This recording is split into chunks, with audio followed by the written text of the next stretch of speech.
My name is Sue N. I died late at night after working too much overtime. As I crossed the street, a runaway truck hit me.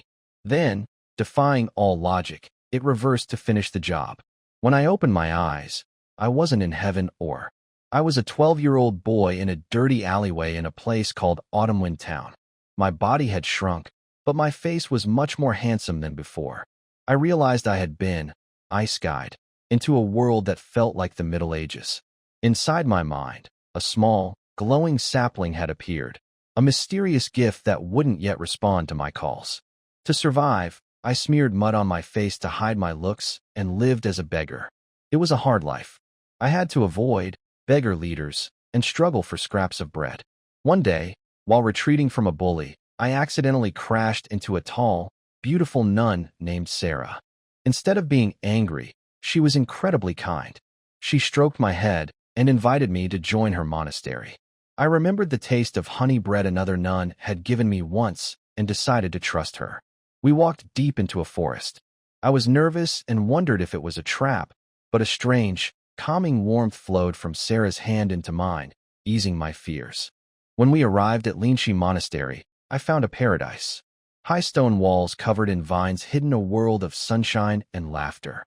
Even more shocking, there were no men, only women, including demi-humans like catgirls, bearfolk, and even an elf. I was welcomed with curiosity and warmth. Sarah introduced me as a new member of their family, and for the first time in a long time, I felt safe. I spent my first few days helping Sister Remy, a gentle sheep girl, in the kitchen.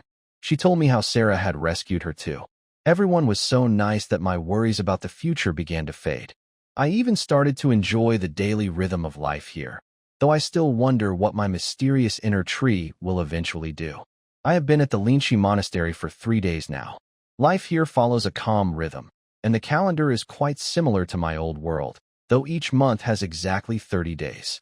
Tomorrow is a big day for me, August 1st.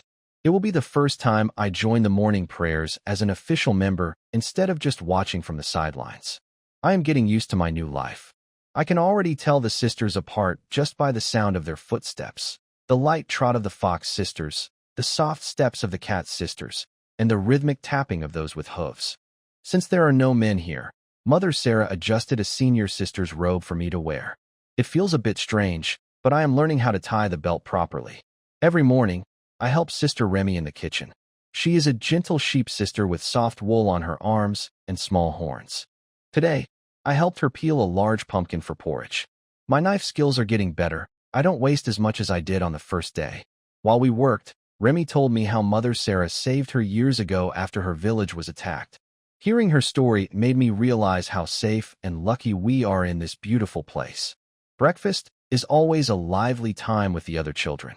Mia the cat girl, Nora the dog girl, and Leah the winged girl were all arguing over who gets to stand next to me during tomorrow's prayer. They want to teach me when to bow and what to do. Their kindness makes me feel less nervous, but I am still worried about the mysterious glowing tree in my mind. It seems to react whenever I am near the chapel, and I hope it doesn't do anything strange during the ceremony. After eating, I help dry herbs like rosemary and mint on the sunlit stone railings. I even saw Sister Era, the fox sister who runs the library, carefully drying her books. Everything here is so peaceful and harmonious. I really like this place, and I hope I can fit in without any trouble. I stood in the corridor, watching the peaceful morning work of the monastery.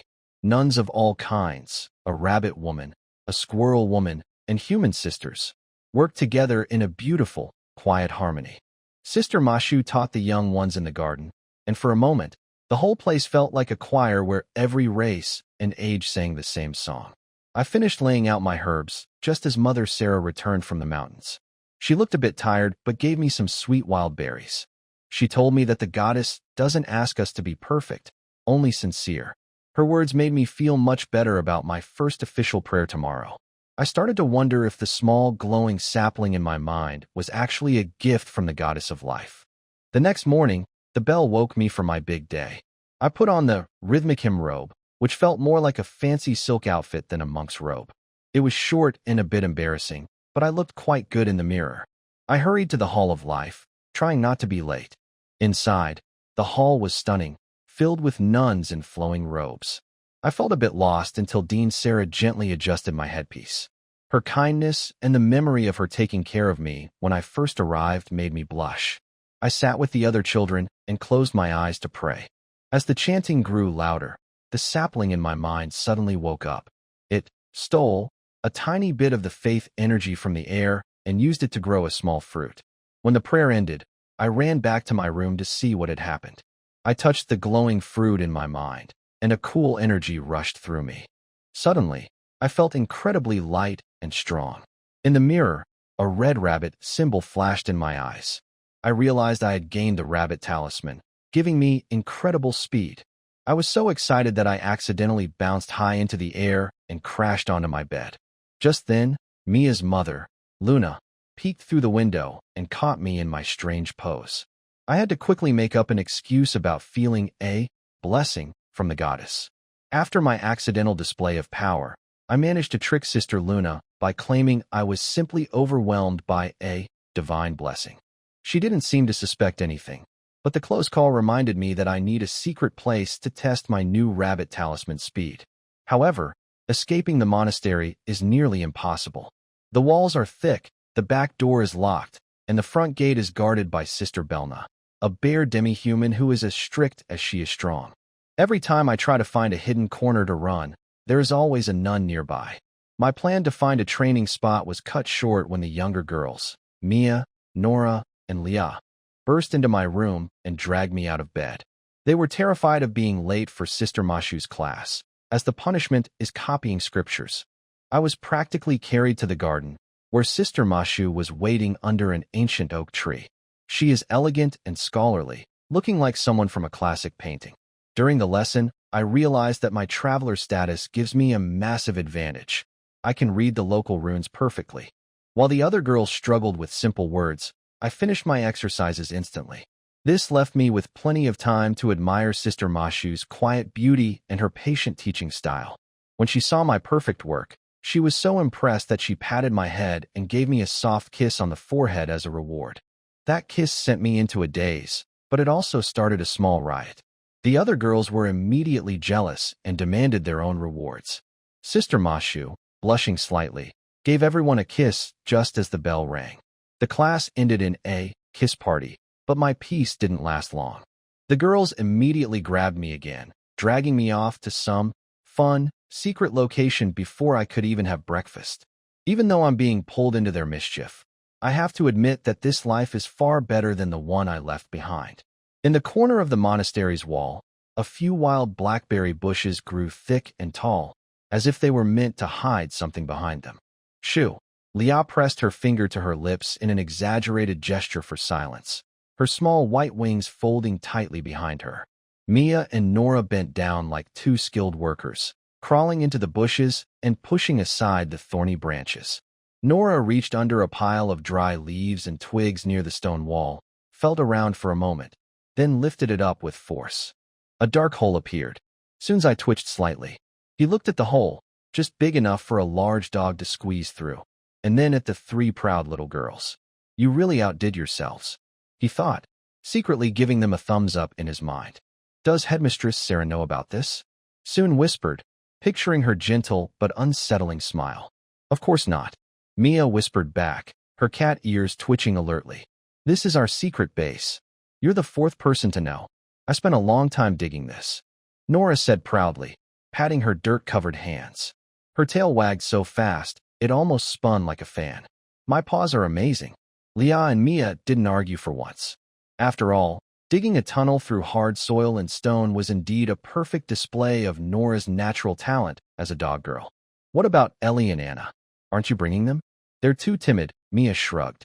If they had to crawl through this hole, they'd probably start crying before we even got outside. Sue nodded. True enough, those twin sisters were shy and far too well-behaved. It was clear the three really saw him as a friend. If this place were discovered, Headmistress Sarah probably wouldn't punish them harshly. She'd just have the hole filled in and tell them not to do it again. But the elder nuns might not be so forgiving. A good scolding would be certain. So, do you dare? Mia asked, her eyes full of challenge. Why wouldn't I? Sun grinned, a mischievous smile spreading across his face. Let's go.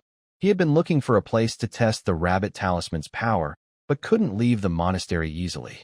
Now, it seemed the perfect chance had come to him. Seeing Sue catch on so quickly, the three little ones exchanged smiles, their eyes shining with the excitement of finding a new partner in mischief. Hurry up. If the passing senior sister sees us here, we're done for. Leah urged impatiently. Crawling through the hole gave them a secret thrill, like sneaking around on an adventure. Mia moved first, quick and silent like a real cat. Suen followed right after. His long ceremonial robe was a terrible choice for this kind of task, but he managed to squeeze through with some effort. Then came Leah. As the little winged girl crawled out, Suen crouched outside the hole, ready to help. He told himself he wasn't someone with strange interests, he just appreciated cute and beautiful things. But from this angle, things were awkward. The sisters' robes only reached mid-thigh, and since the three girls' clothes were made a bit loose to allow for growth, the hem lifted slightly as Leah crawled out.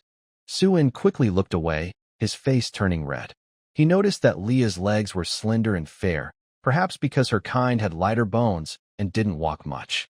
Her movements were graceful, and the sunlight through the trees made her skin glow softly. Then he realized she was wearing white shorts under her robe. Wait, they had those. Why didn't he? He wondered if the headmistress had simply forgotten to give him a pair. She was so kind and gentle. Surely it wasn't on purpose. Suen had almost forgotten that, as a boy, he probably shouldn't be wearing a robe like this at all. Smack! A sharp sound broke his thoughts. Nora, halfway out of the hole, had slapped him on the back. What are you daydreaming about? Why are you staring at Liao like that? I wasn't. I didn't. Don't make things up. Suen jumped up like a startled cat, his face slightly red. He covered the spot where he had just been patted and felt a wave of frustration in his heart. He really missed the days when he could wear pants. Nora chuckled, crawled out last, and skillfully covered the hole with dry grass. Let's go? I'll take you to a great place. The three of them pulled Sue along, running like a group of wild ponies toward the edge of the forest behind the monastery. The ground beneath their feet changed from soft soil to slippery moss. After passing through a patch of low bushes, a clear stream appeared before them. The water flowed gently, and across it lay a thick log, its bark rotting and covered with green moss. Mia was the first to jump on it, running across as if walking on solid ground. Nora moved steadily on all fours, while Leah flapped her wings twice and glided over easily. When it was Suen's turn, he took a deep breath. The log looked like it could break at any moment, but he had the power of the rabbit charm within him. Though he hadn't fully mastered it yet, he could feel the energy in his legs, ready to burst out. He tapped his toes lightly, his body as light as a feather, and crossed the log in just a few steps, landing softly without raising any dust. Wow, Suen, you're amazing. The three girls on the other side cheered.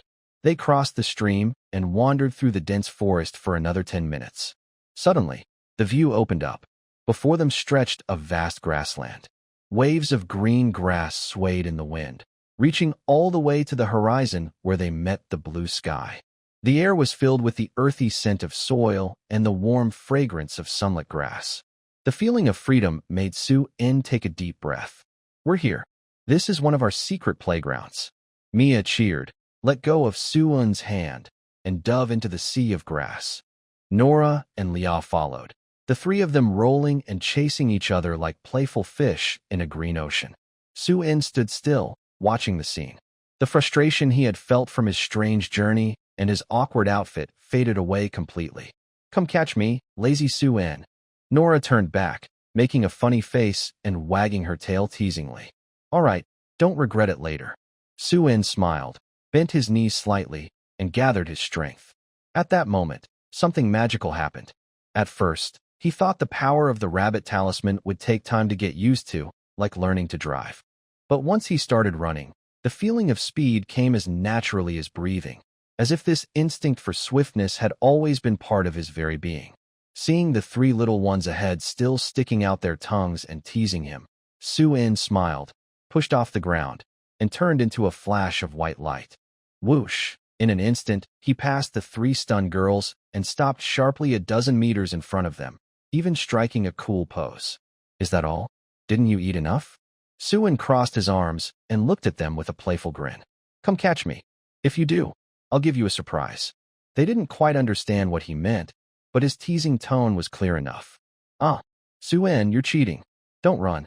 I'm going to catch you. Their competitive spirits were instantly ignited.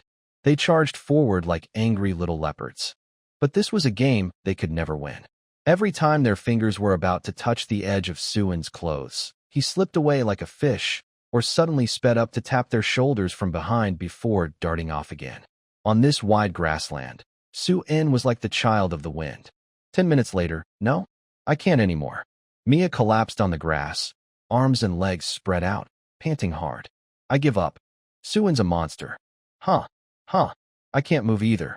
Nola lay beside her, her tail completely still.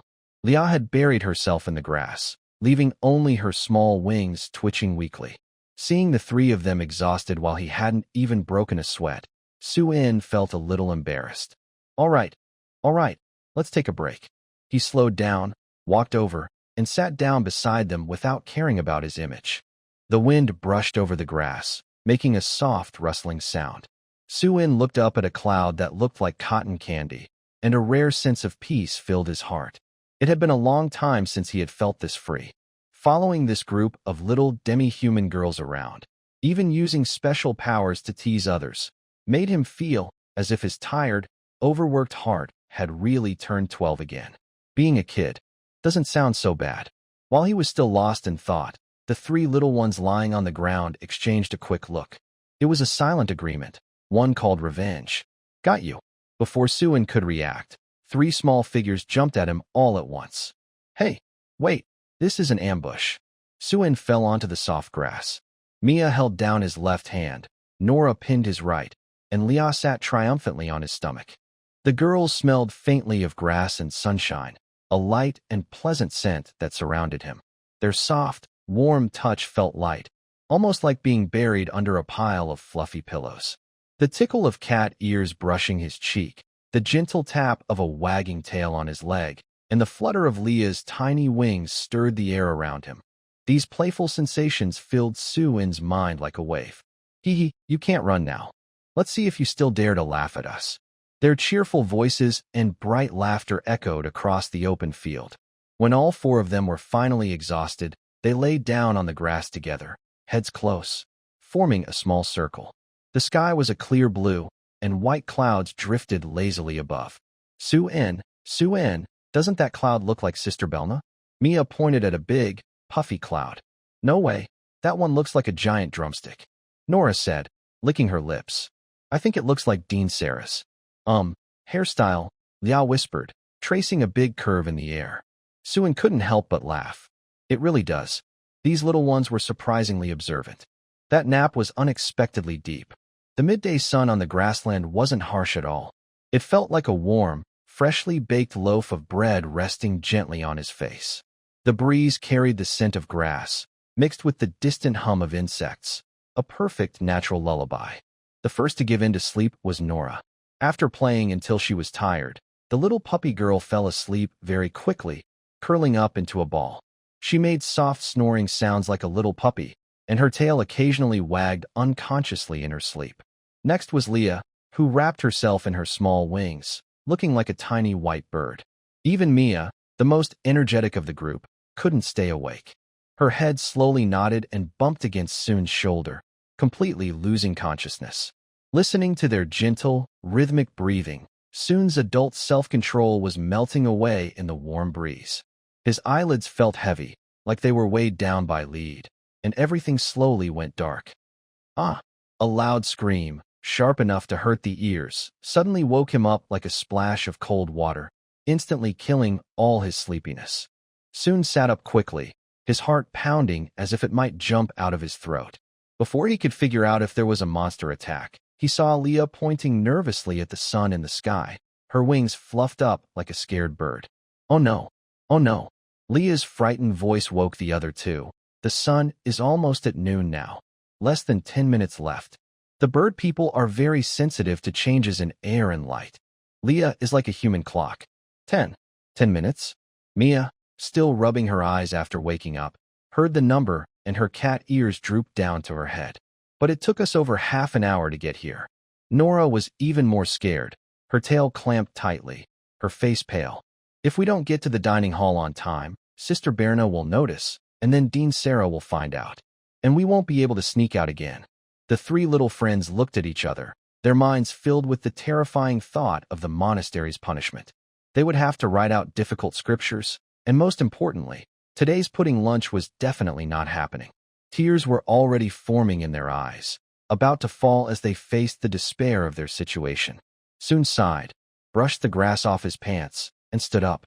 "All right, stop crying." He stretched his neck with a cracking sound. "Come here, hold on to me." "Huh?" The three looked at him with tears and snot, confused. "Do what I say if you don't want to go hungry." Soon didn't have time to explain. He reached out with both hands and said, "Nora, Mia, hold my arms tightly. Leah, be gentle, and climb onto my back." Although they didn't understand, Soon's calm tone sounded like a life-saving straw. The three little ones sniffed and obediently followed his instructions. Nora and Mia clung tightly to Soon's arms like ornaments, while Leah used her hands and feet to climb onto his back, wrapping her arms around his neck. "Close your mouth if you don't want to bite your tongue. Close your eyes if you don't want sand in them." Soon took a deep breath, and the rabbit-shaped magic mark on his body grew hot again. The red energy surged through his blood vessels to his legs, as if his muscles were fueled by some wild fire. "We're about to take off." The moment he finished speaking, everything in the world disappeared from the three little ones' senses. Boom! There was no violent turbulence as expected, only a strong feeling of being pushed back. The wind was no longer a gentle breeze but a wall rushing toward them, forcing their screams back into their throats. In Soon's view, everything around him stretched into blurry color blocks. The bushes, creek, and forest that normally took half an hour to cross now looked like a film sped up 100 times. His toes touched the ground, and the decayed wooden bridge behind him was left far behind. In a flash, the dense trees blurred past as green shadows. He wasn't running. He was flying close to the ground. Less than a minute later, the familiar gray stone wall and the cave entrance hidden beneath blackberry bushes appeared clearly in front of him. Soon suddenly braked. He skillfully dissipated the huge inertia, and his feet carved shallow marks on the ground, stopping steadily. "Have we arrived?" Leah, on his back, cautiously opened her eyes. She looked at the familiar scene in front of her and was completely stunned. Mia and Nora let go of his arms, still wobbling as they stood on solid ground, as if they were still walking in the clouds. They stared blankly at Soon, then looked back at the forest that seemed still to be on the horizon, their small heads filled with big questions. "Soon, are you human?" Nora swallowed nervously and asked instinctively. Soon patted her head. "You're not human at all." Then he adjusted his windblown collar and looked at their wide, awe-filled eyes. His eyes twinkled. "Lies." He raised his index finger and wore a mysterious smile like a wise sage. "This is the Gale blessing given by the goddess Ain and Ku to the faithful." Blessing? The three little ones' eyes immediately lit up like light bulbs. In a monastery setting, any supernatural event linked to the goddess instantly seems believable. "That's right," Soon said seriously, making up a story. "The goddess told me that because I am sincere, she grants me the speed to protect my friends." But he deliberately slowed his speech and lowered his voice. "The goddess also said this secret must not be told to outsiders, especially adults. I'm sharing it with you because we are friends. We will never tell anyone." Mia quickly covered her mouth and nodded hard, her cat ears twitching rapidly. Yes, yes, yes. This is our secret." Nora raised 3 fingers and swore. Leah looked at Soon with admiration, then glanced at the sky. She clasped her small hands tightly to her chest. "So, as long as I pray sincerely, I can really get such a powerful blessing. Soon is so amazing. I want that blessing too." Seeing the 3 of them rekindle their faith, Soon silently apologized to the goddess in his heart. If these 3 kids kept kneeling before the statue every day asking for the Gale blessing and didn't get it, it wouldn't be his fault. "All right, get into the hole quickly." 2 minutes left. Soon clapped his hands, interrupting their daydreams. After a hurried scramble to crawl into the hole, the 4 of them stood covered in dirt and grass at the corner of the monastery wall. They brushed off the grass from their clothes and tidied their messy nun uniforms. Taking a deep breath, They tried to look like elegant ladies just out for a walk in the garden. Just as they stepped into the corridor, thud, thud, thud, the clock struck 12 on time. Watching the nuns lining up at the end of the corridor to enter the dining hall, the three kids let out a long sigh. Then they exchanged glances and smiled brightly, as if they had escaped a disaster. The morning sunlight shone through stained glass, casting colorful spots on the stone floor of the Hall of Life. Soon knelt on a soft cushion, wearing a pearl-white, rhythmic poem robe that shimmered softly in the light and shadows. Surrounded by nuns softly singing, like gentle waves, this was the morning hymn dedicated to the goddess Ananke. In this sacred atmosphere, Soon's mind had already fallen into a dark, quiet space. A small, green sapling floated quietly. As morning prayers continued, tiny golden sparkles, created by the nuns' faith, slowly drifted into this space, like morning dew soaking into the roots of the sapling. Today, the sapling only slightly trembled, as if it had just eaten and let out a small burp, but it didn't immediately produce new fruit like yesterday. The tiny green fruit at the top, still the size of a rice grain, showed no change. Just as I thought, it's not that easy, Soon thought to himself. Yesterday's quick fruit growth seemed like a special benefit for beginners. Growing a real fruit takes more faith than just a little belief. He estimated that if yesterday's faith could ripen a fruit, it was because the sapling was just activated. Now, to make the fruit mature or to grow new ones, it probably needs a lot more faith. Looking around, the entire monastery, including him as a pretender, had fewer than 20 people. From what he'd seen these days, Sister Sarah seemed to be the kind of person who believed things would happen naturally when the time was right. It was clear this place wouldn't have the large crowds of believers like in a city cathedral. It seems like a long-term growth game, Soon thought to himself, but he didn't feel disappointed. After all, he was just a 12-year-old novice living in this monastery surrounded by kind older sisters. He had enough food and drink, no monsters to fight, and with the protection spell from the rabbit charm, life was very comfortable. Take it slow, there's plenty of time, he told himself calmly. When the morning prayer bell rang out, its melodious sound spread through the courtyard. The nuns, filled with peaceful energy, stood up and slowly walked toward the corridor. Soon, a soft voice called from behind, with a hint of shy hesitation. Soon turned around. Sister Remy was standing by a pillar, her light brown, curly hair fluffy in the morning light. She wore a fitted nun's habit, the fabric at her chest slightly tight, rising and falling with her breath. Seeing Soon look at her, she smiled softly, her late green eyes showing a familiar shyness. Soon's gaze paused instinctively, then smoothly shifted back to her face. He forgot to turn off the automatic lock. This morning, I need to make cream of mushroom soup, she said softly, unconsciously wiping her skirt with her small arm covered in white fur. Would you like to try some? I wonder what kind of flavor you prefer. Before Soon could speak, 3 small figures suddenly darted out from the side, instantly surrounding him. Soon, come catch bugs with us. Mia grabbed his sleeve excitedly, her black cat ears twitching.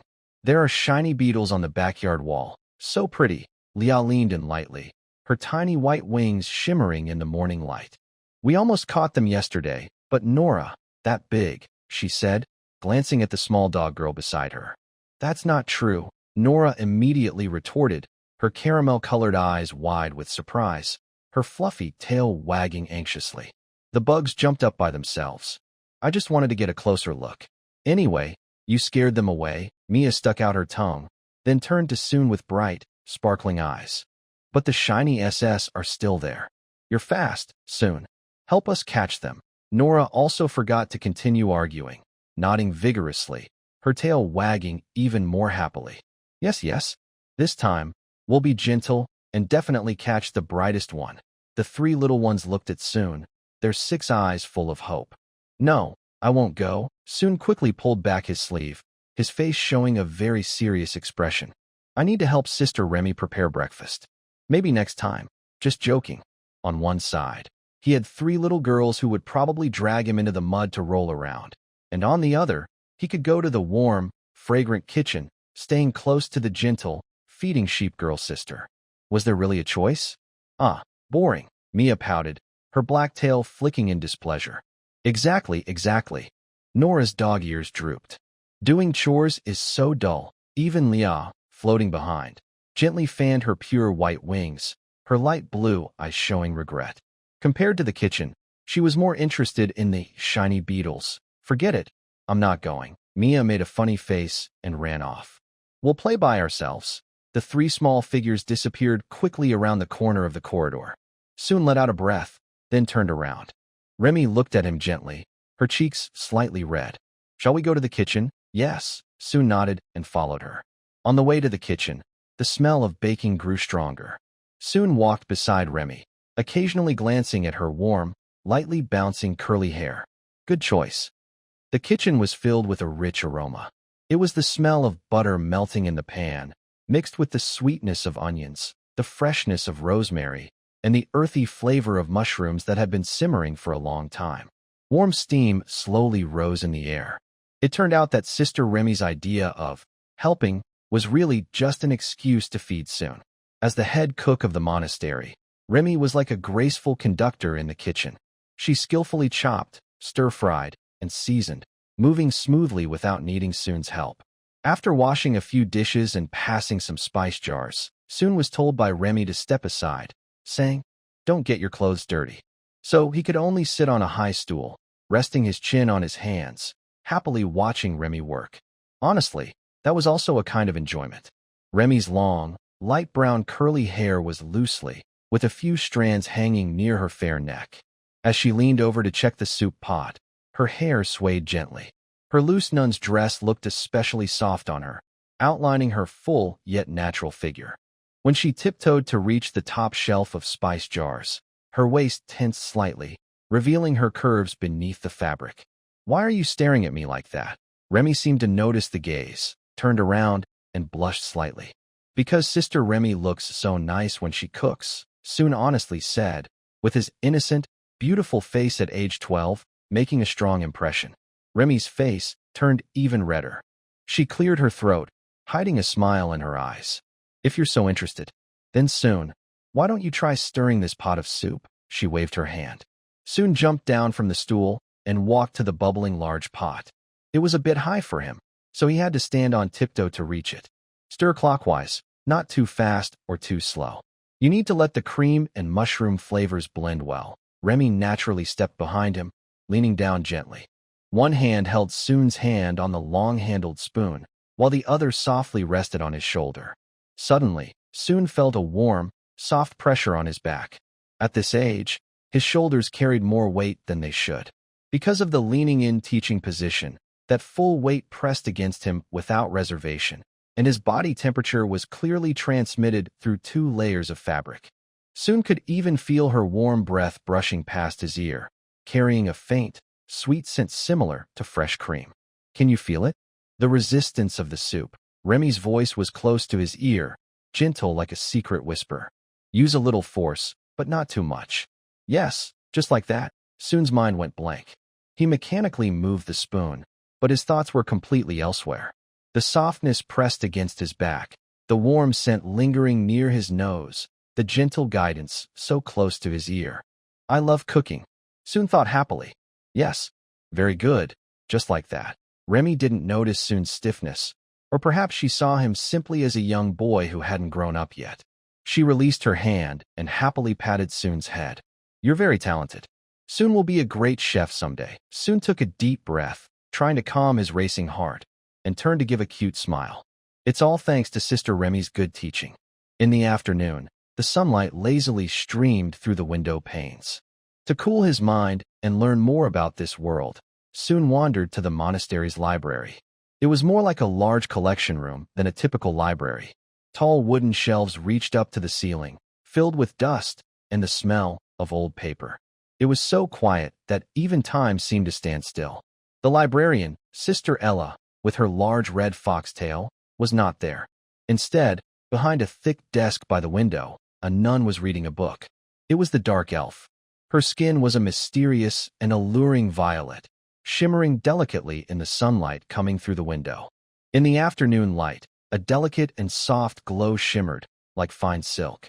Her long silver hair flowed down like a waterfall, contrasting sharply with her dark nun's habit, almost dazzling to look at. Chloe. Soon knew her name, but that was all.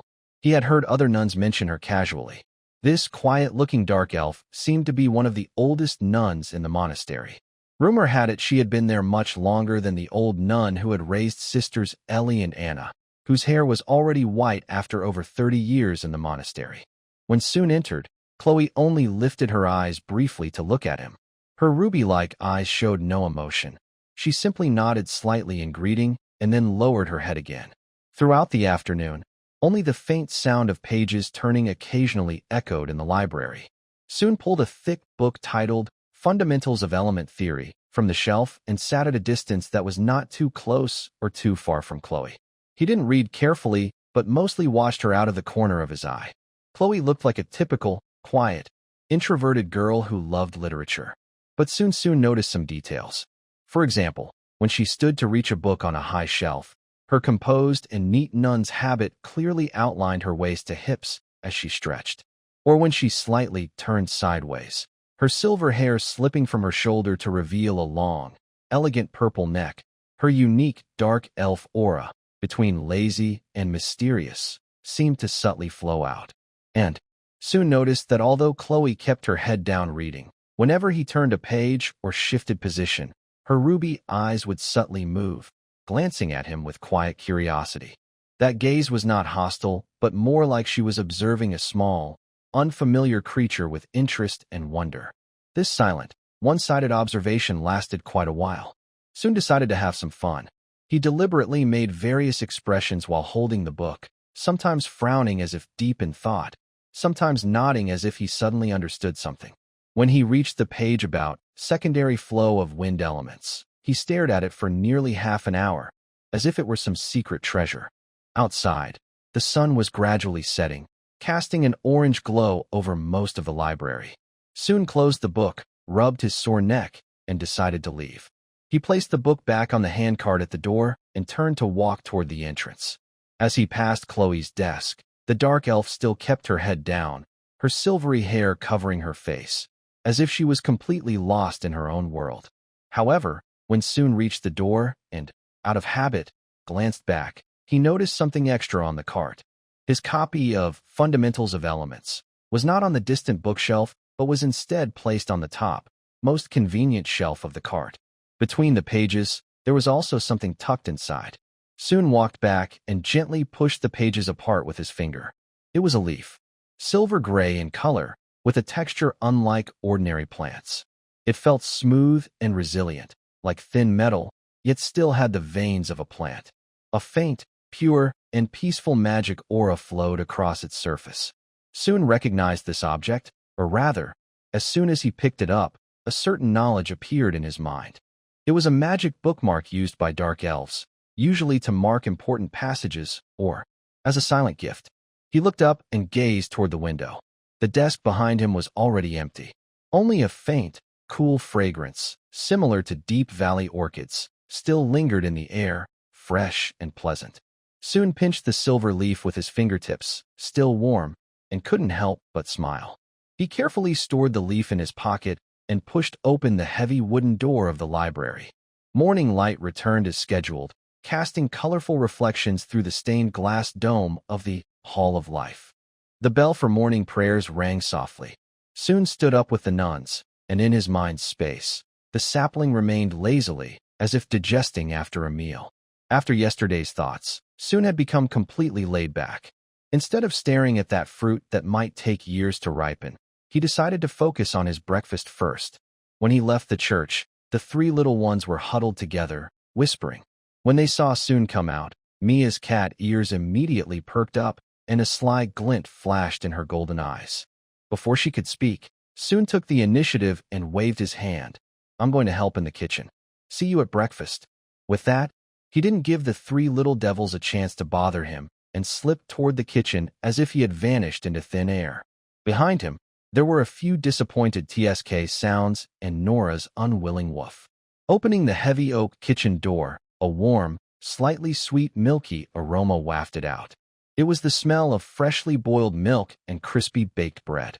Sister Remy was standing in front of the stove, holding a long-handled wooden spoon, gently stirring a large copper pot. When she heard the door open, she instinctively looked back, her warm, cream-colored hair swaying softly with her movement. Seeing that Sun had entered, Remy's focused expression softened instantly, like sunlight in the morning shining on soft wool. "Oh, Sun has arrived." She didn't stop stirring but smiled gently, her eyes and eyebrows curling up naturally, with a tone full of friendly warmth. Mia and the others seemed to be planning something after morning prayer. "Did they invite you to join?" "Good morning, Sister Remy," Sun said, shrugging. "They're probably thinking about catching bugs again. I don't want to go. I think the kitchen is warmer, and I want to help Sister Remy more." This was partly true and partly false, but with his handsome 12-year-old face, this young elf girl nun clearly enjoyed the compliment. Remy was amused by his thoughtful look. She couldn't help but reach out her free hand, her fingertips cool with a hint of flour, and gently nudge Sun's nose. "Good boy," she said with a smile, her eyes full of affection, as if wanting to hug and cuddle him. "If it's not too much trouble, could you help Sister again?" She naturally turned aside, giving Sun the workstation spot, and nodded toward a small familiar stool nearby. "Today, we're adding some dried fruits and honey. It's better to leave the heavy work to our little helper." Sun skillfully rolled up his wide sleeves, revealing his fair wrists, and moved the small stool to stand on. He took the heavy-looking, long-handled wooden spoon from Remy's hand. "Leave it to me." This time, Remy didn't guide him closely but stood beside him, holding a bunch of fresh herbs she had just picked from the garden behind her, carefully grinding them. The kitchen was filled with the soft clink of the spoon against the pot and the rustling sound of herbs being ground. "Is this rosemary?" Sun asked casually, looking at the green plant in Remy's hand. "Yeah, along with some thyme and mint." Remy gently sprinkled the ground green powder into another pot of vegetable soup, her eyes soft and nostalgic. "This is how we do it in my hometown. In that small village where the sea breeze always blows, my mother liked to add a little of this to the morning soup. She said it helps keep you energetic all day." Noticing she might be talking too much, she shyly pressed her lips together. It might have a strange taste. I hope everyone can get used to it." "How can it be strange?" Soon sniffed deeply. The fresh herbal scent mixed with the aroma made her feel energized. "It smells wonderful. I think everyone will like it." Hearing this compliment, Remy's green eyes lit up, and her shy smile fully appeared. She reached out and gently tucked a strand of hair behind Soon's ear, her fingertips cool with a bit of flour. "Thank you, Soon." Half an hour later, at the long dining table in the monastery, there was steaming oatmeal, vegetable soup with a rosemary aroma, crispy golden bread, and Remy's homemade jam, all laid out on the table. So, Mia scooped a big spoonful of oatmeal and stared intently at Soon sitting across from her. With her mouth full, she muttered, "Soon, is this why you abandoned us?" Exactly, Nora chimed in, holding a piece of bread. Her tail wagged impatiently. "We agreed to watch the snail race in the backyard together." "There's nothing fun in the kitchen," Laya mumbled softly, stabbing her fried egg with a fork. "It's hot and stuffy, and there's nothing shiny or bright." Faced with the three little girls' disappointed looks, Soon calmly took a sip of vegetable soup. The fresh herbal flavor spread on her tongue, making her feel refreshed. "That's so everyone can enjoy a better breakfast." Soon blinked innocently. "And didn't you say the porridge was especially good today?" Mia choked a little. She had to admit, the sweet aroma of honey and dried fruits in today's oatmeal was truly irresistible. "That's because Big Sister Remy is a great cook, and it has nothing to do with you." The cat-eared girl huffed defiantly, but honestly licked the bottom of her bowl until it was clean. Sarah, the head nun sitting at the main seat, watched this scene with her signature kind smile. "Hee hee, seeing everyone so lively makes me feel at ease." Sarah gently put down her teacup, her gaze sweeping over the three puffed-up little faces, finally resting on Soon. It seems Soon has fully adapted to life here and has even become a good helper to Remy. Remy sat nearby, blushing again when she heard the praise from the head nun. She secretly glanced at Soon, who was winking at her, and her shyness turned into warmth. "Since Soon is so diligent," said Sister Belna, the big nun in charge of the gate, laughing as she patted the table so hard that the dishes jumped. "Next time we move flour, you should help out too. You're too small and fragile. You need to train more." Cough, cough. Soon almost choked on her soup. Seeing Belna's tall, fit figure, she decisively pretended not to hear and focused on her bread. Training? That's impossible in this life. She could only quietly gather faith every day, watch the saplings, and wait until the day the fruits ripen and she gains the power of the cow charm. At 8 a.m., the monastery's library was turned into a temporary classroom. Sunlight streamed through the floor-to-ceiling windows onto the long wooden table, and tiny dust particles floated in the air. Today, the classroom was especially lively. Besides the usual familiar little heads, there was an unexpected big student. It was the young nun Soon first saw when she was brought back to the monastery by Sarah. "Nephi, sister, why are you here to class too?" Nora leaned on the table, her big caramel eyes curious as she looked at Nephi sitting in the last row. "Hee, Sister Matsu said she's teaching math today." Nephi shyly scratched her messy, golden brown hair, her small light brown freckles dancing with her smile. "You know, I made a mistake last time when I calculated the cost of the flour, and Sister Belna scolded me a lot. So I'm here to make up for it." This 17-year-old human girl nun was older than everyone else in the room, but her friendly, unpretentious attitude made her instantly blend in with the little students. She wore a modified short nun's uniform, revealing strong, lively calves. She looked like a fizzy orange soda with bubbles. In front of the podium, Sister Mashu gently tapped the blackboard. Her soft voice made the classroom quiet. "All right, everyone sit properly. Today, we will review yesterday's vocabulary and start learning simple addition and subtraction." For Soon, who had the mind of a modern adult, these small number calculations were very easy. While other children were still counting on their fingers or trying to use their tails to help, Soon had already put down his feather pen. "Teacher Mashu, I finished." He raised his hand, speaking clearly. Mashu came over and picked up Soon's practice sheet. All the answers were correct, and his handwriting was neat like printed text. "Very good, Soon." The intelligent and beautiful teacher looked at him with admiration. She gently patted his head, her soft, scholarly warmth making Soon feel happy. "It seems Soon is very good with numbers.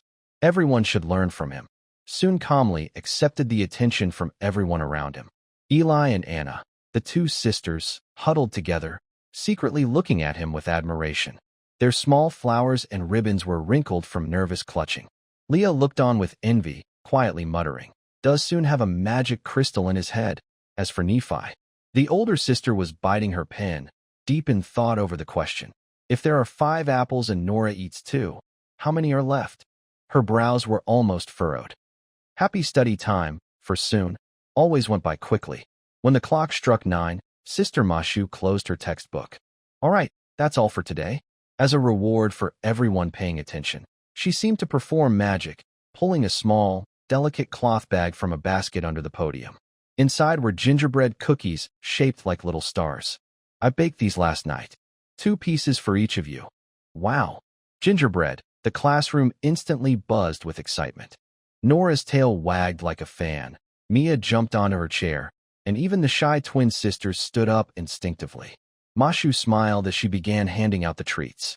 A small cookie with the scent of and honey fell into the children's hands. By the end, only one lonely piece remained in the basket. This should have been Soon's second cookie, but just as Mashu was walking towards Soon with the cookie, there's still the last one. Nephi, sitting in the back row, suddenly shouted as if she had discovered something new. As a sweet food lover, her performance today was a bit clumsy, but her enthusiasm for gingerbread was definitely full marks. Sister Mashu, can I request a consolation prize for answering the question wrong?" Before Mashu could answer, this lively and energetic girl rushed over like a cannonball. But as she passed by Soon, something unexpected happened. Maybe it was because the hem of her modified nun's outfit caught on the corner of the table, or perhaps her clumsy nature took over. Nephi tripped. "Oh no!" With a cry, she lost her balance and fell towards Soon like a collapsing tower. Soon only had time to turn around and couldn't dodge in time. Bang! They both fell heavily together. Soon felt a dull pain in his back, then was pressed down by a heavy yet surprisingly springy weight. A fresh, grassy scent like sunlight on green grass wafted into his nose, along with the natural, unadorned body scent of the girl. But that wasn't the main point. The main point was that, In an attempt to keep her balance or protect herself instinctively during the fall, Soon's hands accidentally pressed on a place they shouldn't have. It was two bundles wrapped in tight fabric, incredibly soft and full. That feeling was like pressing on freshly fermented dough, full and with amazing bounce. Not entirely sure, Soon gently pinched again. As a 12-year-old boy, his hands were small and couldn't fully grasp it. Yes, this is a girl's conscience. But the situation was a bit awkward. Luckily, he was just a 12-year-old boy, still very handsome, naturally lowering women's defenses. Nephi, lying on top of him, froze for a moment, blinking her bright blue eyes as if she hadn't fully realized what had just happened. She looked down at Soon's hands awkwardly resting on her chest, then looked up at Soon, who seemed a bit lost in thought. Noticing Nephi looking at her, Soon smiled shyly. She was a young girl, but her soul was that of a real adult. Without thinking, she almost crossed a line with the innocent girl. Her conscience was scolding her for her improper behavior, but her darker inner thoughts wanted more. What a conflicted adult she was. However, Nephi's reaction completely surprised him. Sorry. Did I hurt you? Nephi acted like nothing happened, quickly sitting up and even helping Soon to stand. Are you okay? It's my fault. I even fell over on flat ground. This carefree girl didn't seem to care about the brief accidental contact just now. More than that, she was worried about whether she had hurt Soon. Are you hurt anywhere? Should we go to the healing center? Nephi asked, checking Soon from head to toe. Seeing her close up, with her open, friendly smile, Soon felt a mix of emotions that was hard to describe. Is this the power of being naturally innocent? I am fine, Soon said nervously, hiding his hands behind his back, still feeling the strange touch and warmth from earlier. Good to hear. Nephi sighed in relief, then quickly shifted her focus back to the main topic, looking eagerly at Mashu. Mashu, my gingerbread. Mashu shook her head with a gentle smile that seemed to say, this child is hopeless. Here, you're so reckless, she said, handing Nephi the last piece of gingerbread, then came over to carefully brush dust off Soon's clothes. Soon, are you really okay? Mashu's calm, insightful blue-gray eyes seemed to see right through his little embarrassment, but she said nothing, only gently helping him out. Nephi has a lot of strength. Be careful next time, okay? Yeah, I understand. Soon nodded obediently, taking another piece of spare gingerbread from Mashu. Looking at Nephi, who was happily munching on gingerbread and smiling like a silly person, Soon silently sighed to himself, and then also took a bite of his gingerbread. Yes, it was very sweet.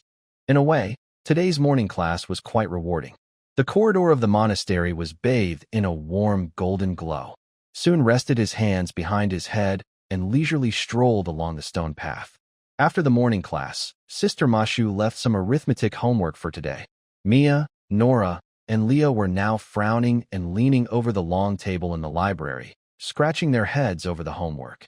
To be honest, these three kids, though usually noisy, surprisingly had strong principles. When Soon hinted, "Do you want me to help you copy the homework?" they bravely refused, saying they wanted to solve the addition and subtraction problems on their own. Such good children. Soon sighed happily and walked more quickly. Just then, "Are human children as calm as you?" A clear, pleasant voice suddenly came from above, like a mountain stream hitting icy stones, with a faint sense of curiosity. Soon stopped and looked up. At the railing on the second floor, a tall elf nun was leaning. She was one of the only two elf nuns in the monastery, Sister Sylph. Against the morning light, her flowing platinum hair looked like moonlight, with a few loose strands gently lifted by the breeze, brushing her cold, stunning face. Her green eyes were slightly lowered, like a quiet lake deep in the forest, giving off an aura of natural aloofness. But when her gaze moved downward, the cold, sacred feeling was suddenly broken, replaced by a more primal, striking visual impact. Her pearl-white poetry robe, which should symbolize purity and dignity, seemed to be worn with a different meaning. The soft satin lining clung tightly to her body like a second skin, shimmering with a delicate, subtle glow in the morning light. The wide champagne gold sash was tied very tightly, emphasizing her slender waist that looked almost fragile, yet it also pushed her full curves into an even more stunning display. Every breath causes the rich curves wrapped in silk to tremble slightly. The fabric tightens, outlining full, tempting curves. Especially when she leans forward slightly on the railing, the weight pulls the clothing at her chest to its limit, creating deep contours that are almost hard to look at directly. The outer robe's sleeves flutter gently in the wind, occasionally brushing over the smooth, tightly fitted inner skirt, revealing glimpses of long, strong thighs through shifting light and shadow. The perfect blend of beauty and restraint in her creates a breathtaking scene. Called Silva, fruits grow on delicate branches, tasty but sometimes causing discomfort. Soon silently thought. He always felt that Sister Chloe and Sister Silva might have their roles reversed, or perhaps their races are reversed. Chloe, a dark elf, is slender and graceful, like a literary girl. But this high elf, who would traditionally be slender in stories, is a stunning, cool, and commanding woman. He wondered if there was any story development planned for them. If so, Soon wouldn't mind being overwhelmed. He's happy to contribute. Good day, Sister Silva. Soon quickly adjusted his expression and offered a polite smile. Whether one is calm or not depends on the person. Some children like noise, others prefer quiet. Isn't that normal? Perhaps. Silva didn't dismiss his vague answer. The next second, she did something that left Soon stunned. This noble elf nun supported herself on the railing with one hand, then leapt lightly, jumping directly from the second-floor corridor. There was no heavy landing sound, not even much wind from her skirt. She seemed like a leaf blown by the wind, silently landing in front of Soon. As she approached, a fresh, forest-like scent hit him, cool and faint, like pine needles after rain.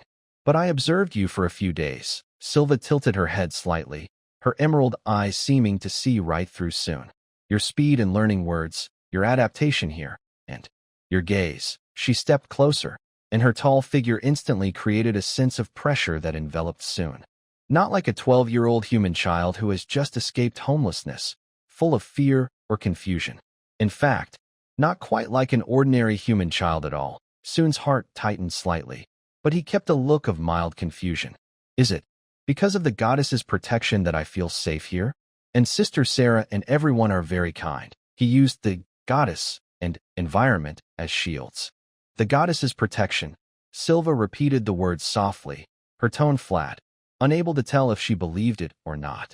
Elven children, when they are nearly 100 years old, might have the weight in their eyes that you do now. Suddenly, she changed the subject without warning. Do you like forests? Huh? Soon was a bit confused by the sudden shift in thought, but answered honestly, yes.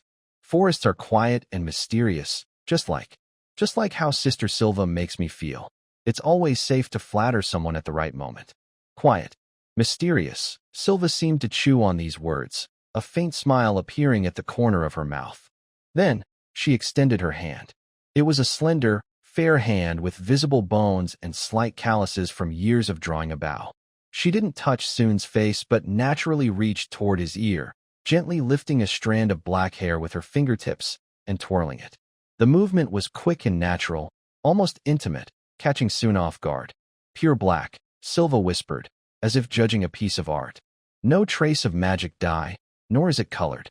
This texture is very special. She leaned slightly forward, her cold, beautiful face close to Soon, close enough to see the tiny fuzz on her slightly pointed ears. In my long memory, I rarely see such pure black hair and black eyes, especially among humans. It's quite interesting. Soon froze in place, afraid to move.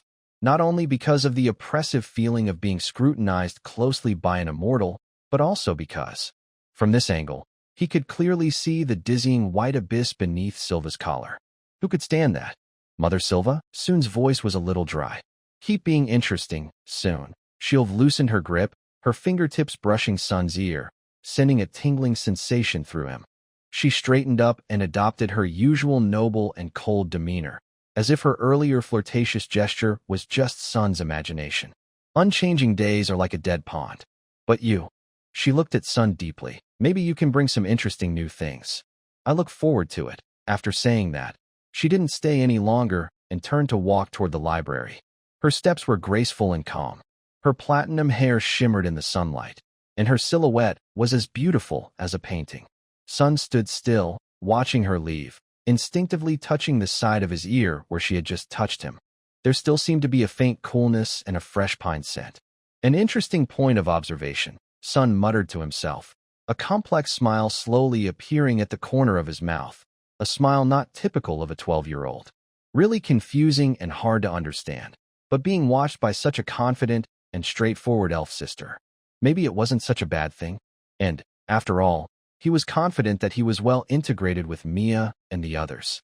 Moreover, if there really was some special observation or even a deeper body check. Ahem, no, he shouldn't think about that. Sun patted his slightly flushed cheeks, shook off those potentially inappropriate images from his mind, and turned to continue his walk down the corridor. This time, his steps seemed a little lighter than before. The afternoon sun grew lazy, filtering through the tall arched windows and slanting into the monastery's library, stirring up countless golden dust motes in the air. Between the towering bookshelves that reached the sky, a small figure looked up, weaving through shadows filled with the scent of old ink. The three little ones were suffering from the math homework left by Masha, probably lying in their dorms recovering. Sun was free, but he didn't rest. Instead, driven by an inexplicable restlessness, he came here. Since this world has gods and faith that can make goddess statues glow, then magic, that miraculous power often seen in games and stories, must also exist, right? As a man with a modern soul, who can resist the temptation of practicing fire magic? However, reality is a bit more harsh. Basic doctrine, saint sayings, the chronicles of Ian Continent, Common Herbal Medicine Encyclopedia. Sun's fingers brushed over the spines of the books, his brow furrowing more and more. All these books were about literature, history, philosophy, and theology. Not to mention, there wasn't a single book on beginner fire magic, not even a guide to basic fireball technique. Is this what they call a knowledge blockade? Sun scratched his head in frustration and sighed. Just then, a gentle, slightly magnetic voice suddenly sounded behind him. Are you looking for something?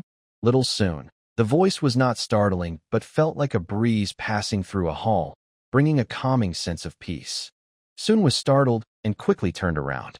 In the shadow behind him, he saw a tall nun standing there. She had a delicate face with an Eastern charm, her eyes slightly upturned at the corners, exuding natural beauty and charm, yet her cold, golden eyes held a commanding presence.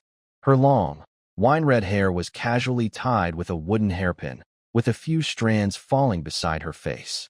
Most eye-catching was the fluffy, luxurious crimson tail behind her, hanging quietly like an expensive fur cloak, elegant and composed. This was Sister Ella, the librarian Foxkin. Good day, Sister Ella, Sun said, patting his chest to steady his heartbeat. You walk so quietly. You gave me a scare. Sorry, it's a fox's habit, Ella replied with a faint smile. Her golden eyes quietly looked at Sun. I see you've been wandering here for a long time, looking quite troubled, like you can't find what you want. All these books are sorted and shelved by me personally. Maybe I can help. Since he had been discovered, Sun decided not to hide anymore. Actually, I want to find books about magic. Sun looked up, his black eyes shining with hope. Magic? Ella raised an eyebrow slightly. Her crimson fox tail, which had been still, gently swayed, showing she was a bit surprised. In this world, knowledge itself is a precious treasure, and knowledge about extraordinary powers is even rarer. Magic is not just about power. It also represents talent, wisdom, and a never-ending curiosity to explore. Why do you want to read books about magic? Ella didn't refuse immediately, but asked patiently. Those complicated symbols and formulas might be more boring for children than Sister Masha's math problems. Because magic is amazing, Sun answered without hesitation, with a tone full of longing. It wasn't acting, he was genuinely eager. Different strange effects, creating fire out of nowhere, making people fly, even healing wounds. It's like a miracle. When I was wandering before, I wondered if I could do magic. Would everything be different? Seeing the pure desire on the boy's delicate face, Ella's calm heart seemed to be gently touched by something. It was the most basic longing for the unknown world. Indeed, magic is a miracle, Ella softly agreed, her eyes a bit dreamy, as if she saw her past self through Sun. Whether it's destructive attack magic, protective spells for friends, or legendary charms that influence minds, or even resurrection magic that brings the dead back to life. It really seems to have no limits. But she quickly regained her composure, her tone becoming rational and distant again. However, soon, because it is a miracle, it is also a privilege only a few can master. Learning magic is very difficult. It requires not only talent, but also long, boring practice. She leaned slightly closer, looked into Soon's eyes, and said seriously, I don't want to discourage you, but you should be prepared for disappointment. Often, the bigger the hope, the greater the letdown. This is the gentle advice of an adult. But Soon was clearly not a child easily discouraged. Thank you, Sister Ella, for your concern, Soon said with a bright smile, his eyes firm. But how can I know if I don't try? If I don't try, I'll never know the outcome. That would be the biggest regret, right? Before Ella could speak, Soon quickly climbed up confidently. And, since Sister Ella is so knowledgeable, there must be books about this in the library, right? You seem very learned and probably know a lot about magic. Seeing the boy's stubborn yet admiring expression, Ella shook her head helplessly, a hint of self-mockery curling at the corner of her mouth. Are you very knowledgeable and talented? She sighed softly, her slender fingers brushing the bookshelf beside her. Although I do understand a lot of magic theories, I am just a lower mage. In this monastery, I can't compare to Chloe and Sylph. They are true advanced mages. Lower mage? Advanced mage? Soon's eyes lit up at these keywords. Not only did he learn new information, but more importantly, he had solid proof. Sister Ella really knows magic. You're being too modest, Sister Ella. Soon immediately changed his way of addressing her from nun to sister, and with a serious face, he began his flattery act. Sister Chloe and Sister Sylph are elves. Everyone knows elves are naturally talented, and they live a long time. If they haven't reached the advanced level, that would be strange. He took a step closer, pretending to be a little adult, and comforted her. Besides, being strong doesn't mean you know everything. Sister Ella manages so many books, so her knowledge must be deeper than theirs. And I think Sister Ella speaks so nicely. She must be better at teaching people. Snicker. Ella finally couldn't hold back and covered her mouth, laughing softly. Her cold and distant aura instantly melted away, replaced by a mature woman's charm and gentleness. Your little mouth is even sweeter than honey. She didn't correct Soon's way of calling her sister. The red foxtail behind her wagged happily twice. All right, since you really want to know, I'll pretend to be Teacher Matsu and tell you. Ella turned around, signaling Soon to follow, as she strolled between the bookshelves, speaking softly. In the continent of Ian, adventurers are generally divided into three main categories: mages, warriors, and holy priests. Her voice was gentle and clear, echoing through the spacious library. Magicians draw their power from studying magic, bloodline abilities, innate magic, or contracts with elemental beings.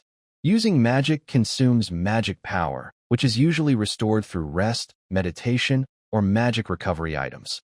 The strength of a warrior comes from a tough body and combat skills.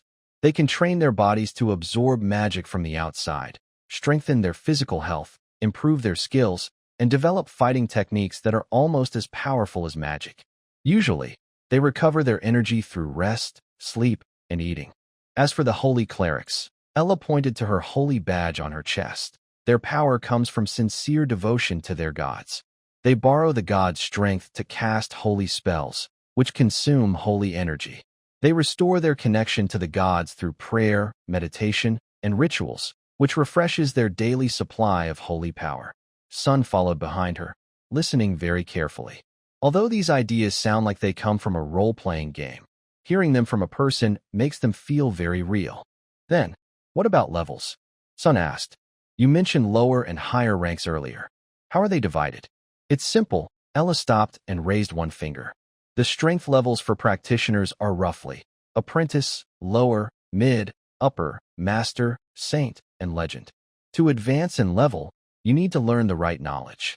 For example, a magic apprentice who wants to become a lower-level mage must be able to cast lower-level magic reliably. I see. Sun quickly processed this information and formed a clear picture of the power system in his mind. Then he asked the most important question. How do you get magic power? Ella, do you have? Do you have something like a breathing technique or meditation method? When he mentioned these words, Ella suddenly froze while reaching for a book. She turned around, a hint of surprise in her golden eyes. Breathing technique and meditation method. Where did you hear those terms? Oh no, I've revealed my experience as an old player.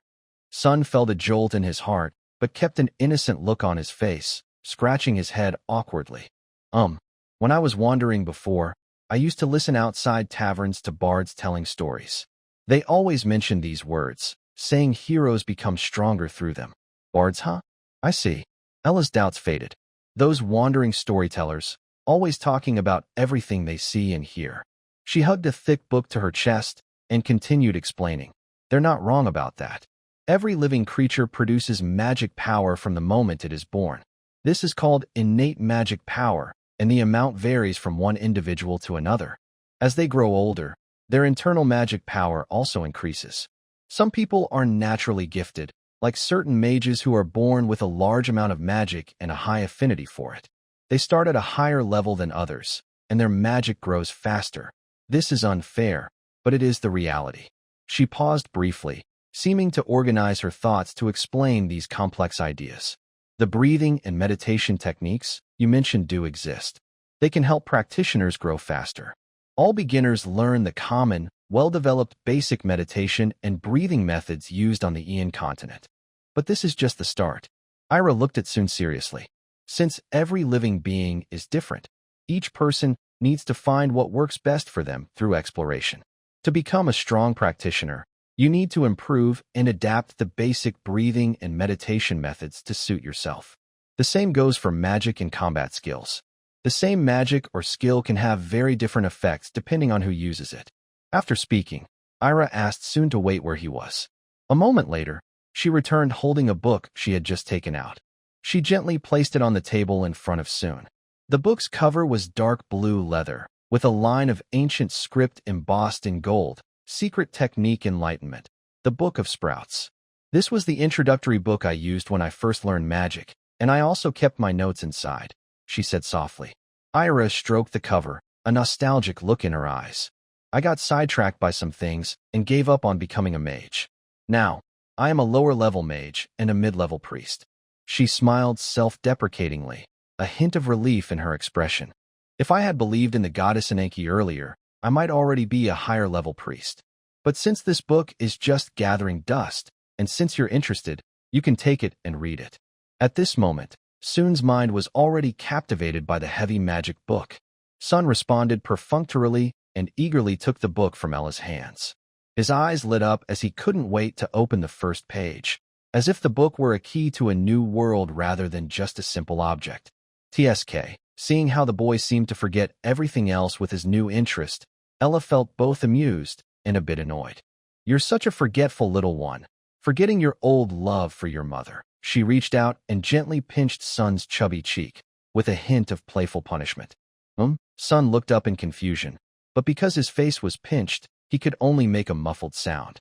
The touch from her fingertips was smooth and delicate, like fine silk. Ella couldn't help but pinch a little more, secretly admiring how nice it felt. As she looked at Sun up close, she noticed some details. His black hair was a bit long now, softly falling by his ears with a gentle, androgynous look.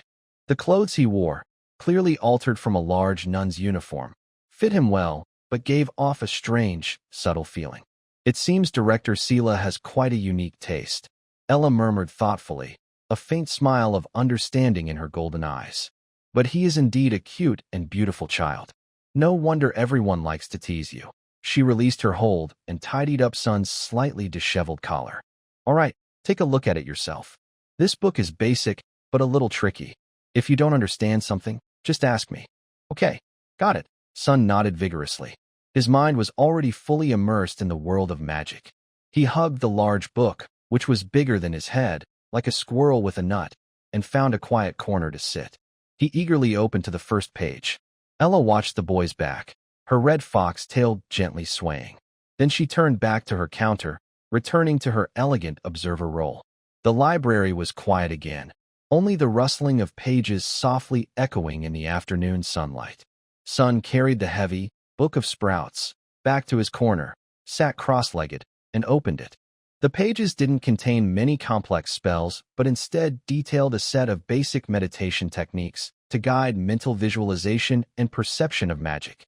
Close your eyes, clear your mind, and imagine yourself as a seed buried deep underground. Su-in followed the instructions in the book to adjust his breathing. Growing up in the age of information overload and reading countless cultivation stories online, the idea of meditation was not new to him. Soon, he entered a strange and peaceful state. The noisy sounds around him gradually faded away, and his consciousness seemed to sink into a warm, deep sea. In that moment, just as he thought about it, boom! It was as if a gate inside him had opened. Suddenly, in his dark mind, a bright blue sea of light appeared. It was not the faint flicker described in the book as a tiny candle flame, nor the delicate streams flowing like a creek. It was a vast, calm lake, deep and endless. Su-in was stunned. He opened his eyes and looked at his hands with a bit of confusion. Is this it? Moreover, the book said that beginners usually sense only as much magic power as a glass of water. So what is this? A reservoir? His strong desire to learn made him restless. He immediately stood up, clutching the book, and hurried to the reception desk. Big Sister Ella. Ella was sitting behind the counter, reading an ancient book. Hearing his footsteps, she looked up and saw Su-in returning so quickly, a hint of surprise flashing in her golden eyes. What's wrong? Su-in, she closed her book gently, her tone warm as always. If the book is difficult to understand, there's no need to worry. The path of magic is deep, and even sensing magic power at the beginning can take several days. I sensed it. Su-in interrupted softly, looking serious. But it's a bit different. Oh, Ella paused slightly. So fast? Yes, Su-in nodded, choosing his words carefully. But the book says that a beginner's magic power is like a glass of water, but what I sense seems more like a lake.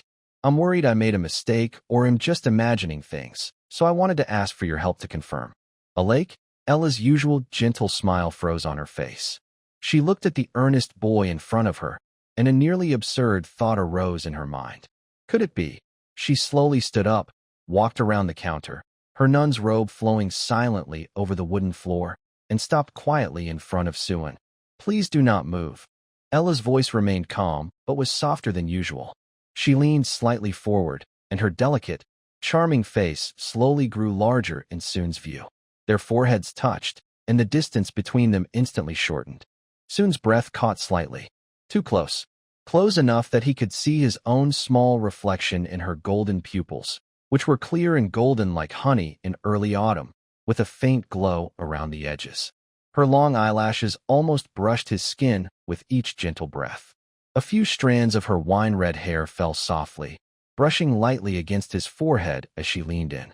Her hair carried the familiar scent of a library, old paper, ink, and the smell of time passing.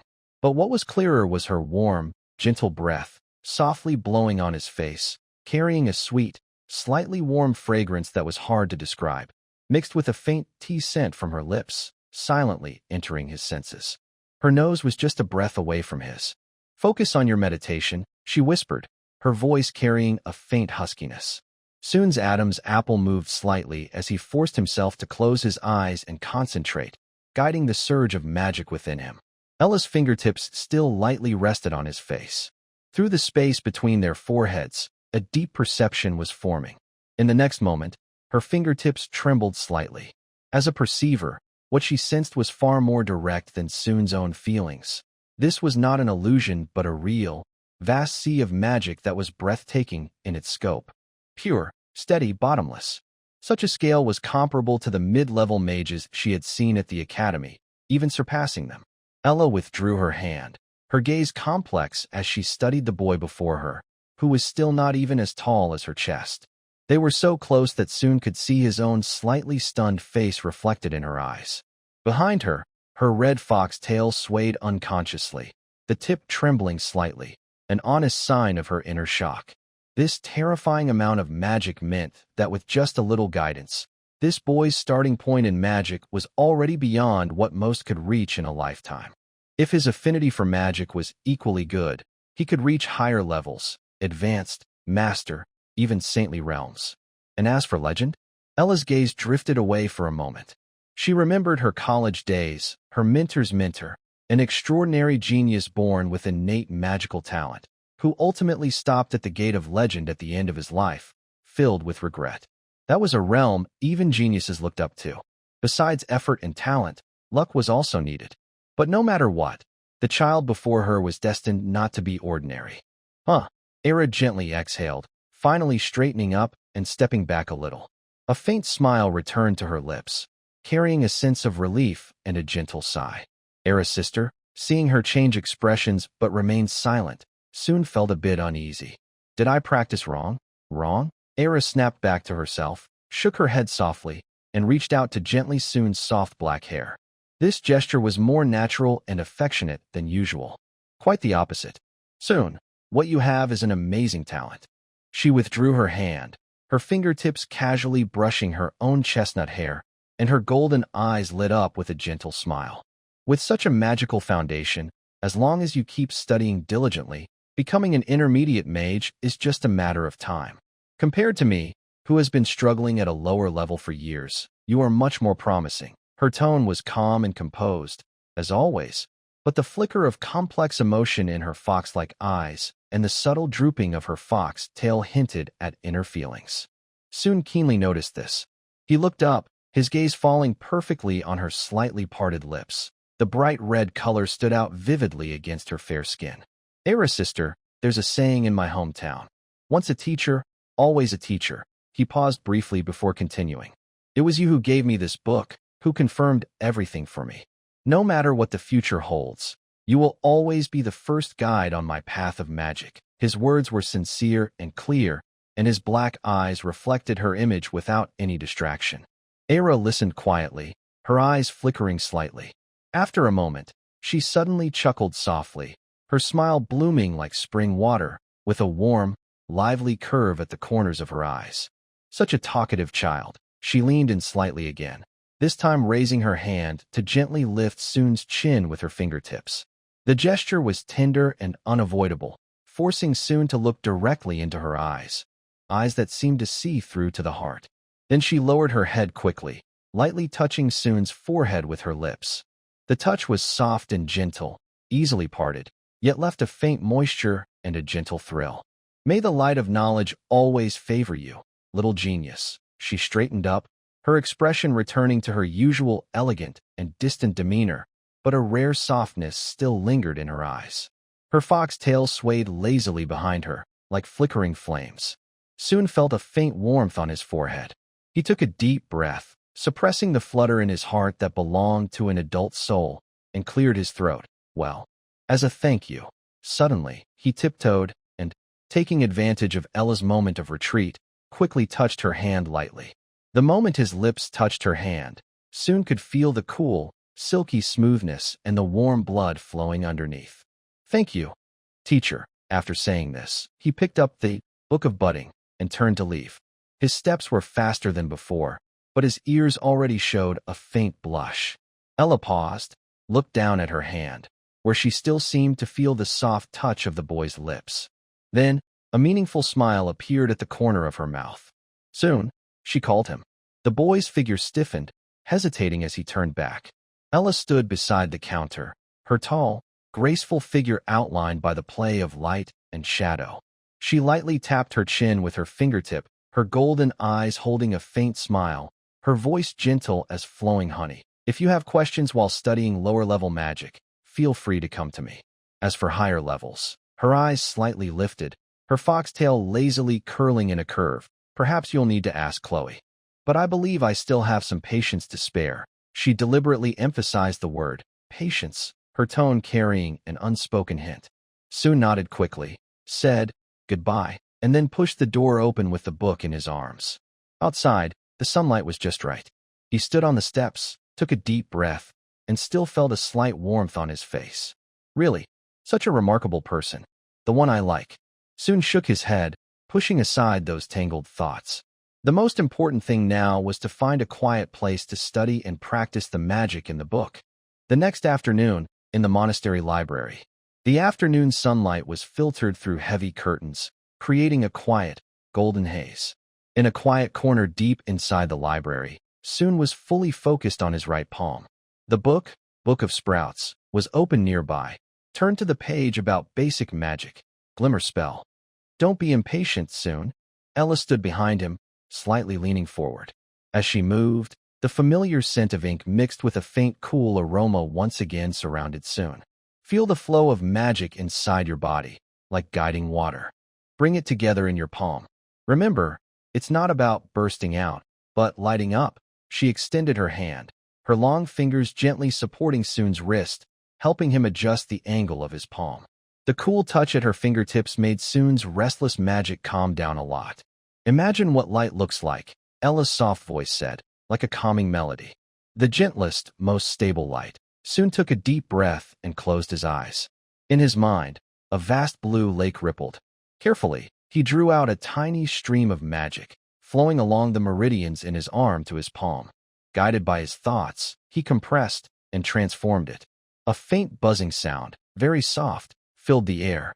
Soon opened his eyes.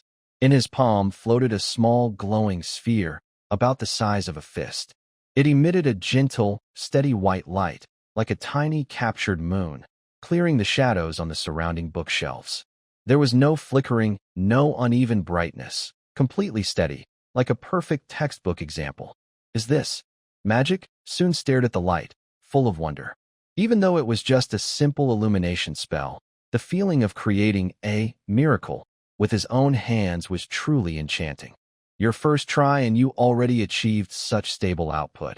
Ella looked at the glowing sphere, her golden eyes shining with genuine admiration. She released her support on Soon's wrist, her fingertips lightly brushing his hand. It seems I was too modest yesterday when I called you a genius, she said with a gentle laugh. Even I, when I first cast the glimmer spell, only managed to produce a flickering firefly. That's because Teacher Ella is so skilled, Soon quickly flattered, and at the same time, the light sphere in his hand disappeared. Stop talking nonsense. Ella glared at him with a pout, while her bright red fox tail wagged happily behind her. Since you've learned how to control the flow of magic, try some basic spells like cleaning or mage's hand. For the next half hour, Soon eagerly absorbed every trick Ella taught him. With his large magic reserve and adult understanding, he learned almost instantly. The cleaning spell could precisely sweep away dust from the desk. The mage's hand, though still a bit clumsy, was enough to carefully lift a feather quill. Soon, you were glowing just now. Just as Soon finished casting a light spell, a lively shout broke the quiet of the library. He was startled and looked back. A small head with black cat ears peeked out. Mia's bright golden eyes, inherited from her mother, were wide with surprise, and her small mouth was slightly open, showing her sharp teeth. Almost at the same time, another small head with golden brown hair appeared. Nora's caramel-colored eyes sparkled, and her fluffy, drooping ears twitched with excitement. You're really glowing. That's amazing. Following them was Laya. The silver-haired bird girl stepped lightly closer, her clear light blue eyes curiously watching Soon's hand. Her pure white wings on her back gently folded in response. Shoo! Ella raised her index finger, signaling for silence. Her fox eyes narrowed slightly, giving off a gentle but firm aura of quiet in the library. The three little ones immediately shrank back. Mia stuck out her tongue and quickly covered her mouth, but her wide, curious golden eyes still revealed her interest. Nora's fluffy tail, which had been wagging excitedly behind her, slowed down as she realized she should behave. Soon, are you learning magic? Mia whispered softly, her cat ears twitching toward him. That glowing ball is so cool. Can you teach me? If I learn it too, I won't have to stumble around in the dark during our adventures at night. Hearing Mia's desire to go on adventures at night, Soon couldn't help but glance sideways. Do you really not fear Sister Luna opening your bottom? I want to learn too. Nora nodded vigorously, her chubby cheeks trembling with her movement. Can you make glowing bones? It would be so much easier to find food at night. Soon looked at them with a slight smile and pointed to the book on the table. You want to learn? The book is right here. Whoever can understand the first pages, Principles of Magic Construction, I will teach them. Mia and Nora immediately leaned over. They only glanced at the dense text and complex geometric diagrams on the page, and their little faces instantly fell. What are all these drawings? They look more like a secret code than Sister Masha's math problems, Mia said painfully, holding her head, her cat ears drooping. Forget it. I think I'll go learn swordsmanship from Sister Berna instead. I can't understand it either. Nora shook her head, her caramel-colored eyes full of confusion. Her fluffy tail hung listlessly. As long as I don't have to sit and read, I'm fine with anything. But Laya didn't give up so easily like the others. This girl, with short silver hair and pure white wings, stood quietly by the table. Her clear light blue eyes focused on the runes on the page, as if she was drawn by some strange rhythm. Laya, Ella noticed her difference sharply. These symbols, Laya pointed with her finger, tracing a magic circuit in the air above the book. They look like clouds flowing in the sky. A hint of surprise flashed in Ella's eyes. Is this a natural sense for the elements? It's not as direct and forceful as Sun's magical talent, but perhaps this girl has a very good affinity with the elements. If you're interested, Laya, Ella's voice softened a little, you can come find me later. Magic is hard, but some types don't require complicated calculations. They just need to be felt with your heart. Laya looked up, a happy expression on her delicate face. She nodded strongly, and her white wings fluttered gently behind her. Thank you, Sister Ella. I want to learn. After leaving the library, Sun still felt a bit itchy in his hands. Those life magic spells are fun, but as a grown man inside, who wouldn't want to try more real magic? Like fireballs or wind blades. But casting fireballs in the library would definitely be asking for trouble. Sister Ella would throw him out for sure. So, Sun turned his gaze to the three little ones who were about to go outside and have fun. Ahem, Mia, Nora, Laya. Sun cleared his throat. Since you're going out to play, why don't we go to that small creek we passed by last time and catch some fish? And I'll show you something even cooler, something more powerful. Mia's ears instantly perked up. More powerful than glowing. Of course, Sun replied with a mysterious smile. That's a magic that can roast fish. Half an hour later, by a small creek at the edge of the tidal forest. It's not far from the monastery. Sunlight filters through the leaves, shining on the clear water, sparkling and bright. Sun, do you really have that kind of magic that can things up with a loud boom? Mia asked as she walked, still chatting, waving a stick she picked up casually. If you're so strong, why don't you ask the goddess for even greater power? Like Sister Berna, who can split stones with a single sword strike, she said. At this, the little black cat girl frowned, showing her small fangs in frustration. It makes me so mad. I pray so seriously, I even try not to fall asleep during morning lessons. But the goddess never responds to me. Even if she just let me jump a little higher, that would be enough. Exactly. Nora followed soon, her caramel-colored eyes full of sincere confusion. Her fluffy tail swayed with her steps. I also want the goddess to grant me legs that run faster, so I won't always chase rabbits and fail. But no matter how much I pray, I still can't catch up with the wild rabbits in the woods. Listening to their simple wishes, Sun chuckled softly. Isn't this something that can be achieved just by working out for a while? Maybe just let go a little, and let the goddess bless you to run faster than the wind and jump higher than city walls. Then, Laya spoke softly, her voice gentle. I think praying itself is a beautiful thing. The winged girl looked up, her clear light blue eyes gazing at the sky through the gaps in the leaves. Her pure white wings slightly spread. Like every morning, when sunlight shines through stained glass into the chapel, and the light spots on the floor form pretty patterns. Even if the goddess doesn't respond directly, just sitting quietly in that light makes me happy. She tilted her head, her white crown feathers gently swaying. And the magic Sun is learning now. Isn't that also a kind of possibility given by the goddess to the world? What we learn is truly a gift that belongs to us. Sun looked back at Laya in surprise. This child, though she doesn't talk much normally, is very perceptive inside. Lia is right, Sun said seriously. Praying is a sacred thing. Doing it with selfish goals only makes the heart impure, and that makes you farther from the goddess.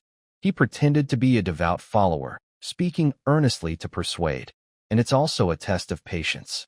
If you pray every day sincerely and do it without expecting anything in return, one day the goddess will notice you.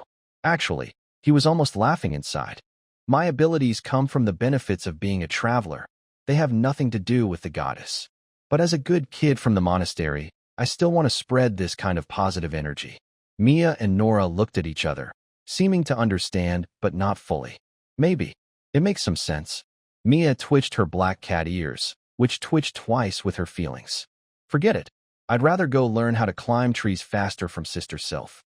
Sister Bernadette said I'm too skinny to swing her sword. I'll go with you. Nora immediately raised her hand, her cheeks puffed up with a smile. As long as I can run around in the woods. Sitting and praying is a bit boring. While talking, the four of them reached the creek. All right, watch carefully.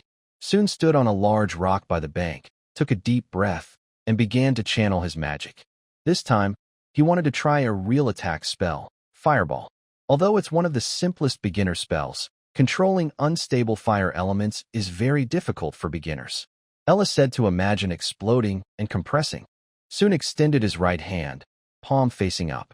As his magic flowed, the air around him slightly twisted, and the temperature rose sharply. He softly recited a short spell, Gather, breath of red flame. Puff! A small orange flame leapt from his palm. Then, guided by his mind, the flame rapidly expanded, instantly forming a red fireball about the size of a basketball, swirling with hot flames on its surface. Wow! The three little ones gasped in unison. Go! Soon shouted softly, waving his hand to throw the fireball toward a rock in the middle of the creek that was just above the water. Boom! The fireball exploded upon hitting the rock, making a dull bang. The intense heat instantly vaporized the surrounding water, creating a large cloud of white mist. Although the power was not earth-shattering, it was enough to turn the surface of that rock black. Wow, so impressive, Mia jumped up excitedly. This is great. We won't need to light fires to roast fish anymore. I want to see more too. Nora clapped her hands. Isn't there water magic in the books? Soon was also overwhelmed by the joy of success. The feeling of controlling magic was just so exciting. Okay, next is water ball technique. He clasped his hands together and softly recited, Flowing water, obey my command. The stream responded as if summoned, gathering into a large water sphere floating in the air. Under the sunlight, the water reflected rainbow colors, and gentle ripples moved across its surface. Wow, so beautiful, Laya whispered in admiration. Her light blue eyes followed the shimmering surface of the water ball, as if she wanted to touch its clear glow. With a thought, soon made the water sphere shoot out like a rushing stream, splashing loudly on the water surface. Next came the wind blade. Soon flicked his fingers and softly recited, Howling wind, turn into a sharp blade. An invisible wind blade sliced through the air, precisely cutting several falling leaves. The leaves' edges were neat and smooth, leaving faint but clean scratches on nearby tree trunks. Although each spell required him to catch his breath afterward, and using lower-level magic was more tiring at first, soon enjoyed it very much. The thrill of turning magic into real effects was much more vivid and exciting than pressing keys in a game. The three little ones watched in amazement, their eyes full of admiration. Especially Laya, who watched every move Soon made when casting magic, her eyes shining with a longing. Mia and Nora were already planning how to use Soon, the human lighter, to have a barbecue party in the forest. At sunset, the sun dyed the monastery bell tower blood red. A nun with long silver hair and white wings, Celine, stood at the top of the tower, on guard. Her icy blue eyes were sharp as an eagle, fixed on the deep forest to the northwest of the monastery. How's the situation, Celine? A gentle yet commanding voice sounded behind her. Sister Sarah had already appeared there without her noticing. The pure nun's robe fluttered gently in the wind, and her long white hair shimmered softly under the evening glow. Dean, Celine turned around and saluted, her expression serious. It's the same as a few days ago. The frequency of bird flocks startled from the depths of the tidal forest in the northwest is increasing, and she pointed toward the distant, seemingly calm forest. The disturbance seems to be spreading outward. Although we haven't detected clear magic fluctuations yet, this is definitely not normal migration. Sarah looked where she was pointing. Her amber eyes narrowed slightly, as if she could see through the layers of trees and spot something hidden in the shadows. The forest is uneasy. As someone who masters natural healing magic, she could sense the mood of nature more keenly than others. It was a tense, restless feeling, as if something was growing in the darkness. "Keep watching, Celine." Sarah withdrew her gaze. Her tone remained gentle, but a hint of worry crept into her expression. "Notify Sylph and Belna to increase patrols over the next few days. Especially, don't let the children wander too far." "Yes, Dean." Celine nodded and looked into the distance again. Her icy blue eyes swept over the forest, which was gradually swallowed by night. Below in the courtyard, unaware of the tension, Soon was returning with the 3 children. Mia skillfully carried a string of small fish strung on grass rope, her black cat, tail wagging proudly. Nora held a few beautiful pebbles she found by the creek, her fluffy tail bouncing happily. Laya carefully held a leaf that looked especially clear under the magic water sphere's refraction. The 4 of them laughed and chatted as they crossed the courtyard, their shadows stretching long in the setting sun. The shadows deep in the forest were quietly spreading, but at this moment, the monastery was still bathed in a warm, worry-free evening glow. The morning light was faint as the bell in the Linshi Monastery's chapel rang again with a melodious sound. Soon knelt on a mat, hands clasped in prayer, seemingly immersed in devout worship of the goddess Anan. But in fact, his mind had already sunk deep into his own spiritual world. After learning the basic meditation method, Soon asked Sister Ella if this meditation technique was universal. This question received a positive answer from Sister Ella. Whether they are warriors, mages, or priests, everyone can use meditation to sense their own state and connect with the energy outside the world. So, Sun had a bold idea, to use basic meditation during morning prayers. The result was surprisingly effective.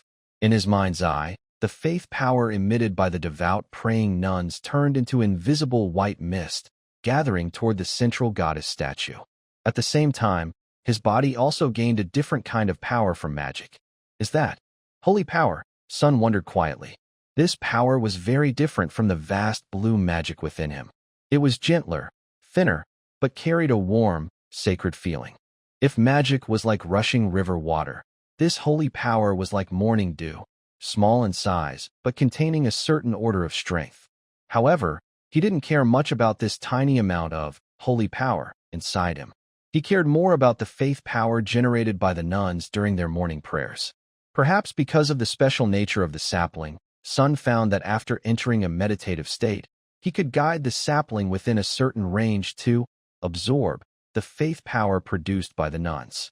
He began to carefully control the variables, taking a little less each day, while closely observing the changes in the goddess statue and the nuns' reactions.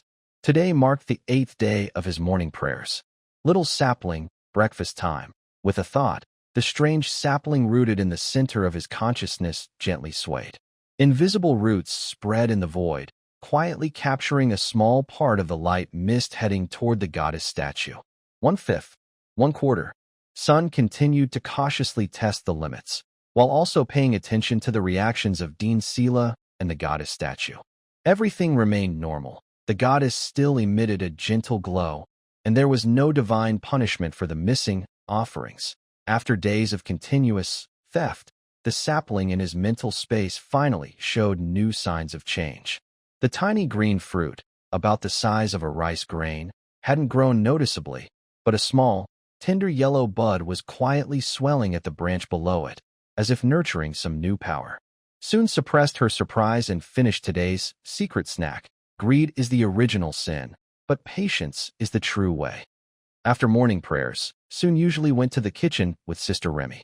The kitchen was filled with the warm smell of bread and the rich aroma of stew.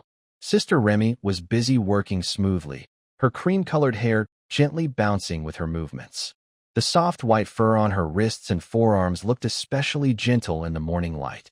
"Soon, today's breakfast has your favorite berry jam," Remy said softly, turning around with a gentle smile. Her lake green eyes looked shy but kind. "Nephi picked it from the forest yesterday. It's very fresh." "Thank you, Sister Remy," Soon replied politely. Her eyes focused on the dough she was kneading. Her hands moved simply but with a special rhythm, making the dough very obedient in her hands. Most of the time, Soon was just watching. Sister Remy seemed to enjoy having company. She prepared breakfast skillfully while softly talking about the weather, the vegetables in the backyard, or funny things the children had done recently. Her voice was warm and soothing, like gentle sheep's milk, with a calming magic. After breakfast, the break was short and pleasant. The morning class was painting. Nephi wanted to join eagerly. Painting was one of the few classes she actively participated in. But unfortunately, the monastery's supplies were running low. So Dean Sarah assigned her to go shopping in town with Sister Noelle, who was steady and reliable. The art room was in a sunny room on the side of the church. Large stained glass windows let colorful light spill onto the wooden table and blank paper. Sister Mashu tied her light golden hair loosely today, with a few strands falling by her ears. She wore a neat nun's robe, moving gracefully. Her clear gray-blue eyes gently looked over each child. "Today, we won't draw specific objects," she said softly, like a feather brushing a string. "Try to draw the colors and shapes that make you feel peaceful. It can be a moment from your memory or a feeling in your heart." Leah, Mia, Nora, and the twins Anna and Ellie immediately immersed themselves in the activity. Leah, the winged girl, held a charcoal pencil, her pale blue eyes watching the clouds outside the window. Her pure white wings gently folded behind her. Mia's black cat ears twitched occasionally, and her golden eyes flickered as if recalling something interesting. Nora bit her pencil, her caramel-colored eyes focused and serious. The twin sisters sat close together, their brown and gold heads nearly touching as they quietly exchanged ideas. Only Soon looked blankly at the blank sheet of paper, lost in thought. Drawing. This touched on his lack of knowledge. In his past life, he had thought about learning to draw, hoping it could help his friends and let him create stories he liked. But when he couldn't even draw straight lines or circles that looked round, Soon finally accepted that he had no talent for drawing. "Are you having trouble, Soon?" Madame Mashu had quietly come to his side. She leaned slightly, a strand of light gold hair falling over her shoulder, and carried a faint, special scent. "Yeah." Soon awkwardly scratched his head. "I see images in my mind, but my hand won't obey." "That's okay. I'll teach you," she said with a gentle smile. She bent down slightly, one hand softly supporting the drawing board, and the other gently covering Soon's hand holding the pencil. Drawing is a bridge between your heart and your hand. Relax your wrist, don't use force, and feel the flow of the lines.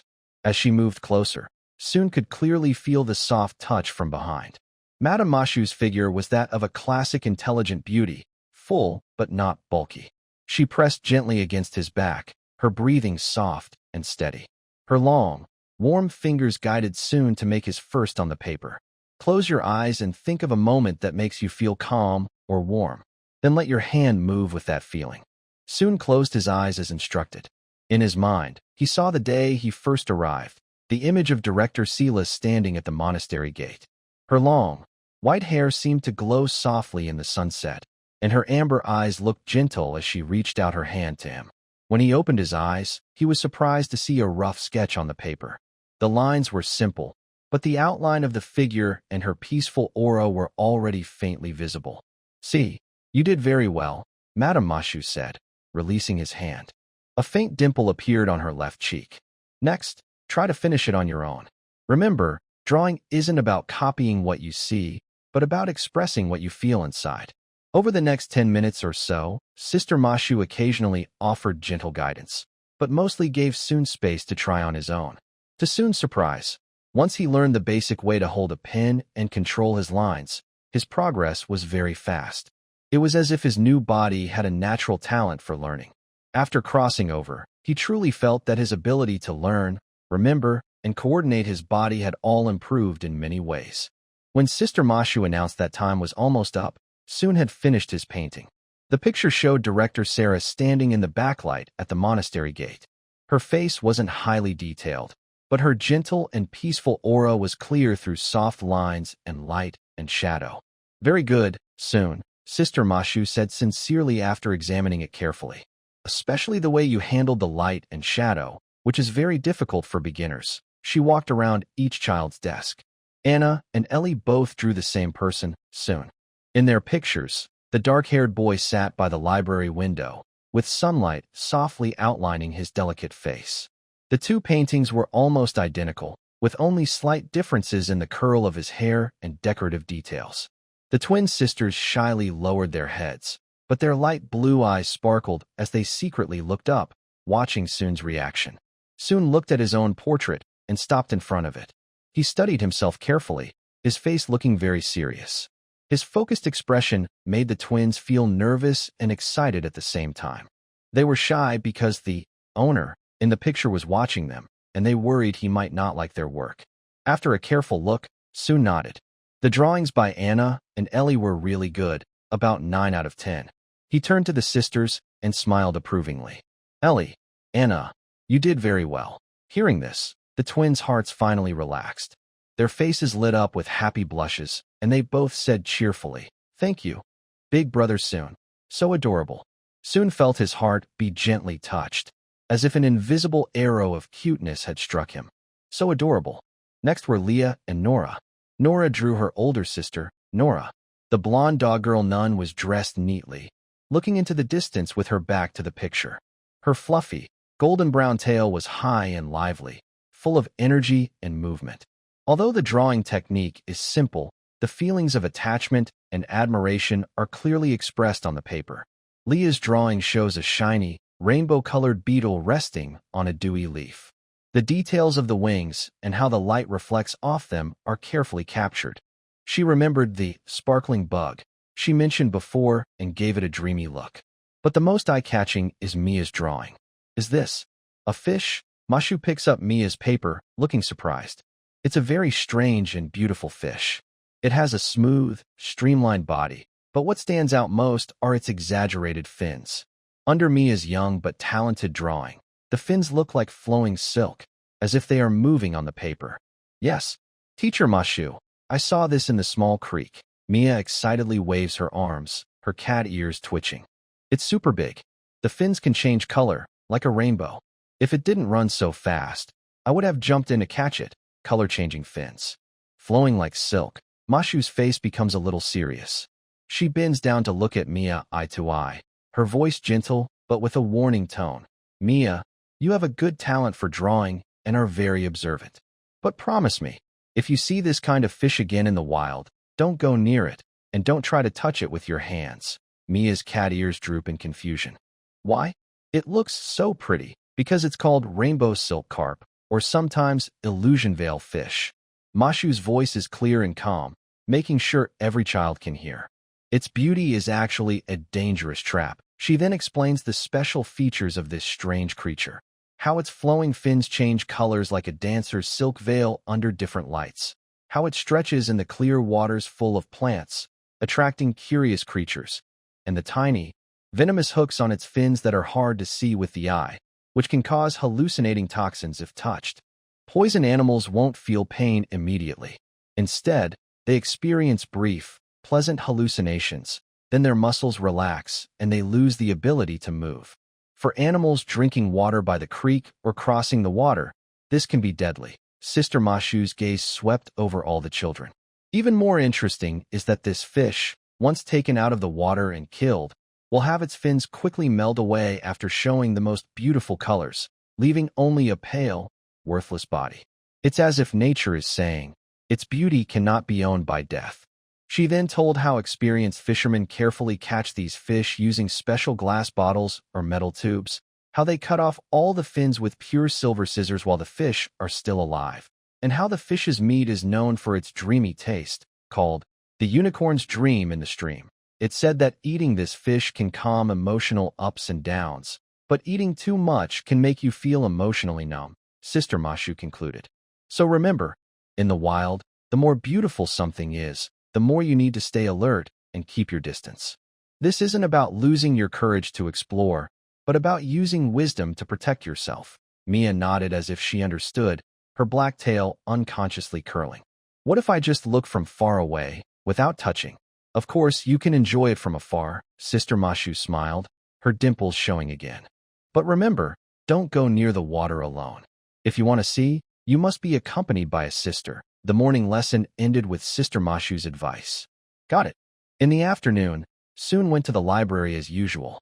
Today, however, he was followed by a small group. Nora and Mia, though they couldn't read magic books, were very interested in the wonderful effects of magic. Laya genuinely wanted to learn, and the twins Anna and Ellie, because Soon was very pleased with the portraits they drew of him, also came along to play. Sister Ella saw the lively group, and a faint surprise flickered in her golden eyes. Her long red hair swayed gently as she turned her head, and her red fox tail lazily swept the ground. Today's library is quite lively, but we need to keep quiet inside, she said with a gentle smile. If you need help, you can come find me. She then glanced casually at Mia and Nora, causing the little cat girl to quickly nod in fear. Nora straightened her back and said, "We'll be good," but her tail, instinctively wagging quickly, almost knocked over some books on the shelf. Sister Ella covered her eyes with a helpless smile. They arrived at a familiar corner, and Soon began his magic lesson for the day. As he became more skilled at basic magic, Ella began guiding him to practice more precise control of his magic. For example, using the mage's hand to control 3 feather pens at once to write different letters, or using cleaning spell to carefully remove dust from pages without damaging the paper. Nora and Mia initially watched curiously from nearby, but the complex symbols on the spells soon made them lose patience. Mia started to look for a secret passage between the bookshelves, while Nora was distracted by butterflies flying outside the window. However, Laya sat quietly beside Soon, borrowing a book called Natural Element Atlas and carefully studying the illustrations. When Soon successfully made the 3 feather pens write smooth sentences at the same time, her light blue eyes lit up. Her pure white wings fluttered gently as she softly praised, "Wow." Like 3 little birds dancing together, the twins sat obediently in a slightly farther corner, sharing a picture storybook. Occasionally, they looked up at Soon, then whispered to each other, giggling softly. The afternoon passed peacefully amid the scent of books and the gentle glow of magic. After lunch, Mia secretly approached and invited Soon to go adventure in the forest. Actually, she just really wanted to catch that fish.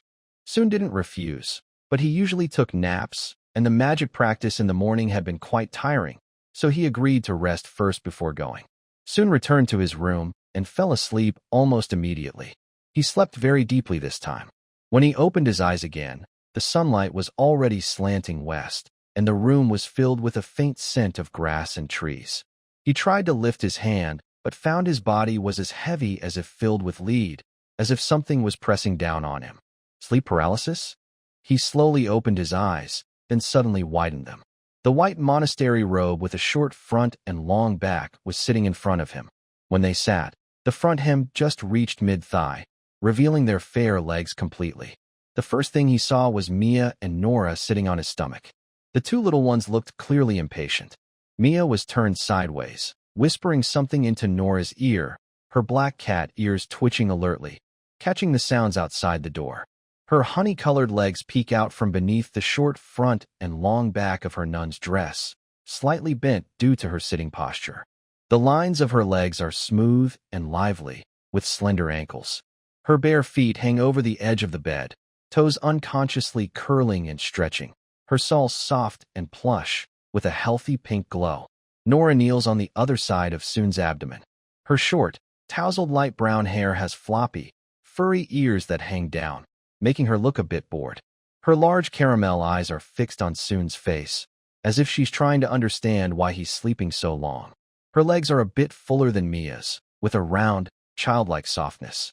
Her fair skin glows softly in the afternoon light.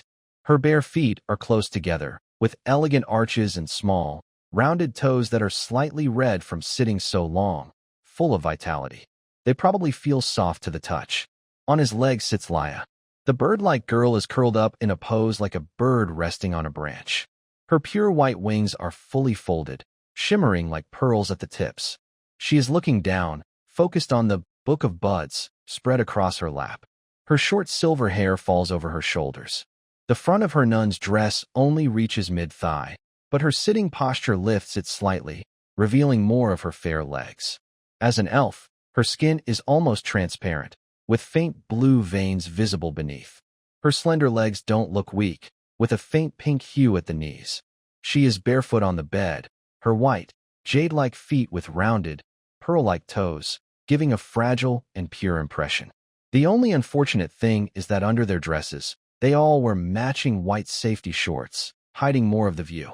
While Soon is lost in the sight of the girl's fair legs, Mia quickly notices he's awake. The big lazybones is finally awake. She shouts immediately, her small mouth showing her sharp teeth as she grins. Soon, you sleep even more than Nora. The sun is almost setting. I didn't sleep that long, Nora protests instantly, her cheeks puffed out with baby fat. Her fluffy tail angrily thumps the bedspread. You just couldn't wait and came early. If you don't wake up soon, Mia leans forward, her black cat ears nearly touching Soon's nose, her golden eyes sparkling mischievously. Nora and I have decided to draw a forest wild boar on your face. With Sister Berna's ink, Sister Belna has a type of ink that is very hard to erase once written. Haha, Nora added, her caramel-colored eyes full of laughter, clearly just pretending to be serious. Leah also looked up from her book, her light blue eyes forming a crescent moon shape. Soon, you look so peaceful when you sleep, like a hibernating little animal. She closed her book and gently stretched her pure white wings. There are some patterns in the book I don't understand, but they look so beautiful. Soon tried to sit up, but the weight on him made it a little difficult. His gaze accidentally swept over the three of them's exposed legs and feet, and he couldn't help but look a bit longer. Mia noticed his gaze quickly. Instead of feeling shy, she deliberately stretched out one leg, her honey-colored calf swinging in the air, and her black cat tail proudly raised. What are you looking at? Envy that my legs are more flexible than yours? I can climb the tallest trees. Nora was surprised and looked down at her own legs, then at Soon. Suddenly, she seemed to realize something. Soon, is your leg numb? Sorry. We'll get up right away. She hurried to move, but in her haste, her hand pressed against Soon's chest, causing her to wobble. Then, a faint but pleasant smell wafted into the air. It was subtle, but Nora, with her keen sense of smell, clearly detected it. For a moment, she was a bit mesmerized. She chose to pretend to be dead, lying still between getting up and staying still. Leah, following Soon's earlier gaze, looked at her legs and feet. The winged girl tilted her head, a hint of confusion in her clear eyes. Then, as if she remembered something, she gently pulled down her skirt to cover more skin. Her fair cheeks flushed with a light blush. But she wasn't angry. She just softly said, Sister Ma, she said, it's not okay to show your legs to others. Soon after, she seemed to remember something else and loosened her grip on her skirt. But Sister Mashi also said that everyone in the monastery is like family. She didn't know why, but when Soon stared at her legs, she felt a strange sensation in her heart. Her heartbeat quickened. She couldn't stand Soon's straightforward gaze and wanted to cover her legs, but she noticed Soon seemed happy. She didn't understand why her legs were so interesting, but since Soon was happy, her thoughts faded again. The innocent, shy look of the winged girl made Soon feel a strong sense of guilt. He looked serious and said to Laya, Sister Mashi was right. You shouldn't show your legs to others casually. Just show them to me from now on. But then again, there will always be fools in this world. Since that's the case, I will be the fool for now. Soon thought to himself, stop mumbling. Are you getting up or not? Are you going fishing or not? And you, Nora, are you going to become lazy bum too? Mia, who was sitting on Soon's stomach and feeling impatient, stomped on his face with one foot and kicked Nora, who was lying nearby. Soon took a deep breath and raised his thumb. All right, I'm up. Let's go now. They reached a familiar corner of the wall, pushed aside the bushes and weeds, and Mia was the first to quickly crawl into the hole, followed closely by Nora. Just as Soon bent down to crawl in halfway, a hoarse and desperate cry suddenly shattered the quiet afternoon of the monastery. Help! Director Sela, please, open the door. Save him. The despair in the voice was like cold water pouring down.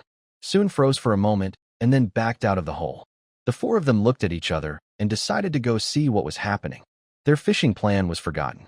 They silently bypassed the bushes and tiptoed along the wall to the front yard. At this moment, Nephi, who had just returned from shopping, was unloading goods at the door. The bright girl, like a summer sunflower, was startled and almost dropped the bag of flour she was holding.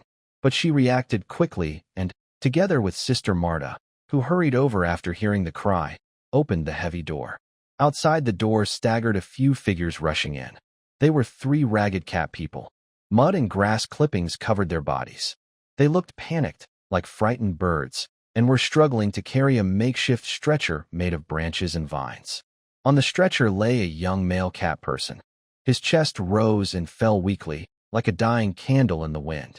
Most shocking were his left leg and abdomen, which had deep tears exposing the bones. The skin around the wounds was a strange purple-black color, and even in the sunlight, it emitted a nauseating sweet, bloody smell, an odor of decay and poison. Sister Marta acted quickly. Even though she was over 60, her voice remained calm and strong, steadying the chaotic situation like a steady anchor. Director Sarah almost floated out of the church. Her usual gentle and soft aura was gone, replaced by the pure and serious presence of a guardian of Linshi. Sister Remy also rushed out from the kitchen, holding a towel.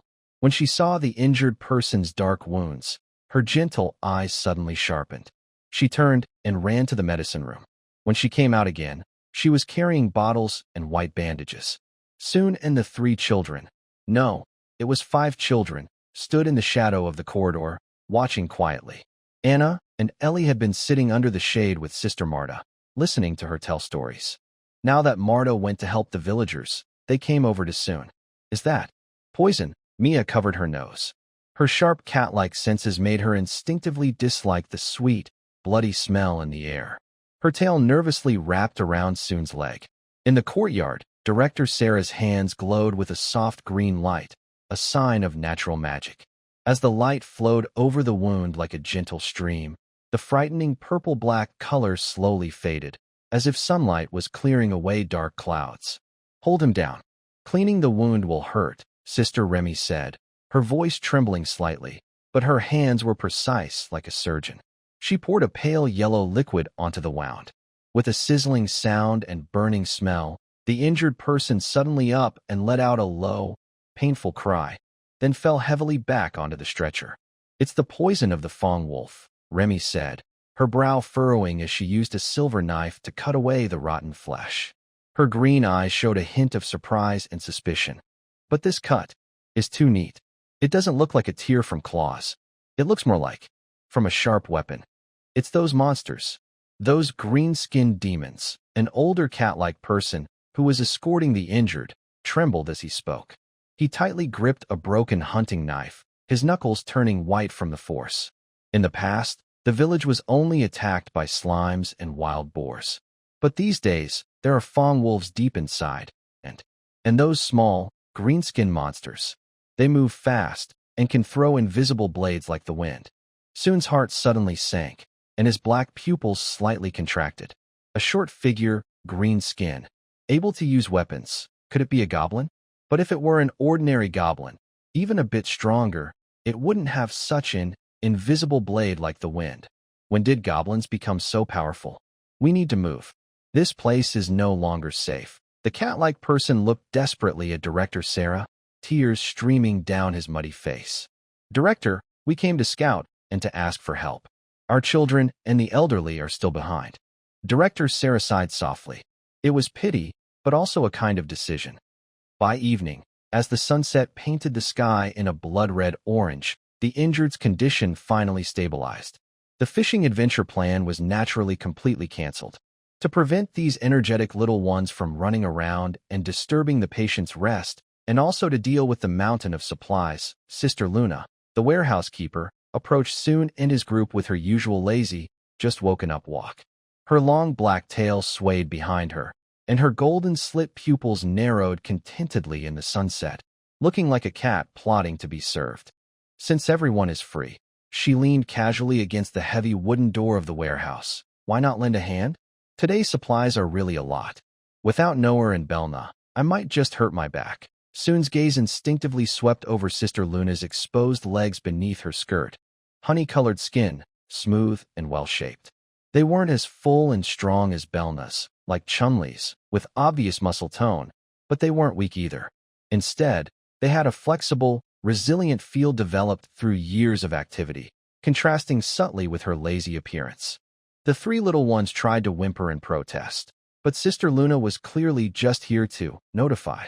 So, the original exploration team was quickly reassigned as movers, seeing Soon and the others being called to help. The nearby twins, Ellie and Anna, who had been quietly playing, curiously came over and joined this temporary team. Soon is such a lazybones. Mia, carrying a small box of linen, walked beside Soon, muttering. She used one hand to lightly tap Soon's shoulder. It's all your fault for sleeping in. Otherwise, we would have left at noon, and maybe by now we would have caught a big fish. The tone was more like teasing than anger. Soon didn't feel hurt and wanted to say that when she got angry, she sounded like she was teasing. But he was afraid it might make Mia more upset, so he didn't say anything. Knowing he was in the wrong, Soon silently endured Mia's playful punches. After Mia was satisfied, humming a cheerful tune, she happily ran to the shelves. Soon helplessly shook his head and bent down to pick up a bag of coarse salt.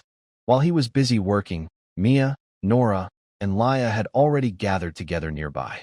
They still held some items, but were clearly distracted, working lazily like they were, fooling around. Soon felt he was too honest. Sister Luna was right next to him, but seemed to ignore these three little ones completely. Based on what he knew about the nuns in the monastery, Soon had already seen through the situation. Apparently, the Beastmen tribe in the forest had been attacked by monsters, making the area around the forest much more dangerous than before. The secret passage that the three little ones thought was hidden was probably already discovered by the nuns. Now, calling them to organize supplies wasn't because they were short-handed, but simply to keep an eye on them and prevent them from sneaking out and getting into trouble. Once he understood this, Soon's movements slowed down. He carefully carried the load for a while. His body, only 12 years old, was starting to tire. He was slightly out of breath, with a thin layer of sweat on his forehead. Next to him, Ellie and Anna, who had been working seriously with him, were now too tired and sat on some sacks to rest. Since fooling around is allowed, I don't need to push myself so hard, Soon thought confidently. Just as Soon put down the salt bag and was about to rest a little, heavy footsteps sounded at the warehouse door. He looked up and saw Sister Berna carrying two large wooden buckets, each thicker than her waist, walking steadily inside. Today, she wasn't wearing her usual loose nun's robe. Instead, she wore a tight dark-colored tank top and old military shorts that reached her thighs. Her wheat-colored skin glowed healthily in the dim warehouse light. Her arms and shoulder muscles moved smoothly with her actions, not exaggerated but full of a sleek, powerful look, like a cheetah ready to pounce. She placed the wooden bucket with a loud thud, brushed off the dust from her hands, and immediately noticed Sun wiping his sweat. "Are you tired already?" Bernal approached naturally and sat down on the cushion where Sun was sitting. Little Sun has been in the monastery for over 10 days, but he's still so weak. "Do you really not want to join me in exercising?" Before Sun could turn his head, he felt a soft, warm, and surprisingly elastic touch press against his face and shoulder. It was as if something soft and warm had suddenly bumped into him. He could even feel her body heat. Since she was doing heavy physical work, she wasn't wearing her delicate, pure nun's outfit, but instead dressed in cooler, more comfortable clothes. She wore a tank top on top and short shorts that reached only to her thighs. This outfit showed off her healthy, tanned skin clearly. After moving heavy objects just now, she was covered in tiny beads of sweat. Sun's breathing slowed slightly, and his gaze unconsciously drifted downward along her smooth, firm armpit. Through the loose sleeve of her tank top, he could faintly see the white bandages wrapped tightly around her chest. Further down, he glimpsed her flat stomach with faint abs and the well-defined muscles on her thighs. She wasn't like those overly muscular women who looked bulky. Instead, her figure was perfectly proportioned.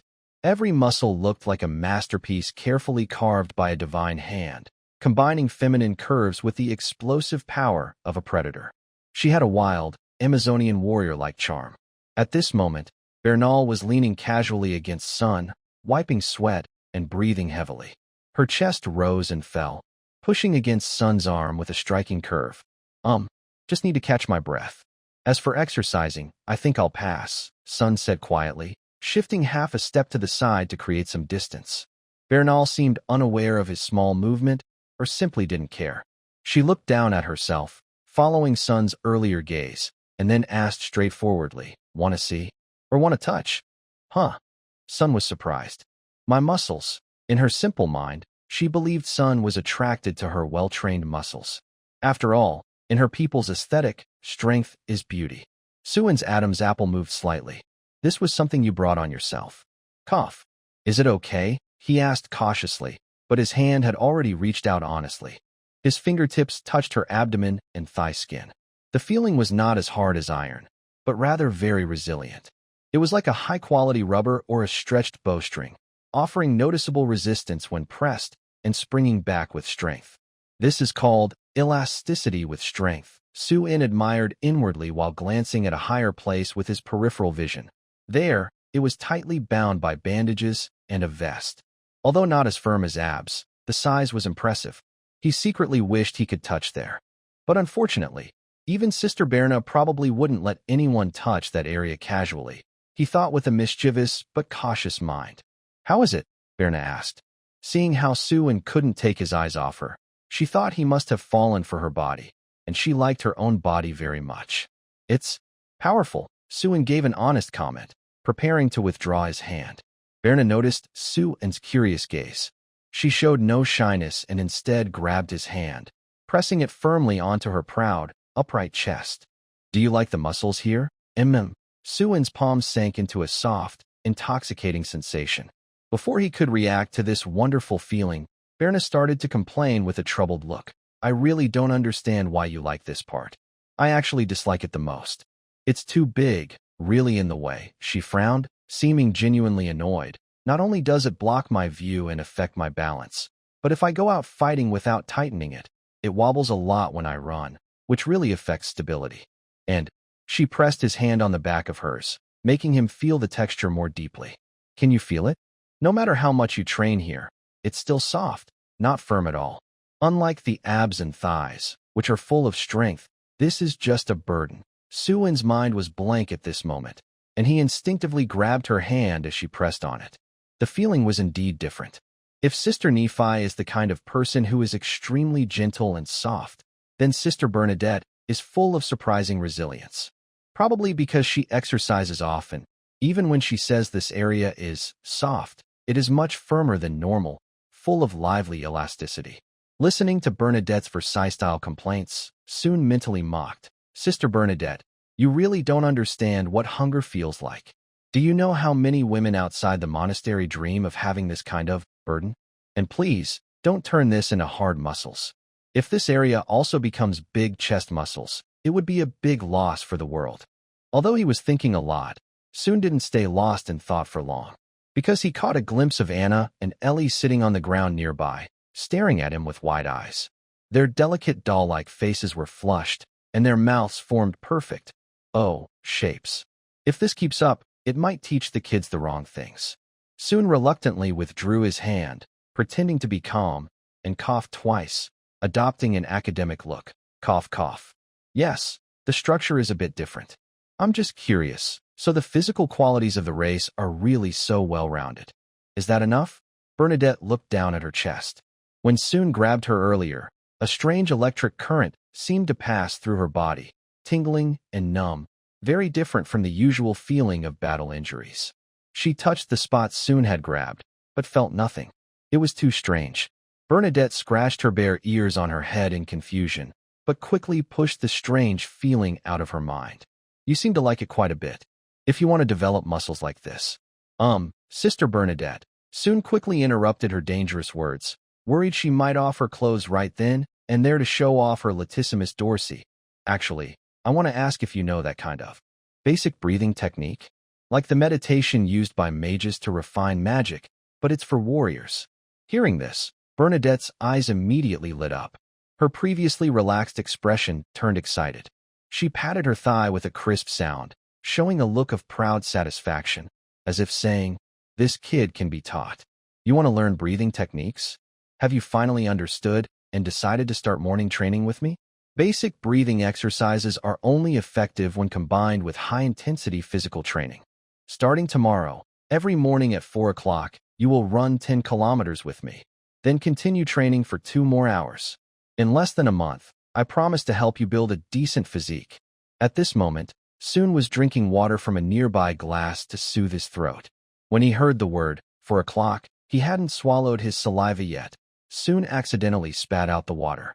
Luckily, he reacted quickly and turned his head, so he didn't spray it on Belna's tempting abs and tank top. Cough, cough, cough. And no, Soon quickly wiped his mouth and waved his hands wildly, as if he had heard a scary story. I don't have that idea. Absolutely not. He explained very quickly. I also need to study complex magic theories with Sister Ella every day, which is very mentally exhausting. I must get enough sleep. I'm just curious and want to learn about the principles of breathing exercises, that's all. Ah? Just the principles. Belna visibly looked disappointed, her bare ears drooping halfway. But she was a person who kept her promises and was kind-hearted, so she quickly cheered up again. All right, it's a bit of a pity not to train, but since you want to learn, I'll teach you. After saying that, she eagerly leaned closer to Soon, her fierce vertical pupils full of anticipation. Are you really not considering it again? As long as you train with me in the morning, I won't ask you to touch your abs. You can study muscle structure however you want. Soon looked at her heroic face so close, and at the deep, captivating cleft below her gaze, and swallowed hard. Then, he shook his head firmly. What a joke. Even if she offered me this perfect chest, I would never wake up at 4 in the morning. Never. Mia used a spoon to poke at the beans in her plate, while her golden cat's eyes stared at her. Why haven't you been playing with us lately? I don't see you during the day, and after dinner, you go straight back to your room, acting so secretive. Nora bit into a piece of bread and mumbled. I know. It must be because Mia was mean to Soon last time. Soon got scared and doesn't want to play with us anymore. She nodded vigorously, as if confirming her guess, with a look that said, I was right. Leah gently put down her spoon and looked at Mia. Mia, you shouldn't have hit Soon. He didn't do it on purpose. Hearing this, Mia's ears drooped a little, and a hint of guilt flashed across her small, honey-colored face. She looked at Soon and spoke softly. Sorry, Soon. I shouldn't have hit you. Please don't hide from us, okay? With that, she seemed to make a big decision. She stretched out her fair arm towards Soon, closed her eyes, and her eyelashes fluttered slightly. If saying sorry isn't enough, I'll let you bite me. Just once. Soon almost choked on his food and hurriedly swallowed. No, it's not because of that, and I didn't mean to hide from you. Then why? The three of them asked together, their eyes full of doubt. Faced with their gazes, Soon knew he couldn't lie anymore. He had to be honest. I'm preparing a gift, as an apology for missing our last meeting. It might take some time to get ready. Oh, a gift, the three kids exclaimed in unison, their eyes lighting up instantly. All the awkwardness from before was forgotten, replaced with eager anticipation. What kind of gift? Will it take a long time? When can we see it? Questions flooded in. Soon quickly waved his hands. It's a secret. You'll see when it's ready. Anyway, I didn't mean to ignore you. After comforting the three little ones, Soon hurried to Sister Ella to ask for help. He finally learned a simple but useful spell called Alert Magic. This magic creates an invisible sensing net around him within a certain range. If any unauthorized creature steps inside, it will send him an alert. Once everything was prepared, he returned to the familiar creek. This time, he was extra careful. He carefully cast a circle of alert magic around a fishing spot he chose, with a radius of 50 meters. Although setting up each node was a bit slow, it was worth it for safety. Everything was ready. He found a flat, big stone to sit on and cast his baited line.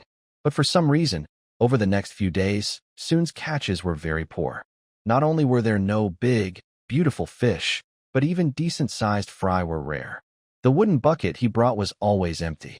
On the third afternoon, Soon stared at the floating bobber with no movement, lost in thought. Is it my fishing technique? Or are these worms no good? Or maybe there are no big fish in this part of the river. Soon sat on the rock, puzzled and deep in thought. While he was pondering, he suddenly remembered that some fishermen in his past life liked night fishing. According to them, night fishing was easier and more likely to catch fish. If I don't catch anything today, I'll try night fishing tonight, he muttered. He had already chosen his target spot, a small creek near the edge of the forest, about 100 meters from the monastery. It was close enough to the monastery, where nuns regularly cleared away monsters, making it relatively safe. As the sunset turned the sky orange, another day passed with no catch. Do I really have to try night fishing? Soon sighed, about to reel in his line. Just as he was feeling discouraged and about to lift his empty hook, suddenly, beneath the calm water surface, a strange, beautiful glow appeared without warning. The light was dreamy and surreal, shimmering with shades of cobalt blue, emerald green, and violet, like a living aurora slowly unfolding in the water. Before Soon could recover from this sudden beauty, his fishing rod violently downward with great force. Whoa! The powerful tug almost pulled him into the river, given his light weight. He hurried to steady himself, but his feet skidded on the wet, muddy bank, leaving shallow grooves. It had to be a big fish, and judging by the strange glow in the water, it was definitely not an ordinary fish. His heart pounded wildly as he clung tightly to the rod. He knew he couldn't overpower it. He would be dragged into the water in an instant. In a flash, he forced himself to stay calm and thought quickly. Magic. I need to use magic. He barely managed to hold the rod with his left hand, then quickly raised his right hand. His fingertips shone brightly, bright light strong beam. A blinding white light shot out like a small flashbang, instantly piercing the water and illuminating the strange, beautiful glow. The struggle beneath the surface suddenly paused, as if stunned. Taking this opportunity, Su-in quickly recited another spell with short, clear syllables. Drowsiness. A faint gray magic glow shot out from his fingertips, precisely wrapping around the water and landing on the blurry, ornate fish head. The struggling force gradually faded like the tide. Soon, a large fish nearly a meter long, shimmering with rainbow scales, rolled onto its belly and slowly floated to the surface. Huh. Su-in sat exhausted on the grass, gasping for breath. As he looked at the catch pulled ashore, a small smile appeared on his face. It was a rainbow silk carp. The rainbow silk carp, gently swaying its tail among the grass by the shore, opened and closed its gill covers. Its strange eyes, like swirling star clouds, half closed, gave off a dreamy, lazy beauty. Now I have a gift. At 10 o'clock in the evening, the bell of the monastery rang. While the nuns began to rest, Su-in's room was still warmly lit. A large bathtub sat in the center, filled with clear water. The colorful rainbow silk carp swam slowly inside, its scales reflecting a dreamlike glow that filled the room. Mia, Nora, and Laya gathered around the tub, their small faces full of amazement. So big, Nora exclaimed with her mouth wide open. It's even bigger than the one I saw before, Mia excitedly gestured, her black cat tail standing upright. Laya carefully crouched down, her pale blue eyes reflecting the shimmering rainbow hues of the fish. It's so beautiful, like wearing the starry sky. How about this gift? Su-in leaned against the doorframe, smiling. Awesome. The three children cheered together, their eyes shining as they looked at Su-in. For the first time, they could observe the legendary rainbow silk carp so closely and for so long. They chattered excitedly about the changing colors of its scales, guessed what it ate, and even tried, under Su-in's strict watch, to gently touch its gauzy fins. Before they knew it, the night had deepened. The tired children yawned widely. I'm so sleepy. I don't want to go back. Mia rubbed her eyes. Yeah, bed. Nora already drifted towards Su-in's small bed, her eyes half closed. Laya, also sleepy, slowly lowered her wings, looking exhausted. Su-in looked at the small bed filled with children and sighed.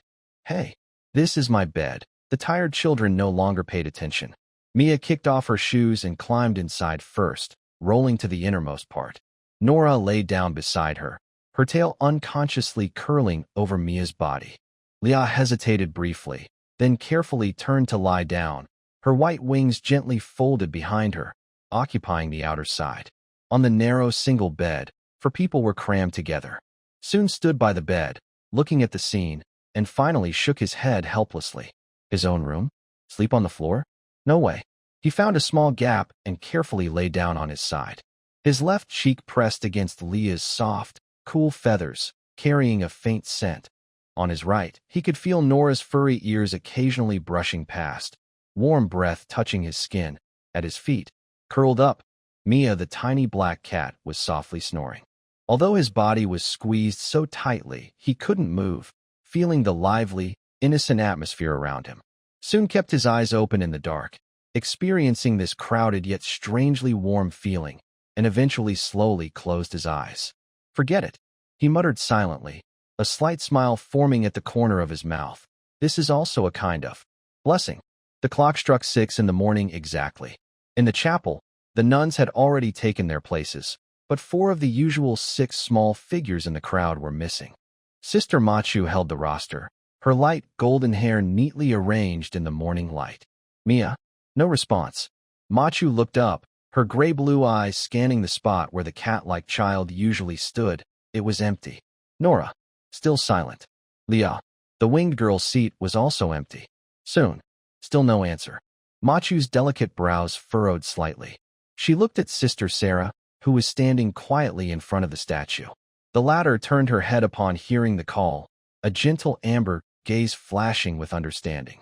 Let's start morning prayer first, Sarah said calmly. We'll look for them after it's over. But this calm didn't last long. As soon as the prayer ended, several nuns left almost simultaneously. Sister Nor was the fastest, her short golden hair bouncing as she moved, her amber eyes showing a hint of unease. Norin never missed without a reason. Sister Celine spread her pure white wings and silently glided out of the chapel. Her icy blue eyes were calm, but her speed was a little faster than usual. Sister Luna was the last to arrive. She lazily yawned, her black cat tail swaying comfortably, while her golden vertical pupils looked toward the dormitory building. Sister Remy put down her hymn book, worry filling her lake green eyes. Is little Soon sick? Let's go check, Sister Mashu said softly. The two of them walked side by side. Soon, faint sounds of doors opening and footsteps echoed from the dorm. Noelle pushed open her sister's door. The bed was neat, but no one was inside. Celine stood outside Lia's door, knocked lightly, got no response, then pushed the door open, also empty. Luna strolled to Mia's door, glanced inside, and gave a faint, amused, TSK, then turned and headed down the hall. Several groups gathered outside Soon's tightly closed door. Is everyone inside? Noelle asked quietly, her dog ears perked up. Luna didn't answer. She simply extended her long finger and gently pushed the door. Creak, the door opened. Morning light flooded into the room, revealing a scene that could be called spectacular. On a narrow single bed, for children were tangled in a very twisted pose. Soon was pushed to the edge, half his body hanging outside the bed, his black hair messy. Mia was lying on his chest, her black cat tail wrapped around Nora's arm. Nora was lying on her side, her fluffy tail covering Lia's legs. Lia curled up inside, her pure white wings half open, feathers brushing Soon's cheek. All 4 were breathing evenly and sleeping soundly. In the center of the room, a large bathtub that clearly didn't belong there caught everyone's attention. It was filled mostly with clear water, and beneath the surface, a faint, colorful rainbow shimmered and flowed slowly, as if a tiny piece of the aurora was trapped inside the water. The nuns stood silently at the door. Luna was the first to break the silence. She leaned lazily against the doorframe, her golden vertical pupils narrowing, her tail tip flickering slightly. Can someone tell me what's going on here? Noelle exhaled softly, but her brow furrowed when she saw her sister's relaxed sleeping posture and the conspicuous bathtub. Celine's gaze lingered on the bathtub and Lia for a moment, a hint of helplessness flashing in her icy blue eyes. Sister Remy looked around for Soon and sighed in relief when she saw he was safe. Sister Mashu gently sighed, her gray-blue eyes scanning the tired faces of the children. Her expression showed more concern than disapproval. These children, at that moment, Director Sarah slowly approached. She didn't speak, just stood quietly by the door. Her warm amber eyes calmly looked over the room, crowded beds, a noticeable bathtub, and the sleeping faces of the children. Her gentle but firm presence made the restless air suddenly calm.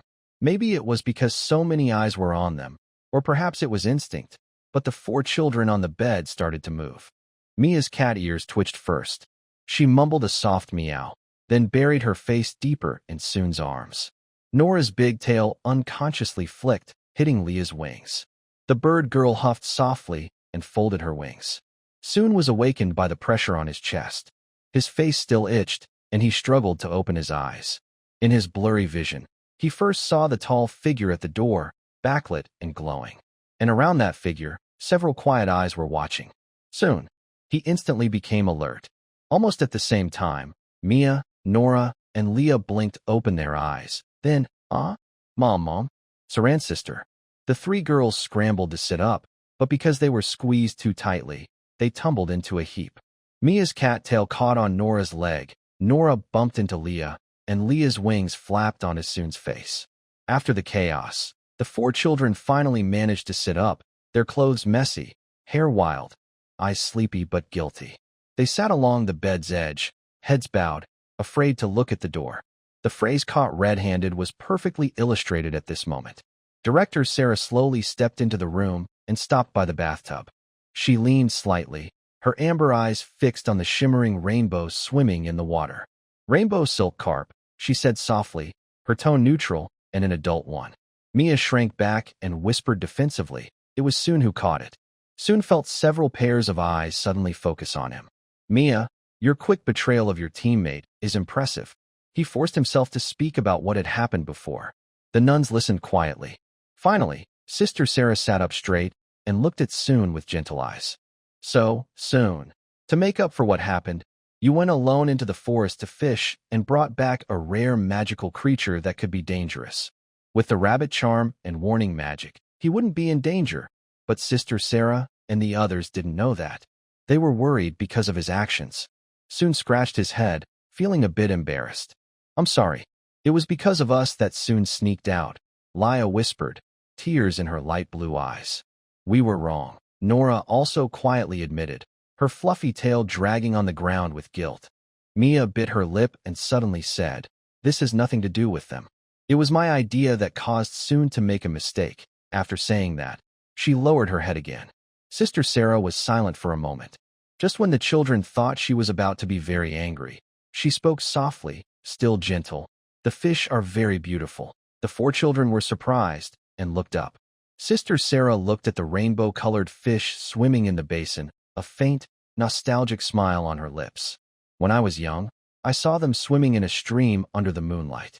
Like a flowing dream." She paused and looked back at the children.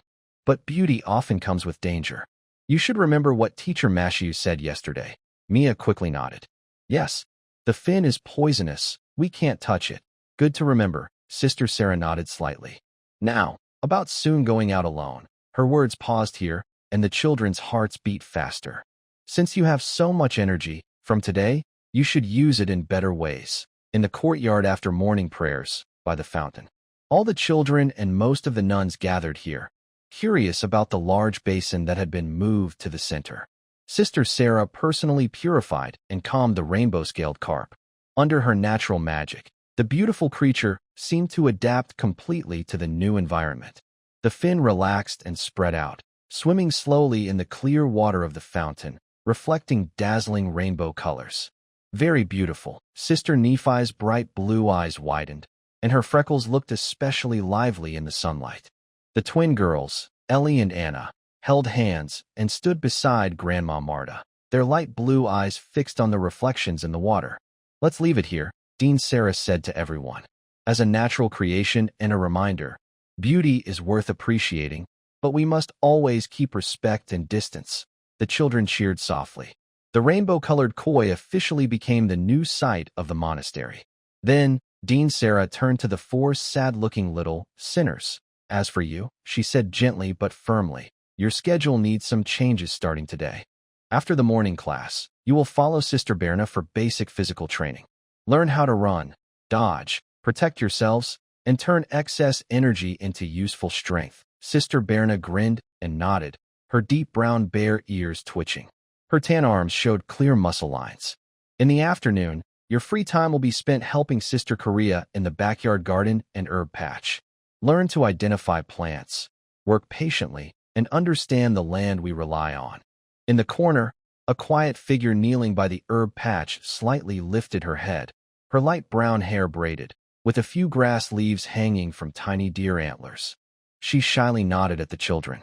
Also, Dean Sarah looked at Nephi and the twins. If Nephi, Ellie, or Anna are interested, they can join too.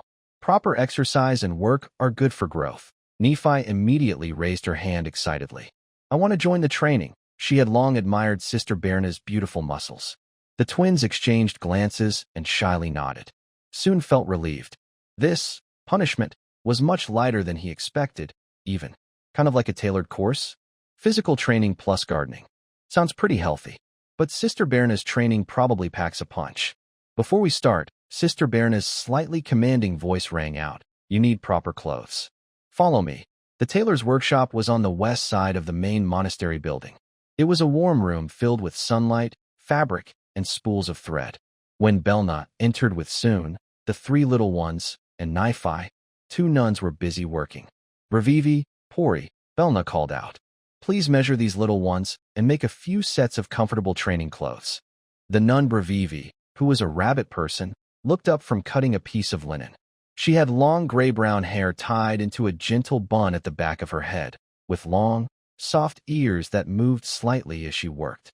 Her deep brown eyes looked kind and calm, and her nose had a natural pink tint. Yes, Belna, she said softly, like spring rain. Children, come over here. Another nun, Pori, hopped out from behind a pile of fabric, like a clever squirrel. Her short, fluffy red hair was messy, and her pointed ears stood up alertly. Her big brown eyes shone brightly, and her big fluffy tail wagged happily behind her. Wow, isn't that the little adventurer who caught the rainbow silk carp? Pori said quickly to Soon. Amazing. I've never seen a real rainbow silk carp. Does it really change colors? Mia immediately got excited and described it vividly. Pori gasped in surprise as she listened. Bravivi smiled and shook her head gently, taking out a soft measuring tape. All right, Pori, first measure the children's sizes. Naifi, can you start? She measured carefully and gently. Bravivi moved very professionally, lightly touching through their clothes to record shoulder width, chest size, arm length, leg length, and more. She sometimes softly asked, will this be tight here? What color do you like? Light gray or indigo? When it was Soon's turn, Bravivi paused for a moment, her eyes resting on him. Soon was still wearing that slightly loose, somewhat feminine apprentice nun's robe. Bravivi's long ears twitched slightly. She picked up the soft tape and spoke more gently than before. Soon, this time, let's try pants, okay? It'll be easier to move around. Her tone was natural and caring, without surprise or teasing. Finally, he could wear pants again. So touching. Why yes, Soon quickly nodded. But still, why hasn't Sister Sarah finished the custom male monk's outfit that she promised? Did Sister Sarah really do that on purpose? While he was lost in thought, Bravi carefully measured him, her fingertips occasionally brushing his waist or leg, bringing a cool sensation. Polly helped record the measurements and chatteringly asked about the training class, creating a relaxed and happy atmosphere. Nephi was carefree and didn't care about sizes, only worried if the clothes allowed her to move freely.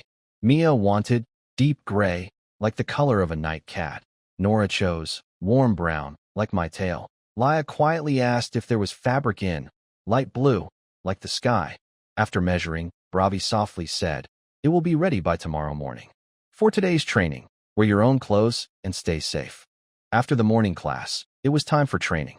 The 5 children changed into their most comfortable clothes and gathered in the open space on the east side of the courtyard, which Sister Berna had designated as the training ground. Sister Berna was already waiting there. She wore a sleeveless, fitted training outfit that was easier to move in. Her short, deep brown hair was neatly tied back. Her sun-kissed arms and toned abs were fully exposed to the sunlight. The scar running diagonally from her right shoulder to her left ribs looked striking and added a wild, powerful feeling. Stand properly, she called out loudly. First lesson, warm up. For over an hour, the 5 children experienced what it meant to use up excess energy. They ran 10 laps around the courtyard. Suen reached the 5th lap and felt like his lungs were about to burst, barely holding on with the willpower of an adult and a hidden blessing from a rabbit charm. Nephi was energetic, but breathing was chaotic. Mia was agile but lacked endurance. Nora, surprisingly, was the best runner, showing her canine talent. Laya probably wasn't suited for long-distance running. Her face turned pale, and her wings drooped. Next was dodge practice. 2 people paired up to throw soft cloth balls at each other. Suen was hit several times by Mia, the black cat girl happily wagging her tail. Nora and Nephi threw balls at each other joyfully. Laya always narrowly dodged, her wings instinctively helping her balance. Finally, they practiced basic punching and kicking stances. Sister Berna demonstrated herself, moving cleanly and powerfully.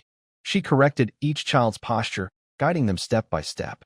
When it was Suin's turn, her rough, big hand grabbed his wrist, and her other hand pressed on his waist. Tighten here. When punching, use your whole body, not just your arm. She stood very close, and soon could clearly smell her mixed scent of sweat and the unique musk of a female elf. Every time he inhaled, he felt a little dizzy, especially when she unintentionally bumped her chest against him. This sense of pressure. No wonder she's called the Bear Girl. Since his current body was still young, he might have saluted her if he were a few years older. Soon's mood became more lively. Good job. Belna patted Soon's shoulder, making him stumble slightly. Haha. Yesterday you refused my training invitation, and today, Dean Sarah arranged for you to train with me. That's quite surprising. Soon forced a smile. He was also surprised. Life is unpredictable, full of twists and turns. At the end of the morning training, the 5 children collapsed on the ground, gasping for breath as if they had just been pulled out of water. But strangely, despite their exhaustion, they felt a sense of relief, perhaps because Sister Belna had taught them basic breathing techniques. In the afternoon, they moved to the backyard vegetable garden and herb patch. Unlike the lively morning, this place was quiet and peaceful. Sister Korea was already waiting at the edge of the herb garden. She sat quietly on the muddy ground, her light brown braids hanging over her chest. Small green leaves were attached to her delicate deer antlers. Below her waist, her body was covered with short, light brown fur, slender and graceful, with small, delicate hooves. Seeing the children approach, she raised her gentle, warm brown eyes and nodded softly. Her voice was gentle. Welcome. I am Korea. Her demeanor was shy and calm, like morning mist in the woods. Her work was simple, identifying plants, loosening soil, watering, weeding, and picking ripe tomatoes and herbs. Korea patiently explained each plant's name and use. This is mint, good for tea and refreshing. This is basil, fragrant for cooking. This is marigold, good for wounds. Her voice was soft and needed careful listening, but it had a strange calming power. Soon crouched by the vegetable bed, carefully pulling out weeds. The smell of soil mixed with the fresh scent of plants, and warm sunlight bathed his back. In the distance, birds chirped. The fatigue from the morning's training gradually faded, leaving a rare sense of peace in his heart. Korea occasionally leaned over gently, using her deer-like body to softly touch his arm, guiding him to notice certain plants or correcting his movements. The texture was new and soft, carrying the warmth of life. The twins, Ellie and Anna, also arrived. At first, they were a bit shy, but Chloe's gentle kindness helped them relax. Holding hands, they carefully watered the tomatoes, and occasionally, they found a ladybug, whispering excitedly together. Mia wasn't very patient with pulling weeds, but she was interested in telling which plants were edible and which were not. Nora loved watering, making the ground wet all around. Leah was attracted to some small herbal plants with tiny blue flowers and watched them for a long time. As the sun set, the vegetable garden was neatly tidied up. The children's hands were muddy, and their faces had a happy glow from working. Chloe used a wooden bucket to fetch clean water for everyone to wash their hands. She watched the children playing quietly, her light brown eyes smiling softly. On the way back to the main building, Soon stretched his sore arms, resting his hands behind his head, walking leisurely. The sunset painted the stone path in warm gold. Although tired, he felt a deep sense of satisfaction, very different from the emptiness and exhaustion he used to feel. He went inside to get clean clothes and a small basin. As he opened the door, he bumped into the 3 little ones outside, each holding a basin. Mia, Nora, and Leah were about to leave, and the twins, Ellie and Anna, shyly followed behind. Soon, come with us.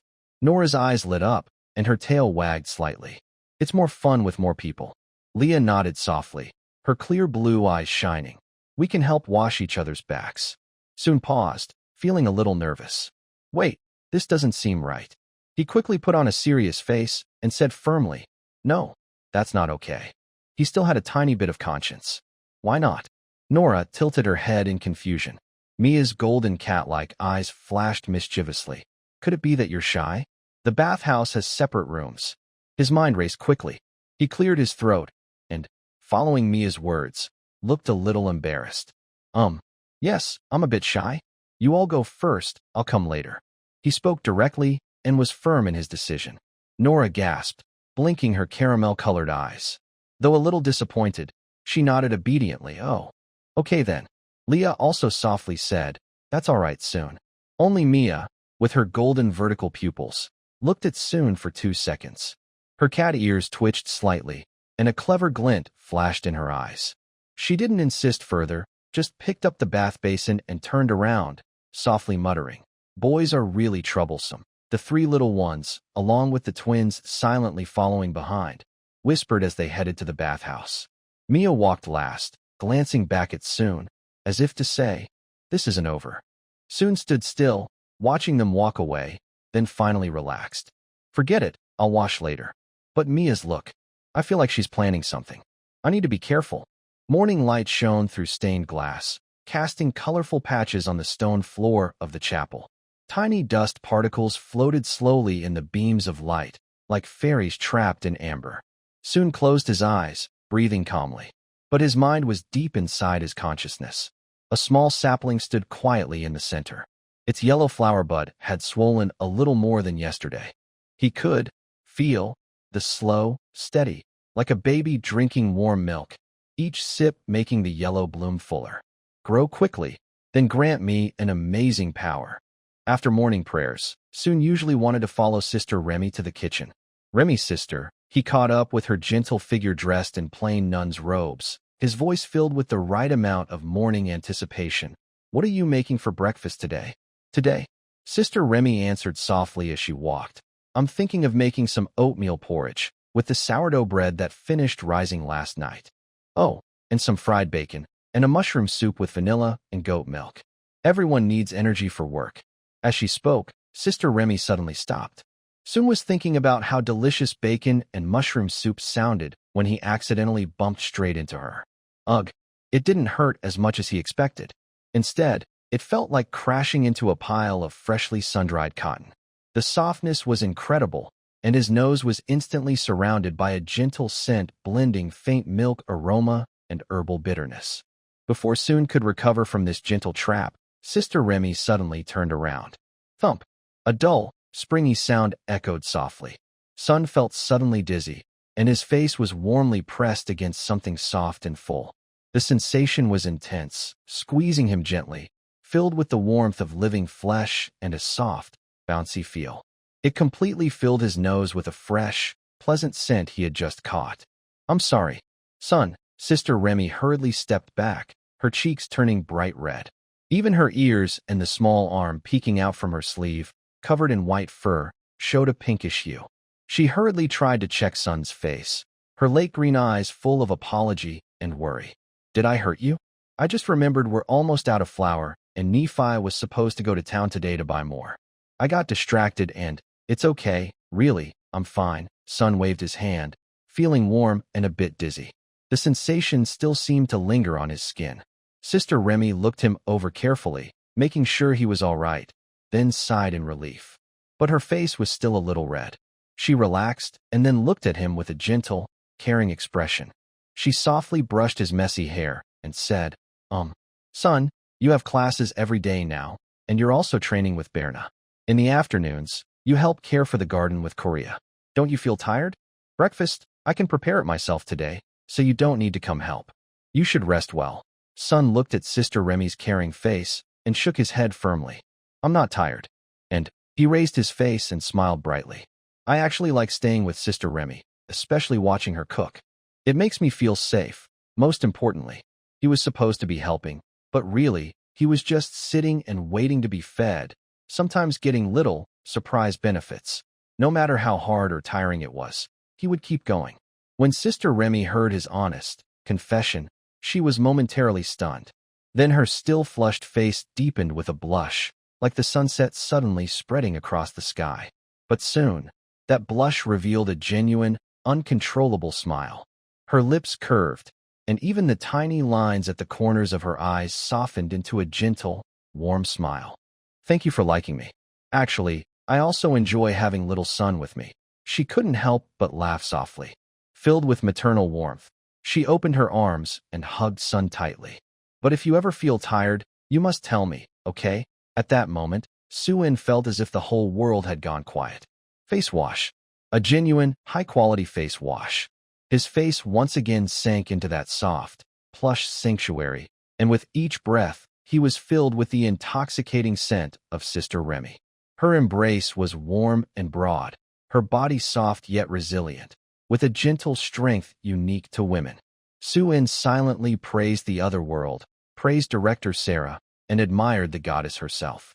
He instinctively reached back to hold Sister Remy's waist. Though through her nun's uniform, he could still feel that her waist was not thin and fragile, but had a bit of flesh, and the sensation was surprisingly good.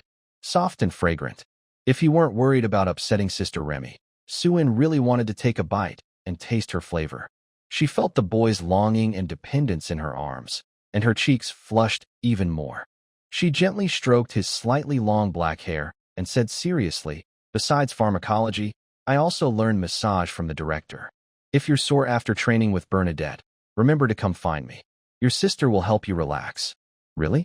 That's great. I won't be polite with Sister Remy." Soo-in's eyes lit up with a happy surprise. He just wondered if there was essential oil for a back massage. Half an hour later, when Soo-in happily let out a satisfied burp as he walked out of the kitchen, his stomach was filled with steaming oatmeal and crispy bacon, and his heart felt greatly nourished. Just as he reached the corner of the corridor, a burst of chestnut-red shadow darted out. "Soo-in, got you." Polly's fluffy tail wagged excitedly. This squirrel-like nun seemed always full of energy. "The new clothes are ready. Everyone has tried them on, except you." She tugged Soo-in's sleeve and ran toward the tailor's workshop. "Come quickly. Sister Blevy specially saved something nice for you." At the end of the corridor, behind a slightly open wooden door, the clean scent of fabric and faint conversation drifted out. Polly skillfully pushed the door open and pulled Soo-in inside. "Here we are." The tailor's shop was well lit, with neatly arranged fabrics on shelves along the wall. Sunlight streamed through the high window, illuminating tiny floating fibers in the air. In the center of the room, Laya, Nora, and Mia were all there, each holding their own training uniforms and comparing them. Elsie and Anna, the twin sisters, quietly stood to the side, holding small-sized clothes of the same style. Their big blue eyes curiously examined the fabric texture. Nurse Sister Nephi was also there, holding a vest and inspecting the seams in the light. When she saw Soon enter, her bright blue eyes curved into a smile. "Soon, you're here? Perfect timing. Sister Bravi was just mentioning you." Sister Bravi, who was organizing scissors and soft rulers at the long table, looked up at the sound. Her gray-brown ears moved gently. When she saw Soon, her deep brown eyes lit up with a gentle smile. She put down what she was holding, turned, and took two neatly folded sets of clothes from a nearby small cabinet. "Come, Soon," she said softly, handing over one set.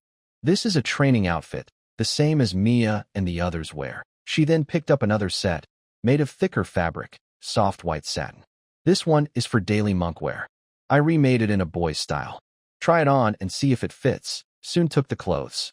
When his fingers touched the silky, warm fabric of the monk outfit, a small sense of relief settled in his heart. "Pants. Yes, pants. Finally. Finally, I don't have to wear a skirt." He was starting to get used to wearing skirts. If he kept wearing them longer, he might even think it was okay. But that's not something I want. "Thank you, Sister Bravi." And Pori, too. He sincerely thanked them, his cheerful tone barely hidden. "You're welcome." Bravi smiled and shook her head. Her long, drooping ears gently pressed against her cheek. "If the clothes don't fit well, or if they get torn or you want a new style later, just come find me." Just then, Soon suddenly felt a warm sensation on his back. Pori had somehow slipped behind him and hugged him.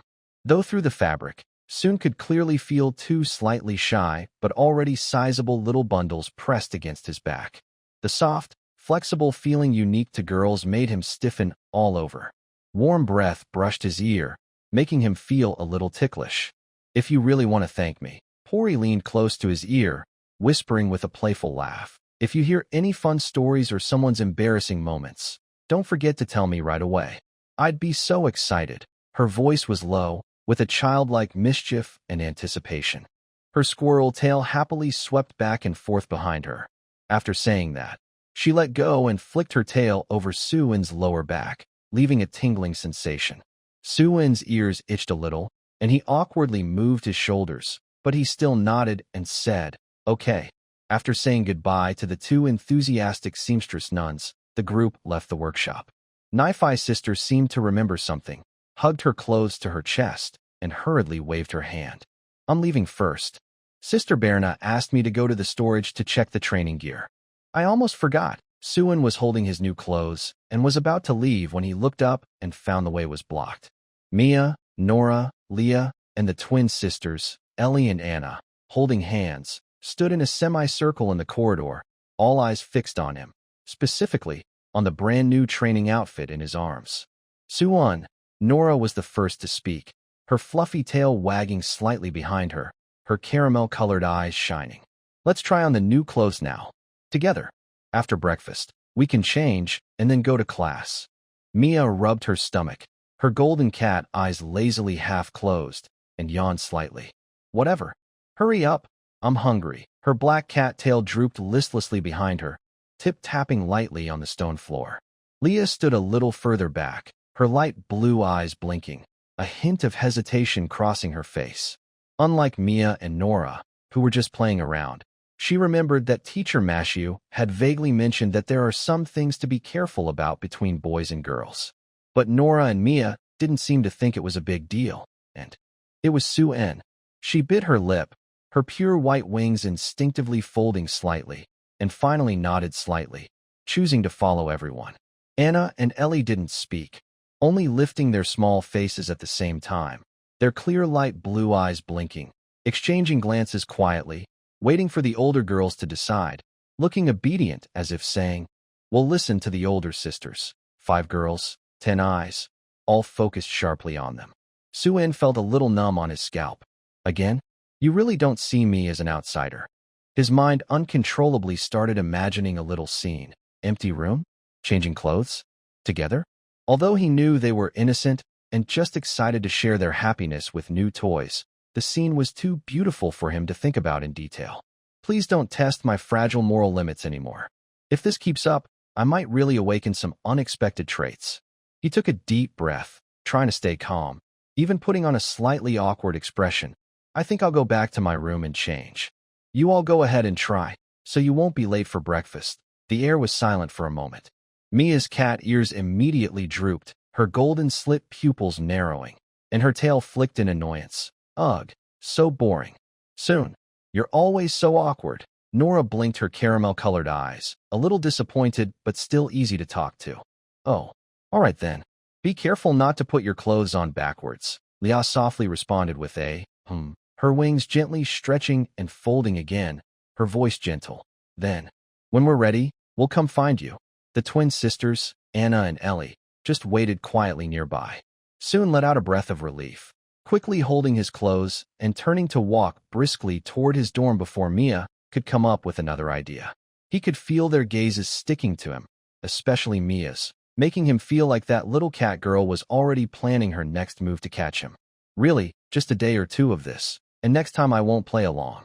Soon thought fiercely, because 3 strikes and you're out. At 8 a.m., the church bell rang on time. The bell's sound traveled through the monastery corridors and gardens, landing on the courtyard grass, marking a peaceful boundary for the morning. Sister Mashu held a thick, old book and led the children to the big oak tree. She stopped and didn't speak immediately, waiting until all 6 children gathered around in a circle. Then she placed the book on her lap and gently opened it. Today, they didn't need to learn characters or memorize religious teachings. Just seeing that old book, which looked like a storybook, made Nora, Mia, and Leah's eyes light up. The twins, Ellie and Anna, sat neatly but couldn't help leaning forward a little. Nora raised her hand first, her fluffy ears twitching.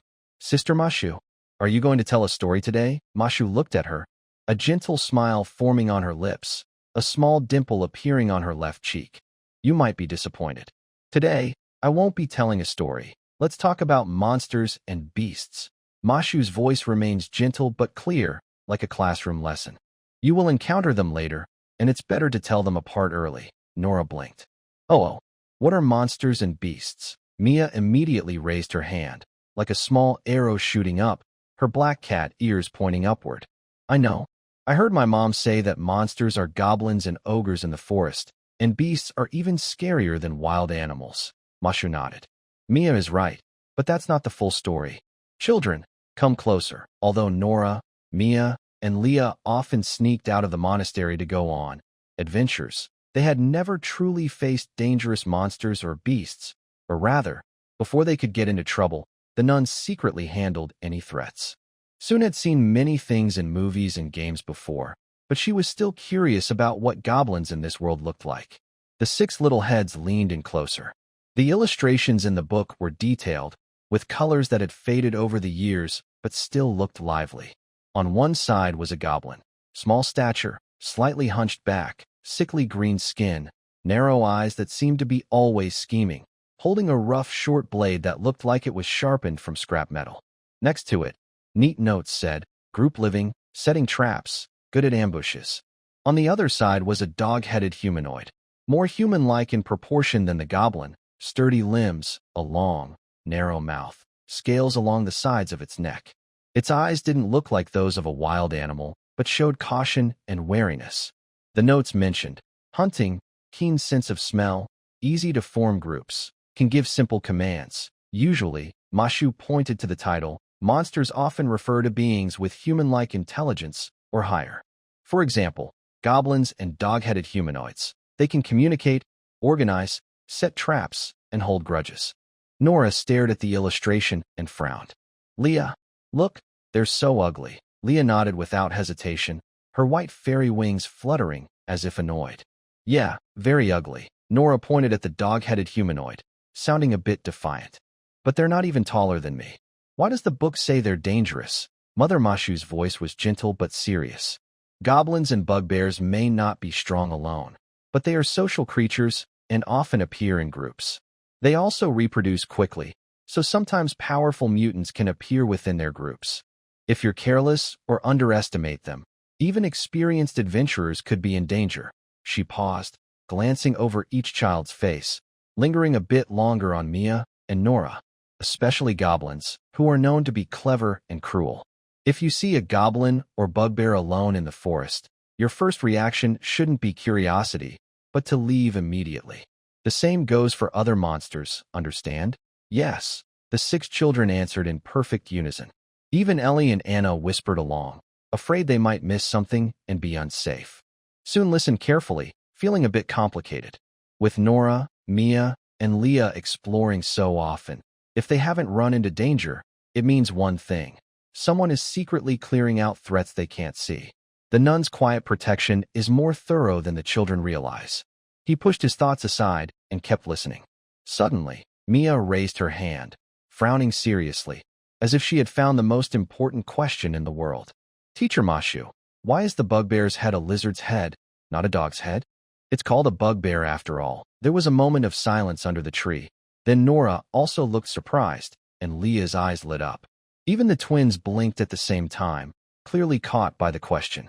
Mashu hesitated slightly, but quickly responded in a calm tone. Because within the bugbear's body, there is a faint trace of dragon blood. Mia's cat ears immediately stood up straighter. Then why does the bugbear's body have faint dragon blood? Why? Was like a needle poking at the most delicate part of her explanation. She wasn't incapable of explaining, but she didn't want to mislead the children with unclean guesses. Besides, although she was 30, she was still a pure nun and only had a vague understanding of many worldly things. If she answered, Mia would probably ask a third, why, and the lesson might go completely off track. Mashu was carefully choosing her words when Soon spoke up at the right moment, his tone steady, as if helping the teacher out. Isn't it obvious? It's because the ancestors of the bugbears had dragon blood. Matthew looked at him with a faint, relaxed smile, as if thanking him or approving that he understood how to hold back the question. She smoothly shifted the topic to thinking. Soon's idea is also a possibility. Since everyone is interested in this question, let's leave it for everyone to think about after class, okay? Okay, the children replied in unison, except Soon. Actually, Soon had another question. Teacher Matthew, are all goblins male? Of course not. Sister Matthew shook her head naturally. In the world, some races have a gender imbalance due to special reasons, and some are even all female. But there are no races made up of only males. She paused, looking at Soon with curiosity. Why do you think that? When I was wandering before, I heard some traveling poets say. Soon recalled those stories from his past life, that some evil goblin races are all male, and they reproduce by stealing women from other races, like the kingdom's female knights. He hadn't finished speaking when a gentle hand softly rested on his head, stroking his hair twice. The touch was gentle, but it felt like a danger was being lightly pressed on his scalp, making his back instinctively straighten. Soon looked up and met Sister Matthew's gentle, smiling gaze. Her face was still kind and beautiful, with clear gray-blue eyes. Somehow, he read a message from her. If you keep talking, it will be impolite. Soon immediately swallowed the rest of his words and moved his throat slightly. The little nuns initially wanted to ask more about the story of the kingdom's female knights and the evil goblins, but seeing Sister Matthew's overly gentle smile, they all silently closed their mouths in agreement. Most stories told by traveling poets are fictional and not true. Sister Matthew's voice remained soft, but carried an undeniable firmness. They often change the stories to attract listeners. Soon, forget those bad experiences from before, and forget the stories those poets told. Okay? Soon felt a chill down his back. Okay. Sister Matthew leaned down and gently kissed his cheek. Good boy. This gesture seemed to switch something on. Nora immediately raised her hand. Teacher Matthew, I'm a good girl too. I want a kiss too. Mia also didn't want to be left out, and she lifted her cat tail. Me too. Leah quietly joined in, shyly saying, I also. Can I? Allie and Anna blushed from the atmosphere, but also felt a bit jealous. The two little girls nodded almost at the same time, as if encouraging themselves. We want to join too. Mashu was amused by their antics and finally regained her gentle, motherly warmth. She decided it was reward time, leaning down to kiss each child's forehead or cheek softly and carefully, making sure not to disturb the class or let the children get too noisy. Soon secretly wiped the non-existent sweat from his forehead. Mashu's earlier behavior was a little scary. Was she annoyed with the Bard? Or did she dislike those silly stories? Or was she worried that inappropriate content might spoil the children's innocence? After thinking it over, he believed it was the last reason. All right, Mashu patted the book pages and brought the class back on track. Next, we will talk about what monsters are. She turned to the next page. A group of wolf-like creatures with unnatural glowing eyes. Also some kind of lizard and beast hybrid with a raised back and thick scales. Monsters generally refer to creatures that look and act more like wild animals, with lower intelligence. For example, poison fawn wolves or dragon beasts in the forest. They are much more dangerous than ordinary animals. Not only are they physically strong, but some also have innate magic, like wind blades, poison breath, hardened skin, or even temporary berserk states, she explained calmly, describing the features and dangers of different monsters. The children listened carefully and occasionally asked questions, which Mashu patiently answered. In short, the wild forests are dangerous places. Even powerful adventurers can't guarantee their safety. Mashu closed her book as the lesson neared its end, her gray-blue eyes serious as she looked at the children. I won't say much about you sneaking out at night. But next time, please don't take such risks. Leah, Nora, and Mia exchanged glances and then looked away, feeling guilty. Meanwhile, Soon, the initiator of the night fishing activity, sat calmly as if it had nothing to do with him. Just then, the church bell rang. Lesson was over. Almost simultaneously, urgent knocking came from the direction of the monastery's iron gate, and faint sounds of anxious shouting and pleas for help could be heard, blending into the lingering chime, sounding particularly abrupt. Sister Mashu's smile faded slightly. Her gray-blue eyes turned toward the iron gate, and her fingers unconsciously clenched the spine of a book. The next moment, she stood up, her skirt swaying slightly, and her voice remained calm. Everyone stay here, don't run around. Before the morning bell had fully faded, unusual noise came from the iron gate at the front of the monastery courtyard. Sister Marta, wrapped in her usual light, gray hand-woven blanket, walked steadily toward the gate. The kind old nun still wore a gentle smile, but her eyes behind the reading glasses, full of fine lines, looked more serious. There were more than 10 beastmen gathered at the gate. Cat people, dog people, pig people, lizard people, all looking dusty and tired, with some injuries on their bodies. The air was filled with the smell of sweat, blood, and exhaustion from a long journey. Most of the people were women, fewer men, and hardly any young, strong males. This scene felt ominous. Sister Nephi was busy moving around. Her short flaxen hair was damp with sweat, sticking tightly to her forehead. The light brown freckles on her face looked especially lively as she breathed quickly. She handed water to the injured with a wooden bucket and squatted down to help arrange the hay mats on the stone ground.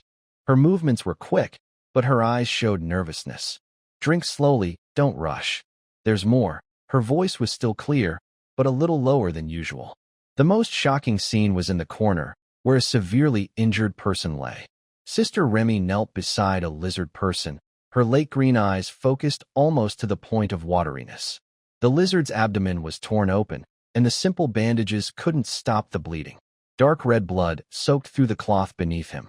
Remy's white fur on her wrist was stained with blood, like red plum blossoms blooming in the snow. Her fingertips trembled slightly, but she carefully cleaned the wound, taking out a medicinal ointment with a faint, bitter smell from her medical box. Dean Sarah stood in the middle of the crowd. The morning breeze moved her slightly curly, milky white hair, and sunlight cast a light gold glow on her smooth, soft hair. Her gentle amber eyes calmly swept over each frightened face. Her gaze was like warm spring water, with a strange calming power.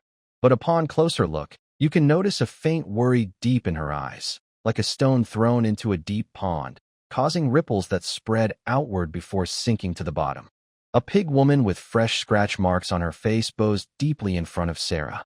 Her rough fingers unconsciously clutched the hem of her patched clothes, her knuckles turning white from the grip.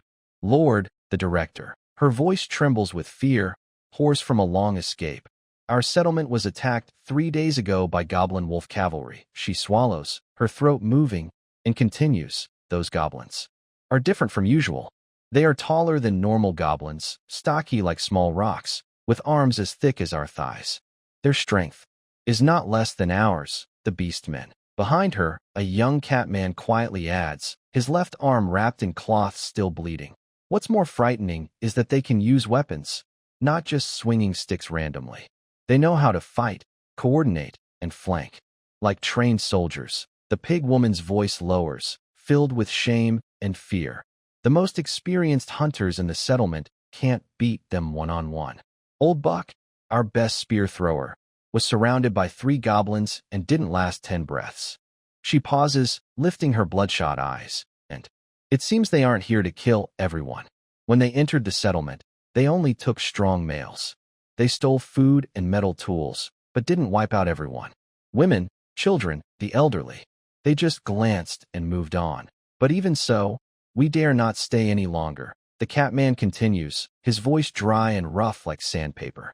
"Who knows if they'll come back? Next time, will they take women and children too?" Sarah listens quietly, her face calm and gentle, with no unnecessary expression. But her mind is racing. Goblin raiders targeting strong males? She has built the Linshi Monastery near the border for nearly 100 years, seen goblin attacks on villages, seen them loot food and kidnap women, even witnessed some mutated tribes perform cruel sacrifices. But targeting only strong males. This purpose is very strange. The monsters in the Tide Forest are like wild grass, growing back after each fire.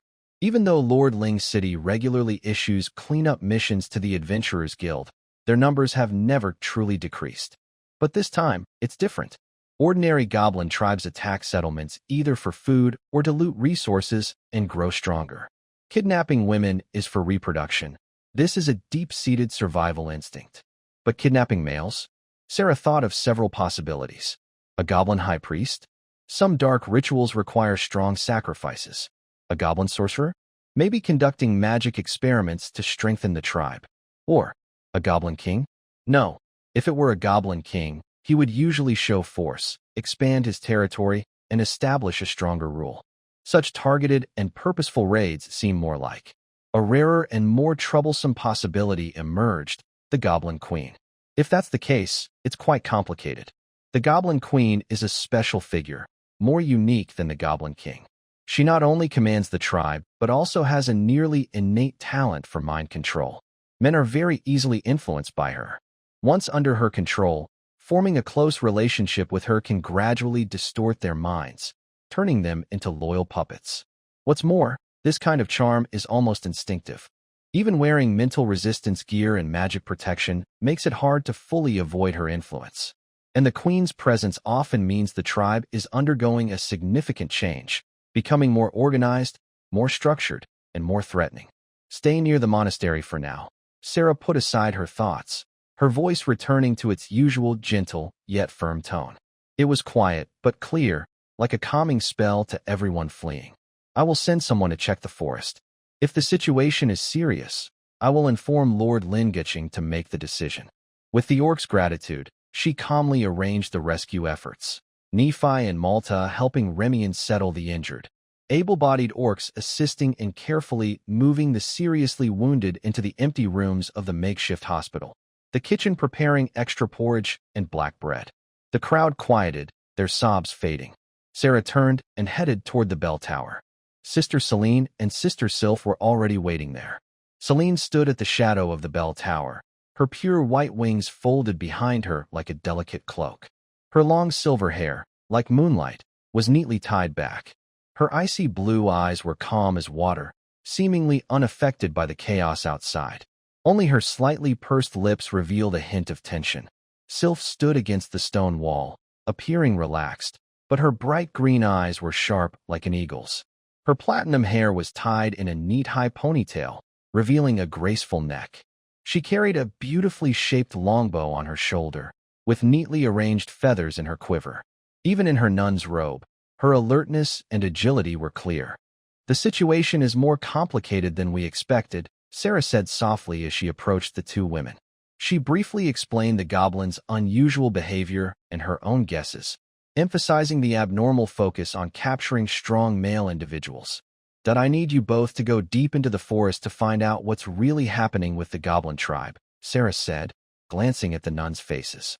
"The main goal is to see if any special individuals, especially female leaders, are involved." Celine nodded slightly, her icy blue eyes calm. "Understood. I will scout from the air and mark suspicious gathering spots." Sylph raised an eyebrow and smiled. "Goblin targeting big men? Interesting. I will look for ground tracks and nest movements." "Be very careful," Sarah warned softly, her amber eyes showing genuine concern. "This isn't a normal extermination mission. If things get out of control, especially if a female leader is confirmed, don't push it, immediately retreat. We need to bring back complete information, and if necessary, ask Linga City for help." "Understood," Celine nodded. "Don't worry, Director. There are still many exciting things I want to experience," Sylph said, stretching her waist. Her platinum ponytail swayed gently with her movement. The fabric of her nun's robe stretched softly over her chest, rising and falling with her breath, yet remaining modest. The two didn't say more and turned to leave. Celine spread her pure white wings in the courtyard center, lightly stepping with her feet, and quickly soared into the sky, becoming a small dot on the horizon. Sylph quietly slipped through the side door into the woods, like a silver fish blending into a stream, disappearing in the blink of an eye. Sarah watched them go, standing still for a moment before turning toward the training ground. Nun Berna had just finished her morning exercises, wiping sweat from her forehead with a rough cloth. Her short, deep brown hair was damp and clung to her cheeks. Her healthy, tanned skin glowed with a healthy shine after exercise. When Sarah walked over, she immediately stood straight and alert, with bare ears perked up. "Director, do you need me to do anything?" "Take the children to the backyard," Sarah said softly. "The front yard isn't suitable for the kids to see right now. Arrange some activities and keep them from running around." Belna grinned, showing her white teeth. The scar running from her right shoulder diagonally to her left ribs stretched with her smile. "Leave it to me. My new clothes are ready, so they can stretch their legs and muscles," Sarah nodded, and then headed back toward the main building corridor. Nun Luna was lazily leaning against a pillar, her long, slightly curly black hair loosely draped over her shoulders. Her golden vertical pupils half closed, like a cat basking in the sun. Nun Nor was standing straight, her short, neat blonde hair perfectly in place. her amber eyes sharp and serious. Luna, Nor, Sarah's voice remained gentle but carried a tone of seriousness. Increase patrols over the next few days, especially at night. The unrest in the forest is spreading, and we must ensure the safety inside the walls. Luna's long black tail lazily swayed, a glint of sharpness flashing in her golden pupils. Got it, I've been sleeping a bit too much lately, so a little activity will do me good. Nur nodded efficiently, her dog ears standing upright. Yes, Director. I will increase patrols, focusing on weak spots in the wall. Once everything was arranged, Sarah let out a gentle sigh. She looked toward the forest, where the lush green seemed peaceful and calm under the sunlight, as if nothing was wrong. But only she knew that beneath this calm, dark currents were stirring. In the courtyard under the big oak tree, time seemed to stretch endlessly. Before Sister Mashu left, she told them, "Stay here and wait for Sister Belna to pick you up." But after more than 10 minutes, someone started to get restless. Mia was the first to lose patience. She sat cross-legged on the grass, her black cat tail flicking anxiously behind her, sweeping away some dry leaves with a rustling sound. Her golden cat pupils occasionally glanced toward the front yard, her ears alert, catching faint sounds from that direction. Should we? She lowered her voice and leaned to the side. Quietly go see the front yard? Just take a quick look. I promise we'll be back soon. Lia sat neatly with her knees together, looking like a proper young lady. Her pure white wings folded gracefully behind her, and her light blue eyes clearly showed disapproval. Teacher Mashu told us to wait here, but it sounds really busy in the front yard. Mia muttered, her tail swishing faster. Listen, there are so many unfamiliar voices, and it sounds like someone's crying. Lia pressed her lips together. She heard it too. The mix of painful and frightened voices faintly coming from the courtyard. But that was exactly why she thought they shouldn't go.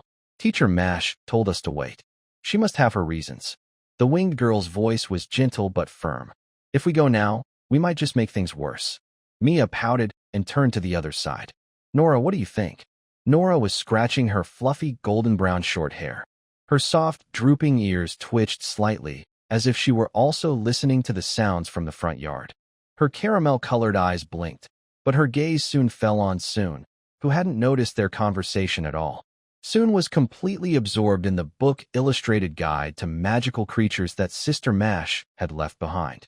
The old parchment pages were yellowed and worn at the edges, but the drawings and notes were still clear. The twins, Ellie and Anna, sat on either side of him, their light blue eyes focused on the pages. They were both wearing the training clothes made for them by Sister Blyvi, with white socks and little leather shoes.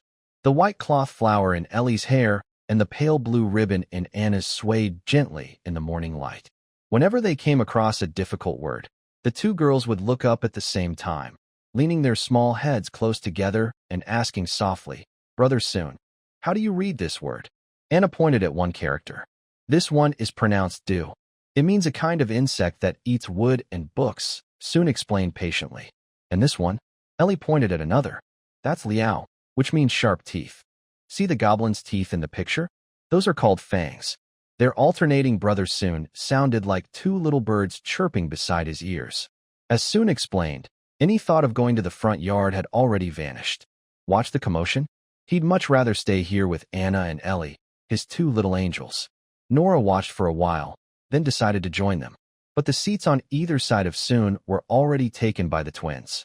She blinked her caramel eyes, tilted her head in thought, then simply stood up, walked behind Soon, and leaned gently against his back. Wow! Soon was caught off guard and was pushed forward by the sudden weight pressing against him. Nora was the strongest among the children, slightly larger and heavier than Soon. The pressure was quite heavy, like being tackled by a friendly large dog. At the same time, he could clearly feel the soft, warm touch from behind. Though smaller in size and not as full as the nuns, she already had the outline of a young girl. That feeling came through the thin fabric of their training clothes, warm, soft, with a gentle, sunny scent like the smell of sun-dried fur. "Nora, you." Soon turned his head slightly, trying to say something. His cheek was almost pressed against Nora's small face, and he could see the tiny fuzz on her cheek and her clear, caramel-colored eyes so close. Nora also turned her face, her warm breath brushing his ear, curious. "What's wrong? Could you not press so hard? Soon finally chose a safe way to speak, trying to sound normal. It's a bit heavy. I can't hold on much longer. Oh, okay. Nora responded cheerfully and immediately adjusted her position. She wrapped her arms loosely around Soon from behind, resting her small head on his shoulder. This position made them closer together. Soon felt like Nora was wrapping her whole body around him, her warm, soft body enveloping him from behind. Nora's arms were around his chest, her palms naturally resting on his shoulder. Her cheek was pressed against his neck, her fluffy short brown hair tickling his ear. This felt even stranger. He turned his face to look at her. Nora also turned her face, their noses almost touching. She blinked, her long eyelashes fluttering like tiny brushes, with an innocent look. Weren't you reading a book? Why are you looking at me? Soon took a deep breath, forcing himself to ignore the overly intimate feeling from behind. It's nothing. If you like it, that's fine. He forced his attention back to the book page, pointing at an illustration of a goblin-headed beast in the picture book, trying to change the subject. Look, this is a chicken snake creature. It looks like a chicken, but it's bigger, and it has a snake tail. The book says the snake is the main body. That's pretty strange. Nora responded, her gaze fixed on the page, but she kept her arm around Soon without letting go. They remained silent for a few minutes. Just as Soon started to relax a little, Nora suddenly moved her nose slightly. She leaned closer to Soon's neck, her nose almost touching his skin, like a real puppy, gently sniffing. Warm breath brushed over the most sensitive skin on his neck, tickling and making him feel itchy, like feathers scratching. Soon stiffened all over, his body hair standing on end. Nora. He finally spoke, his voice a little tense. Are you a dog? Nora looked up, nodding confidently, her fluffy tail wagging happily behind her. Yeah, I'm a canine person. I have a really good sense of smell.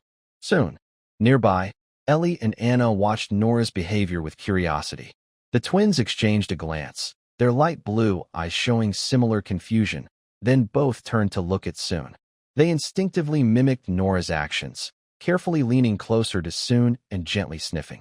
But they didn't have Nora's sharp sense of smell, nor did they get as close, so they didn't smell anything unusual.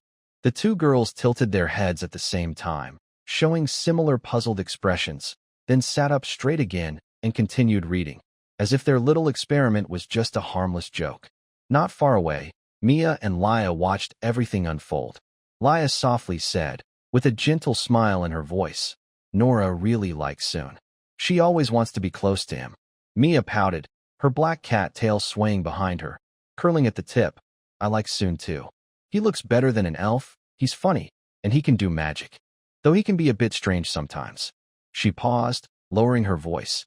It's just taking a bath and changing clothes together. What's there to hide? Didn't I used to bathe with Nora and Laya? Laya thought for a moment, her wings fluttering softly as she explained gently. Master Mashi said that boys and girls should be careful about certain things. Soon probably remembers that.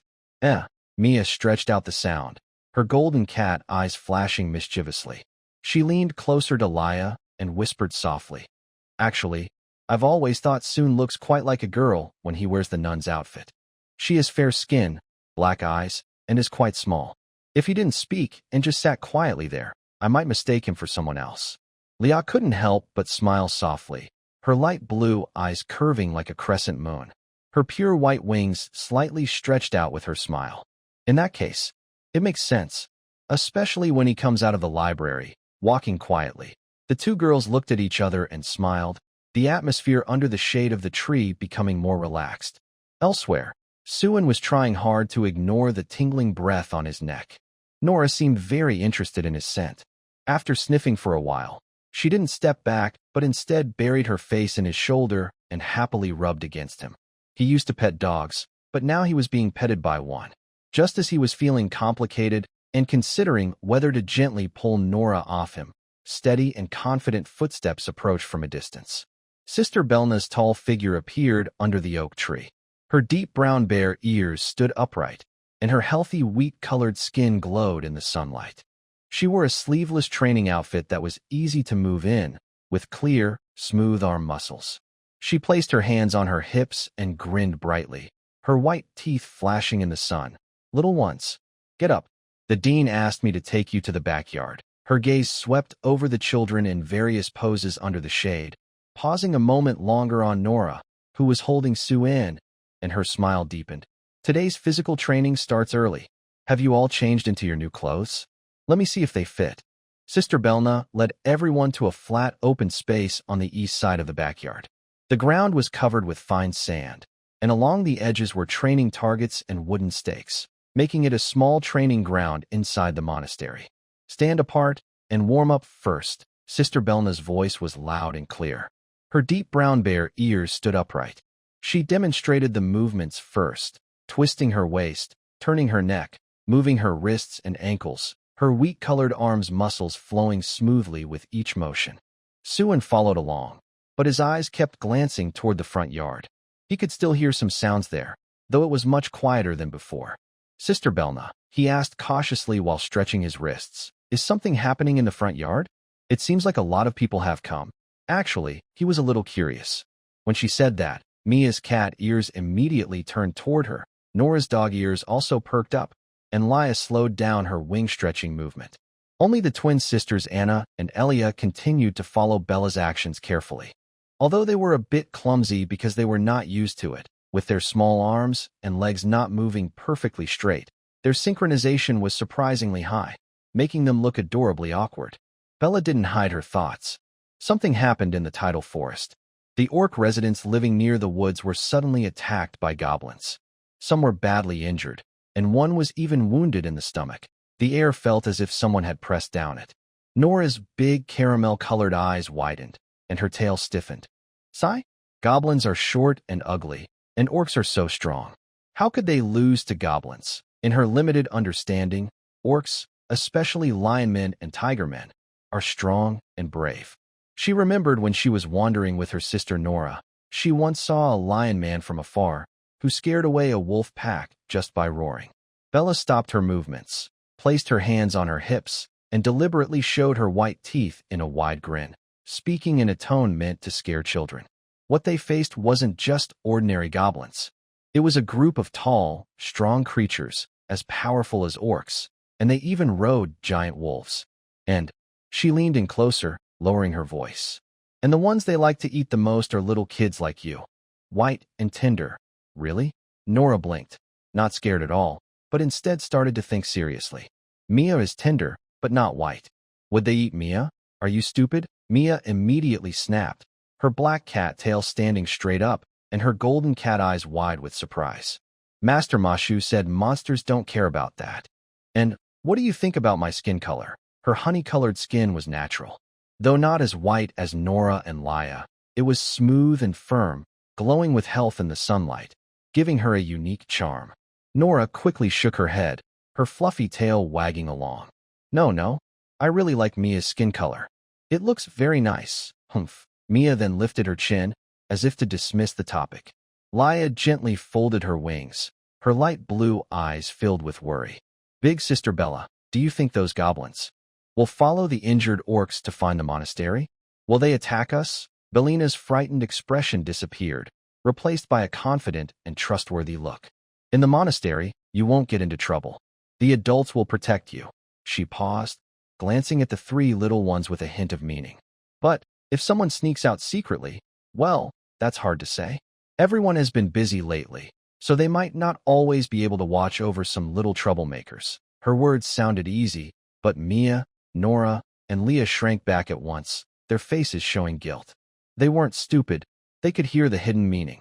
Their past adventures outside the monastery had been safe, not because the forest was safe, but because someone was secretly watching over them.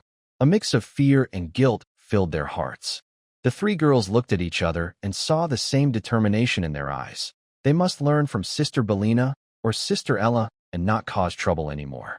Bellina saw their expressions and smiled, opening her big hand to gently pat each of their heads. All right, stop overthinking. Your job is just to be happy every day and avoid danger. That's enough. They had almost finished their warm-up. Bellina stood up straight and brushed some fine sand off her hands. By the way, how is everyone doing with the basic breathing exercises I taught a few days ago? Mia and Nora immediately raised their hands.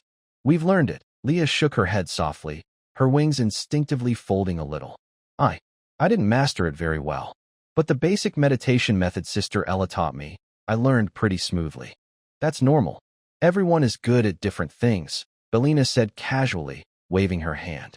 Actually, the headmistress asked you to practice with me mainly to burn off excess energy and strengthen your body. The breathing exercises are just a bonus. Sun wanted to learn, so I thought I'd teach one person, and then I taught everyone. She looked at Sun with approval and nodded. But Sun really has talent. He picks things up quickly, whether it's magic or physical skills. Belina then looked at the new members today, trying to soften her voice. With her personality, this was already very gentle. Anna, Ellie, do you want to learn too? No pressure, but it's good for your health if you do. The sisters looked at each other and blinked at the same time. They didn't really understand what breathing exercises were. They just instinctively looked at Sun, who had been playing with them these days. Sun crouched down, looking at the two young girls gently. He said softly, "Try to learn this. It's good for your health. If you don't understand anything, feel free to ask me." Anna and Elia looked at each other again. This time, they both nodded at the same time, their movements neat and mirror-like.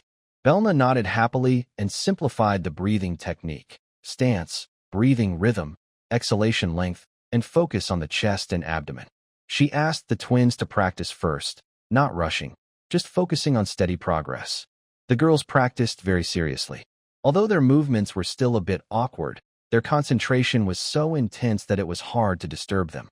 "Practice here for now, and take your time to feel it," Belna told the twins.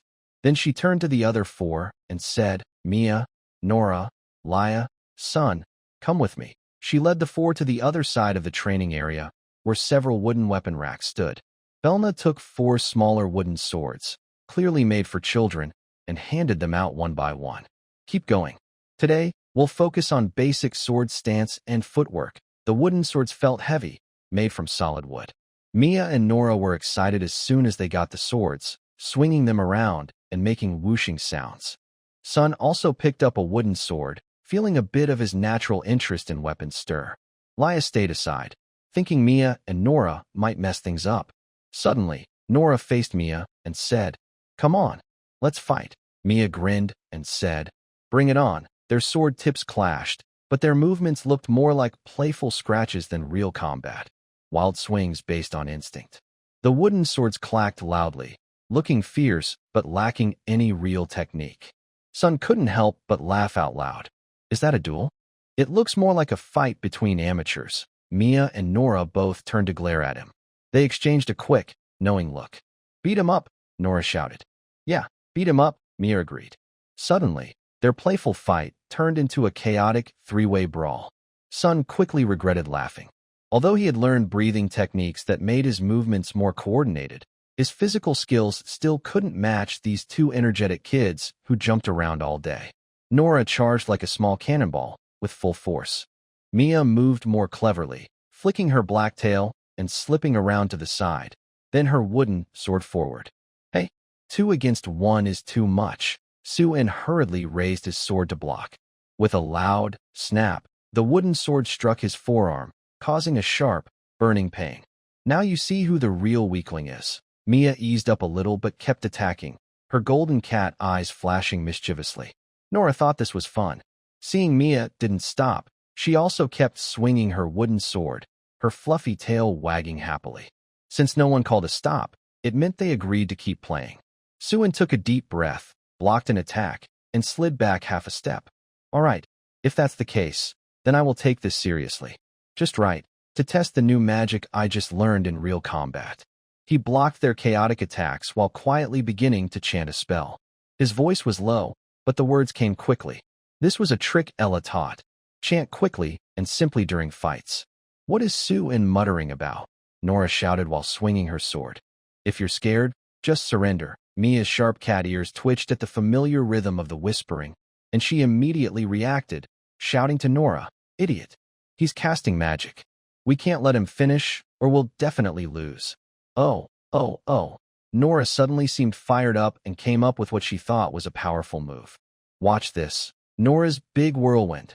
She spun around in place suddenly, gripping her wooden sword with both hands, swinging it like a windmill. The faster she spun, the louder the wind sounded, and the fine sand on the ground was swept up. She spun around, her tail flicking into a brownish gold shadow, spinning faster and faster, actually chasing after Suan. Mia almost got hit by her, jumping back in anger, her tail puffed up. "Are you stupid, Nora? You almost hit me." Nora felt a little dizzy from spinning, but had a clear goal: to keep chasing Suan without stopping. Suan looked at the whirlwind dog with a changed expression. Being hit by that spinning wooden sword would definitely hurt. Really, really hurt. He retreated while speeding up his chant, secretly thinking, chanting during a fight is way too obvious. I need to find a way to cast spells without chanting, at least shorten the incantation, or it's like shouting. I'm about to use my skill. Nora got closer and closer, her wooden sword whistling through the air. Suan finally finished his spell, flicked his fingertips, and the magic wrapped around himself. Light as a feather, attached to me. Feather step. Suddenly, his body felt light, as if he was stepping on a spring. Suan quickly shifted sideways, narrowly avoiding Nora's big whirlwind, and took a step back to create distance. Because Nora spun too fast, she lost her sense of direction. With a thud, she hit a training wooden stake beside her. Ugh! She released her wooden sword, cupped her forehead, and squatted down. Her fluffy tail dragged listlessly on the ground. I'm so dizzy. Mia covered her face and said, "Silly Nora." Suan let out a breath and dispelled the effect of his light body technique. He walked over to Nora, squatted down, and looked at her red forehead. "Are you okay?" "I'm fine." Nora looked up, her caramel-colored eyes spinning, but she still smiled. "Just a little dizzy." "Suan, your move was so fast just now." Sister Belna then strode over and patted Nora on the back. The slap wasn't heavy, but it made Nora stumble forward. "Stop fooling around," she scolded, though her eyes were smiling. "Who told you to spin around like that? If you haven't learned proper footwork, you want to show off? And Mia, when you need to keep your balance. If I pushed you just now, you'd fall." She looked at Suan and nodded approvingly. "Your magic was well used, and your timing was precise. But your chanting was a bit slow. If you really face an enemy, you won't have that much time." Suan nodded humbly. "Yes, Sister Belna. All right, everyone get up." Sister Belna clapped her hands. "You all saw the footwork just now, right? Now, follow me, step by step, slowly practice." Under the sunlight, the figures on the training ground began to move again. "Mother Ananke, giver of morning dew, we wake from the sleep you granted us, and offer you the first breath. Praise the source of life. May our hands today, like roots breaking through the soil, find order, like vines stretching out, embrace grace. Let work become a sacred song, and rest become a rhythm." The morning prayers ending echoed under the vaulted ceiling, like a gentle tide gathering. Suan followed Sister Remy to the kitchen as usual.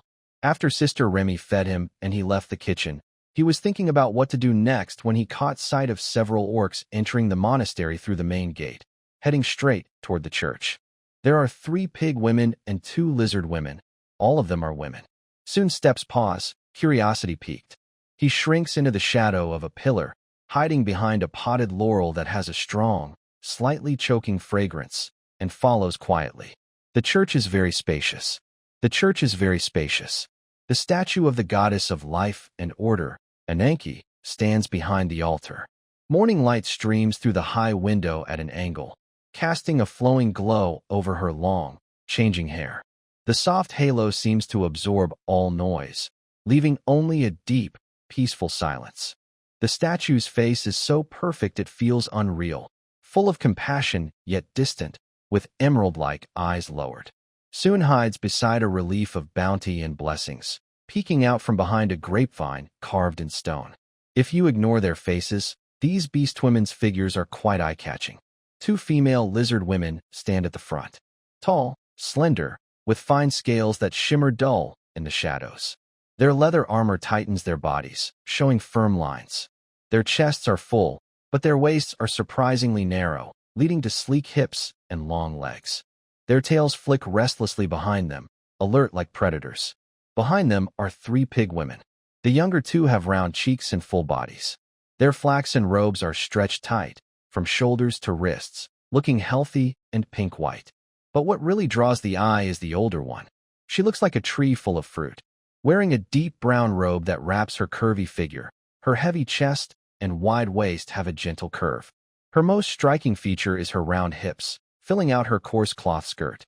When she moves, her curves sway gently, like ripe fruit trembling on a branch.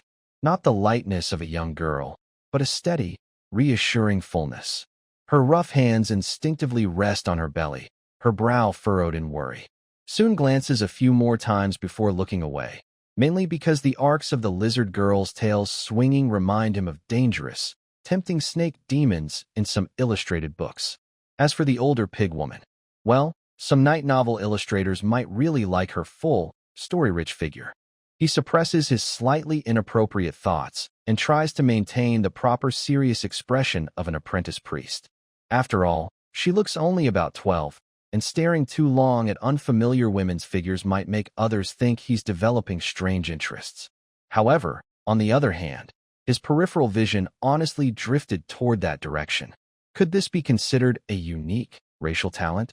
Like how dragons naturally have no resistance to shiny objects, he felt a subtle sense of agreement with this metaphor. Although he was still far from being a dragon, his modern, appreciative eyes seemed to act like a treasure detector for certain creatures. They could automatically notice the unique, non-human yet lively beauty in these foreign women. Of course, he would never admit this aloud. As Sun was lost in random thoughts, the 5 orc women knelt before the goddess statue. Their posture was different from humans, leaning forward, hands crossed, and touching the ground. Soft, deep voices with throat sounds, breathiness, and hissing tones began to pray in orc language. Sun perked up his ears, surprised that he could understand roughly what was being said. It seemed the language system given by his crossing was a universal language. He didn't think too much and focused on the prayer. May your vines wrap around my father's wounds. Don't let decay creep into his guts torn by goblins. Those worms from underground took my brother. Mother of life, I pray you, before he's dragged into darkness, let him grasp even a single branch of your tree. My grandma's leg was broken by an axe. Grant her the resilience of the earth, like an old tree surviving winter and sprouting new branches, so she can stand again and stir the soup in the pot. Every shadow in the forest rustles. Shine the light of order on our fleeing path, so those green-skinned monsters won't catch our scent again. When my child's father was dragged away, he was still shouting for us to run. If his soul is still lingering, please give him a faint guiding light to follow home, even if it's just like a firefly. Her voice was low but trembling, full of hope for injured or missing loved ones. When they bowed, Sun saw something else, faint, almost invisible threads of light emanating from them. Slowly, these threads floated toward the goddess statue on the altar, merging into the base of the statue. The power of faith. That's so weak, Sun couldn't help but think. Even I, a fake believer, am a little stronger than you. While he was pondering this, his gaze was suddenly caught firmly by one of the lizard women.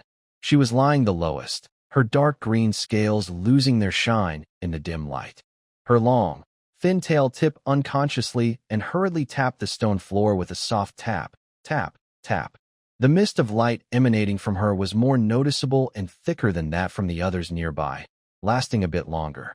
Suin remembered Sister Belna's words about the severely injured person with a burst stomach, and his heart tightened. The person she was praying for was her father, the one who was badly hurt. Could it be her father? The stronger the emotion, the more faith there is. Suin quickly thought to himself. Fear, despair, hope. All are fuel. A sudden idea gripped him. Opportunity. The forest is dangerous. The orc settlement was attacked. Refugees and wounded are rushing to the monastery. Isn't this the perfect moment for faith? If he appears when they need support the most, comforting, helping, guiding their prayers, faith will flow out like water. And he might not even need to use the goddess's name. In the name of the Holy Lord, since, in a way, the Holy Lord is also considered a god. In that case, all the faith would belong to him. Just as Suin's grand plan was beginning to take shape, and he was almost convinced by this brilliant idea, the surrounding air suddenly grew heavy. It wasn't a physical change, but a strange, indescribable stagnation. Like sneaking into the kitchen late at night to find food, just as your hand touches the cabinet door, the living room light suddenly flicks on with a snap. That feeling of being caught in the act, from scalp to heels, as if you've been caught red-handed. A chill ran down Suin's neck, and an instinctive warning made his throat go dry. He could almost hear his heartbeat speeding up, pounding loudly in his ears. He slowly, almost resignedly, lifted his eyelids. On the altar, the statue of the goddess of life and order, Ananke, was looking at him. The stone figure remained solemn and silent, the flowing halo still gentle. But those eyes, carved from the finest emerald and originally full of compassion, now had a clear point of focus. It was on the corner where he was hiding, filled with carved grapevines. The gaze was not purely one of authority or anger. Instead, it resembled a manor owner awakened from a quiet afternoon nap by a faint noise, carrying a lazy yet sharp awareness and a subtle understanding that could not be mistaken. It's over. A clear realization struck Suin's mind, cold and firm. He had forgotten something. On the territory of the true God, facing the image of the true God, he was planning how to undermine him. This was no different from drawing a theft route map of his castle in front of the Lord. The exciting scene in his mind about the Holy Lord coming to save and gather faith suddenly stalled, then shattered like a sandcastle swept away by a strong wind. All that remained was a blank space and the flashing word, danger. A thin layer of cold sweat broke out on his back. His instincts, honed over many days of living harmoniously with the high nuns at the monastery, now kicked in. His body moved faster than his thoughts. He quickly raised both hands in a gesture that was a mix of sincere apology and unconditional obedience. At the same time, he quickly displayed the purest innocence and helplessness a 12-year-old boy could show. His obsidian-like eyes were filled with the message, "I'm just a good kid who got distracted." But inside, his mind was racing. He frantically replayed all the words praising life and the goddess of order that he could remember. His attitude was devout and his reactions swift. It seemed that those small, secret moments of faith he had secretly absorbed were not only known by the goddess, but perhaps even approved or welcomed. This thought made the back of his neck feel even colder. No wonder the nuns often spoke of the goddess's mercy. Was her mercy perhaps a bit too broad? Then, that almost provocative business plan he had just made, was it not like showing off a copper coin from her treasure to a dragon? No, even more foolish. Suin corrected himself inwardly. It was more like reciting aloud a perfect plan to steal a coin from a dragon that could see through people's hearts, done right on the spot. Just as his inner prayer was about to convince him that he believed it himself, the overwhelming, tangible gaze that covered him did not weaken. Instead, it became more specific and closer. In a hazy way, the tall, sacred statue seemed to lean forward slightly, as if its invisible body was moving. A sense of grandeur and ancient presence, like a silent tide, flowed over the stone floor of the church, completely drowning him. Tall, colorful domes, bright beams of light, flickering candles. Everything around quickly blurs and fades into a hazy background. In the center of my vision, only those emerald eyes remain, full of life and rhythm. They seem to cross the stone barrier, clearly reflecting my slightly stiff, tiny figure, and they are getting closer. Then, I feel a definite touch on my cheek. Cool, smooth, with a pure, otherworldly feeling, like being gently touched by the finest moonstone. Suddenly, my cheeks are softly pinched by an invisible, gentle yet irresistible force, pulling them slightly to the sides with a teasing touch. What is this? A divine-style face-pinch warning? My body stiffens like a piece of wood, but inside, a strange thought bubbles up. The gesture is quite friendly, at least better than a direct lightning strike, more elegant. This strange sensation comes suddenly and disappears just as quickly. It's like a breath. Once the heavy pressure and the approaching gaze retreat like a tide, leaving no trace. I blink hard and look carefully. On the altar, the statue of the goddess Ananke bathes in a peaceful glow, forever serene and compassionate. It's as if that suffocating stare, the invisible closeness, and the subtle feeling of my cheeks being pinched were just vivid illusions caused by my guilt. It must be an illusion. After all, it's just stone. I try to convince myself, relaxing my tense shoulders a little, preparing to lower my aching arms. Don't do anything wrong, little one. A gentle voice softly echoes deep within my heart. That voice cannot be accurately described with worldly words. It's like the first melt of snow in early spring flowing into a mountain stream. Crystal clear, cool, with a strange rhythm that calms all restlessness. It's also like the silent sigh of a quiet forest under moonlight. Ancient, peaceful, touching the soul. But what it conveys makes my recently relaxed nerves tense up again. I almost instinctively respond, but I hold back. I quickly scan the empty church with caution. Besides the few who have finished praying and are helping each other up, just attracted by my sudden, strange gesture of raising my hand. There's no other movement. All right, directly communicating with the soul and delivering messages precisely. He immediately understood, and the almost instinctive surface gesture he had practiced among the nuns suddenly activated. His hands moved smoothly and naturally, falling in a graceful arc in the air, finally forming an impeccable gesture of reverence in front of his chest. The entire movement was sincere and skillful, as if refined through countless trials.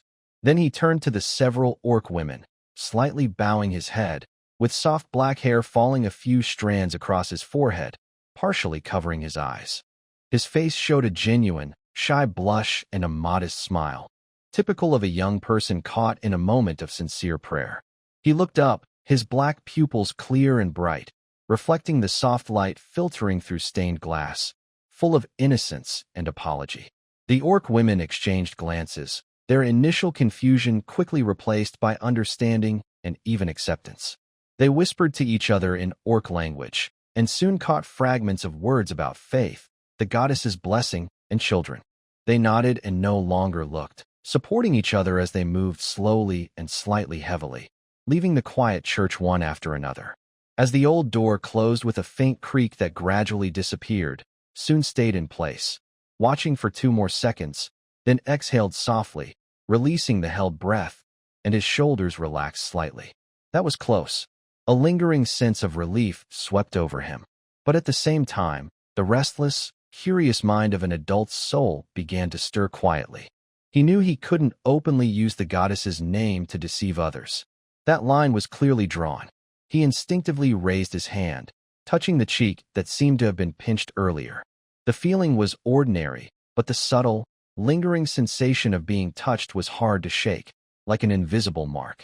So, the act of faith theft earlier wasn't explicitly condemned by the goddess. Soon's mind started to turn, but this time, he was much more cautious. After all, he had just been proven that in the presence of this being, his thoughts were no different from an open book. His sharp mind immediately began to work. Could this be considered a kind of tacit permission, or even a form of tolerated observation? Where are the boundaries of this management authority? Can the limit be negotiated to expand a little? Should we try a 50-50 split next time? Or be more conservative, like a 46-54 split? I get 4, the goddess gets 6? Wait, what am I thinking? Suddenly, Su-In realized the problem. Negotiating with a supreme being who can read your thoughts at any time? That act itself is already teetering on the edge of danger. But once that thought appears, like vines, it keeps twisting in his mind. Since it's tolerated, since no divine punishment has fallen, does that mean, under some silent rule, there's room for manipulation? A dangerous, yet tempting possibility begins quietly growing in his heart. Fortunately, he just now didn't think about the sapling in the consciousness space. He suddenly shivered, quickly pushing the image of that mysterious little tree deep down, trying to cover it with a jumble of praise. If that thing were also discovered, I understand now. That gentle, soothing, soul-touching female voice suddenly sounded again without warning. This time, in the background of that voice, it seemed to carry a faint, subtle hint of a playful smile, as if just waking from a sweet nap, still full of satisfaction and laziness. Greed is not a good habit, little one. It seemed to say leisurely, as if just trying to scare Su-In. Wanting more must rely on your own hands. Working, sowing, harvesting. That process is worth looking forward to, isn't it? Su-In's lips twitched slightly, almost imperceptibly. This coaxing yet trap-laden tone reminded him so much of how Director Silas sweet-talked him into quickly making male mage robes. A wicked, hidden sense of humor. What a bad woman. This thought almost immediately surfaced in his mind. Snap. A crisp, light sound, as if directly affecting his perception. Then, from just below his hips, a clear, firm slap was felt. The force wasn't heavy, even somewhat gentle, like an elder brushing dust off a child's clothes. But the shock of such attention to that particular part, mixed with shame and warning, was enough to make anyone with a healthy mind tremble. Soo-in suddenly stiffened, and the tips of his ears quickly turned a visible shade of red. Just thinking to myself, why should I be concerned? Is this oversight perhaps too broad and detailed? No, you can't quietly plan things in your mind, said the female voice with a clear, almost mischievous delight. She spoke slowly and deliberately, emphasizing each word. Smack. Another sound followed, symmetrically on the other side. Soo-in completely, honestly, became very obedient. He kept his eyes on his nose on his heart, standing straight like a perfect statue in a monastery. He tried to keep his mind clear and calm, breathing slowly and evenly, not daring to let any ripples appear. Only the faint coolness on his cheeks and hips, and the warmth still lingering on his ears, kept reminding him vividly of what had just happened. What occurred was not a hallucination but a kind, or perhaps overly kind lesson from a supreme being. The church returned to absolute silence. Light poured in from the high windows, casting colorful, slow-moving shadows on the ground, stretching the silent, sacred figure of the goddess statue into a long silhouette. The compassion and perfection on the statue's face seemed carved into it from the beginning of time, unchanging forever. Soo-in quietly exhaled a long breath, deciding not to think or do anything unnecessary. He took careful, precise steps, the most proper for an apprentice, turned around, and slowly walked toward the courtyard entrance, trying not to make any noise and to leave this place that had made his heart race several times, until his slightly thin young figure disappeared into the deep shadows of the corridor, no longer visible. At the deepest part of the church, on the altar, the statue, symbolizing the source of life and order, had a forever frozen expression of compassion. It seemed that, in a moment too subtle for any ordinary eye to catch, the gentle curve of mercy slightly bent upward, a tiny, dust-like micro-movement of satisfaction. Finally, I've met an interesting little fellow. Leaving the overwhelming atmosphere of the church, Soo-in slowly walked along the corridor. It was only when the warm afternoon sunlight touched his face that the oppressive, inhuman pressure gradually faded away. He instinctively touched his cheek and looked back at the tall gray stone spire of the church. Living is really good. Yes, and long live the goddess. When Soo-in was walking back to the living area, he noticed the monastery was busier than usual. Just around the corner, he saw Sister Nephi carrying a stack of clean bedding toward the front yard. Her bangs were sticky with sweat. Sister Marta was directing people to carry water and holding a small, crying, sniffling subhuman in her arms, patting its back to comfort it.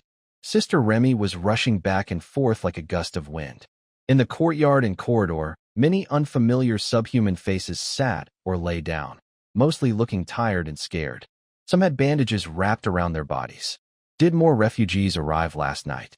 Soo-in was about to step closer to look, but a tall figure blocked his way. It was Sister Berna. Today, she wore practical brown guard clothes, with a sword hanging at her waist. Her short, deep brown hair was a bit messy, and her furry bare ears stood alert. Her tanned face showed signs of being busy. Soo-in, I've been looking for you. Behind Sister Berna, there were Mia, Nora, Leah, and the twin sisters. Mia was curious, tiptoeing to peek into the courtyard. Nora stood quietly. Leah gently patted her white wings, and the twins held hands, looking a little shy. Last night, more refugees came from the forest, Sister Berna said quickly. Nephi and the others are overwhelmed. Masha, Pori, and Bravi went to help. Luna and Noah are maintaining order. I have to go too. Today's morning class is canceled. She looked at the 6 children in front of her. But training can't stop.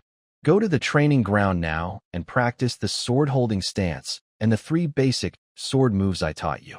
Practice until you can do them without thinking. Then she looked at Leah and the twins. Leah, Anna, Ari, if you don't want to practice swordsmanship, you can do your warm-up and physical training first. But don't run around everywhere. She paused, turning her bare ears toward the front yard. There are many people inside and outside the yard now. Some are strangers, and some are hurt or scared. It's easy to have accidents. Do you understand? Leah nodded, blinking her big light blue eyes. Sister Berna, I want to go to the library to find Sister Ella. Can I? I want to learn more magic. She said this softly, gently tugging Anna's hand beside her voice clear and bright. Anna and Ellie, come along too.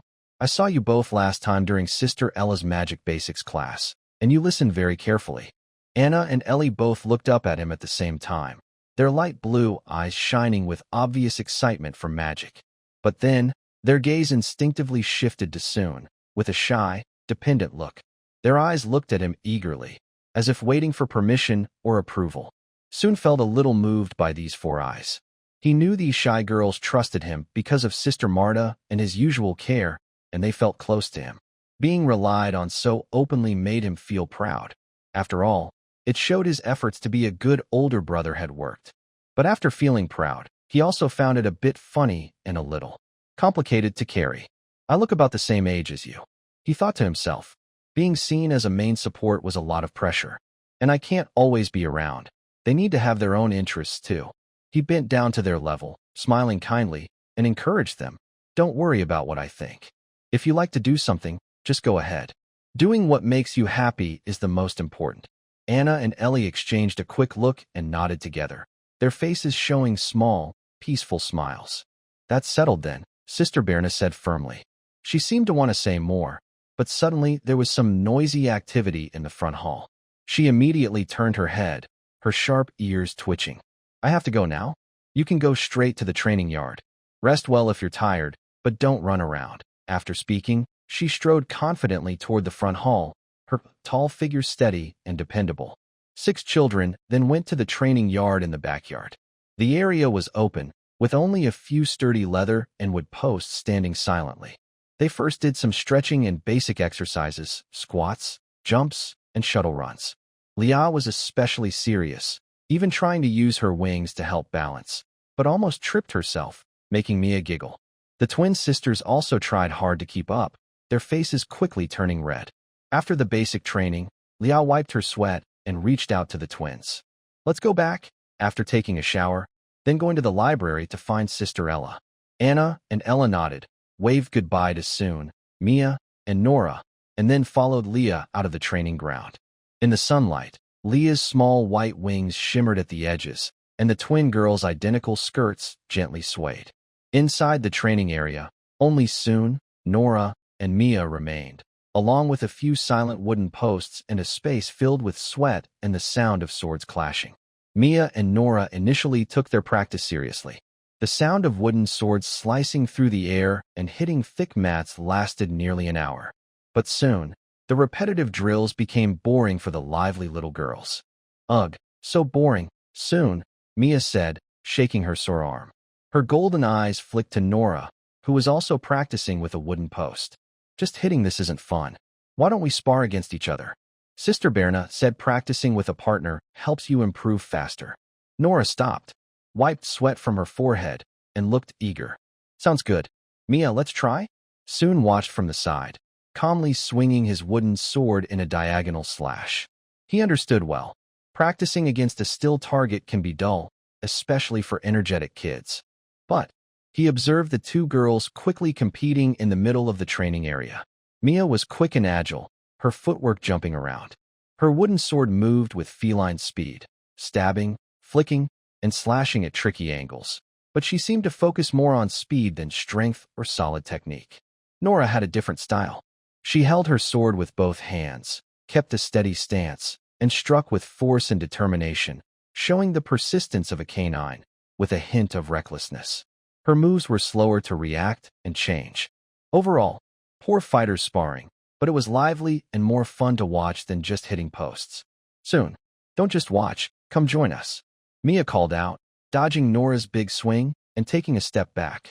Yeah, soon practice with us. Nora also stopped, cheeks flushed, her short brown hair damp with sweat. Soon shook his head, twirling his sword in a simple pattern he had secretly practiced. You guys go ahead. I want to work on my basics a bit more. He was now only thinking about what Sister Belna had told him before. To become a qualified warrior, learning breathing techniques is just the beginning. The next step is to train your body to absorb external magic to strengthen itself, until Qi naturally forms inside you. With Qi, you truly step into the realm of warriors and become a lower-level fighter. Before that, you're just an apprentice slightly stronger than an ordinary person.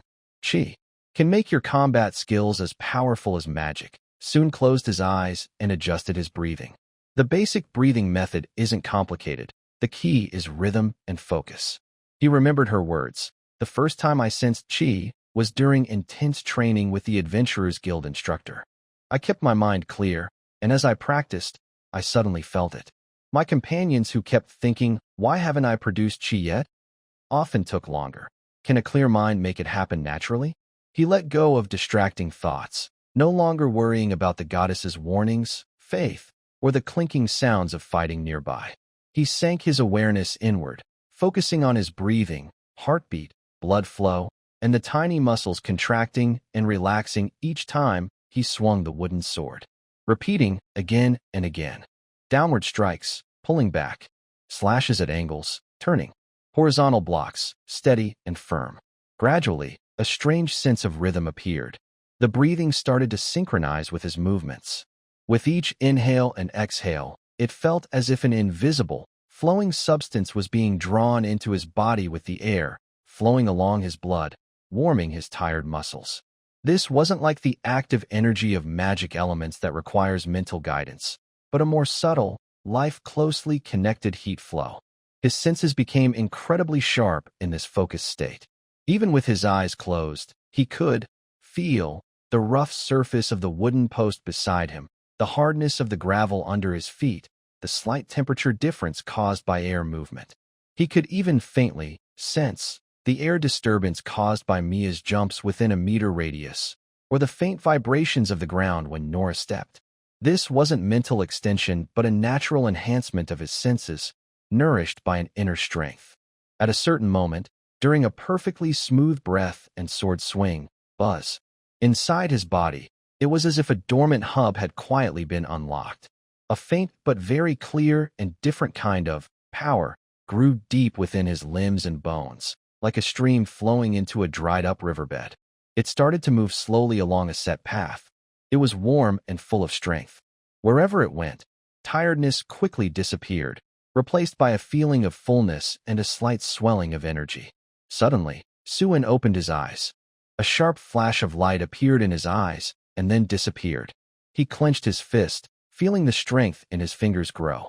It wasn't muscle growth, but a controlled, internal energy that was surging outward. He tried to guide this faint warm flow into his arm and swung his sword. Whoosh! The sound of the wooden sword breaking through the air suddenly became sharper, faster, with a more powerful momentum. The sword's path seemed to freeze for a moment in the air. Is this Qi? I am truly a genius. Ha ha. A realization and joy filled his heart. He looked at the two little beast girls still sparring fiercely. Mia was trying to circle around Nora's side, while Nora clumsily but stubbornly turned to block her. A ready-made testing tool. No, a friendly training partner, right in front of me. Mia, Nora, Suin spoke, his voice carrying a hint of excitement from gaining new power. Stop playing. Let's fight together. I'll be your opponent. The two little beast girls, who had been fighting hard, stopped suddenly and looked at him in surprise. Mia was the first to react. Her golden cat eyes narrowed, and her sharp teeth showed a little. Suin, do you look down on us? We've been practicing for a long time. She felt she was much better than yesterday and was full of confidence. Yeah, Suin, we're serious. Nora puffed out her cheeks and clenched her wooden sword. Let's see if you can handle it, Suin said with a slight smile, holding his sword and signaling them to attack. Watch this. Mia, the most impatient, darted forward swiftly, her wooden sword stabbing directly at Suin's chest. Her speed was definitely faster than before. She decided to get close and not give him a chance to cast spells. Suin's eyes sharpened, and he stopped joking. Mia had indeed improved her speed. If it had been before, he might have been caught off guard. But now, his steps remained steady, and he casually raised his wooden sword to block her attack. Clang! The swords clashed. Mia felt a sudden jolt in her wrist, and the force behind it was much stronger than she expected. The impact made her hesitate in her attack. She was determined not to give up, changing her stance and using her feline agility to launch quick, continuous strikes from the side and behind, with her sword flashing rapidly. However, what surprised her more was how quickly Sun responded. No matter which angle she attacked from, Sun seemed to have eyes in the back of his head. He moved his steps or turned his sword just right to block her attack steadily. His strength also seemed to have increased, and each block made her arms tingle. Seeing her offensive falter and feeling cornered by Sun's simple yet careful defense, Mia grew anxious. She shouted, "Nora, don't just stand there. He's letting us attack together." Nora, who had been waiting nearby for an opportunity, immediately responded with a bark and tightly gripped her wooden sword. She charged forward without fancy moves, just straight ahead, full of energy. Her wooden sword cut through the air with a whooshing sound and struck towards Sun's shoulder with force. Sun raised his sword to block. Bang! A dull sound echoed. Sun's arm slightly sank, and he was secretly surprised. Nora's strength was already above average for her age, and with her charging power, she almost matched his full strength before using chi enhancement. It was easy to imagine how strong she would become once she truly mastered chi. With Nora holding Sun's attention from the front, Mia's pressure eased. She took advantage of her agility, moving around the sides to look for an opening in Sun's defense. Although the two little beast girls hadn't trained together formally, their familiarity and tacit understanding allowed them to work well as a team. Nora focused on attacking from the front, using her strength to suppress. Mia harassed from the side, controlling the pace with her speed. For a moment, Sun was caught up in their combined attack and felt somewhat overwhelmed. On one hand, he was still not very experienced in using chi in real combat. On the other hand, he was cautious. He couldn't afford to target their vital points directly. But pressure often acts as the best catalyst. Under the relentless of the energetic little beast girls, Sun had to concentrate fully, trying to integrate the newly learned flow of chi with his breathing, footwork, and sword techniques more closely. He attempted to accelerate the circulation of that faint current within his body, flowing through his limbs to boost his strength and speed. At the same time, he worked to keep his breathing steady, making sure the flow of energy wouldn't break during intense fighting. Gradually, a strange sense of control appeared. He was no longer just reacting passively, but consciously guiding the pace of the fight. His blocks, dodges, and counterattacks became smoother, and his use of energy changed from awkward to more skilled. He could feel that after each successful block or dodge, the flow of energy seemed to move more smoothly, and his body felt lighter and stronger. "What's going on?" "Soon, you're suddenly so powerful," Mia gasped, catching her breath. She felt Soon's movements getting faster and his counterattacks more precise. "Yeah, and my strength feels like it's increased too," Nora said, feeling more pressure. Her usual strength-based attacks seemed less effective. Soon smiled slightly, spotting a small opening when Mia rushed forward. He quickly swung his wooden sword, hitting her wrist where she was holding her sword. "Ow!" Mia cried out in pain, loosening her grip, and the wooden sword fell. Almost at the same time, Soon spun his body, swinging his sword in a half-arc around Nora's hurried block, gently tapping her hand. Clack! Nora made a surprised sound, losing her grip on the sword, which dropped to the ground. Soon sheathed his sword, took 2 steps back, and with a quick flick, he swung his sword behind him, holding it casually. He brushed his damp hair from his forehead, trying to look cool and confident. His eyes swept over the 2 slightly stunned little beast girls, and he deliberately slowed his speech. "Did you see that? That's the difference." He paused on purpose, then continued slowly. "Compared to the sparring with me yesterday, you can only handle a few moves.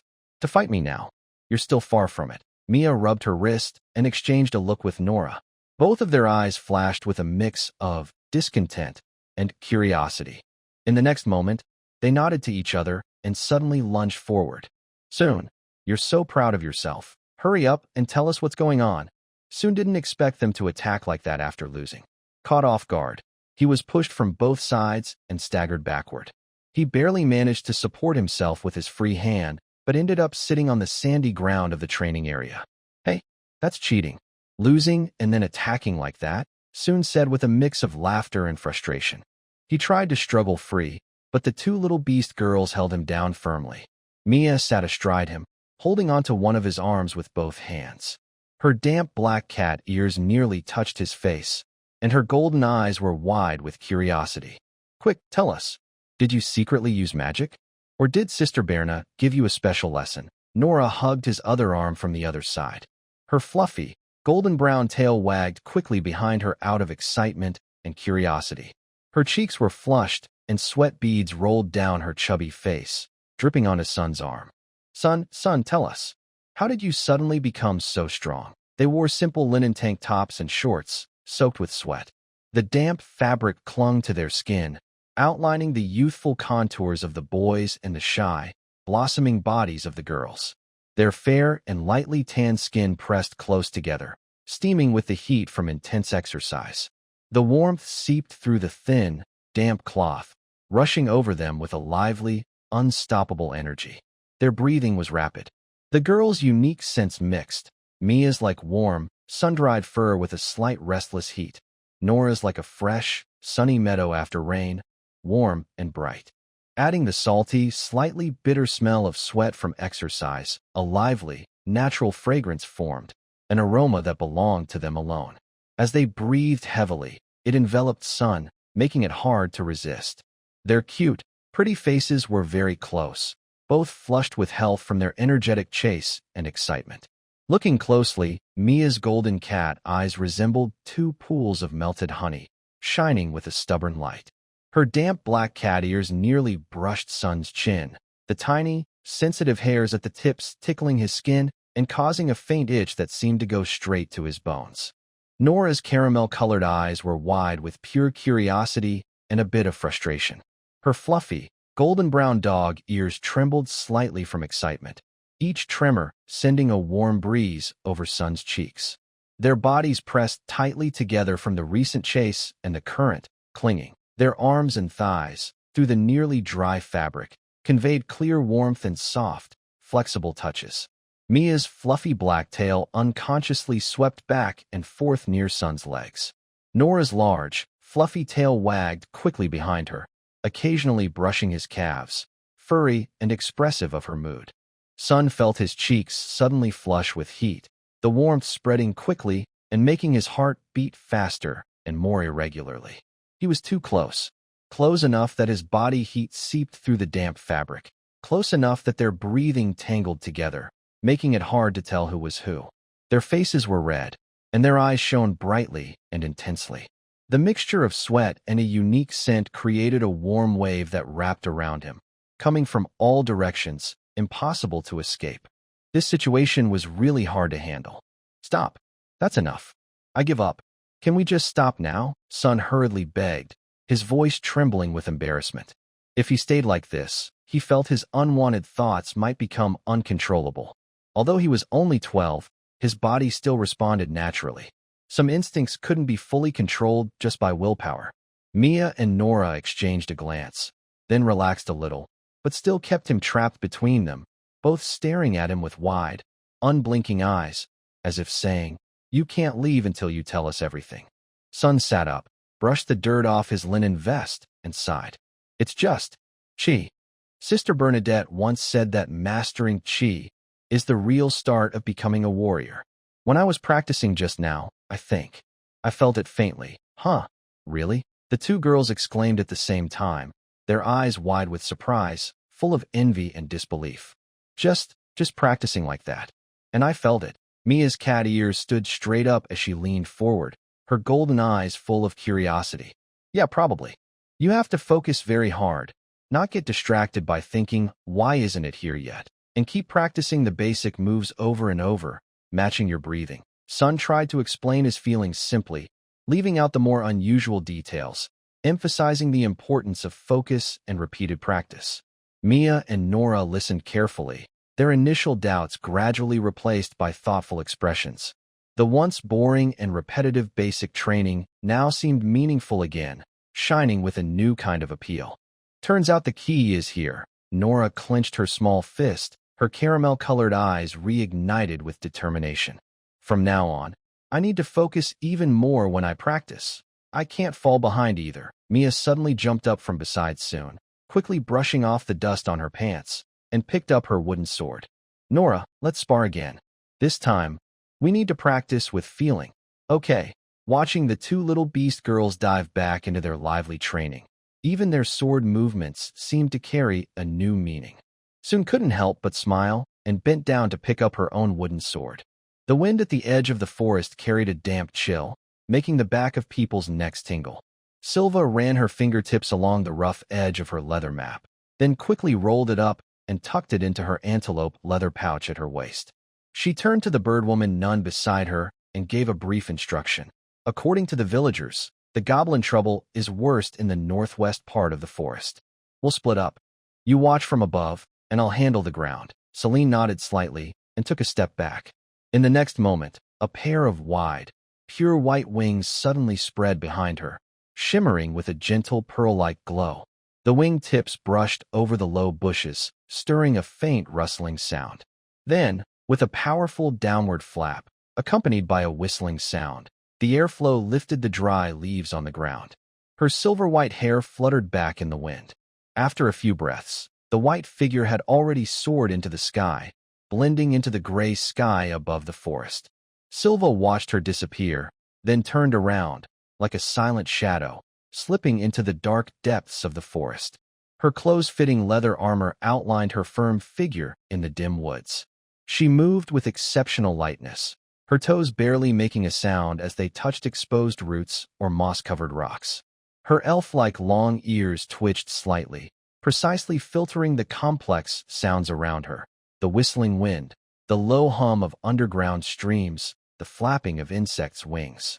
And, after removing all that noise, any remaining discordant sounds, the wind-up high was sharp as a blade, biting her cheeks with tiny stings. Celine raised her hand to adjust her windproof goggles, embedded with a crystal plate. Her icy blue eyes began to scan the dark green forest below. Her gaze was like a fine comb, carefully examining the treetops from near to far, repeatedly checking for any movement. As she turned northwest, the surrounding air grew colder and sharper. But her focus in her eyes was even colder and more precise than the wind high above. Soon, she noticed something unusual. From her high vantage point, the dense canopy below looked like a giant chessboard, with countless dirty pieces hiding within, ready to move. Something's wrong, Celine thought silently, her pupils narrowing slightly. In her view, there was not just one small team. There were 5, at least 7 groups of goblins moving in this area. And these were not just a bunch of ragtag creatures fighting over food. Through the gaps in the branches, she was shocked to see that the normally numerous and small goblins, which usually outnumbered others, had now become the minority in the groups. They only carried supplies or served as bait. Instead, there were well-organized, elite units. Goblin soldiers in armor leading the way, wolf-riding cavalry patrolling the sides. At the center of each group, there were shamans holding bone staffs and decorated with totems, and even towering ogre-like mutants.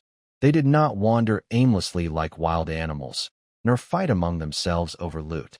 They spread out in a fan shape and seemed to communicate silently, even hiding quietly in the bushes. It was as if they had an efficient way to connect with each other.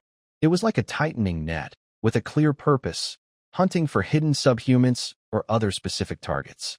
This feeling of wrongness made Celine shiver more than witnessing their savage slaughter. This was order. The chaos and evil nature of goblins had suddenly shown signs of military discipline. Celine hovered in the air, raising her right hand. Her delicate fingers traced a magic rune in the air. A flash of pure white light disappeared instantly, transforming into an invisible wave of mental energy, accurately targeting a spot on the ground. Northwest, multiple goblin groups, searching in a fan shape. Few ordinary goblins, mostly elite mutants. Highly purposeful. Be careful to avoid. In the shadowy ground, Sylph, who was sneaking forward, paused slightly upon receiving the message in her mind. She didn't look up, just nodded subtly, then blended her presence into the shadows of the ancient tree, avoiding the search net. After confirming the message was delivered, Celine did not stay. With a flap of her wings, she used the high-altitude air currents to soar like a proud white falcon, flying over the search teams directly toward the source of the monster's emergence, the deepest part of the forest. Silva glanced at the barely noticeable circling path in the sky. At this moment, She was crouched beside a destroyed shelter. The hut was simple, belonging to a half-human family.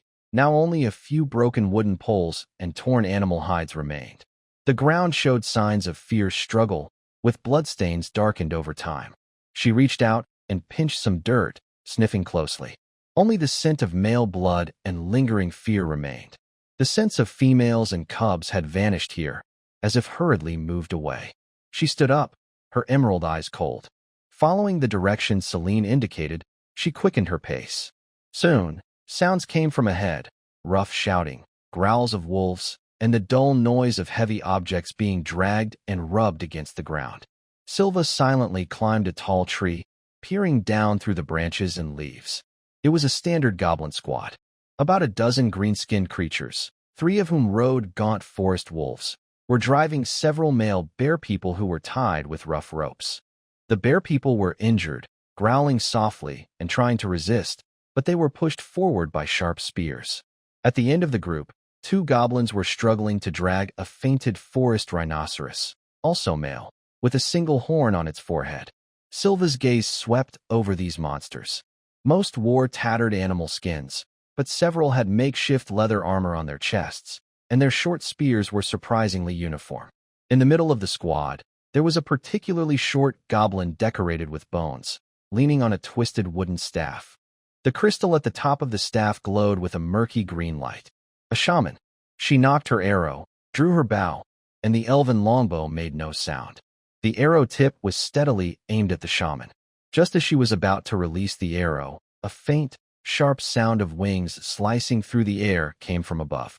A beam of light nearly simultaneously fell from the gaps in the treetops, precise and startling, embedding itself into the eye socket of a wolf rider riding a thin wolf. The creature howled painfully and stood up, while the goblin on its back screamed and fell into the dust. A second beam followed immediately, piercing another wolf rider's throat. At this moment, Silva's arrow also left her bow, aimed directly at the shaman. The short goblin seemed to sense something and let out a sharp cry.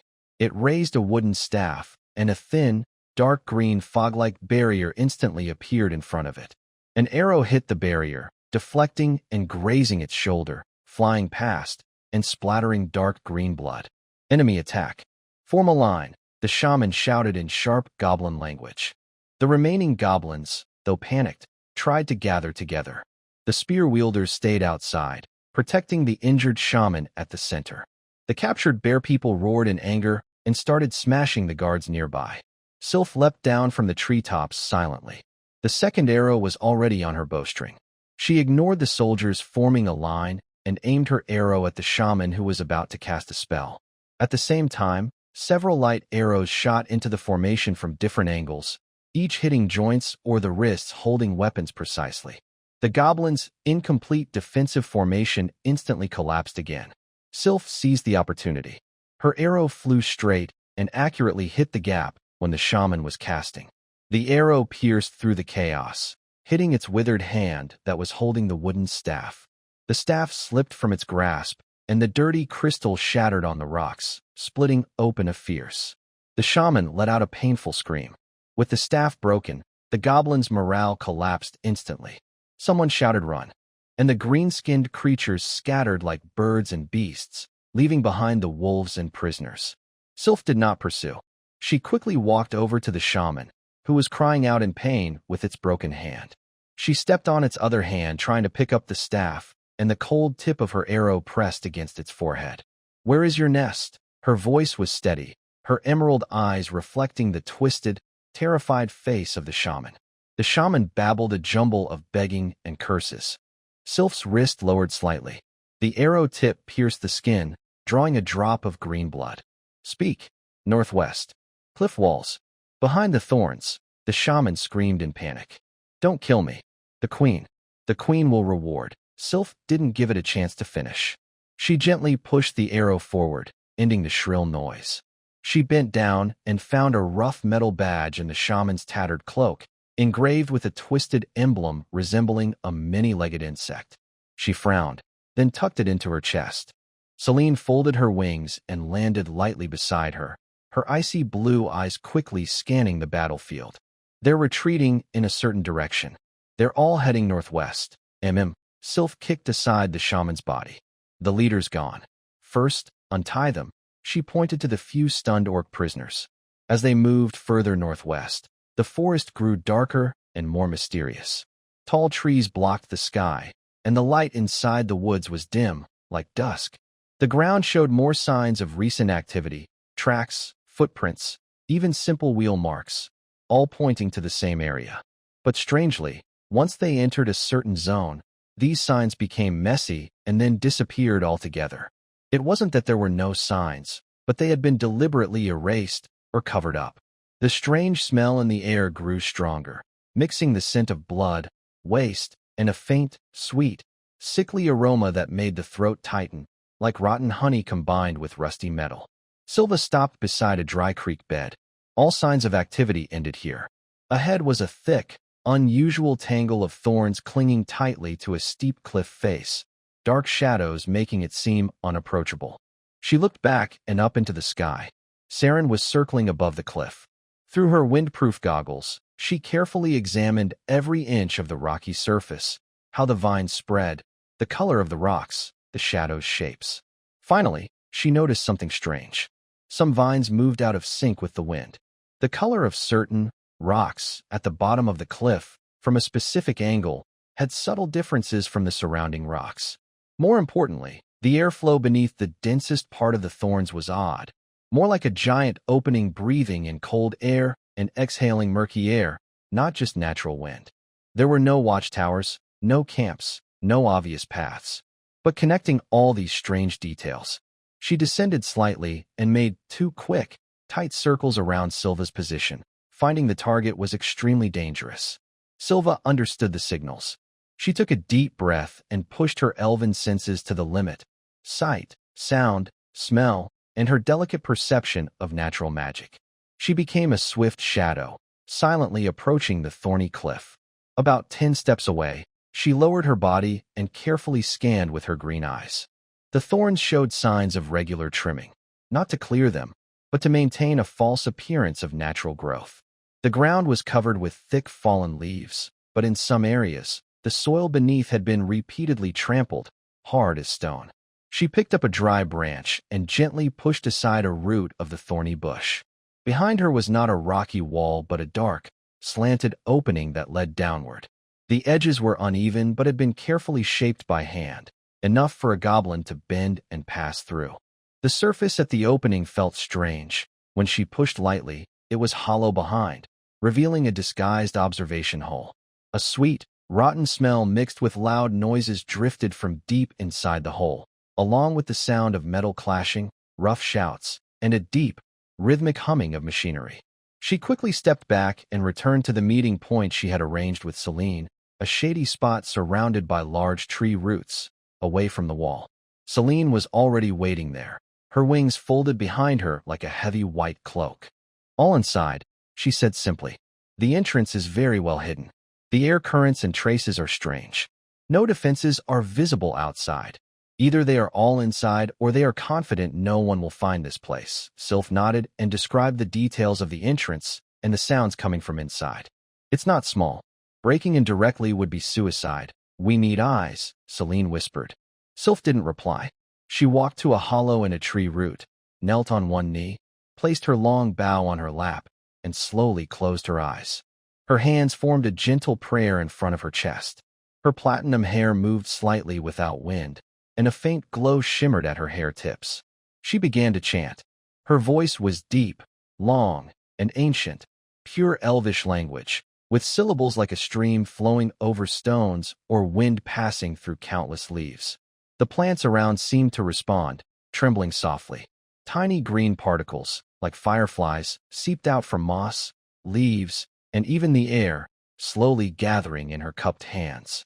The particles grew thicker and more numerous, gradually forming a few semi-transparent, blurry human shapes, about the size of a palm, with thin wings made of light on their backs. They were natural spirits, forest eyes. Sylph opened her eyes, her green gaze shimmering with magic. She took a small, carefully polished, milky white recording stone fragment infused with divine magic from her pocket. She gently touched the forehead of one of the tiny light spirits with her fingertip. The fragment merged with the spirit, and a faint, stable white glow appeared in the pure green light. "Go," she whispered softly, silent and unseen. "Record what you see." The fairy lights danced around her, then turned into faint streaks of light that skated along the ground, skillfully avoiding all obstacles. Silently, they shot toward the rocky wall covered in thorns, slipped through and entered the dark cave entrance, disappearing from sight. Sylph knelt down again, closed her eyes, and looked focused and serious, as if listening to a distant sound. Saren quietly stepped forward 2 steps, took down her long bow, and nocked an arrow. She didn't fully draw the bowstring, but held her strength in reserve. Her pure white wings slightly spread, ready to fight at any moment, while she carefully watched her surroundings. In the backyard vegetable garden of Linchi Monastery, the afternoon sun cast a warm glow, filling the air with the fresh scent of soil and plant roots that had just been turned over. Soon 5 girls were busy working with Sister Korea. Because last night, another group of forest orcs fled to the monastery, the food supplies suddenly faced more pressure. These injured subhuman villagers couldn't hunt for food on their own, so the monastery had to take on the responsibility of feeding them. At this moment, the garden was bustling with activity. Sun was responsible for pulling out ripe, full-headed cabbages and root vegetables from the soft soil, shaking off the dirt, and stacking them into woven baskets nearby. Nora and Mia followed behind, using small shovels to clear leftover roots and weeds. At first, they worked seriously, but soon they started playfully throwing mud at each other's pants. Leah carefully sorted the harvested tomatoes and beans into different baskets, with Anna and Ellie helping. Sister Korea watched quietly from the side. Her light brown hair was braided into a loose plait that hung over her chest, and a few leaves had unknowingly stuck to her delicate deer antler headpiece. After finishing a batch of harvest, she directed the children to start the next task, loosening the soil, digging small holes evenly, carefully planting new seeds, covering them with thin soil, and watering. The process was repetitive and dull, but Sister Korea's gentle voice guiding them and her peaceful aura, blending with nature, made the work less boring. Finally, when all the seeds were planted, Sister Korea walked to the center of the garden, clasped her hands in front of her chest, closed her eyes, moved her lips slightly, and began to pray softly. A gentle, lively green glow flowed from her clasped fingers, like a living vine softly spreading toward the freshly planted land, seeping into the soil. Suddenly, a miracle happened. The moist soil surface slightly lifted, and tiny green buds quickly broke through the earth, unfolding into small leaves. Then, the stems began to grow taller, and the leaves kept dividing and enlarging. In just a few breaths, the once bare vegetable ridges were filled with neat, lush seedlings that continued to grow stronger, heading toward maturity. "Wow, amazing!" Nora and Mia both exclaimed at the same time, forgetting to put down their shovels. "Sister Korea, how did you do that? Was it magic?" Nora rushed over first, her fluffy brownish-golden dog ears twitching excitedly, and her big tail sweeping back and forth. Leah also came over, tilting her head slightly as if sensing something. She said uncertainly, "I didn't feel any strong magic waves." Sister Korea, was that divine magic? Sister Korea had finished praying, and the gentle green light around her gradually faded. She turned around with a kind and slightly shy smile, nodding. "Yes, it's a divine spell granted by the goddess to help plants grow." Her voice was soft, like a breeze in the woods. "The goddess gave you that." Mia's black cat ears stood straight up, and her golden eyes were full of curiosity and admiration. "Sister Korea, how did you get this power? We want to learn too." Yeah. So cool." Nora nodded eagerly. Sister Korea gently brushed aside a strand of light brown hair that had fallen over her forehead and patiently explained, "It takes faith and some talent. I am a mid-level druid and also a kind of mid-level priest. Druid powers come from understanding and resonating with nature, which is a type of magic. Priest spells come from the blessings of the goddess." She looked at the eager little faces before her and continued softly. "To gain the ability to cast divine spells, you first need to pray sincerely and sense the holy power that exists around us. If you can successfully perceive it and draw it into your body, Learning the rest will be much easier. But if she could never sense the divine power. She paused, her voice still gentle. Then perhaps I will always live as an ordinary believer. Of course, the most important thing is to keep a sincere faith and follow the goddess's teachings. As long as your heart is pure enough, maybe one day, you will catch the goddess's attention. After hearing this, Nora immediately puffed out her small chest, her face serious. I've always been very devout. I even dream about the goddess. She really had dreamed several times. But in those dreams, she was always begging the goddess for blessings so she could run as fast as soon. Then, in the dream, the goddess would suddenly produce a small branch and give her a firm lesson on her behind, smack. But what made her happy was that after each punishment, the goddess would magically give her a bunch of delicious treats she had never seen before. This made her both excited and a little scared to dream of the goddess. Mia quickly nodded, her black cat ears twitching nervously. I never miss morning prayers, and I recite the prayers very carefully. But I feel nothing at all. Her voice grew softer, and her golden cat eyes were full of confusion. Her fluffy tail drooped sadly. Leah glanced at them and bluntly exposed. Every time you pray, your thoughts are so obvious on your faces. That's not prayer, that's wishing. How could the goddess pay attention to such distracted requests? Not at all. Mia, as if her tail had been stepped on, immediately raised her ears and retorted. Nora also nodded vigorously, her face flushing. But their shifting, evasive eyes made their rebuttal seem unconvincing. Soon sat on a stone by the field, resting, watching their quarrel, and couldn't help but smile. Anna and Ella had quietly come over, sitting on either side of him. The two porcelain dolls, dressed in matching little dresses, had smooth, tender skin that showed through the thin fabric, giving off a cool touch against his legs. So cute Soon couldn't help but reach out and gently pinch their delicate, slightly chubby cheeks. Soft and healthy with a hint of a glow from hard work. How about going to the library with Leah at noon and learning magic from Sister Ella? He asked softly, trying not to disturb their serious discussion. Anna, wearing a white cloth flower on her left side, shyly looked down, twirling her dress and softly said, "It's a little difficult." But Sister Ella is very patient and explains everything carefully. On the right side, Ellie, with a light blue ribbon, nodded and her big blue eyes lit up. She teaches us how to feel magic. Sister Leah is so amazing. She can sense magic and even meditate now. She looked toward Leah, who was nearby teaching Mia and Nora.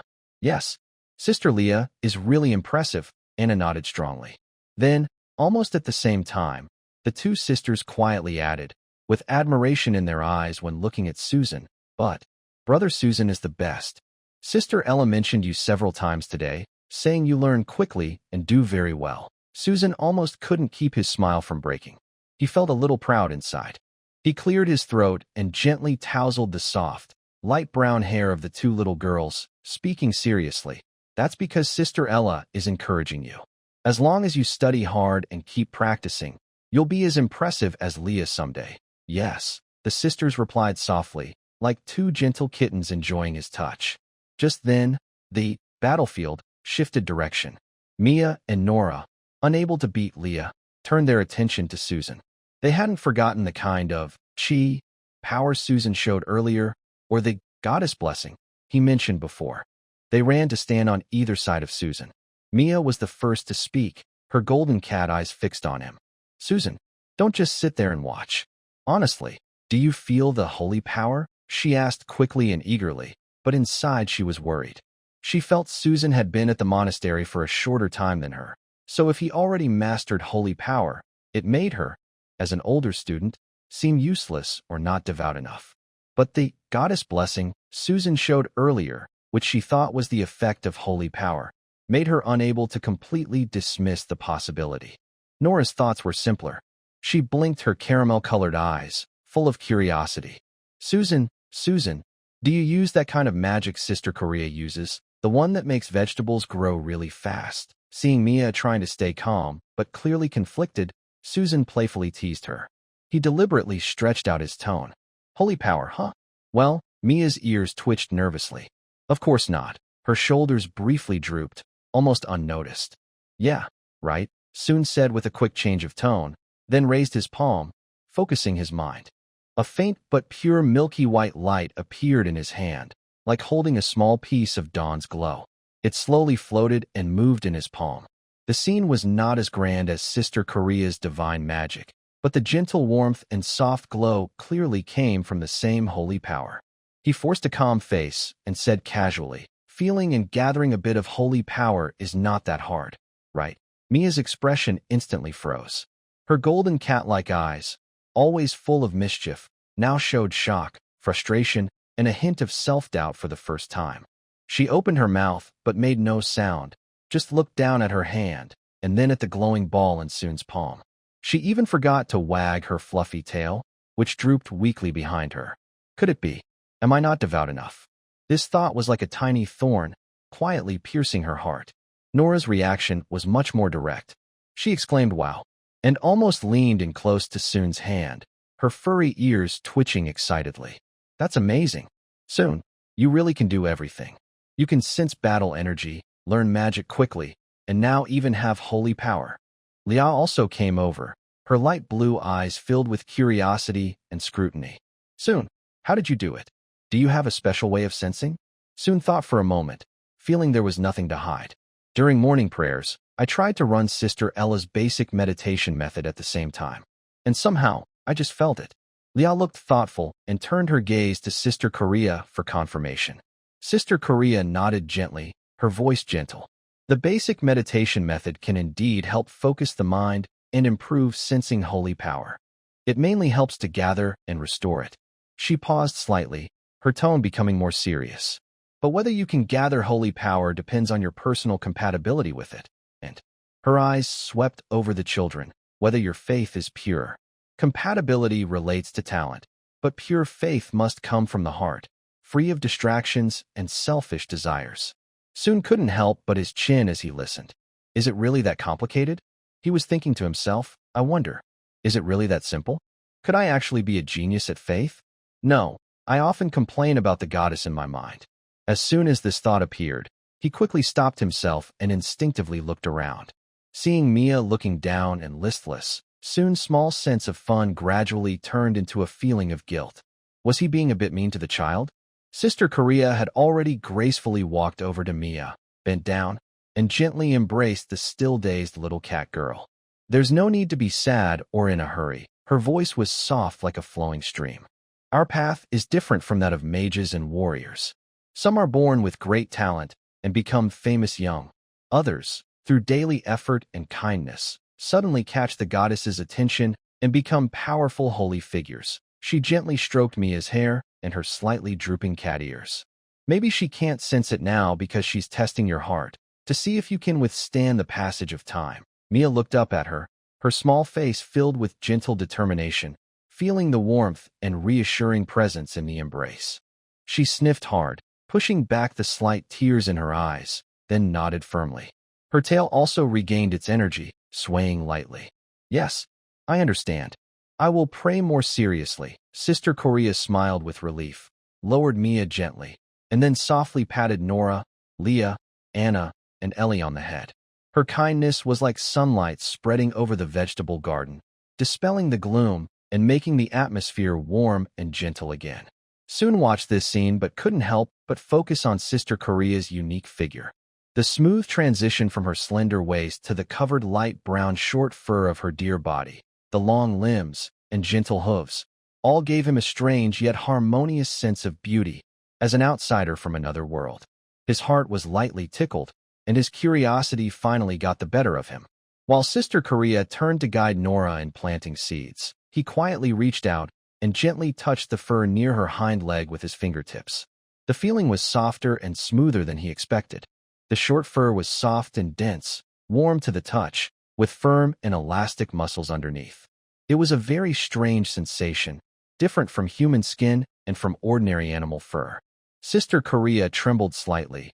Her small deer ears twitched, but she did not turn around. She continued speaking to Nora in a calm tone, but a faint blush spread across her fair face. She did not feel offended.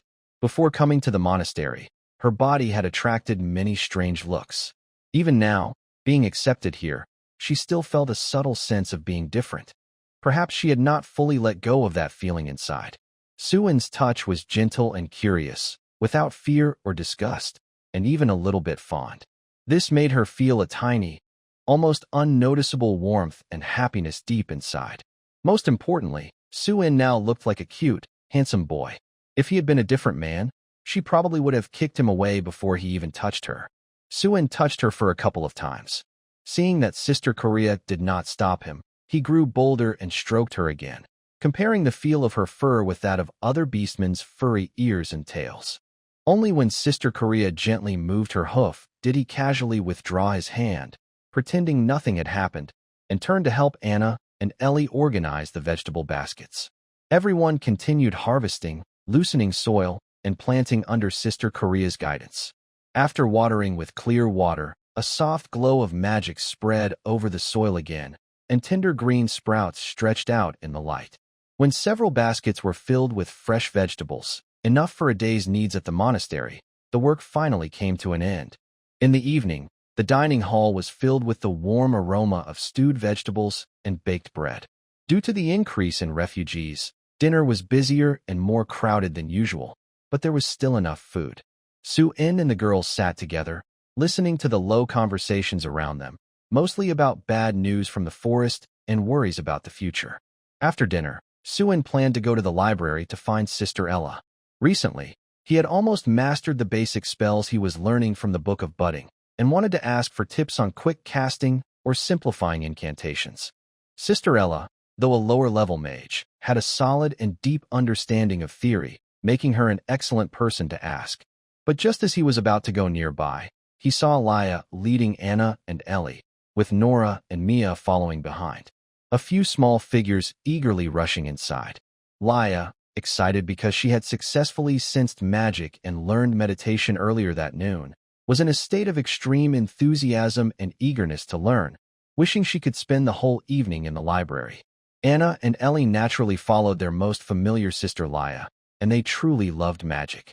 Nora and Mia, since hearing that Sun relied on basic meditation techniques to sense divine power, they have become very eager to learn meditation methods. Tonight, they clearly came to seek guidance. Seeing this, Sun scratched his head and gave up on the idea of disturbing them. Oh well, good teachers should share knowledge. He then thought about visiting Sister Chloe, a dark elf with violet skin and silver hair. She seems like a literary girl's superior mage, and perhaps he could ask her about more practical intermediate spells like disguise or concealment. Book of Beginnings lacks expertise in these niche areas. However, after wandering through the corridor and courtyard, he couldn't find the slender, dark elf figure. Just as he was thinking, he almost bumped into someone around the corner. It's Sister Mashu, holding a linen medicine box. She had just returned from the refugee area. Her light golden hair was a bit looser than usual, with a few strands softly hanging by her neck. Her porcelain-white face showed gentle tiredness. When she saw Sun, her gray-blue eyes brightened slightly, and her lips naturally curved into a smile. Sun? It's so late. Who are you looking for? I want to ask Sister Chloe some magic questions, Sun replied. Sister Mashu gently shook her head, her tone soft. She was called away by the dean this afternoon and hasn't returned yet. She looked at Sun with a caring gaze like a mentor. Did you encounter any difficulties? It's nothing urgent. Sun shook his head. Is Sister Sylph here? She went deep into the forest yesterday to investigate and hasn't come back, Sister Mashu softly said, a trace of worry flashing in her eyes, then softening again. Everyone's busy now. If you want to read, you might as well go to the library. But she looked at the darkening sky and spoke more softly. Don't stay out too late. Remember to rest early. I've been worried you're overworking yourself lately. Her caring words warmed Sun's heart. He nodded obediently. I understand. Thank you. Sister Mashu smiled slightly, gently brushing off a fallen leaf on his shoulder. Go quickly, she said softly. Then she turned with the medicine box, her light golden figure quickly disappearing into the shadows of the corridor. Sun stood under the corridor, sighing softly. Well, it seems tonight's plan to seek advice from a mage has completely fallen through. He was thinking about what else he could do. He had almost mastered the spells on the Book of Sprouts. Should he practice swordsmanship? After working in the afternoon and sparring, he was still tired and didn't want to overexert himself. like Sister Korea said, focusing on prayer to gather holy power? Well, he had already gathered some holy power, so he might as well let it grow naturally. It might even attract the attention of a goddess. Suddenly, he felt a bit bored. Sun looked at the last warm light in the sky being swallowed by grayish blue. The oil lamps around the monastery started to turn on one by one. The front yard still had people talking and walking, but the backyard and living areas had fallen into peaceful silence. A thought suddenly lit up in his mind, like a match being struck in a dark room. All right, the nuns were busy helping refugees, the little ones were absorbed in studying, and the abbess and others were handling important tasks. That meant no one was paying special attention to where he was right now. He remembered the clear warning from the goddess in the church during the day, "Don't do wrong things," and her light, but meaningful words, "To gain more faith, you must earn it through your own effort." Of course, he couldn't do wrong things. But earning faith through effort was something the goddess herself encouraged. The forest edge was unstable, goblins roamed freely, and non-humans suffered. Wasn't this exactly the time when help and hope were needed? A bold and slightly daring plan quickly took shape in his mind. His heart beat a little faster with excitement. He immediately turned around, walking lightly back to his room. He closed the door quietly, whispered a spell, and summoned magic. An illusory, soon, that looked exactly like him appeared by the bed, its outline flickering faintly in the dim light. This was just a low-level illusion spell, harmless in combat, but enough to pretend to be sleeping in the dark. He quickly changed into a dark, old outfit. Soon opened the window, and the cool night breeze blew in. He took a deep breath, and the chi inside his body began to flow quietly and faster. In the next moment, his figure seemed to dissolve into the night, slipping silently out of the window, landing as lightly as a cat. In just a few breaths, using the speed granted by the rabbit charm, he crossed the shadows of the monastery's backyard and reached the training ground. The wooden sword he usually used during the day still leaned against the weapon rack, and he casually picked it up. Without hesitation, he turned and moved to a secluded corner of the wall. The stone walls of the monastery are over 10 meters high, especially thick and smooth, making it almost impossible for most people to climb out. As for why he didn't crawl through a dog hole, he hadn't learned magic before, and his body didn't produce chi, so it's understandable that he couldn't. But now that he has learned magic, crawling through a dog hole would be pointless. What's the use of going back to old ways? Suanjing paused for a moment to adjust his breathing. The magic in his mind began to flow in an orderly way, and at the same time, the chi in his body gathered at his feet. He softly recited a spell. The surging air, the invisible staircase, respond to my will. Congeal here and grant me the power to rise. The moment he finished the spell, he suddenly pushed off with his feet. Magic and chi erupted together. Wind's stepping stone instantly formed beneath him. The compressed air made a faint humming sound, providing a strong but brief upward push. Using this force, he quickly rose. Just as he was about to touch the top of the wall, a second spell flowed out. The flowing wind in the sky, steal the flight of birds, forge a temporary shackle to shape my freedom. Gather now, become my wings to soar. The air behind him roared and shaped itself violently. Two semi-transparent wings, woven from dense air currents, suddenly spread open. The intermediate magic steal the wind's wings was completed. With the momentum of his ascent and the first flap of the wind wings, Suanjing's body lightly crossed over the wall. He adjusted slightly in the air, and the wind wings carried him into the deeper darkness outside the wall, blending into the night like a bird in flight, silently heading toward the distant, silent outline of the black forest. Sylph knelt on one knee, her eyelids slightly lowered. All her senses and magic were focused on the few faint spirits quietly slipping into the darkness. Her innate elven talent allowed her to see everything the light elf was investigating. Those images and scents felt as if she was there herself. At first, only darkness remained, with the faint glow emitted by the light elf illuminating a small section of rough, damp rock wall ahead. The tunnel sloped downward. The air was thick and foul, with a sharp smell of ammonia, the stench of feces, and a faint, sweet, greasy odor that made her throat tighten. The passage had been roughly carved. uneven but passable for large creatures. The light elf silently slid along the top of the tunnel, avoiding patrols that occasionally passed below. Just indirectly sensing the appearance of those goblins, Sylph's bright green eyes slightly narrowed. Like the elite encountered outside, the guards inside the tunnel were mostly mutants. There were soldiers wearing rough iron armor, barbaric fighters with bulging muscles, and even some giant goblins nearly as tall as ogres, with grayish-brown skin like rocks, silently standing at the fork in the path. They were disciplined, with fixed patrol routes. Their eyes lacked the chaos and greed typical of ordinary goblins, replaced by a cold, almost numb focus. As they went deeper, the tunnel began to branch out like a spider web. The light elves, under Sylph's skillful control, split up to explore different branches. The nest was much larger than expected.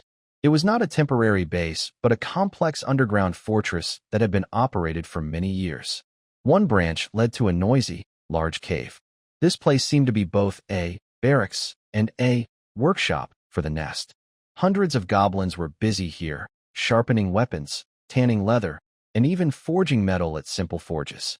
The flickering firelight revealed many ugly but focused faces. What caught Sylph's attention more was that all the goblins she saw, whether warriors or craftsmen, were either or only wearing torn cloth around their waists. Their thin or swollen bodies lacked any of the male features they should have. This discovery made her brow furrow deeply. All females? No, not entirely. This situation was too strange. Even in the long records and stories of elves, she had never heard of a goblin tribe made up entirely of individuals lacking obvious male traits. It completely went against what was known about goblin ecology. Why? What exactly was this nest? Before she could think further, another image from a light elf made her usually expressionless face tighten instantly. A trace of disgust flashed in her eyes. It was a relatively separate but extremely spacious cave chamber. The sweet, rotten smell in the air was intense here, almost forming a tangible pale pink mist. There were no torches, but the walls and floor were covered with fungi emitting a faint pink glow, casting everything in a twisted, ambiguous light. In the center of the chamber was a large, sunken pool area covered with dirty, blackened animal skins and moldy hay. At this moment, a disturbing scene is unfolding in the pond that makes this elven nun extremely uncomfortable. Dozens of female goblins, with unusually full figures and exaggerated curves for goblins, are riding on captured male creatures. These males include strong orcs, half-orcs, and even a few human men dressed in tattered adventurer clothes. They should be struggling and resisting, but instead, their faces show a strange, obsessed expression.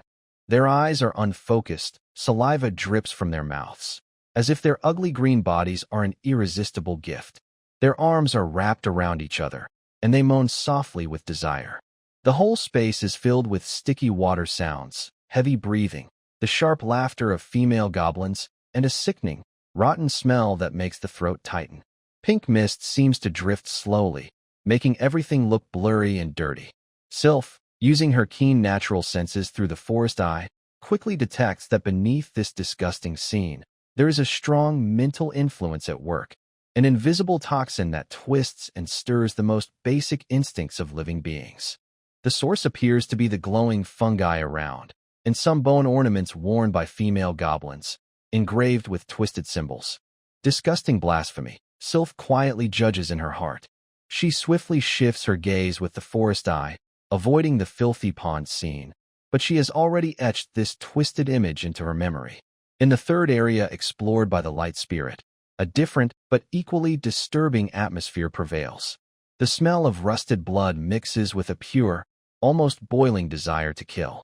In a large, circular cave resembling an arena, rough stone steps are carved around the edges, rising in layers. At this moment, each step is crowded with various types of goblins. These mutated goblins push and shout at each other, wielding weapons, constantly jumping down from the steps to join the chaotic fight in the center. The ground is soaked with blood and mud. Dozens of fierce-looking goblin mutants are fighting wildly, including creatures covered in bone spurs, with skin as hard as iron, and even some with two heads.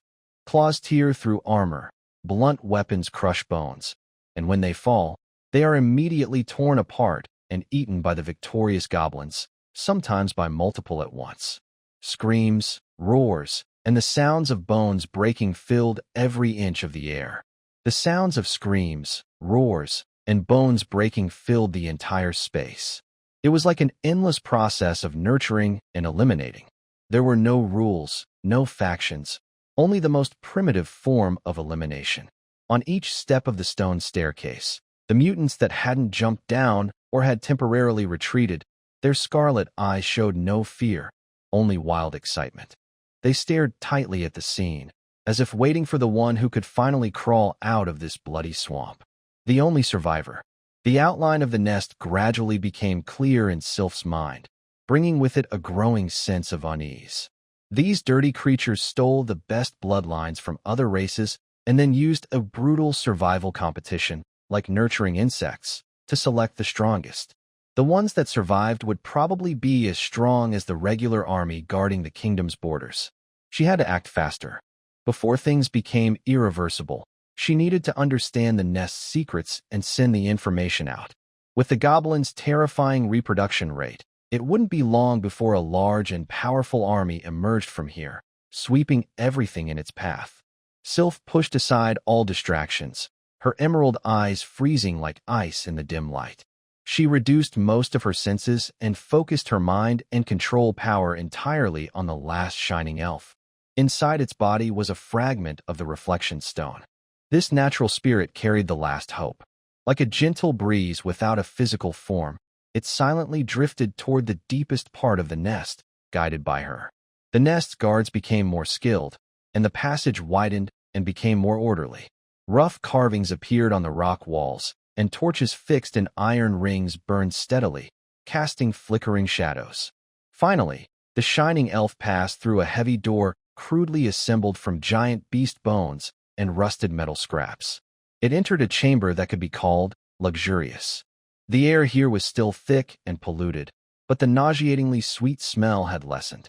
Instead, a mixture of sulfur and strong musk filled the space, and an oppressive, uncomfortable pressure from the abyss subtly flowed beneath. Haphazardly embedded in the walls were glowing minerals and jewelry stained with dirt, apparently taken from different victims. The floor was covered with a thick layer of unknown beast fur, which must have been silent when stepped on. In the center of the chamber, on a roughly polished black obsidian seat shaped like a throne, sat a completely different being. It was extraordinarily tall, far taller than any goblin or troll I had seen before. Its skin was dull blood red, rough like sandpaper, covered with uncomfortable wart-like bumps. Its muscles were thick and bulging, as if made from solid rock. Behind it, a pair of tattered leather wings hung limply, resembling bat wings. Its curved horns on top of its head shimmered with a cold, metallic shine. A thick tail, ending in a sharp arrowhead shape and covered with dark scales, swung unconsciously, hitting the fur-covered ground with dull thuds. Its demonic features were unmistakable. It, or rather, he, was surrounded by several female goblins who had also undergone strange changes.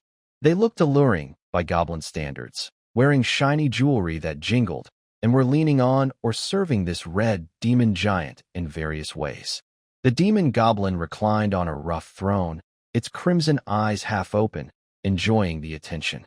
It was rare for a low-level race like goblins, with mixed bloodlines, to produce a mid-level individual. This one not only had strength close to a higher rank, but also looked completely different in form and status. A demon goblin king? A quick thought crossed Sylph's mind. Dean Sarah speculated that a goblin queen might be born in the forest, but here was a creature so powerful. A king? Could a nest hold two supreme rulers? Or was there something else? She didn't have time to think deeply. Her thoughts flowed silently, like threads, guiding her. That faint glow seemed to have a mind of its own, skillfully avoiding the oppressive and desire-filled aura of the throne room, slipping quietly into darker passages behind. The guards here were fewer, but the air was thick and heavy, like sticky liquid. Every step felt like fighting against an invisible will. The walls of the corridor were polished unnaturally smooth by some force, covered with twisted, writhing dark red runes. They seemed alive, pulsating faintly in the shadows. Just looking at them brought a nauseating mental invasion. At the end of the corridor stood a quiet door. It was made of dark metal fused with huge, pale beast bones, tightly sealed and perfectly fitted. Only along the edges of the doors was a faint, sweet, and intensely pure scent, dozens of times purer than outside. Hidden within was a pure, alluring, and oppressive force from the abyss, as if countless whispers were murmuring behind the door. The light sprite quietly approached the door, searching silently. Finally, it found a tiny, almost invisible in the wood. Without hesitation, it condensed into a very thin stream of light, like a drop of water seeping into gravel, and slipped inside quietly. The scene behind the door made Sylph gasp suddenly, breath catching in her throat. This was a space completely different from all the caves outside. Although buried deep underground, it was filled with a twisted sense of luxury. The floor was covered with thick, soft, complete animal pelts, faintly showing the outlines of powerful magical creatures in their lifetime. The walls hung woven tapestries with intricate, strange patterns. In the corners, there were scattered, polished silverware and various gemstones, reflecting faint light. In the center of the room stood a throne made of pure crystal and cold black iron, with elegant curves and an ominous beauty. Sitting beside the throne was a figure. It was a woman. She was tall, with stunning curves that completely overturned the usual goblin body image. Her skin was an enchanting pale green, smooth as the finest silk, without the roughness or bumps common to her kind. Her face was nearly enchanting, with flawless features and blood-red lips. Her narrow eyes were a deep purple red, and her gaze seemed to have a hook, easily capturing the heart and mind. Long red hair like flames flowed down, framing her shoulders and back. On her forehead, a pair of small, curved, obsidian-like horns marked her mixed bloodline. She wore almost nothing, a dark red breastplate barely covering her full chest, with sharp metal decorations. Her lower body disappeared into the shadows of the throne, and into the figure kneeling before her. That figure was a Lamia snake woman. Her upper body was a seductive woman's form, while her lower body was covered in dark blue-green scales that shimmered faintly in the dim light. At this moment, she was serving the throne with utmost devotion, her subtle water sounds and quiet gasps especially clear in the silence. The demon goblin queen had a lazy, pleased expression, her purple-red eyes half closed, enjoying the snake woman's service. A smooth tail, ending in a heart shape, stretched out from behind her hips, loosely wrapping around the Lamia's neck. Sometimes it gently stroked her scales, and other times playfully tightened. The entire room was filled with a thick, intense atmosphere of evil, blending seduction and powerful pressure. The energy emitted by the queen was more restrained than that of the outside demon goblin king, but it was also deeper and more mysterious, like an endless dark pond. She was a superior, and a very strong one. Sylva's heart sank. A goblin tribe led by such a powerful and clearly intelligent leader must be reassessed for threat level. The light elf followed orders, slowly adjusting its position to try to capture the scene at the center of the throne with the recording crystal shard. At that precise moment, on the throne, her half-closed, misty violet-red eyes suddenly snapped open without warning. Her gaze did not focus on the corner where the light elf was hiding, but seemed to pierce through rocks and shadows, precisely locking onto a faint, pure, and strange natural magic glow. A hint of surprise crossed her beautiful face, quickly replaced by cold amusement and a fierce, unhidden killing intent. A little bug sneaking into someone else's backyard. A lazy, strangely magnetic female voice echoed through the link between the light elf and the caster, directly entering Sylva's mind. Coming uninvited is quite rude. Oh no, she was discovered. Sylva's bright green pupils shrank suddenly, a sharp cold light flashing in her eyes. Without hesitation, she immediately severed all deep magical links with the light elves and issued her final, most decisive command, self-destruction. The light elf hiding in front of the queen, along with the recording crystal shard at its core, suddenly collapsed inward before her gaze truly fell, transforming into a burst of pure, fierce natural magic that silently exploded, leaving no trace for pursuit. The other light elves scattered quietly across the nest, as if they had never existed. At the edge of the forest, beneath the tangled roots and shadows, Silva suddenly opened her eyes, her chest rising and falling slightly, sweat beads forming on her forehead, her face pale, forcibly severing deep connections with multiple natural spirits and triggering their self-destruction was mentally exhausting. Celine immediately sensed something was wrong. Her icy blue eyes sharpened like a blade, her wings slightly spread, and her long bow was already drawn halfway, arrow pointed into the void, ready to strike at any moment. "Let's go?" "We've been spotted." Sylph quickly stood up, still unsteady, holding a complete reflection stone. Through the resonance of the fragments, just now, all images had been recorded in real time. Information received. This group has more than one king, a demon goblin king and a succubus goblin queen. The latter is as strong as I am. With very sharp senses, she spoke very quickly, knocking her long bow, her gaze scanning the thorny, rocky wall. "They will soon start searching. We can't go back to the monastery directly, or they'll find our path. We need to go around and shake off any possible followers." Celine nodded without wasting words. When their eyes met, no extra communication was needed. Both moved swiftly. Sylph blended into the forest like the wind, tiptoeing on dry leaves and exposed roots, every step precise and silent. Her platinum hair shimmered faintly in the dim light, and her tall figure moved nimbly among the shadows of the trees. Celine flapped her wings, flying close to the canopy, feathers brushing the branches with barely a sound. Her eyes, sharp as a hawk's, constantly scanned behind and above, providing a high-altitude view to protect her companions on the ground. They became two blurry shadows, rushing away from the rocky wall, hiding a terrifying nest, heading in the opposite direction of the monastery, quickly disappearing into the deepening twilight of the forest. All that remained was the silent, thorny rock wall behind them, and inside a luxurious cavern deep within the wall, the red-haired queen on the throne slowly withdrew her gaze from the void.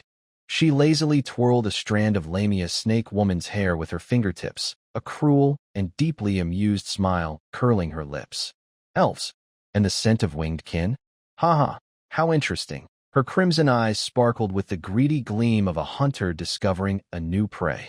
"Looks like tonight's entertainment won't be boring." Almost simultaneously, the exits of the nest suddenly burst open. Mixed with growls and screams, shadowy goblins spilled out like a flood, claws and weapons scraping the rocks, and a foul stench quickly filled the forest. The peaceful night was shattered completely. The night wind outside the wall was colder than expected, carrying the damp scent of deep forest soil and plants. Using the stealing wind wings to lift himself, Suin's body sank slightly, like a pebble slipping into a deep pond, silently blending into the darkness at the edge of the tidal forest. He hovered a few meters above the ground, quickly scanning the area. Below was a tangled, dark forest, with the distant call of an owl and the rustling of insects. He whispered, "Night is not my obstacle. Shadows are illusions. The truth is clear before my eyes." His lower-level magic, dark vision, activated quietly. The inky darkness seemed to be smudged away by an invisible hand, losing its color and transforming into a clear black and white world with distinct layers. The trees, once invisible in the dark, now appeared under a faint moonlight, their trunks, the ground's contours, and even the veins of leaves all clearly visible. Suin adjusted the angle of his wind wings and began to lower his altitude. At first, wrapped in this black and white silence, he felt a bit uneasy, as if something lurked in the shadows. But soon, another feeling took over. This forest under the night revealed a strange, unfamiliar beauty. Large fern leaves stretched out like silhouettes, faintly glowing fungi clustered on rotting wood, resembling a dim star map. Some small creatures active at night darted swiftly among branches and on the ground. A creature like a squirrel with a fluffy tail, and a night lizard with eyes like obsidian. They were unaware of the silent shadows passing overhead. In the distance, a rare moonlight flower slowly opened its semi-transparent petals in the darkness, emitting a soft, milky glow that attracted a few tiny insects with shimmering wings. Indeed, it was a completely different scene from daytime. Suin paused briefly on the moonlight flower, a fleeting thought crossing his mind. "Can I take one back later?" But he quickly shook his head and refocused. Now was not the time for sightseeing. He steadied his mind, and the faint chi within him began to flow toward his ears and nose. He whispered, "All things whisper, breath in the wind. Come into my ears, tell me what you know." His lower-level magic, natural resonance quietly layered on top. Suddenly, the world seemed to resound. The wind was no longer just a vague background sound, but carried clear, flowing currents with subtle differences and friction. He can clearly see the path of a dry leaf spinning and falling from 100 meters away, hear the rustling sound of insects digging in the soil, and even catch the gentle flowing sound of water passing over stones from a distance. His sense of smell has also become very sharp. The fresh, slightly sweet smell of soil, the faint sourness of decayed wood, the light fragrance of distant wildflowers, and a very faint, animal-like musky smell along with a hint of rusted blood. Sun determines the direction and quietly activates the rabbit spell. He no longer relies on wind wings to glide, but instead focuses his magic and energy more on his legs and movement skills.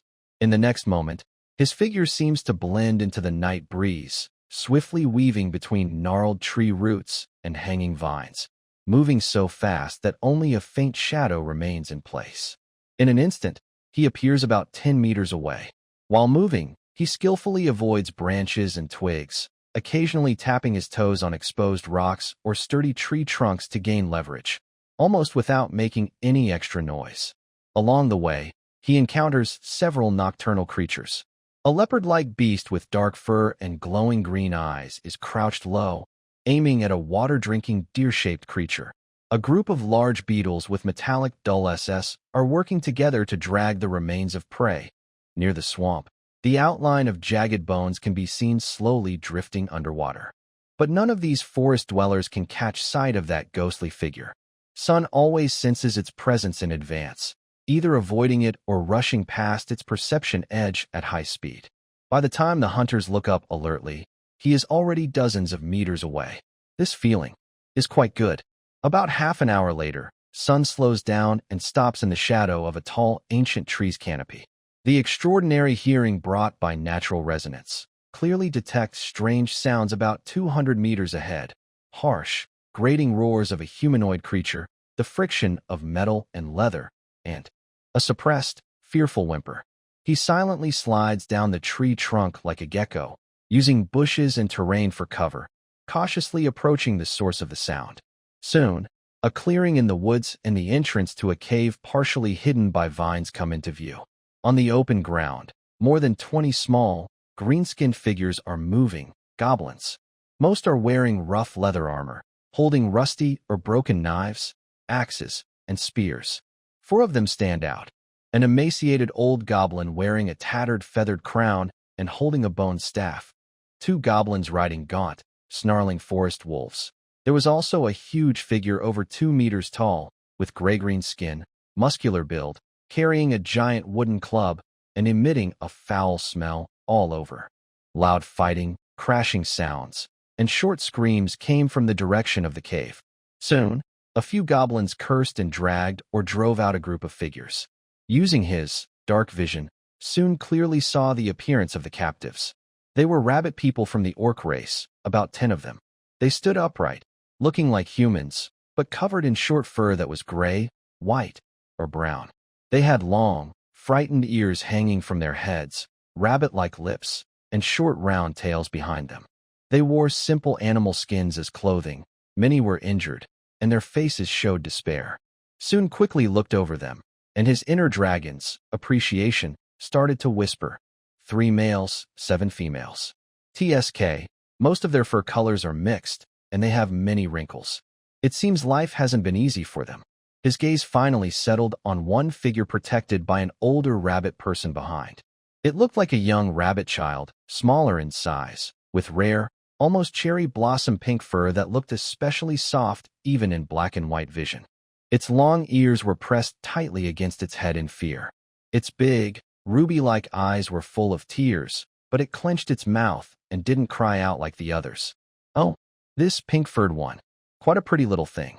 Sun glanced at it a couple more times. The little beauty among the rabbit people? Too bad it hasn't grown up yet. The goblins chuckled and laughed strangely, pushing the rabbit people with their weapons, trapping them in the open space. The shaman waved a bone staff, giving commands in harsh goblin language. Wolf riders circled around the edges, and trolls impatiently snorted and stomped their heavy wooden clubs. The rabbit people trembled, their suppressed sobs rising and falling. Several female rabbit people looked at the goblins' clearly evil eyes, their fear even greater. They knew very well what it meant to fall into these green-skinned hands. The time was almost right. Soon thought silently. He needed to turn their despair into a desire for redemption, and then guide that desire toward the right goal. He first drew the wooden sword hanging at his waist and cast enchantments on it. Basic sharpness, basic durability.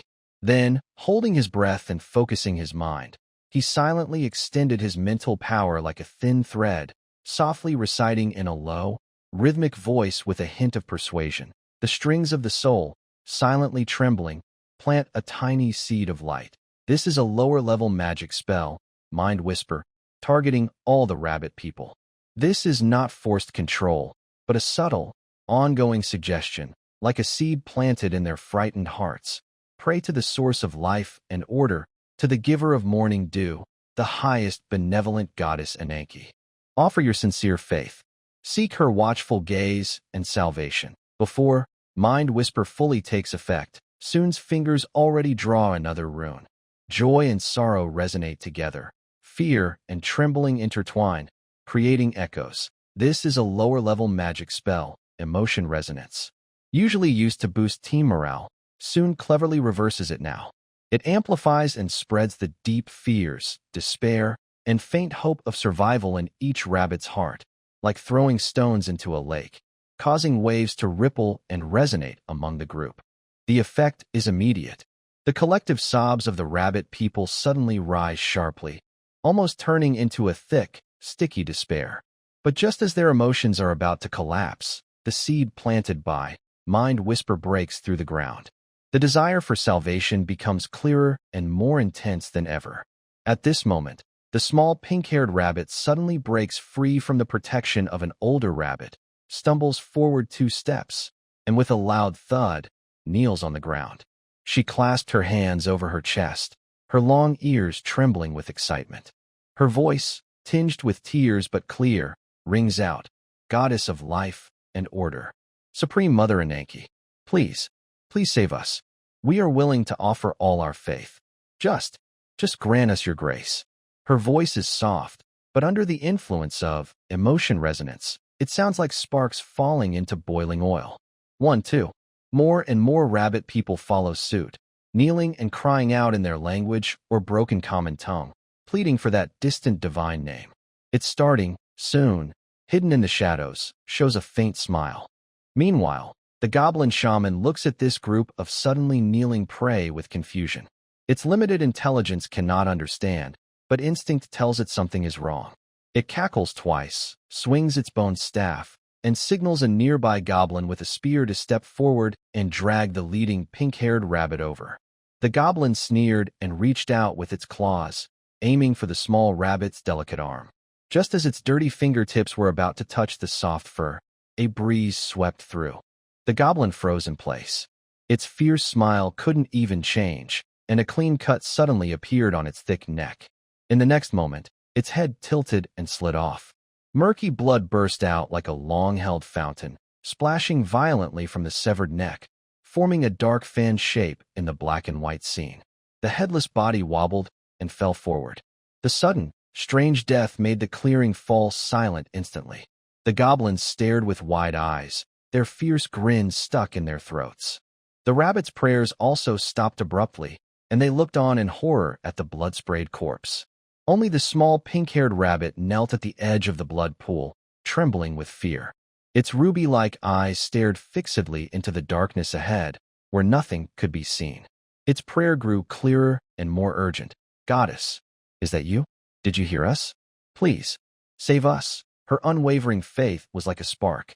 In the eyes of the other rabbits, despair was slowly replaced by a faint, burning hope. The prayer resumed, louder and more united than before. The goblin shaman finally reacted, letting out a sharp, shrill scream. Its bone staff pointed at the group of rabbits. These rabbits must be the ones causing trouble. Kill them. Except for the ogre and 2 wolf riders still guarding the shaman, the other dozen or so goblins howled, brandishing their weapons, and charged fiercely at the kneeling rabbits. They wanted to tear apart these prey pretending to be spirits. The rabbits closed their eyes and prayed even harder, pouring all their hope into the void. Then, the wind rose again. This time, it was not a gentle breeze but several cold, deadly gusts passing almost simultaneously. Show, show, show. The dull sound of blades slicing through flesh filled the air, so fast that it was impossible to tell which came first. The first 5 or 6 goblins, at the front, maintained their attack stance, then suddenly froze. Like crops cut down in an instant, they collapsed in unison. Their necks, chests, and waists were torn open almost simultaneously, blood spraying wildly. The remaining goblins froze in horror, but the deadly wind did not stop. Another dazzling flash blinded everyone. The remaining goblins didn't even see where the attack came from before feeling a cold sensation in their throats or a pain in their chests. Then their consciousness sank into eternal darkness. In just 2 breaths, except for the shaman, the trolls, and 2 wolf riders, all the ordinary goblins became cold bodies on the ground. A strong smell of blood suddenly filled the air, almost turning the kneeling rabbit people into blood rabbits. Warm blood splattered on their fur and faces, but at this moment, they felt not fear but a trembling joy, a miracle. This must be a miracle. The goddess truly responded. The prayer reached its peak, filled with relief and endless gratitude after surviving the danger.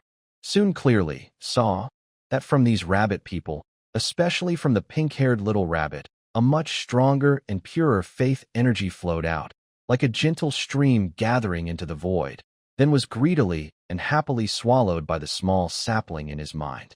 A feeling of spiritual fullness almost made Soon hum aloud. Although this way of harvesting was a bit opportunistic, the effect was indeed remarkable. The remaining goblins were completely terrified. The shaman screamed, urging the wolf riders to escape. The 2 riders turned their wolves' heads, trying to flee deeper into the forest. The trolls were last ordered by the shaman to kill the rabbit people. It roared loudly, swung its huge club, and strode heavily toward the kneeling crowd. It was time to end this. Soon no longer hid. He quickly drew runes toward the direction of the fleeing shaman, softly chanting, "Sketch reality with illusion, shape existence with light and shadow, appear, compassionate illusion, the lower-level illusion magic, imitation activated." Magical energy rapidly gathered and shaped in front of the fleeing path, instantly creating a 3-meter-tall illusion of the goddess Ananke, radiating a gentle milky white glow, her statue, with compassionate eyes and a sacred presence. Then, he almost simultaneously whispered, "Dispel darkness, reveal existence, gather light." This was apprentice-level magic, illumination, but he deliberately increased the magic power output. A pure, bright, yet non-glaring soft light gathered above the goddess illusion, like a small moon, illuminating the area brightly and adding a sacred halo around the illusion. The shaman and wolf riders, desperately fleeing, suddenly saw the goddess's image appear out of nowhere ahead, radiating pressure and holy light, frightening them into complete panic. The forest wolf was frightened and threw the goblin off its back forcefully. Now is the time. Soon's figure fully revealed itself from hiding. He no longer kept silent but pushed the speed of the rabbit spell to its limit. He transformed into a fast-moving, blurry black shadow, accompanied by a sharp wind sound, rushing straight at the confused shaman and wolf riders. A flash of sword light appeared under the glow of lighting spell. 2 wolf heads and the shaman's head with a feathered crown flew into the air almost at the same time. Finally, Soon turned around and sped up to attack the goblin giant who had just raised his club and hadn't yet struck. The giant's thick skin and muscles were no match for Soon's attack. His wooden sword, infused with chi and magic, precisely pierced into the giant's vulnerable eye socket, passing through its brain.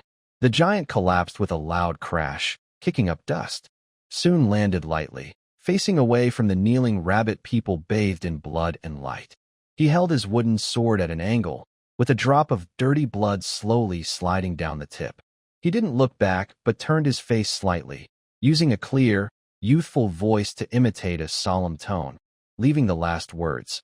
The Mother Goddess has heard your heartfelt voices. With faith and light, walk the path, and you will find peace. After speaking, he ignored the almost soul-drained prayers of the rabbit people behind him. His figure flickered and disappeared into the darkness of the forest once more.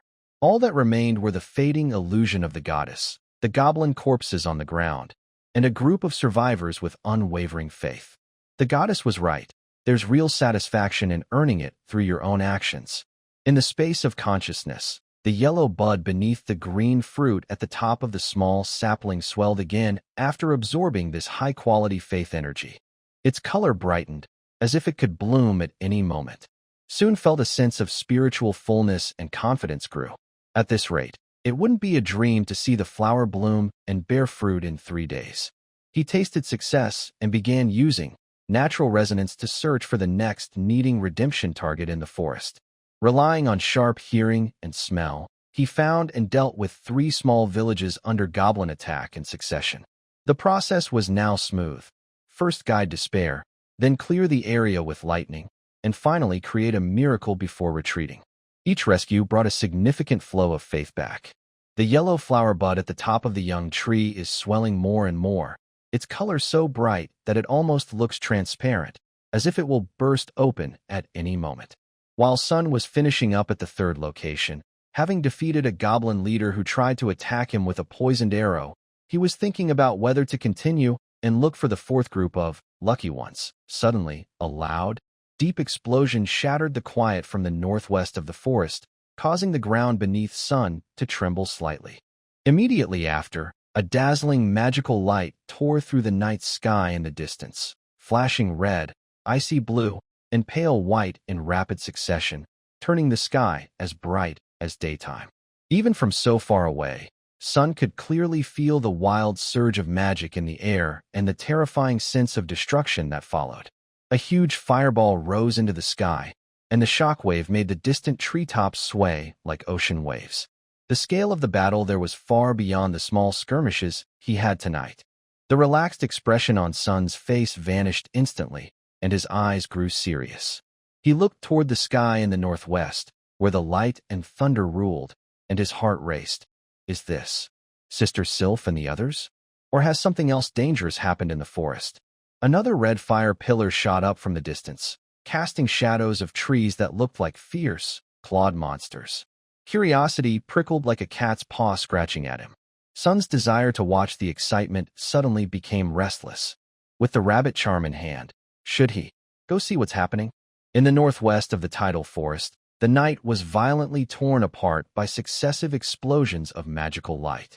The branches and leaves of ancient towering trees trembled wildly in the chaotic flow of magic, and the ground was often scorched or covered in icy layers by fireballs or frost. The air was thick with smoke, blood, and a strong, sticky, evil smell. The peaceful silence of the forest was long gone, replaced by sharp goblin screams, low howls of wolves, flapping of bat wings, and the piercing shrieks of magic tearing through the air. 2 figures struggled to move through this chaos of hunting. Sylph's figure was agile and graceful among the trees. Her platinum hair streaked with light as she dashed through, her fitted ranger's outfit highlighting her tall, striking curves. At this moment, her body was tense from rapid dodging and evasive maneuvers, every muscle flexing with the unique flexibility and strength of an elf. Her emerald eyes are calm like a cold lake. She holds a long bow decorated with green gemstones, opening and closing it smoothly. Without arrows, her pure magic turns into streaks of light that accurately hit goblin heads trying to surround her from afar or shoot down flying bat riders. But the attackers are more numerous than expected. Most goblins are just basic soldiers, but there are many different kinds. Some have tough skin like rough rocks, some can spit acid short distances, and others move so fast they leave after images. The most troublesome are those hiding in the distance, throwing poisoned short spears or casting crude dark magic, as well as wolf riders and flying scouts that cling to her like parasites and bite from behind. The goblin shamans hide in the back, waving bone staffs and casting sneaky spells like Earth Bind and Slow Curse, slowly squeezing her space to dodge. The wolf riders use their agility to attack from the sides, their blades flashing in her blind spots. The Goblin King riding the venomous wolf is like a shadow attached to her. It is almost as fast as Sylph herself, always rushing in when she is busy with other enemies. Its heavy wolf-tooth club, covered with sharp spikes, crashes down with a fierce wind, pressing like a mountain. In the air, Selene is also in trouble. Her large wings hard to stay airborne and move quickly.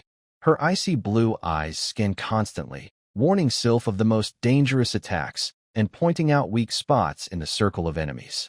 Her short bow hums softly. Enchanted arrows precisely eliminate threats from hidden angles. But more and more goblin bat riders interfere with her view. These green-skinned riders on giant bats have tricky flight paths, throwing short spears or shooting poison arrows, forcing her to dodge constantly. The edges of her white wings are stained with dust and scattered blood. SYPH. There's a gap at 3 o'clock. Selene's voice comes through the magic vibrations.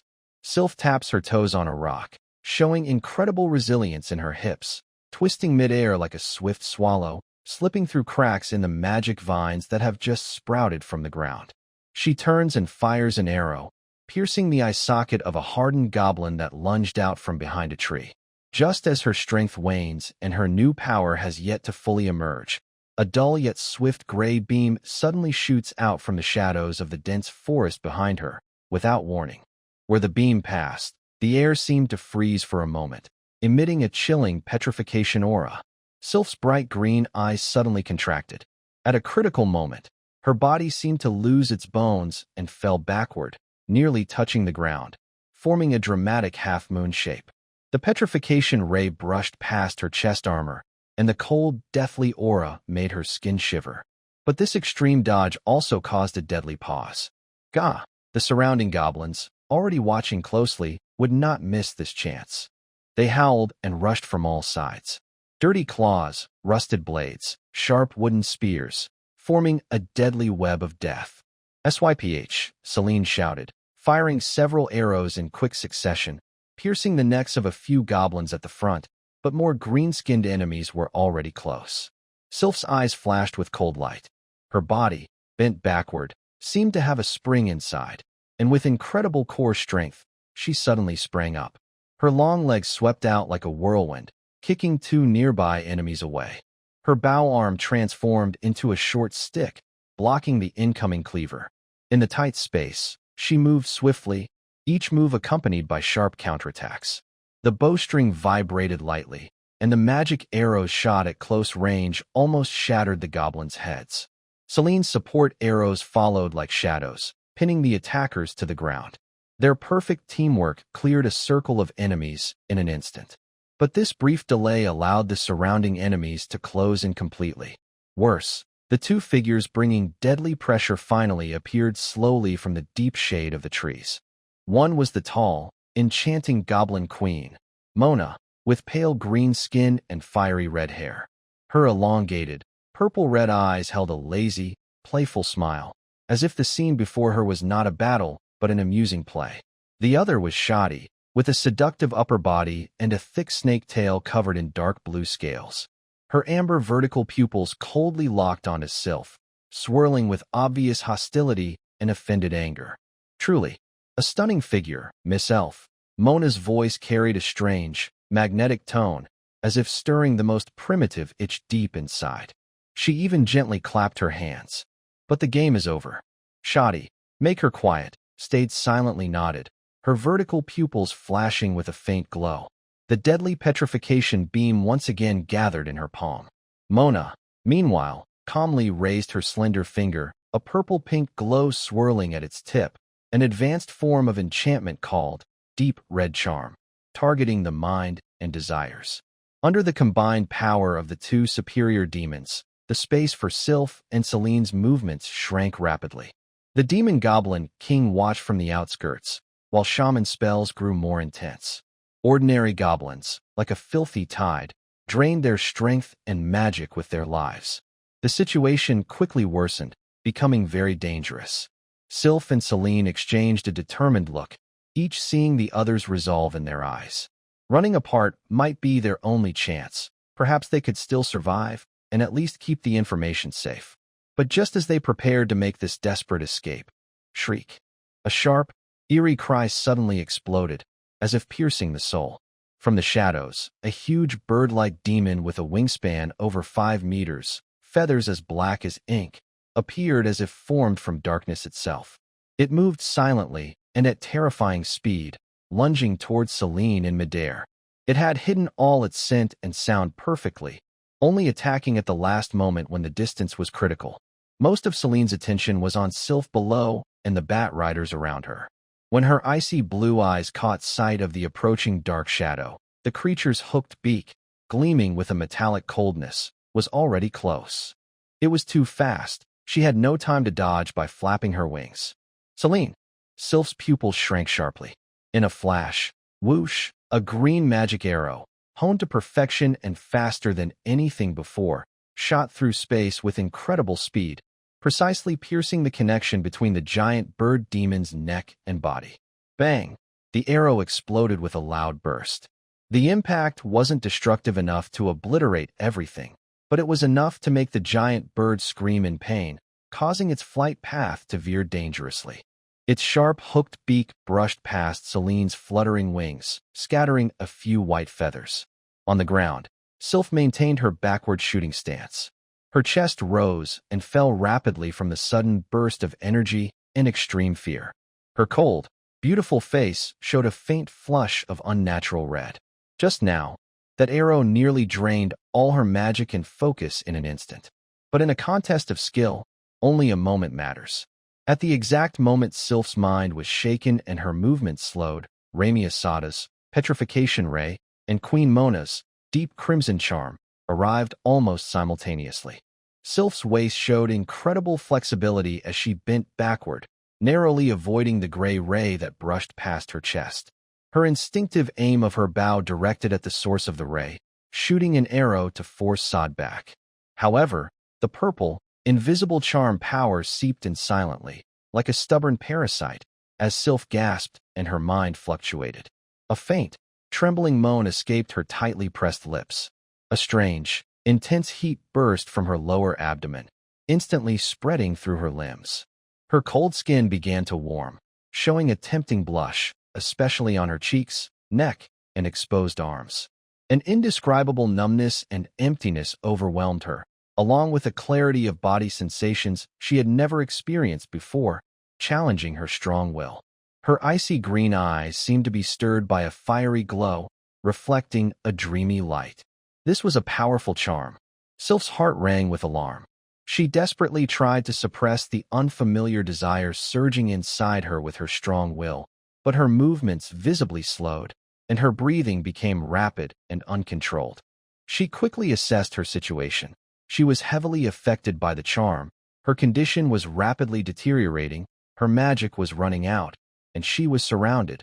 Escape seemed impossible. But Celine had just narrowly avoided danger, so there was still hope. Determined, Sylph's eyes flashed with resolve. She no longer forcibly suppressed the rising heat, but instead poured most of her remaining magic into a scroll at her waist.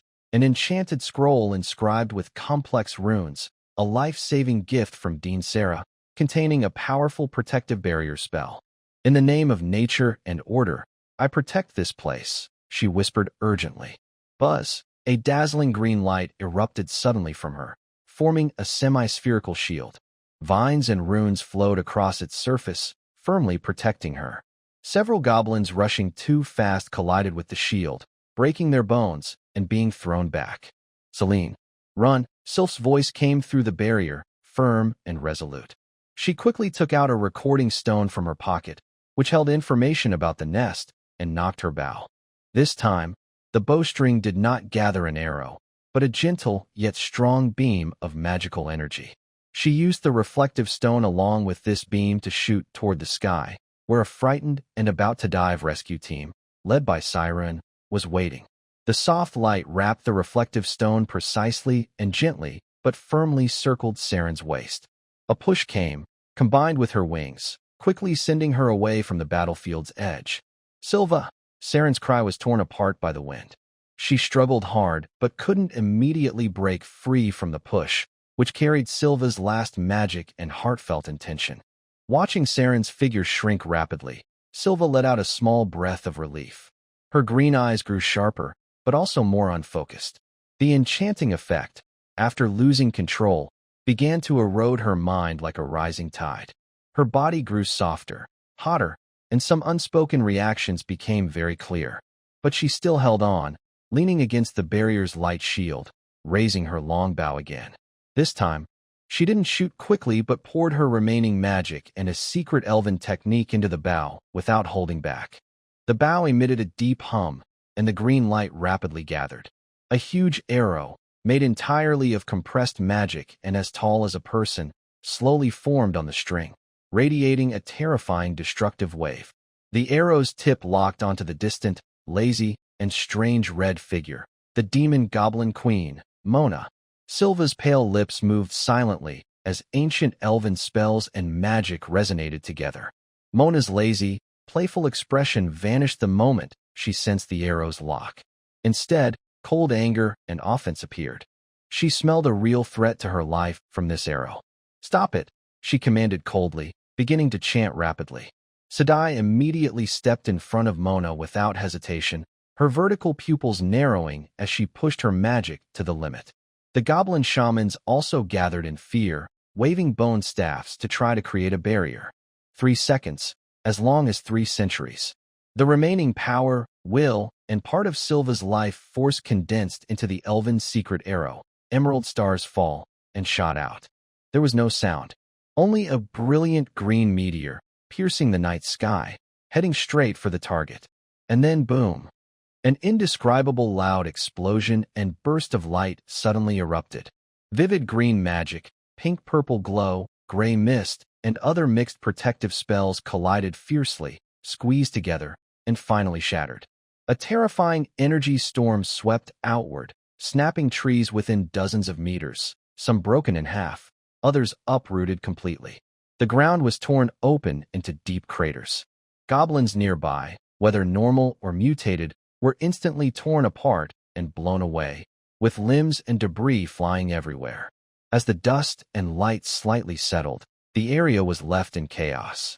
The goblins suffered heavy losses, but Mona and Shade, who were heavily protected, only looked a little battered, with minor injuries.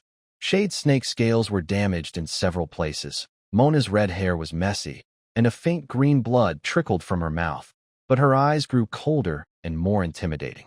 The protective barrier cast by Sylph finally showed cracks after her magic was drained and after enduring the explosion's shockwave. Its glow dimmed rapidly, trembling on the verge of collapse. Inside the barrier, Sylph knelt on one knee, barely holding herself up with her long bow. Her platinum hair was soaked with sweat, sticking to her face and neck, which glowed with a strange red hue. She gasped heavily, each breath causing her full chest to rise and fall, fueling her with a thrilling, distracting sensation. Her emerald eyes shimmered with water, but her cold willpower was quickly being consumed by a fierce, unfamiliar desire. Her vision blurred, and her body felt so weak she could hardly move. Humph! A desperate struggle. Mona wiped blood from her lips, her purple-red eyes fixed on the increasingly tempting, fragrant elf within the cracks of the barrier. A greedy and cruel joy flickered in her gaze. "Break it. I want her alive. I want to properly entertain this noble elf lady." The demon goblin king sneered wickedly, driving his venomous fangs and wolf-like claws forward. The goblin shaman also commanded the remaining, frenzied subordinates, launching a frantic attack on the cracked barrier. The sound of shattering grew more frequent and sharp, as the barrier's glow flickered uncertainly and grew dimmer. Sylph closed her eyes in despair. Her remaining clarity made her consider ending her own life, but at this moment, she was almost too weak to even lift a finger. The seductive flames burned her reason, and a terrifying, fallen desire, targeting elves, began to secretly grow from the depths of her heart. This filled her with immense fear and self-loathing. Just as the barrier was about to completely break apart, the Goblin King demon reached out with a fierce hand to grab her waist. Suddenly, an unexpected change occurred. A blurry shadow, moving faster than any creature nearby could see, appeared beside the barrier as if it teleported there. Flash! A sharp sound of a blade cutting through leather and flesh echoed loudly. The Goblin King let out a painful roar, and a deep, bone-visible wound appeared on its arm, blood spraying wildly. Its original target, the alluring elf nun inside the barrier, had already vanished. What? Mona's violet-red eyes suddenly shrank. She only sensed that something was passing by at an impossible speed, and her prey was gone in an instant. She couldn't even see the outline of the attacker clearly. All the goblins, including Sadie, froze in shock for a moment. A few dozen meters away, on a twisted branch of an ancient tree, Sister Celine's figure just appeared. Her pure white wings hadn't even fully folded yet. She was tightly holding the nearly unconscious and feverish Sylph, while her other arm kept Sun close to her side. She didn't hesitate at all. In that instant, Celine's icy blue eyes sharpened like an eagle's. She didn't even look down at the confused goblin crowd below. Her full wings suddenly flapped. Whoosh! A strong gust of wind pressed down on the leaves and branches. Using the rabbit spell shared with Sun and her natural mastery of airflow, Celine's figure seemed to turn into a streak of white lightning tearing through the night sky. It didn't move in a straight line, but in a tricky zigzag pattern, rushing toward the forest above the monastery, deliberately avoiding the battlefield. Her speed was so fast that only a faint afterimage and falling leaves remained in her place. The goblins below, just now reacting, only saw a blurry white flash flicker through the treetops before completely disappearing into the vast night and dense forest, making it impossible to determine her direction. Gah! Mona, the demon goblin queen, let out a furious scream. Her violet-red eyes burst with terrifying mental waves, like invisible tendrils wildly sweeping through hundreds of meters around her, but she could only catch the rapidly fading energy trail of her fleeing target. Her opponent's speed far exceeded her expectations and understanding. Chase, send me after them. Even if I have to turn the forest upside down, I will find them. Her enchanting face twisted slightly with anger as she sternly commanded the demon goblin king and the snake woman Ramia, especially that elf. She must belong to me. Sadie nodded silently, her tail swaying as she began sensing the faintest traces of air. The demon goblin king let out a low growl, summoning the remaining intact wolf riders and flying units. However, catching up to the winged person flying at full speed under the rabbit spell was no easy task. The cold night wind howled past her ears, blowing away the bloodstains behind her. Sister Celine folded her wings and pushed her speed to the limit, rushing through the air toward Linchi Monastery. The quick rescue and escape had nearly drained her sudden burst of energy. Now, she relied solely on her excellent flying instincts and the rabbit spell shared with Soon to maintain this extraordinary flight. But the burden in her arms made her heart uneasy.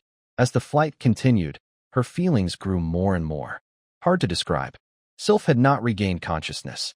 She was lost in a deep, intoxicating chaos caused by the deep red enchantment. Her normally calm and icy face now showed a faint blush. A few strands of her platinum hair were damp, lightly sticking to her forehead and neck. Her eyes were half closed, her long lashes fluttering like butterfly wings. Her breath was shallow and quick, very different from her usual composed and cool demeanor as an elf archer. I'm so hot, so uncomfortable. What was more troubling was her body. Even in semi-consciousness, the unfamiliar heat and emptiness inside her made her instinctively toss and turn. Her hands unconsciously clenched the edges of her tight leather armor, her fingertips turning white as if resisting an invisible restraint. Her long legs involuntarily bent slightly, her toes tense, every inch of her skin showing a restrained strength, an instinct of a warrior, completely opposite to her soft, fragile appearance. Lady Sylph, please hold on a little longer. Celine's voice was unusually nervous. She had to tightly wrap one arm around Sylph's waist to steady her as she involuntarily struggled, while her other hand worked hard to keep their flight stable. However, Sylph was still a highly skilled senior warrior.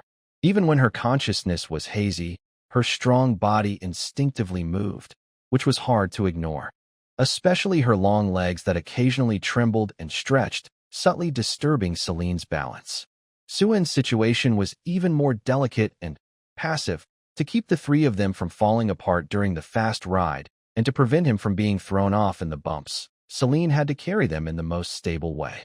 She held Sylph tightly in front of her, while Suin was squeezed into the small space between Sylph and herself, almost pressed against the two. Suin had to maintain a very cautious posture, surrounded by warm breath. His clothes were slightly disheveled, and the close proximity made him hold his breath and focus all his attention on staying steady, not daring to move. His head was wrapped in the scent of platinum hair mixed with the rich aroma of the mature woman and a hint of sweat, enveloping his entire mind. Ugh! Suin tried to turn his head slightly, hoping to find a small gap to breathe. He felt a gentle, warm support from the back of his head, coming from the soft fabric in front of Celine.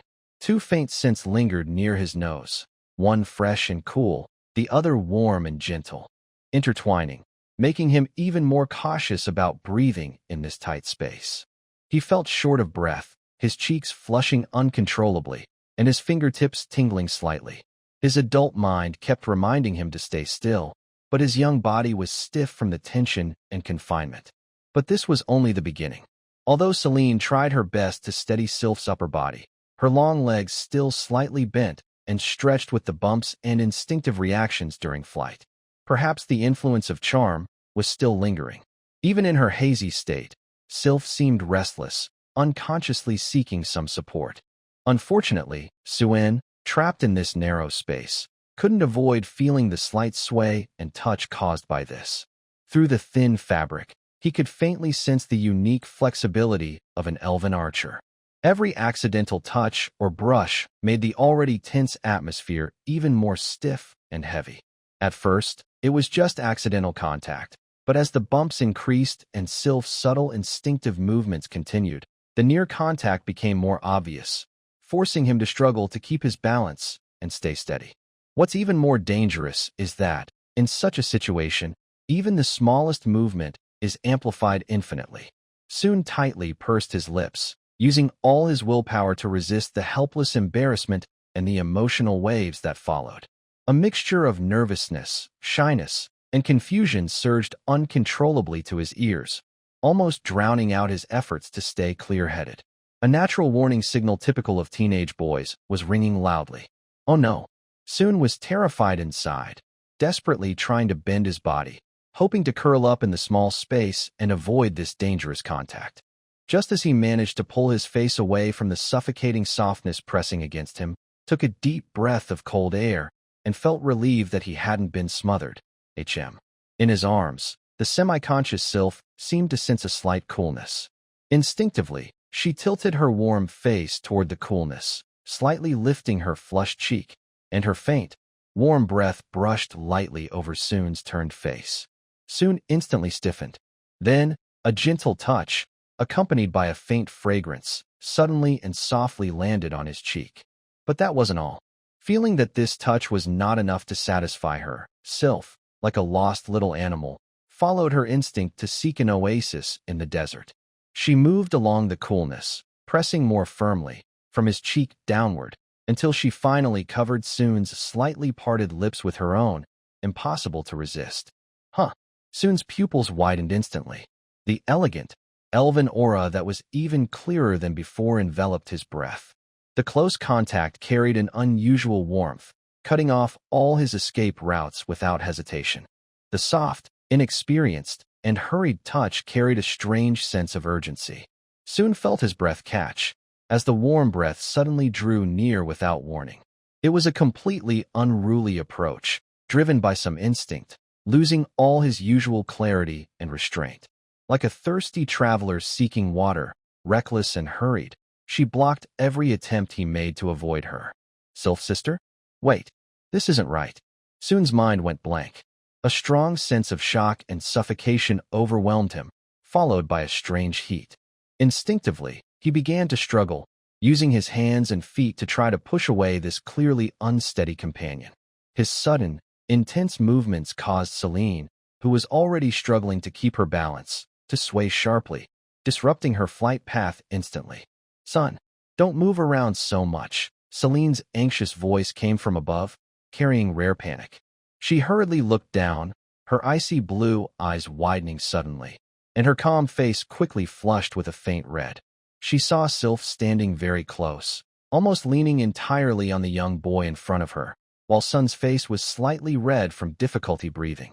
"Lady Sylph, please wake up." Celine tried to adjust her arms to stop her, but Sylph's wrist was still able to move, seemingly annoyed that her feeding was disturbed. She furrowed her brow, and her hand, which was originally scratching her armor, moved downward, precisely grabbing the hem of Sun's clothes, as if trying to pull this only water source closer. Ow!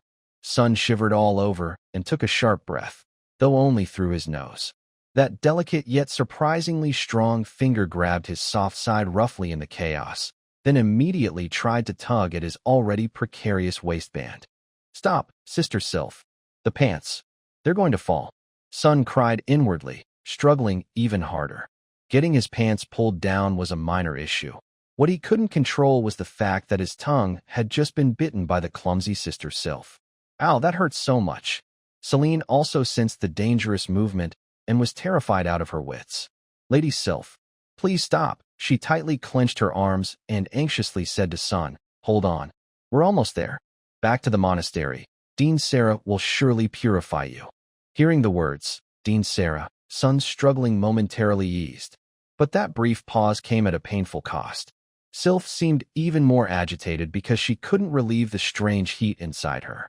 She released Sun, leaning her hot face on his shoulder and taking shallow breaths.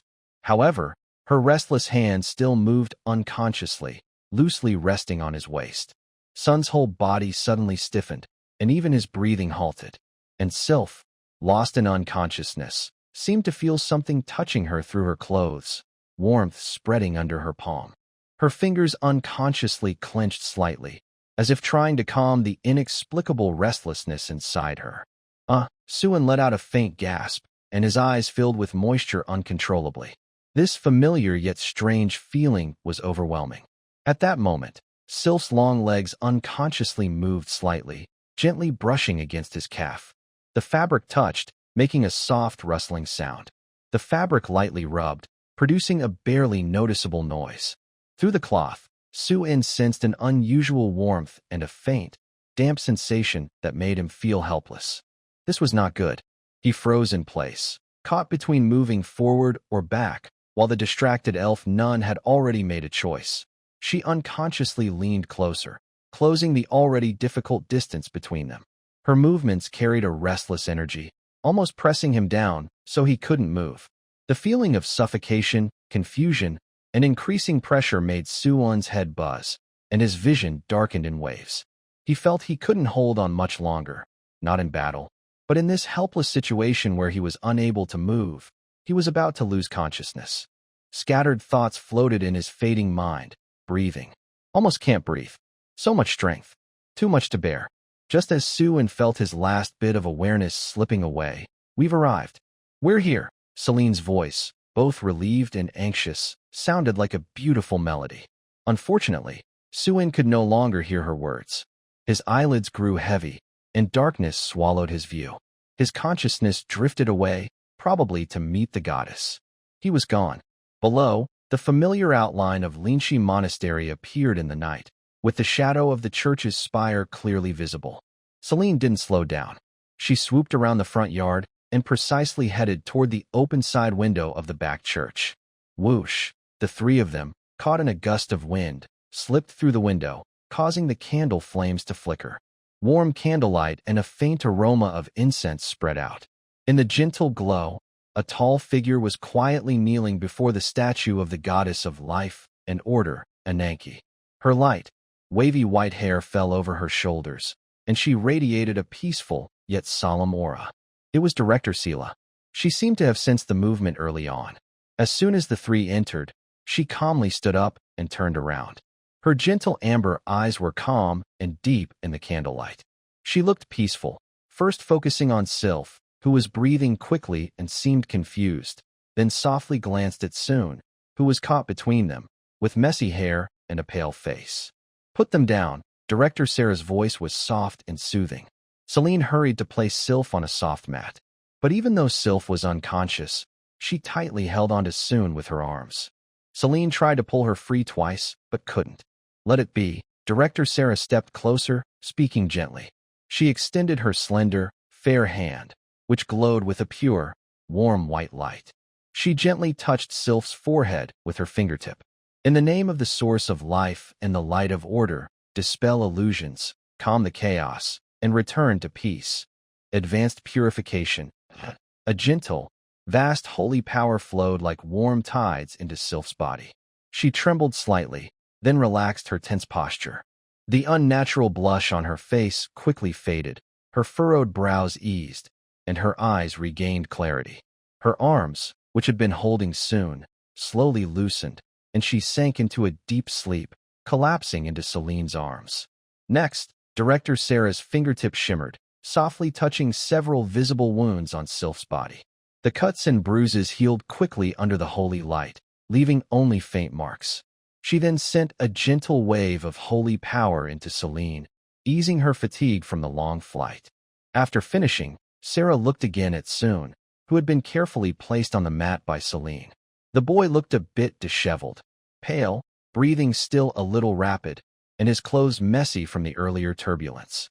He lay quietly on the mat, as if just freed from a long, suffocating experience, with lingering tiredness and confusion in his eyes.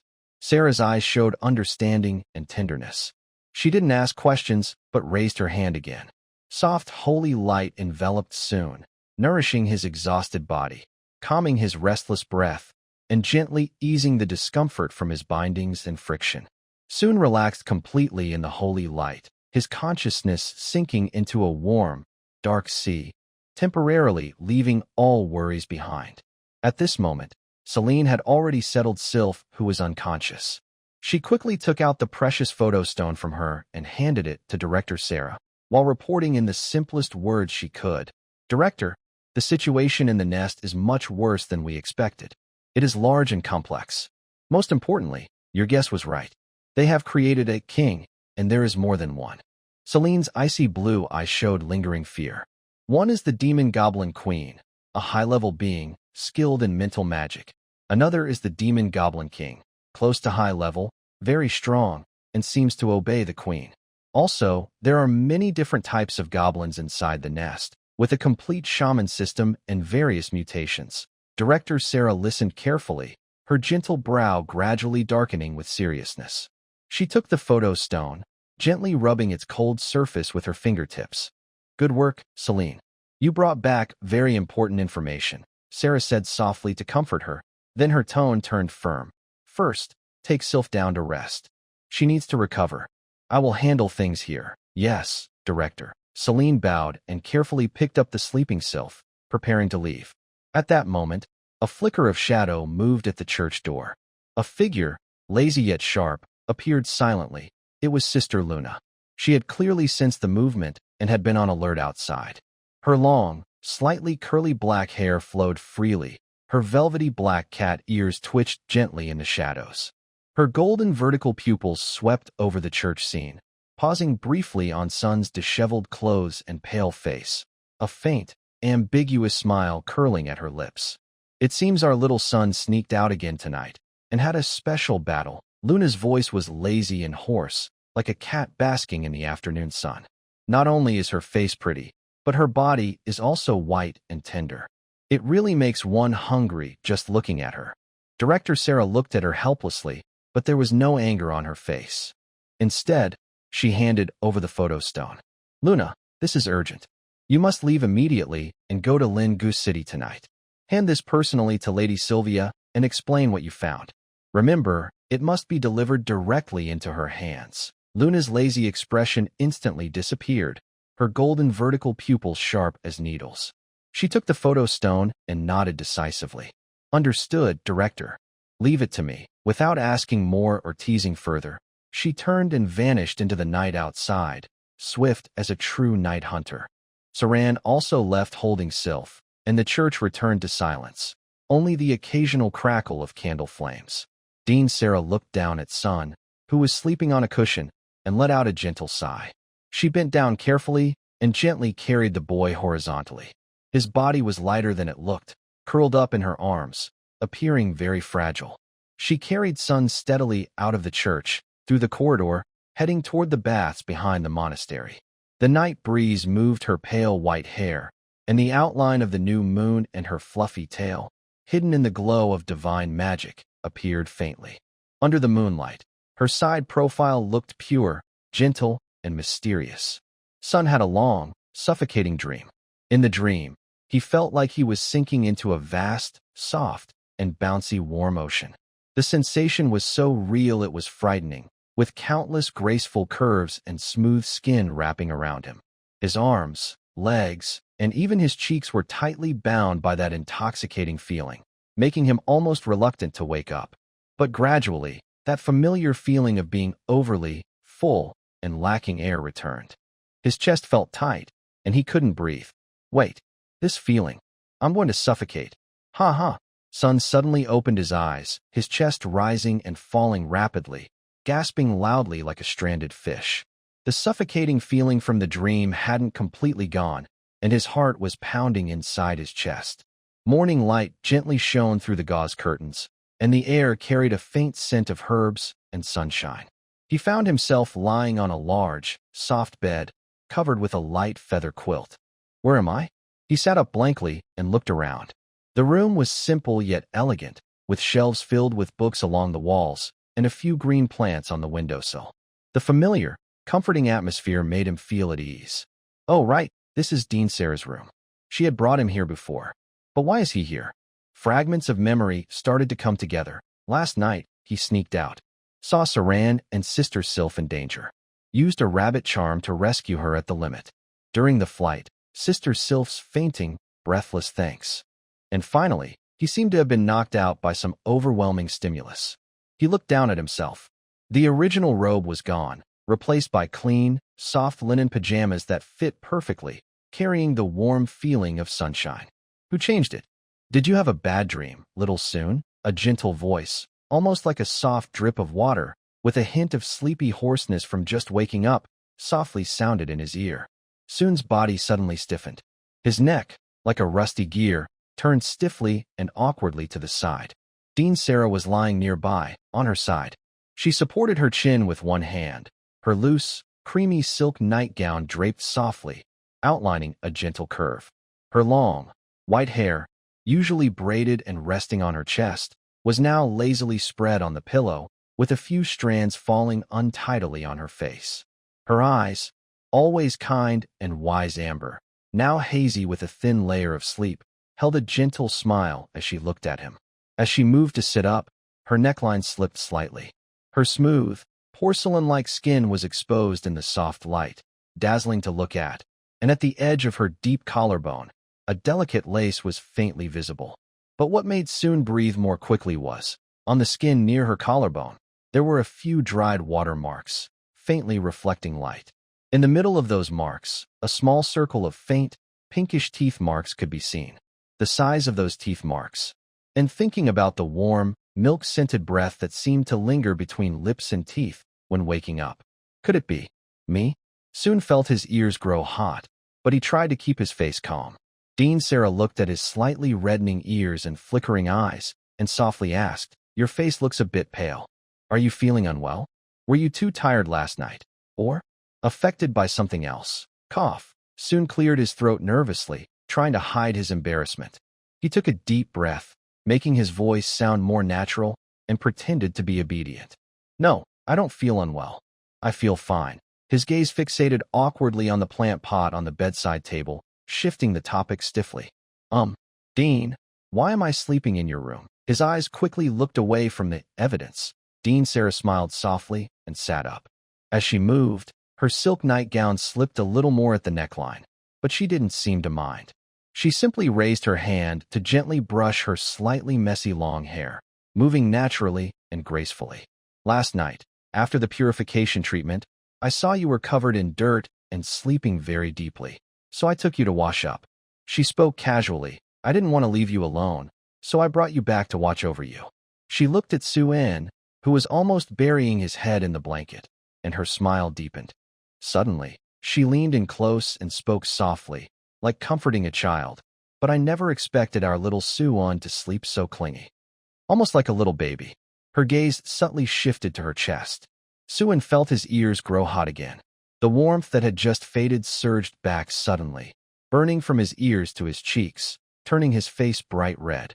For some reason, he felt like he had truly become a child in front of Dean Sarah. Dean Sarah saw how embarrassed he was, almost losing his soul, and her usual gentle, all-accepting expression returned. She reached out and gently stroked Suan's soft black hair, her voice even softer. "All right, I won't tease you anymore. Everyone has secrets and things they want to do. As long as it doesn't harm everyone in the monastery, I won't ask." She paused, her amber eyes serious as she looked at Suan. "Last night, I'm grateful to you. If you hadn't arrived in time, Sylph might have. I really thank you, little Suan. I hope you follow the rules of the monastery, but I can also feel that you have your reasons for going into the forest. I built this monastery so that everyone living here can find their own path and live happily. If doing that makes you happy, I won't stop you." Her fingertips gently brushed his hair. "But next time, don't sneak out, okay? If you really want to go outside, tell Berna, Luna, or anyone you trust." Most importantly, her tone carried an undeniable concern. "Don't put yourself in danger you can't handle. I'll worry, and everyone else will too." Suan lowered his head, listening to her gentle words that touched his heart. The initial embarrassment and shame slowly melted away, replaced by a warm, comforting feeling, mixed with a bit of guilt. Dean Sarah is like an angel. For a moment, he almost wanted to tell her everything, about the sapling, the power of faith, the charms. To let her know he's not really the 12-year-old boy she sees. "Director Sarah, I." He looked up, his lips moving. A slender finger, carrying a faint scent of grass and trees, gently pressed against his lips. Director Sarah shook her head slightly, her eyes shining with gentle understanding. "I'm curious, too. Why is little Soon so determined to go into the forest, and how does he have those special powers? But I think, Celine and Sylph, they are also curious." She withdrew her hand and looked out the window at the gradually brightening sky. "It's still early, and the morning prayer bell hasn't rung yet. You can rest a bit longer. After the prayer, we will all talk together. You can explain what happened last night in your reason then, okay?" After saying that, she lay back down and stretched out her arms. Gently but firmly, she embraced the still somewhat stunned Soon, letting him lean against her warm, soft chest. One hand softly patted his back, like comforting a child. Okay. Soon pressed his cheek against her gentle, faintly marked skin. His body stiffened for a moment, then was wrapped in a warm, peaceful feeling that combined maternal care and purity. Unlike the suffocating pressure in his dreams, now there was only complete calm. Director Sarah's body, so soft, warm, and with a faint, milky scent, sleepiness washed over him like a tide. Just before losing consciousness, Soon thought vaguely, "Forget it. I don't want to think about it anymore. Director Sarah really is an angel." Ding, ding. The heavy bell pierced through the morning fog, waking the sleeping Linchi monastery. Soon followed Director Sarah to the church. She had changed into a noble and solemn robe, her long white hair neatly. She radiated a sacred, peaceful aura, very different from her gentle appearance in the morning bedroom, yet strangely blending into one. Morning light shone through stained glass, casting a faint golden edge around her. If Soon hadn't seen her in her pajamas just a few minutes ago, looking lazy and half-dressed, he might have thought she was a saint just descended from the divine realm. The morning prayer was solemn and respectful. Soon recited the prayer words, but he couldn't help glancing at the goddess statue on the altar, feeling a bit nervous. He wondered if the goddess would not expose him when he spoke later. After the ceremony, the other nuns quietly left after Director Sarah signaled them to do so. In the empty church, only Sister Sarah at the altar and Soon, Celine, and Sylph standing nearby remain. Celine has returned to her usual cold demeanor, her silver hair neatly arranged, and her icy blue eyes calm. She only shows a faint hint of curiosity when she looks at Soon. Sylph still appears elegant and aloof, her platinum hair flowing like a waterfall, her green eyes calm as a cold lake. Her tall figure is still striking under her nun's robe. However, her face is slightly paler than usual, and her breathing is a bit uneven, showing that last night's effects have not fully worn off. Her gaze lingers on Soon for a moment before she quietly looks away. Soon, Sister Sarah speaks gently, her voice echoing softly under the dome. Now, you can tell us. Why were you deep in the forest last night? And how did you move so quickly? Everyone's eyes are on him. Soon takes a deep breath, rehearsing his prepared words in his mind. Calmly, he decides to hide the true origin of the sapling and the spell, but links his motivation to the goddess. This way, he can explain his actions and lay the groundwork for the future. Most importantly, since the goddess herself, probably, is present, he might get away with it or even earn some official recognition. He lifts his head, showing a look of sincere devotion and a hint of fear appropriate for his age. His voice is clear but carries just the right amount of nervousness. It was guided by the goddess Ananke. The goddess's guidance? Celine frowns slightly. Yes, Soon nods firmly, his eyes sincerely looking at the statue. Ever since Sister Sarah brought me back to the monastery, I felt a faint call during my prayers. Or perhaps compassion. The goddess seems to be telling me that the people on the edge of the forest are suffering and that the shadow of goblins is spreading. Someone needs to bring hope and plant the seeds of faith. He pauses before continuing to weave his story. As for that speed, it's also a blessing from the goddess. She said I need to be fast enough to help those in pain and escape danger. He thought that with the goddess's blessing protecting him, the forest wasn't so scary. And in a moment of impulse, he decided to respond to the goddess's call. Sorry, Sister Sarah. I should have talked to you earlier. I shouldn't have acted on my own. As he finishes, his voice lowers, tinged with a modest sense of shame. After speaking, Sun's heart was pounding, and he nervously glanced at the statue of the goddess of life and order with the corner of his eye. He silently prayed, Goddess, please give me a break. Help me out. I've brought loyal followers to you. The church was very quiet. Director Sela looked thoughtful, Celine still looked doubtful, and Sylph slightly narrowed her green eyes. In this tense silence, suddenly, the goddess statue on the altar glowed with a gentle, holy green light. The glow rippled like water waves, filling the entire church instantly. The air was filled with a fresh, calming scent, like being in a spring forest. The statue's eyes, which had been lowered, seemed to lift very slightly, shining with an emerald-like glow. A gentle, vast vision that directly touched the soul slowly swept over the four people below. Goddess is showing her presence, Celine whispered. She immediately knelt on one knee, bowed her head, and her icy blue eyes were full of respect.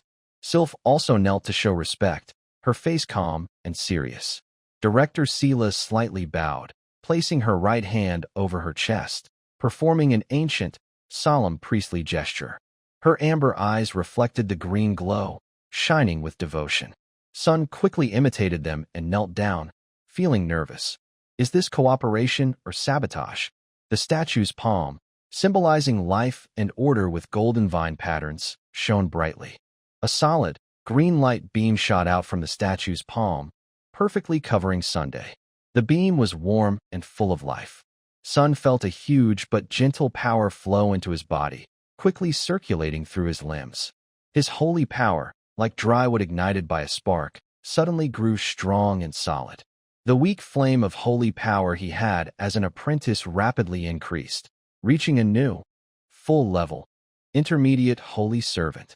At the same time, a complex and mysterious message, along with the principles of the divine spell, was imprinted deep into his soul, life sacrifice. This spell, which consumes holy power or one's life force, can reverse injuries, cure stubborn diseases, and even bring the dying back to life, as long as the target still has a breath. It is a miraculous healing spell, but achieving the reversal of life comes with a high cost.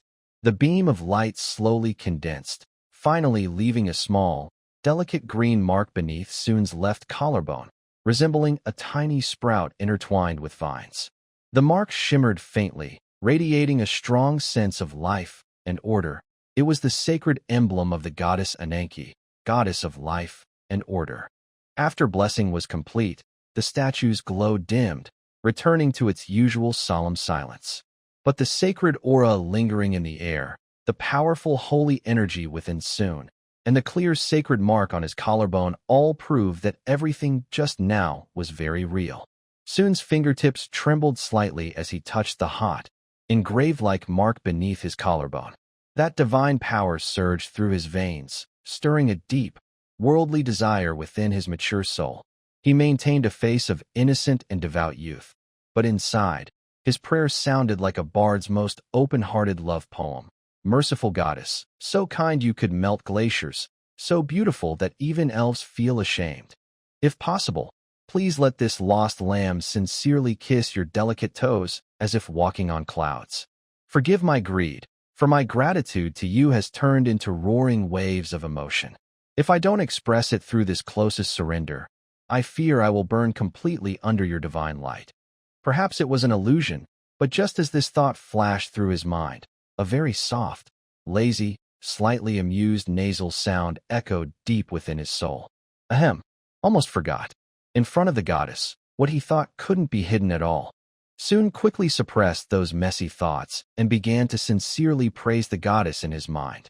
Divine follower, Sillin slowly stood up, her gaze fixed on the faintly glowing mark on Sun's collarbone.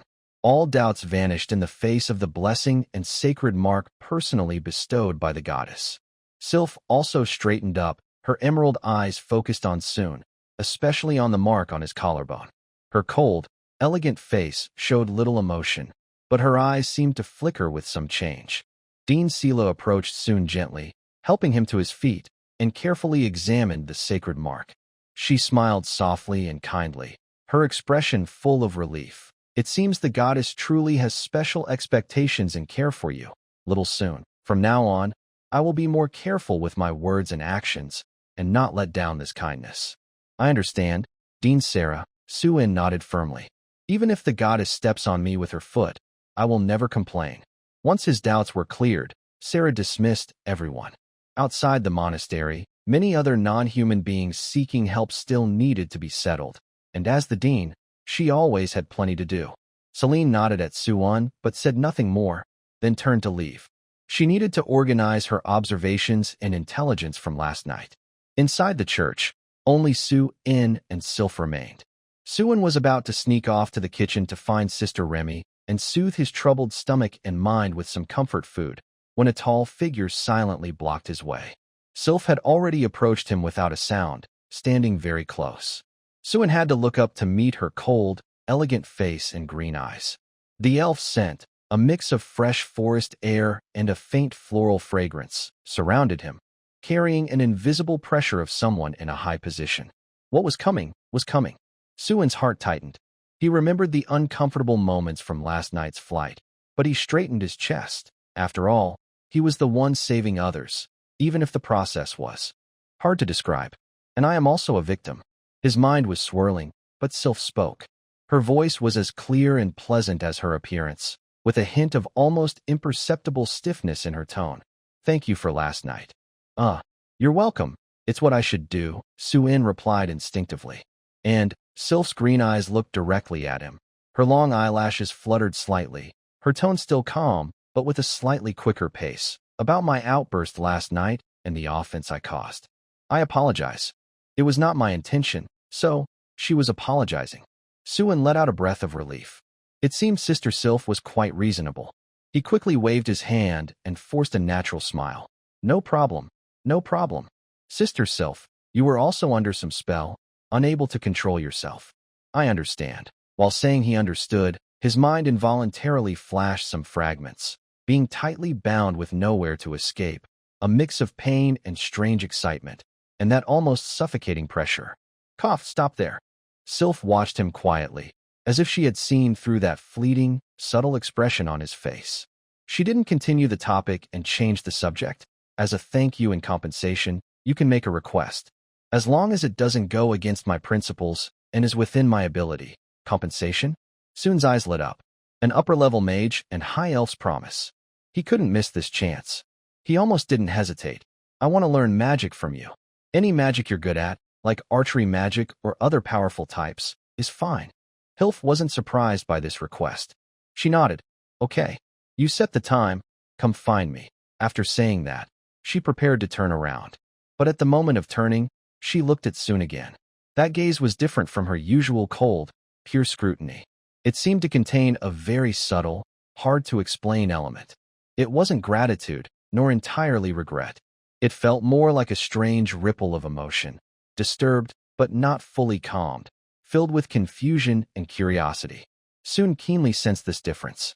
As he watched Hilf's tall, elegant figure disappear at the door, he was pondering this when his peripheral vision suddenly caught sight of a few very fine, faint red threads, as if made of intense emotion, drifting from Hilf's departure direction, quietly flowing toward his consciousness space, and being absorbed. What is this? Soon's heart tightened. He immediately focused his mind. He saw that at the top of a small green sapling, besides the increasingly full yellow flower bud, a new bud had appeared, still unopened. This bud was a fiery red, as if molten lava was slowly flowing on its surface, emitting a desire-filled, passionate heat different from the green fruit and yellow flowers. At this moment, those faint red threads were greedily being absorbed by it. Soon directed his thoughts toward the red bud. Information flowed into his mind, absorbing desire energy, forming a red fruit. The red fruit can enhance the effect of the green fruit. Desire? Soon was stunned. This power came from Sister Hilf? Because of what happened last night. He stroked his chin, pondering. This red bud was probably the result of the desire that Sister Hilf contributed when she was enchanted last night. But wasn't enchantment purified by Dean Sarah? Why would Sister Hilf still feel desire for him? Post-effects? Or maybe a flash of Hilf's cold, restrained face appeared in Soon's mind. He couldn't quite tell. Forget it. He shook his head. Anyway, in the future, I will learn magic from her, so I will have plenty of chances to observe. The night was so dark that even the stars and moon disappeared from sight. A shadow swiftly crossed the edge of the tidal forest, moving so fast that it left only faint ink-like streaks in the air, heading straight toward the large city nestled in the mountains to the northeast. The shadow moved lightly and effortlessly, as if walking on flat ground through rocks and slopes. This was Luna, on her mission to deliver urgent news to Linga City. She didn't take the main road, choosing instead to weave through forest edges and rough paths. The night wind lifted her slightly curly black hair, and her plush black cat ears twitched alertly, catching every sound in the breeze. Her golden vertical pupils narrowed into thin lines in the darkness, piercing through the layers of night. Her nun's outfit, tailored to fit her tall, flexible body, outlined smooth, feline curves. The long black tail with a slight curl at the tip swayed gently behind her, helping her keep perfect balance while running. In just half an hour of full speed, she covered dozens of miles. The massive outline of Linga City appeared before her. The gray limestone city walls looked like the back of a giant beast, over 10 meters high. The torchlight on the watchtowers cast a faint yellow glow in the night, and patrol soldiers moved slowly along the walls. Luna stopped in a shadow about 100 meters away, her breath briefly unsteady. She looked up at the tall wall, a sly glint flashing in her golden pupils, showing her feline confidence. No spells, no tools. She simply crouched slightly, her leg muscles tense. Whoosh. Like a black arrow, her figure shot up the wall almost vertically. Every tiptoe step was precise, landing on cracks or small protrusions in the stone, using her strength to leap and rebound. The soft tap-tap sounds were almost swallowed by the night wind, but she had already risen several meters. Her long tail moved skillfully from side to side, like a second balancing beam. In just a few jumps, she silently reached the top of the battlements. Just then, a group of soldiers with torches approached from the other side. Luna quickly slipped into the shadows inside the wall, her breathing silent. The torchlight flickered past her hiding spot, and their laughter and footsteps grew closer and then farther away, unnoticed. Once the soldiers' footsteps faded, she slid down like a drop of water from the wall, landing lightly in the shadows of the alley inside the city. Without hesitation, her form blurred again, transforming into a gust of wind moving across rooftops, eaves, and narrow alleys, heading straight for the city center, the Lord's residence. The guards there had been doubled in vigilance. There are hidden guards and faint magical circles that ripple like waves in the air. Luna is very familiar with this, as if she is walking in her own corridor. She moves through the blind spots of the patrols and takes advantage of the periodic fluctuations of a warning magic circle. Her figure flickers, and she has already crossed the high wall and entered the inner courtyard. Moonlight shines through colorful windows, casting mottled shadows on the quiet corridor. Luna walks lightly, almost as if she is not touching the ground, and stops in front of a heavy oak door. The carvings of an eagle and stars on the door look solemn in the dim light. She listens carefully, a mischievous smile returning to her golden eyes. She doesn't knock or make a sound. Instead, she extends a finger, with a faint shadow swirling around the tip, and gently touches the keyhole. Click! The lock quietly opens. Luna pushes the door open and slips inside, then closes it softly with a flick of her hand, all movements flowing silently like a shadow. The bedroom is spacious and decorated elegantly. The air smells faintly of sandalwood and old books.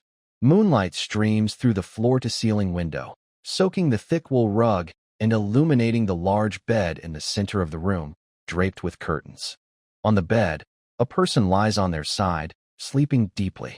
Even in sleep, their brilliant gold hair is neatly tied back, though a bit looser now, revealing a fair neck and cheek. The silk-thin blanket rises and falls with the body's curves, faintly outlining a long, powerful figure. Even with closed eyes, a sharp, commanding expression remains on their face, a mark of a ruler. Luna silently walks to the bed, looking down.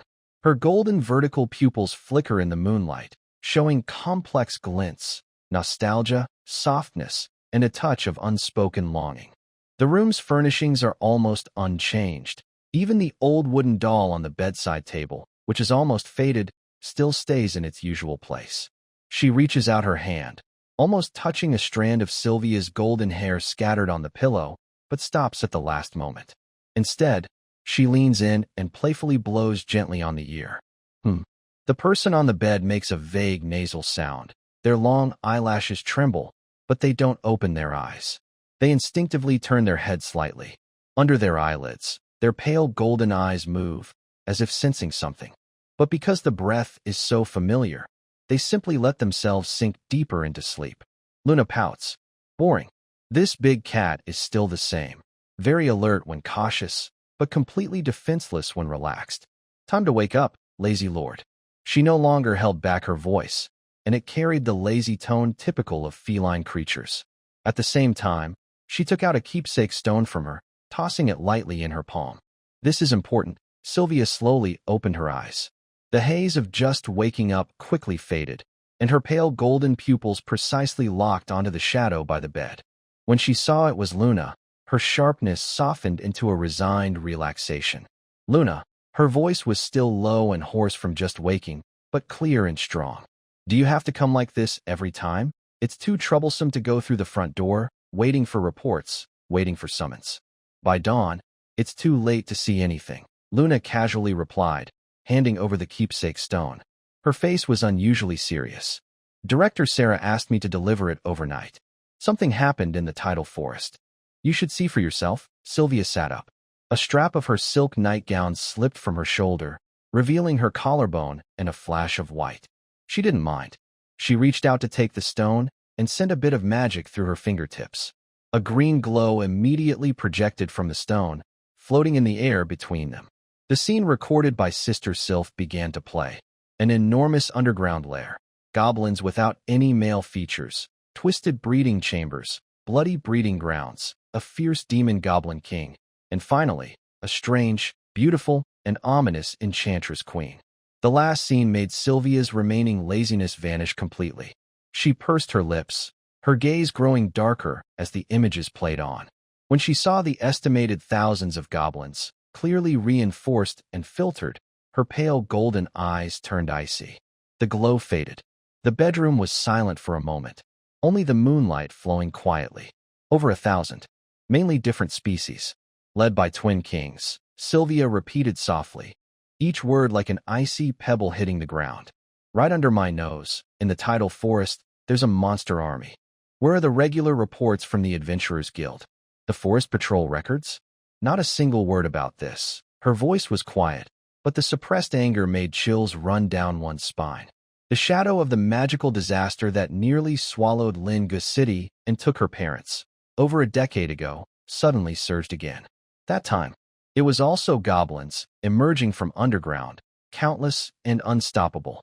She closed her eyes, took a deep breath, and when she opened them again, the flicker of emotion in her eyes had been suppressed. Anger won't solve the problem. She lifted the thin blanket, stepped onto the carpet barefoot, and quickly walked to the wardrobe to change clothes. An close-fitting shirt, long riding pants, leather armor, and finally a dark blue cloak with silver trim. Her blonde hair was tied into a high ponytail in a few quick moves, with no stray strands left. Not exactly unnoticed, she said as she fastened the silver buttons, her tone returning to the decisive voice of her usual role as the leader. Someone has suppressed the intelligence. A regular goblin village might hide, but a large mutant community like this can't leave no traces. Experienced hunters would notice. She paused slightly, looked up, and said, unless someone has been helping them hide, even giving them shelter. Luna crossed her arms, her tail lazily curling. Don't just talk about you guys. We also found out something wrong from villagers who just escaped from the forest near our home. She hesitated a moment. And when Sylph and the others checked, they disturbed the nest. When we escaped, the pursuers were already sent out. If they can't hide anymore, her golden vertical pupils turned to Sylvia. The forest ahead probably won't be peaceful. Sylvia's expression darkened. Windsor. Wendine. The bedroom door almost opened on its own. Two half-elves, very similar in appearance, but very different in temperament, quietly entered. Windsor, the chief administrator, had her ash-blonde hair neatly, her calm purple eyes behind silver-rimmed glasses. Wendine, the head of internal affairs, let her long hair of the same color flow freely, her gentle eyes soft, wearing a simple long dress with a white apron over it. Their footsteps were so light they were almost silent, clearly waiting outside. Lady Leader, they saluted in unison, respectful but natural. Ring the emergency bell. Call Kane and Cecilia to the council hall immediately. All department heads in the estate must gather within 10 minutes, Sylvia said quickly and clearly. Yes, Windsor nodded and turned to leave. Wendine stepped forward softly, tidying Sylvia's coat collar and cuffs, her voice gentle. Would you like some energizing tea, my lady? Send stronger awakening tea to the council hall, Sylvia said, rubbing her forehead and walking out briskly. Luna didn't speak, shadow-like, following behind. Soon, the deep, urgent chimes broke the silence of the estate. Lights flickered on everywhere, footsteps hurried through the corridors, and the atmosphere suddenly grew tense. Sylvia entered the council chamber, sat straight at the main seat, leaned back against the chair, closed her eyes, and pressed her fingertips to her temple. Luna found a chair in the shadow near the wall, curled up on it, her golden vertical pupils half closed, as if about to fall asleep again. Only her plush black ears stood upright and slightly turned. She pushed down the turbulent memories in her mind. When she looked up again, her eyes were calm and quiet. My lady, Knight Commander Kane and Cecilia have arrived. Windsor's voice sounded outside the door. Sylvia looked up. Come in. First to enter was Knight Commander Kane. Her short silver hair was neat, with white wolf ears standing straight on her head, and her fluffy tail swayed naturally with her steps. She was tall and strong, wearing light leather armor that outlined her slim waist, with a sword at her waist. She walked to the table, performed a quick knight's salute, and looked directly at Sylvia with her golden wolf eyes, focused and serious. Next came Cecilia, the chief of internal affairs. Her long chestnut hair was carefully tied back, revealing her long, fair neck. Her well-cut, deep blue dress fit her figure perfectly. She carried a heavy leather folder and slightly bowed, causing her delicate gold calculator earrings to sway gently. Her silver-gray eyes quickly scanned the room, pausing briefly on Sylvia's serious expression and Luna curled up in the shadowed corner. Then she returned to calm. Other officials arrived one after another and took their seats. The long table was gradually filled on both sides. Everyone looked toward the main seat, and the room was silent and serious. Sylvia didn't waste any time. She nodded slightly to Windsor, who was standing nearby. Windsor stepped forward and clearly summarized the main information. Deep in the Tide Forest, there is a hidden goblin tribe of over 1,000 members led by the Double Kings. Evidence suggests that their existence is likely being deliberately concealed. This brief report was like dropping a huge stone into a calm lake. The air in the room suddenly fell silent. Then it exploded. Over 1,000? Double kings? Are you kidding me? I read the clearance report from last week. The largest settlement had only 30. Are the scouts blind? Are we going to relive the tragedy from over 10 years ago? Suspicion, low growls, and suppressed panic burst out suddenly. The official responsible for city defense records turned pale, and his feather pen snapped in half with a loud. Several old officials sweated on their foreheads, their fingers trembling uncontrollably. This news hit everyone like a heavy, making them dizzy and stunned. Kane's white wolf ears suddenly turned toward the loudest area, and her fluffy long tail stood upright like a flagpole. She let out a deep, beastly warning growl, and her golden vertical pupils swept sharply over the unruly officials. A faint pressure belonging to a top predator spread out, causing those few to fall silent. Cecilia's silver-gray eyes remained calm, but her fingertips tapped quickly on the folder's cover. This was her habit when doing mental calculations. In just a moment, she had gone through military funds, supplies, and possible consequences in her mind, her delicate eyebrows slightly furrowing. Silence. Sylvia's voice was soft, even deeper than before, like an ice spike plunging into boiling water, silencing all noise. Her pale golden eyes slowly scanned the room. No one dared to speak again. There was no anger in her gaze, only a cold, lordly stare and an undeniable sense of control. The hall returned to complete silence, only the muffled breathing and the crackling of torches. Everyone became alert. This was not the time to panic. Sylvia wanted this effect. After a brief loss of control, obedience would be stronger. Questions and fears won't solve the problem. Her voice clearly echoed in the quiet. The threat is right in front of us and may be spreading. We can deal with old issues later. She paused deliberately. After we win. Right now, we need plans and immediate action. She no longer gave anyone time to adjust, her gaze like a sword fixed on two people. Kane. Yes, sir. The wolf-eared knight immediately straightened his back. Gather all members of the Blue Wolf Guard now. The City Guard's 1st and 3rd battalions are to enter full alert. Count all weapons, medicines, and supplies. Complete the initial assembly and readiness check within 2 hours. At dawn, I want to see the vanguard troops ready to march into the forest. Understood. Kane's eyes sparked with fighting spirit. His tail swung fiercely, and he strode out quickly, kicking up a gust of wind. Cecilia. Yes, my lord. Cecilia raised her calm, silver-gray eyes. Activate the emergency financial plan, allocate special funds. Prioritize military supplies, medical reserves, and refugee preparations. Coordinate with Windsor to ensure logistics routes are smooth. By noon, I want to see detailed budgets and resource plans. Cecilia did not hesitate at all. She quickly opened her folder and jotted down a few notes, then closed it and bowed. Understood. The budget draft and initial plan will be presented to you during breakfast. Windsor, Wendine. The two half-elf sisters responded at the same time. During my official visit, Windsor will handle daily affairs in Lingo City. Major decisions can be communicated to me via emergency magic. Wendine is responsible for the castle's internal management. The territory's security level has been raised to level 2, with increased defenses and patrols. Be especially vigilant for any suspicious activity, particularly involving the Adventurers Guild and past forest patrol reports. Understood, Your Majesty, Windsor said softly, adjusting her glasses with a calm look. Please rest assured, Wendine replied gently, her eyes full of silent support. The commands were clear and decisive.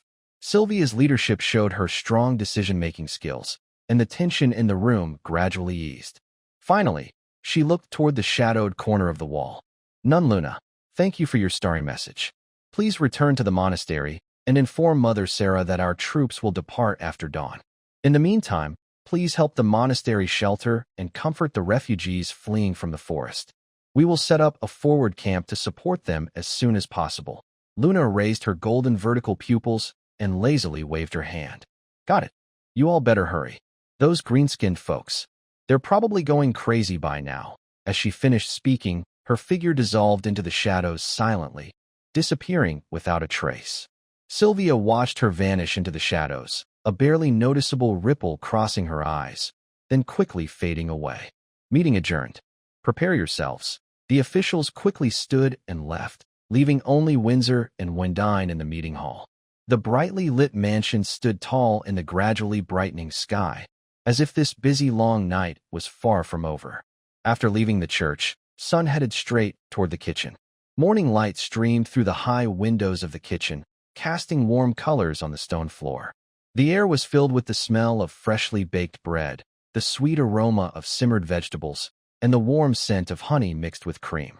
He knew the way well, passing through the corridor, bypassing the silver leaf herbs carefully tended by Dean Sarah, which always emitted a bitter medicinal scent in the early morning. He then headed into the stone building on the side of the monastery, which was always the first to send up smoke. When the wooden door opened, a warm, mixed aroma of fermented malt, toasted caramel, and fresh milk hit him, instantly wrapping around him. But today, the kitchen was much busier than usual. Oh, come on. Knead the dough like this. Use your wrist strength, Nephi. Not with the force you use to hit the sneaky field mouse stealing vegetables. A clear, slightly urgent voice shouted. Got it, Sister Pori. It's just dough, not the mouse's head. Another brighter voice responded with a laugh. Soon stood at the door, blinking. The kitchen was more lively than he expected. Besides Sister Remy, who was wearing a plain white apron and chopping vegetables in front of a large stone table, there were 3 other figures busy working. Sister Nephi rolled up her sleeves, revealing flour-covered arms, and was struggling with a big bowl of dough.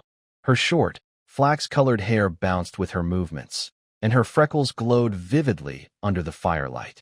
Next to her, Sister Pori, with her fluffy chestnut short hair and fuzzy squirrel ears that almost stood up, was giving instructions. Her big fluffy tail wagged happily behind her. Meanwhile, Sister Bravi stood quietly by the oven, her long gray-brown hair tied into a gentle bun. Her soft, drooping ears rested gently in her hair, and she carefully pushed a tray of bright red fruit pies into the oven, her nose tinged pink from the heat. Soon's sudden appearance made the busy scene pause briefly. Soon. Nephi was the first to notice him, her bright blue eyes curving into a crescent moon. What brings you today? Coming to help Sister Remy prepare breakfast again? Before she finished speaking, Pori let out a fit of laughter, her pointed ears twitching proudly. Help! She stretched out the word, her eyes spinning. She glanced at Remy, who was slightly paused in her actions, then looked back at Soon. I heard that every morning after prayer, a little guy comes right on time. Actually, just to enjoy Sister Remy's exclusive morning feeding service? TSK, such a connoisseur. Soon's face suddenly turned bright red. It was as if he had been caught by his tail, though he hadn't. His inner voice started pounding the ground. Who spread that rumor? There's definitely a villain among us.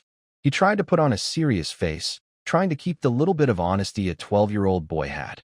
He looked at Polly with bright eyes and said, Sister Remy is very gentle and good at taking care of people.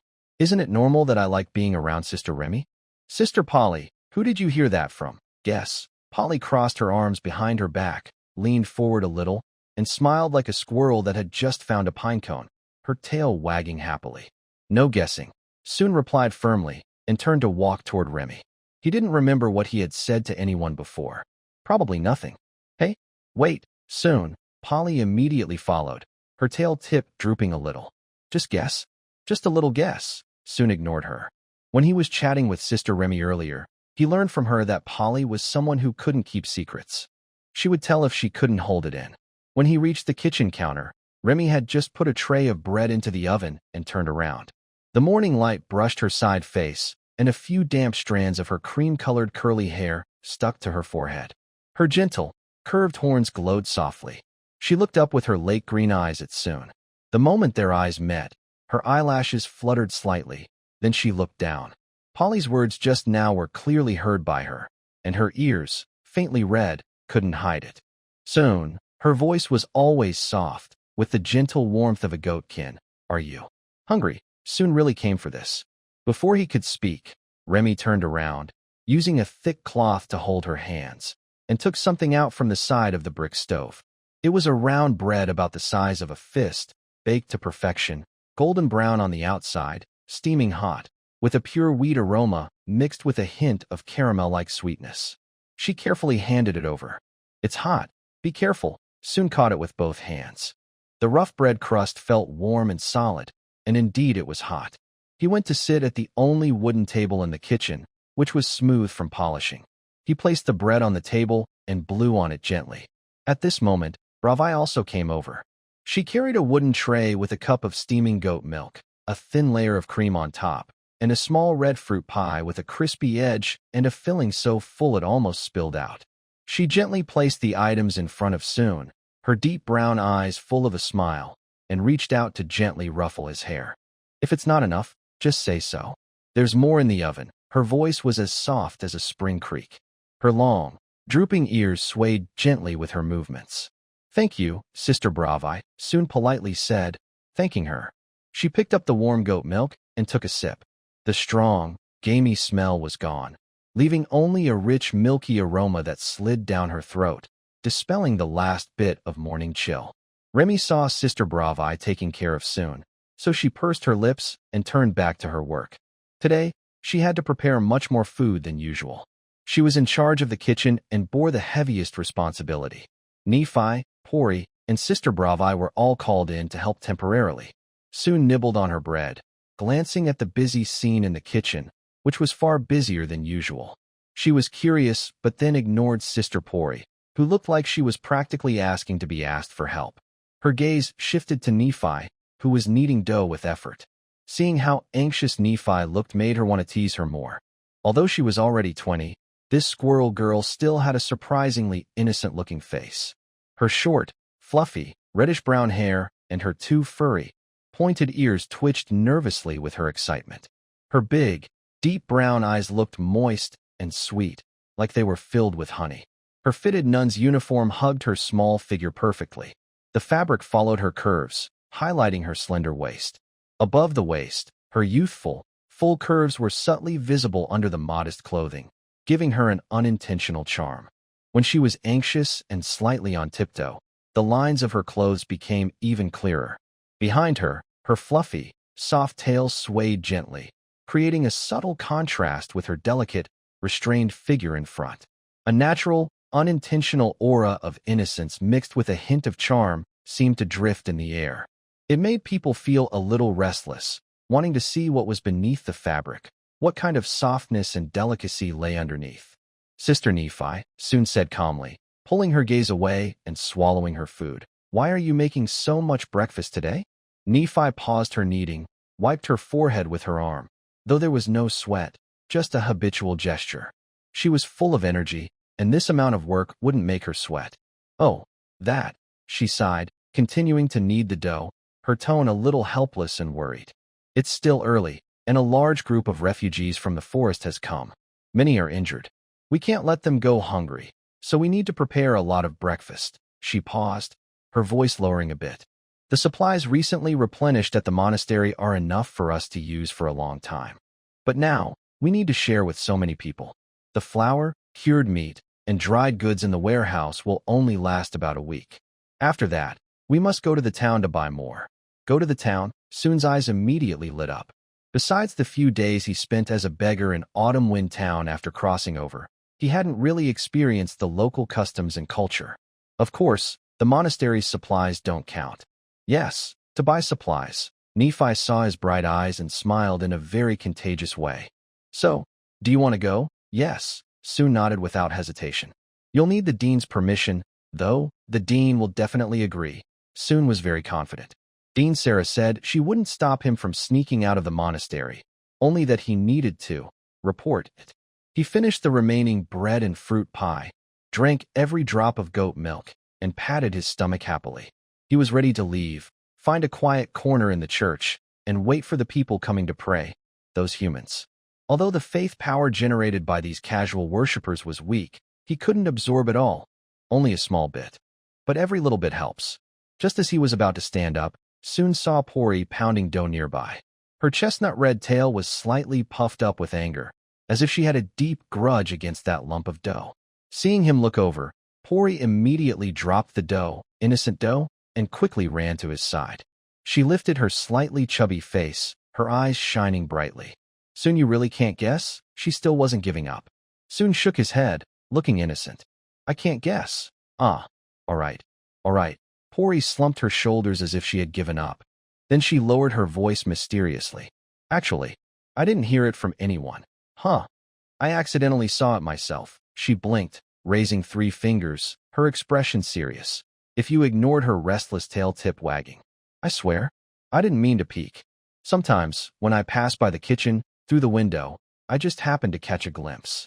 I saw Sister Remy feeding you, and I overheard you two whispering. Soon nodded politely, but he knew very well in his heart, I don't trust you. That window's position makes it too easy to, accidentally, peek. Polly suddenly moved closer, almost whispering into his ear. Her warm breath carried the smell of flower and sunshine. Her voice was low, full of curiosity and mischief. Hey, Soon. Besides liking Sister Remy, who else in the monastery do you like? Is it me? Her golden eyes stared at him intently, shining with interest. Nephi, who was wiping her hands nearby, slowed her movements subtly and tilted her ears toward them. Not far away, Blevy, focused on baking, with her signature long floppy ears, also seemed to twitch slightly. The air in the kitchen suddenly felt a bit tense. Only the gentle bubbling of the stove and the steady rhythm of Remy chopping vegetables could be heard. A tricky question. Soon's mind rang alarm bells, but he kept his expression calm. He even showed a pure, innocent smile typical of a 12-year-old boy, and his voice was clear and natural. Yes, I like everyone in the monastery. Ha ha. Polly was surprised for a moment, then burst out laughing, her tail wagging happily. Clever little guy. But I like Soon very much.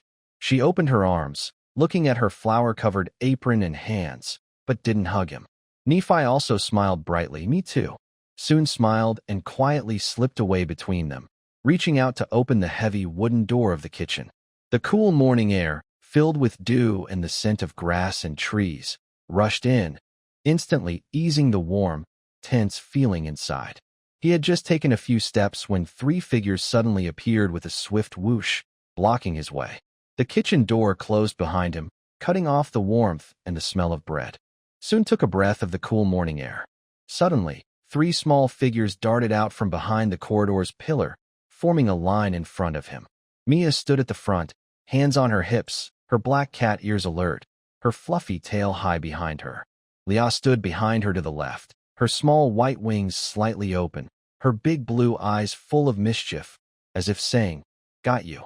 Nora was on the right side, her golden dog ears alertly turning towards Soon. Her caramel-colored eyes stayed fixed on him without blinking, and her small nose twitched gently, as if confirming assent. Soon, Mia stepped forward, slightly lifting her chin. "Where did you sneak off to last night?" She paused, her tone becoming more serious and filled with a clear accusation. "Did you run out to play without telling us?" Soon's heart skipped a beat, but he kept a calm face. "Huh? Why do you think I sneaked out last night?" "Why?" Mia snorted, her black tail flicking impatiently. "Before morning prayer today, we looked for you, but your room was empty. Knowing how lazy you are, if no one calls you, you probably sleep in until the last moment and rush into the church when the bell rings." "That's just outright prejudice," Soon protested loudly, trying to hide his nervousness with volume. "But that's the truth," Leah said, spreading her small hands with an innocent yet confident look. "Let's be fair." Soon maintained his composure and started to argue. "Even if I sometimes, occasionally, sleep a little longer, can't I wake up early once in a while? Stop trying to make excuses." Mia raised her delicate chin toward Nora. Nora immediately moved closer, almost pressing her nose to Soon's collar. She took a deep breath, then lifted her head with a proud expression that seemed to say, "There's only one truth. My nose is very sensitive. I already remember your scent. The air in your room was very faint this morning. If you slept there last night, there should be some residue at the door. But the scent I smell is so faint that I could barely detect it even if I pressed my nose to your bed." She spoke, nodding forcefully, her short golden hair and dog ears bouncing together. "That means you probably didn't stay in your room at all last night." Soon leaned back defensively, his eyes complex as he looked at Nora, who was beaming with pride, clearly proud of her nose. "Wow, with that sense of smell, and remembering scents like that, I didn't expect this big-eyed little dog to have a hint of a passionate side." At this point, what could Sun say? He slumped his shoulders and raised his hands in surrender. All right. I admit, I went out for a little while last night. Finally admitting it, Mia snorted softly, waving her hand. Leah, Nora, carry out the judgment. Yes? X2 Nora and Leah immediately pounced on Sun, each grabbing his arms from the left and right. Before he could react, they lifted him and dragged him to the soft grass nearby. Hey, wait, let's talk. Ow, his protests were ignored. They laid him down on the ground, and then 3 small bodies with different warmth and scents pressed down on him. Mia sat firmly on his stomach, while Leah and Nora held down his legs. You sneaked away. We call you everywhere, but you didn't take us with you.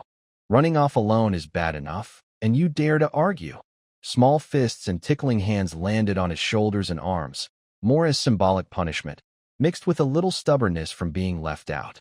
The girls' cheerful laughter echoed on the grass, and soon half pleaded, half laughed. I'm sorry. I won't do it again. After a while of fussing, Sun, pretending to be exhausted, collapsed and stopped moving, and the girls finally calmed down, though they still stayed on top of him. The 3 girls pressed against him, and through their thin nun uniforms, Sun could clearly feel the warm, soft skin on their sides and legs, delicate and elastic. Mia sat on his stomach. Her weight was not a problem, but the position and angle. Girl, this position is a bit dangerous. If it weren't for my strong willpower, and since my body isn't at its hottest right now, you might have already been hurt. He coughed softly and gently patted Mia's hand resting on his chest. Mia, move your hand. You're pressing too hard. I can't breathe. Mia finally moved her hand slightly. Sun took the chance to pull down a corner of his shirt, revealing a small, delicate, jade-green mark under his left collarbone, like a sprout intertwined with vines. Look, he said calmly. Last night, I heard the call of the goddess. Many of our fellow subhumans in the forest are in danger and need help. As someone favored by the goddess, I can't just ignore it. He paused and looked at the 3 girls. Dean Sela also said the forest has been unstable lately. If I take you with me and something happens, what then? I have to go alone. Mia crossed her arms. She couldn't argue with that reason, but being seen as a burden made her a little unhappy. She lifted her delicate chin, and the black cat ears twitched. Oomph. All right, I see your point. I forgive you. Her attention was quickly drawn to the mark. Huh? What's this? It wasn't here yesterday. So beautiful. Leah also leaned in closer, her light blue eyes curious. It looks like a living vine. Can I touch it? Nora directly reached out her finger.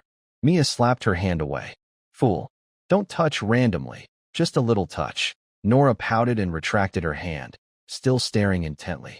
Finally, with Sun's permission, 3 slender fingers carefully touched the warm, sacred mark. Mia said, It feels not much different. Just warm. Leah said, The lines are so fine. It really seems to move. Nora gently rubbed it with her fingertip. Nora, Mia glared. Hee. Nora grinned, showing her small canine teeth. I'll just try to see if I can rub it off. Leah covered her face in embarrassment. It's not drawn on. It's a sacred mark. A blessing from the goddess. How could it be rubbed off? Really? Nora's eyes widened in surprise, as if she had discovered something new. So amazing. Leah was speechless. At that moment, from the direction outside the monastery, faint sounds of noisy voices, hooves, and the clinking of metal armor reached them, breaking the usual morning quiet. The sounds grew clearer, revealing orderly footsteps and deep commands. Clearly, a sizable group was approaching. It's the army. Leah was the first to react. Mia also climbed up from Sun, her black cat ears turning toward the sound, trembling. So many people. And horses. Soon, Sister Nora hurried over and found Dean Sarah. Not long after, Sun saw Dean Sarah and several senior nuns walking toward the front courtyard, looking serious.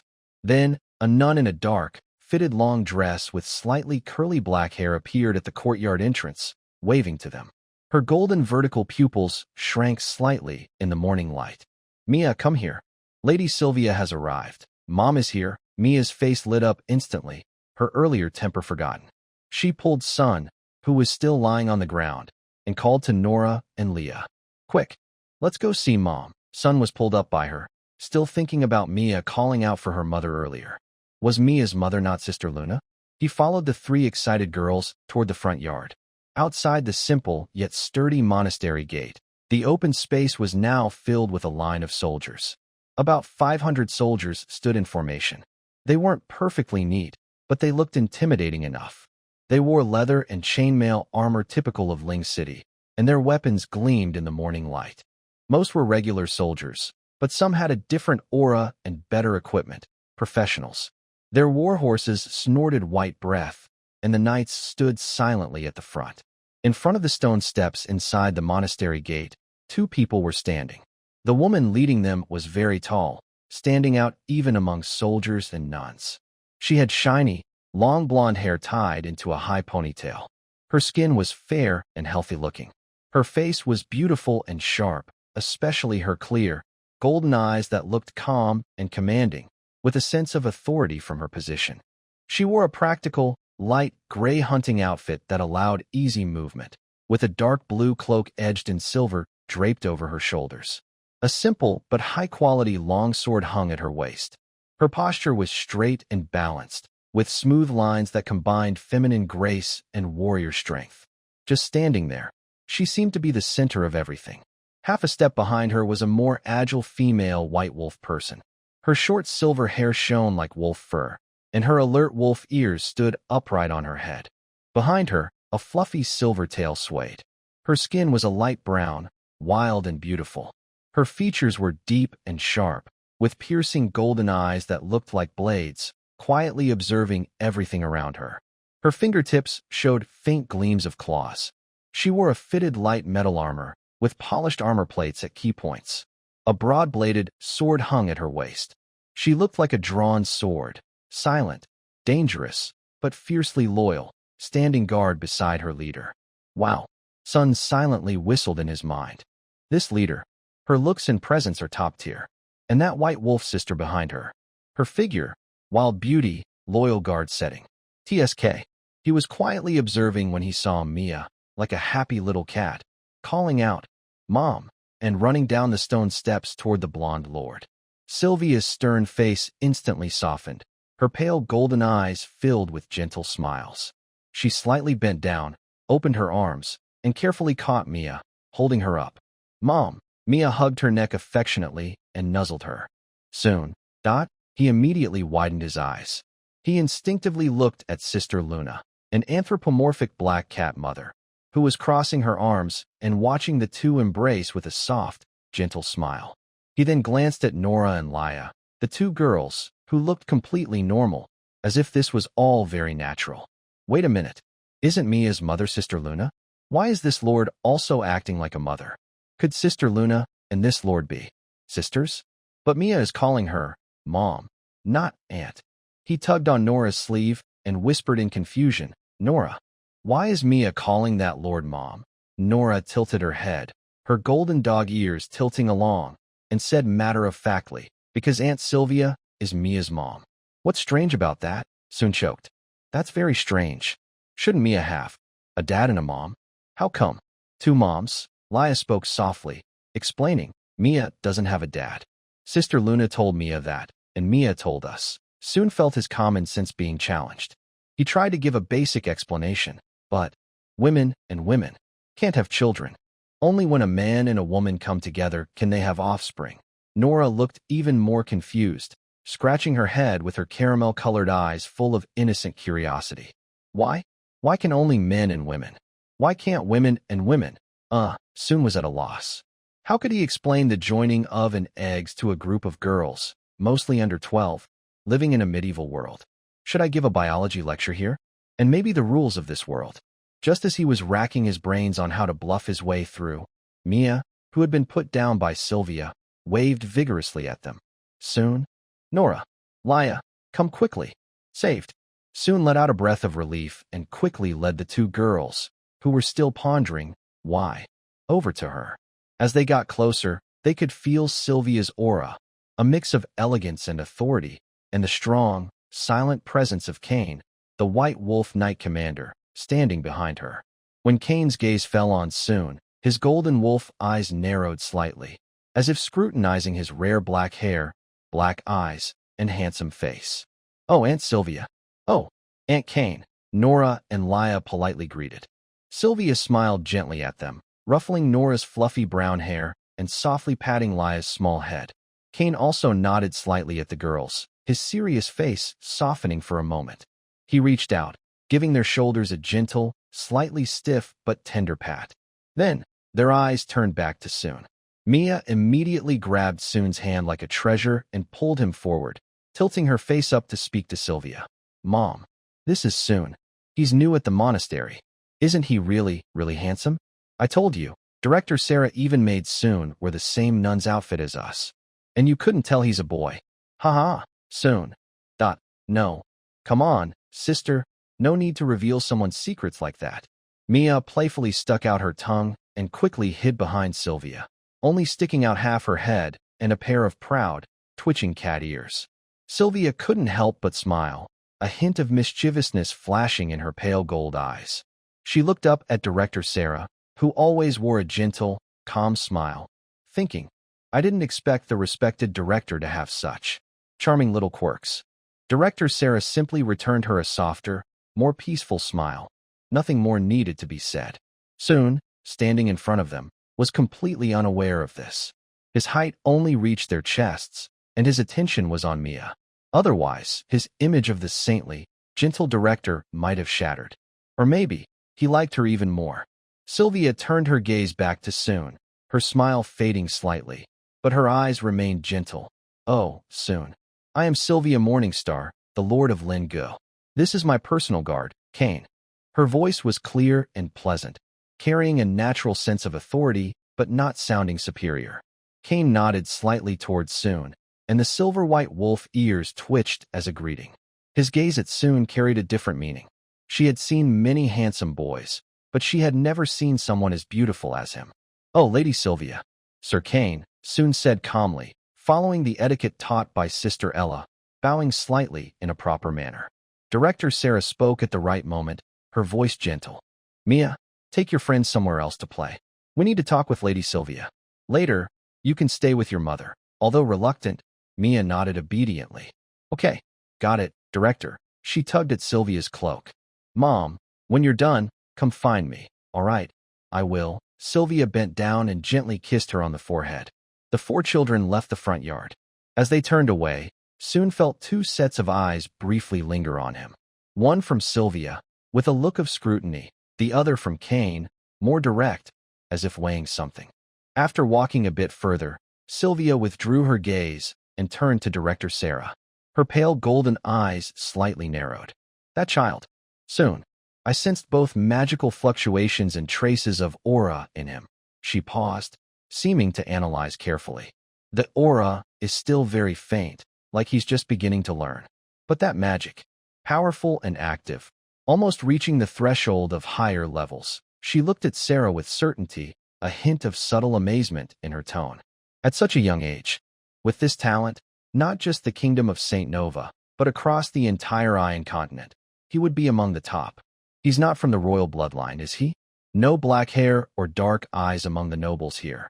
Director Sarah still wore her gentle, tolerant smile, softly shaking her head. She looked toward where the children had gone. "Who knows, Sylvia? I met little Soon on a street corner in Autumn Wind Town. I found him interesting, so I brought him back." She paused, her smile deepening. "Just like I brought back Noah, Luna, and many others here." Sylvia was momentarily stunned, then quietly chuckled. Yes, this seemingly simple Linchi monastery is indeed full of strong people. Not to mention the mysterious and deep dean in front. There is also the high elf Silva, the dark elf Chloe, and the bear human Berna, all capable of standing on their own if taken out. The hidden strength here is probably not weaker than the entire elite force of Ling City under her command. She shook her head, temporarily setting aside her doubts about Soon. There are more important matters now. "Dean," Sylvia's expression turned serious again, her sharp golden eyes like swords, regarding the information Luna brought back last night, and those things in the forest that shouldn't exist. We need to quickly plan a cleanup. With the goblin's rapid reproduction, the sooner the better. Behind her, Kane silently straightened his back, a cold glint flashing in his wolf-like eyes.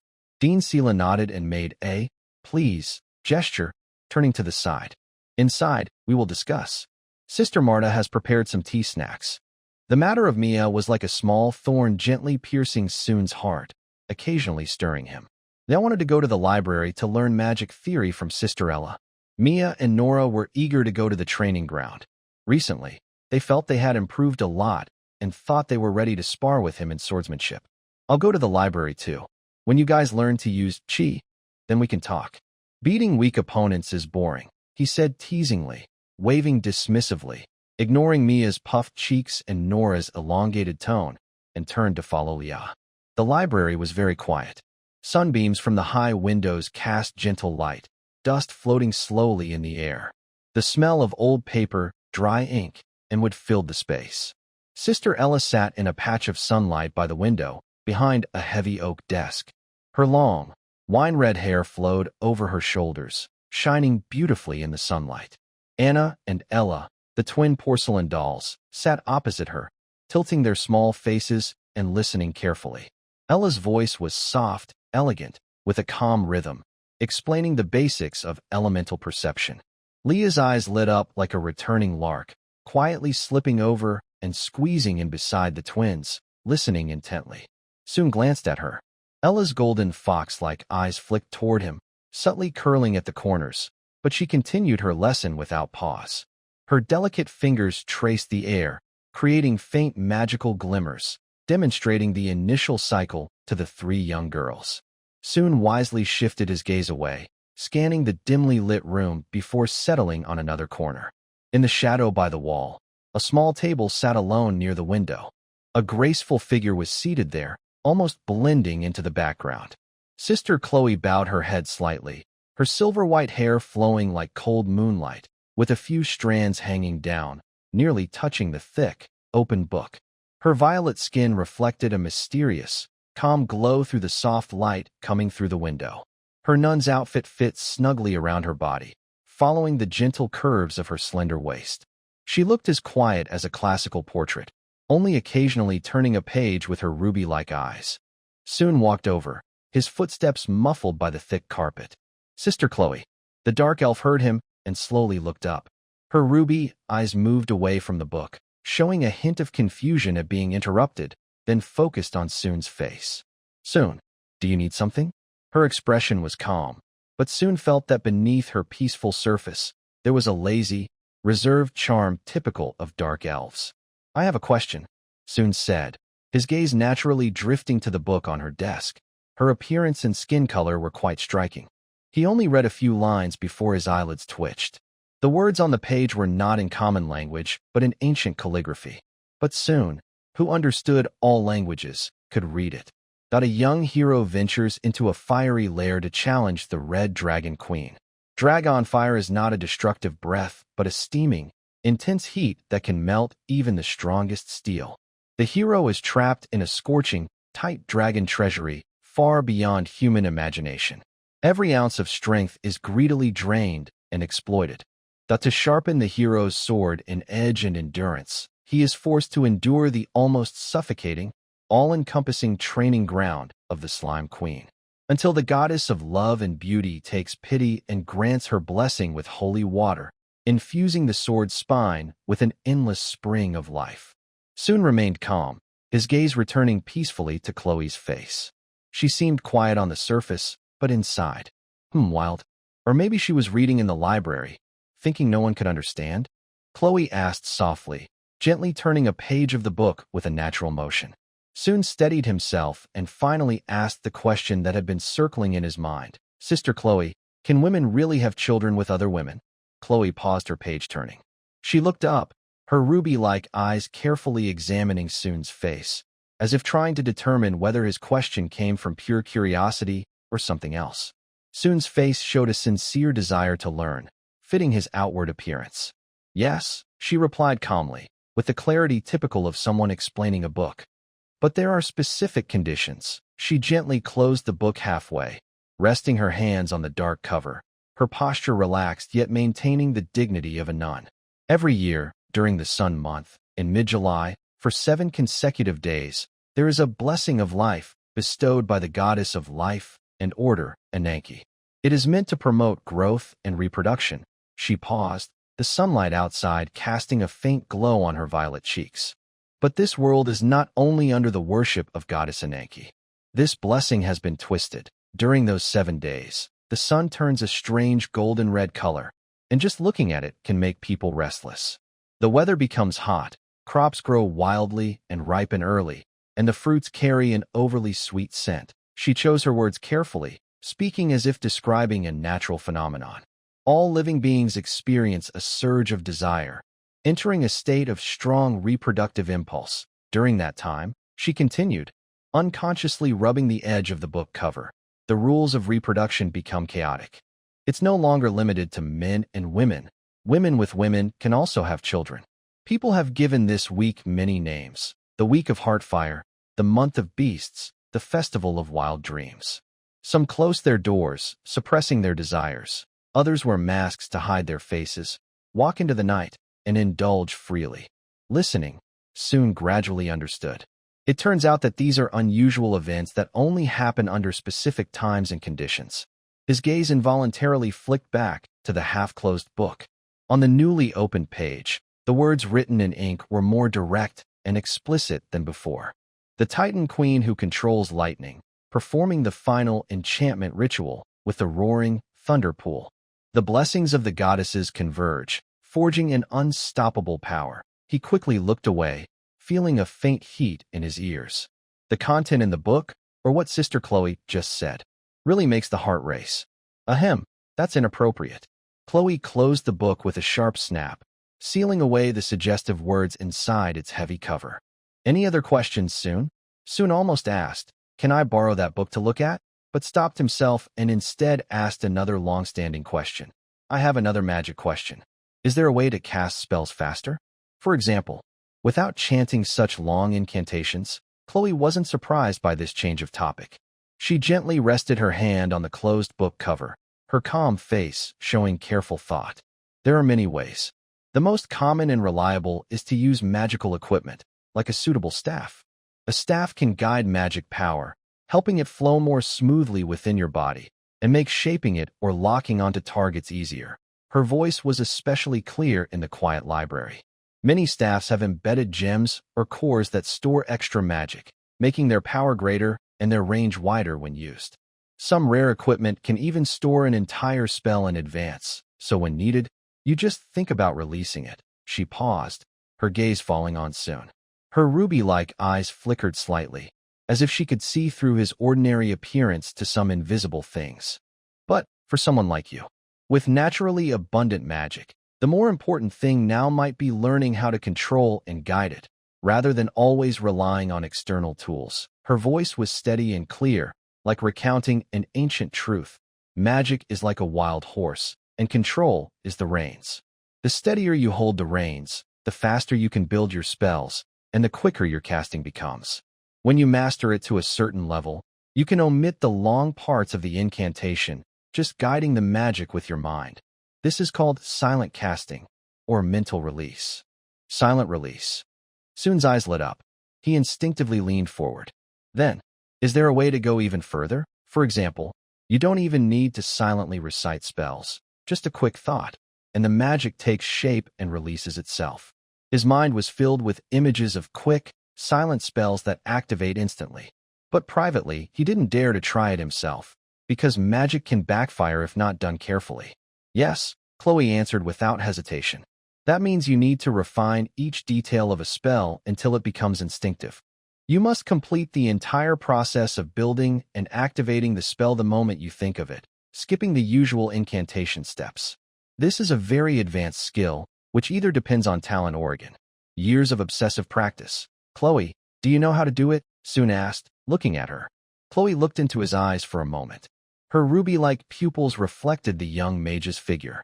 Her long, slender neck moved slightly, and suddenly she felt her throat go a little dry.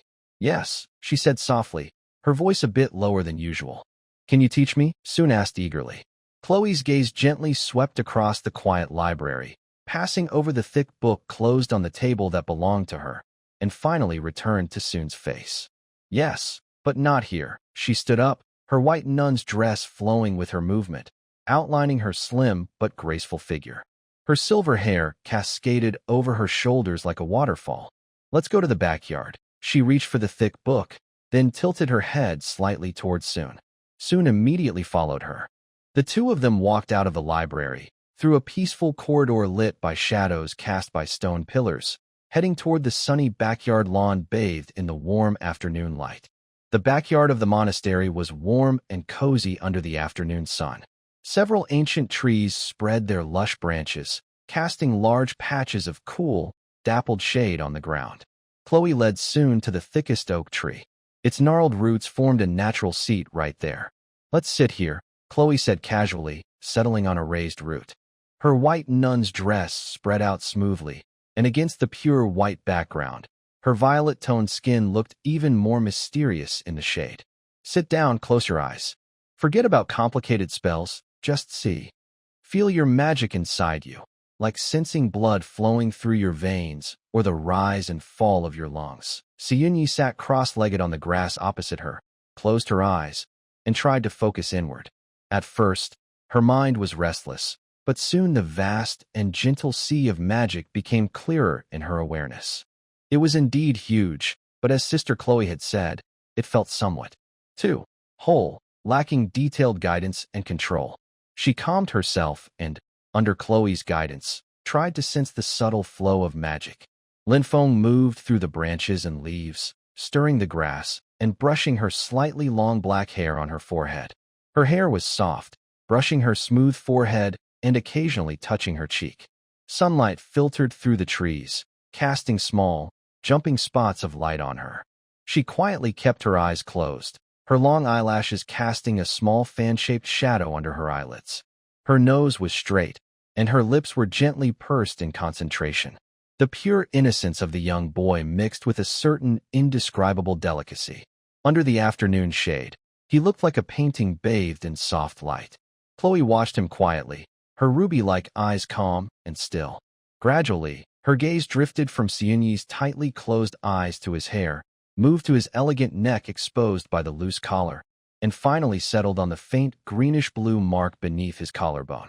The afternoon sun was intense, and the heat that had just been suppressed in the library seemed to surge again.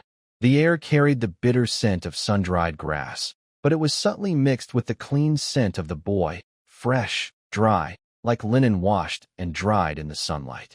She subtly looked away, reaching out to take the heavy leather-bound book beside her, and skillfully flipped to the blank pages in the middle.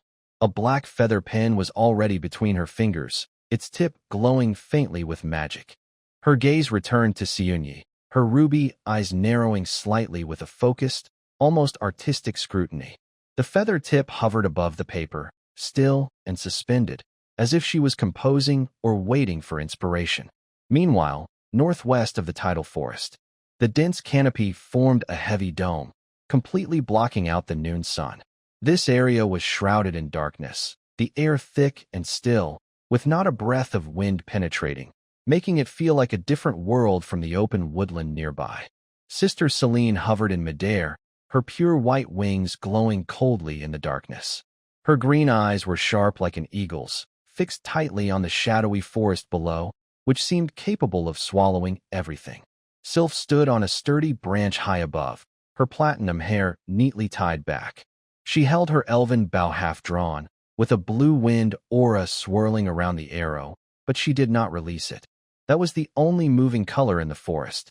On the ground, Coria stepped carefully on the slippery moss, her light brown deer hooves silent. She leaned slightly forward, her upper body tense, and the young leaves hanging from her antlers trembled with her quick but controlled breathing. Luna relaxed against an ancient tree, her black cat tail sweeping the ground seemingly without purpose. But her golden vertical pupils had lost their laziness and coldly fixed on the front, the dark, vine-covered cave that emitted a faint, foul smell. The army of Ling City lined up in the shadows, with Sylvia leading the way. She shed her heavy cloak, revealing sleek silver-gray armor that outlined her tall figure. Her pale gold ponytail hung behind her, still and silent in the silent air, but ready to strike. Kane protected her from the front side, his silver-white wolf ears twitching constantly to catch every tiny sound. Behind her, 20 gray wolves in close guard looked fierce, seasoned soldiers who had fought in many bloody battles. "Is this the place?" Sylvia's voice was low but sharp as ice, piercing the silence. Yeah, Sylph replied coldly and briefly, her arrow tip slightly turning to point directly at the thickest darkness inside the cave. Sylvia didn't waste words. She smoothly raised her hand and waved. A team of 30 elite soldiers immediately broke away from the main formation. Experienced scouts and lightly armored fighters slipped into the open mouth of the cave like ghosts, guided silently by Celine and protected by Sylph's archery. The wait was suffocating, but not long. Soon, sharp clangs of metal and the muffled sounds of blades piercing flesh echoed from the depths of the darkness. Then, a few desperate, piercing screams tore through the silence. It was the sharp cry unique to goblins. "Advance," Sylvia ordered. She drew her long sword, pointing it directly at the cave. The steel formation of Ling City roared into action. A shield wall led the front, with spears like a forest. Archers and mages were carefully protected in the center. A low, urgent chant began. The glow of stone skin and blessing of strength shimmered on their armor, flowing like a moving river of stars. The inside of the cave is much wider than the entrance, but it is filled with a disgusting stench. It smells like old manure, rotten flesh, and a sickly, greasy odor. Ahead, the front team is already fighting the enemies. Countless hunched, gray-green goblins rush forward like a tide, wielding rough wooden clubs and stone shards, squeaking loudly as they charge toward death. This is a one-sided slaughter. Standard swords and spears pierce their fragile bodies like harvesting wheat, and Sylph's precise arrows pin every shadow trying to sneak through cracks in the rocks to the wall. The formation is like a precise meat grinder, steadily moving forward. The ground quickly becomes sticky and slippery, covered in black blood. But these hunched, small goblins are just a warm-up. Soon, a group of stronger goblins appears from deep inside the cave. The big goblins push their smaller kin aside and rush to the front. They are large, muscular, and hold rusty but heavy swords, roaring with beastly strength. The shield line quickly bears several times the pressure, with dull crashing sounds. The spear bearers must use all their strength to pierce their thick muscles. Screams ring out as the line is breached. Several soldiers are knocked back and quickly overwhelmed by the chaos of blades. Archers target their throats. Mages cast the greasy spell. The commander's hoarse shout just finished when a slick layer of magical grease spreads across the passage ahead. The charging big goblins stumble and fall, instantly pierced by spears from behind.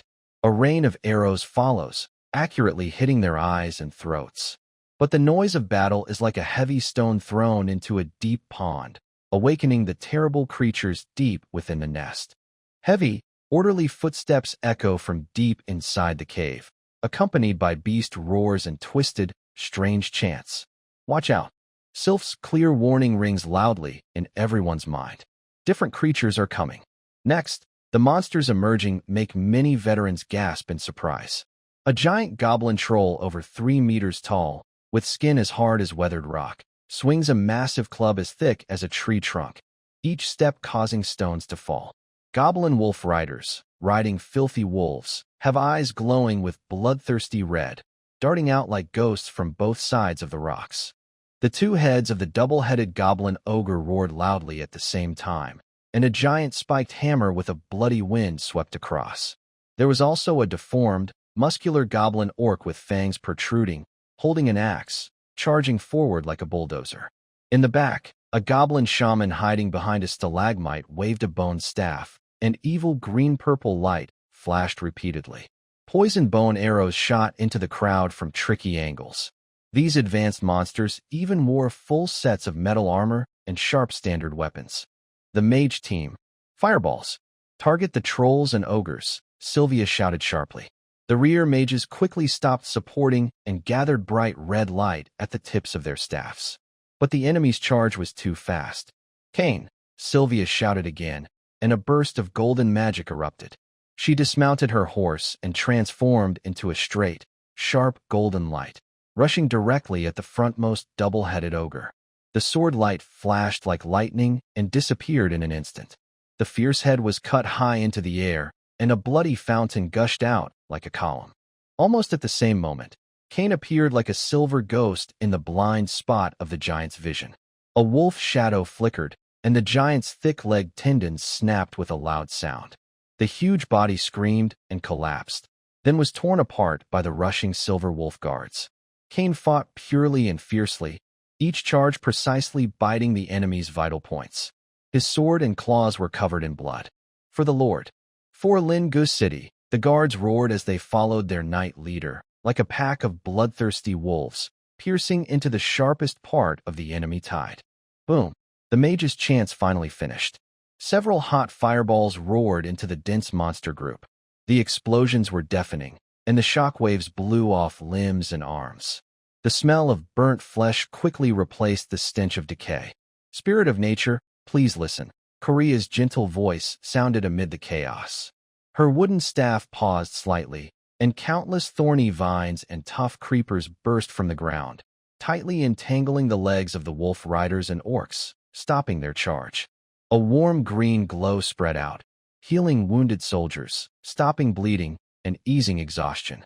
Luna was already standing on a high stone platform on the side, unnoticed. She cupped her hands gently, her deep brown eyes shining with a divine light.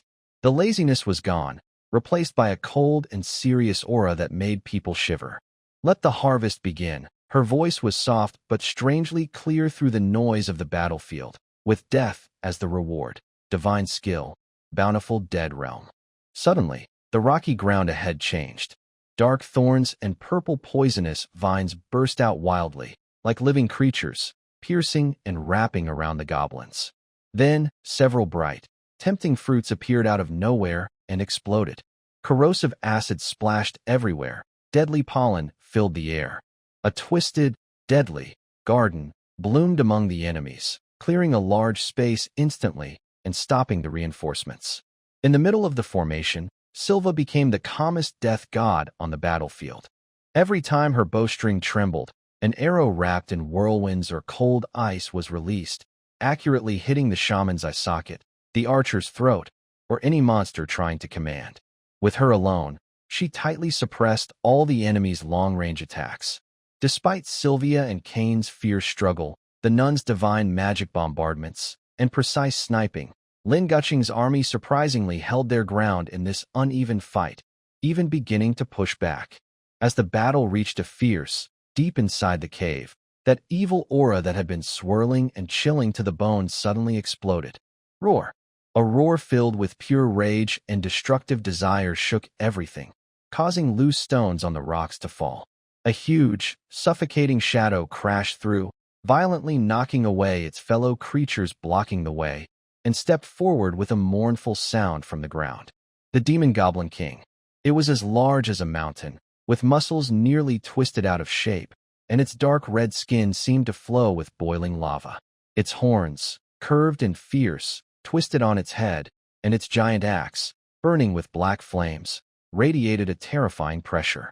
Its aura was clearly that of a higher-level creature. Next to it, a wolf king over 2 meters tall growled low, with short sword-like fangs, and saliva dripping from its teeth, corroding the rocks with a sizzling sound. The green eyes of the beast locked onto Sylvia, also emanating the fierce power of a higher-level monster. Sylva's pupils shrank suddenly. No, this wolf isn't the same as last time. The alarm bells in my mind blared loudly, but that was not the worst part. In the shadows behind the Demon Goblin King, more figures emerged, faintly visible. They were the captured males. Orcs, trolls, ogres. Even some human males dressed in tattered adventurer clothes, along with a few large monsters. Their eyes were empty, their faces blank, and they were completely. On their broad backs and chests, small goblin females with strange, swollen bellies and ugly faces, wearing creepy smiles, were hanging. These males seemed fully controlled, like zombies, just SS of their former selves. Despite being dirty and grimy, their strong muscles and faint life signs showed that some of them were still powerful. The Demon Goblin King raised his burning axe and let out a short, cruel roar. The controlled males, as if given a command, numbingly tore off the goblin females clinging to them and threw them to the ground. Ignoring the females' screams, with hollow, red eyes, they let out beast-like roars and charged at the army, risking everything in a suicidal attack. Their attacks were wild and unorganized, driven by the madness of being controlled, draining their life force. The furious shouts of berserkers and the dark magic of shamans mixed together, creating destructive chaos. Lord, Korea looked at Sylvia with a look of regret. Are those people trying to purify them? Sylvia swung her sword, cutting down a controlled orc rushing toward her.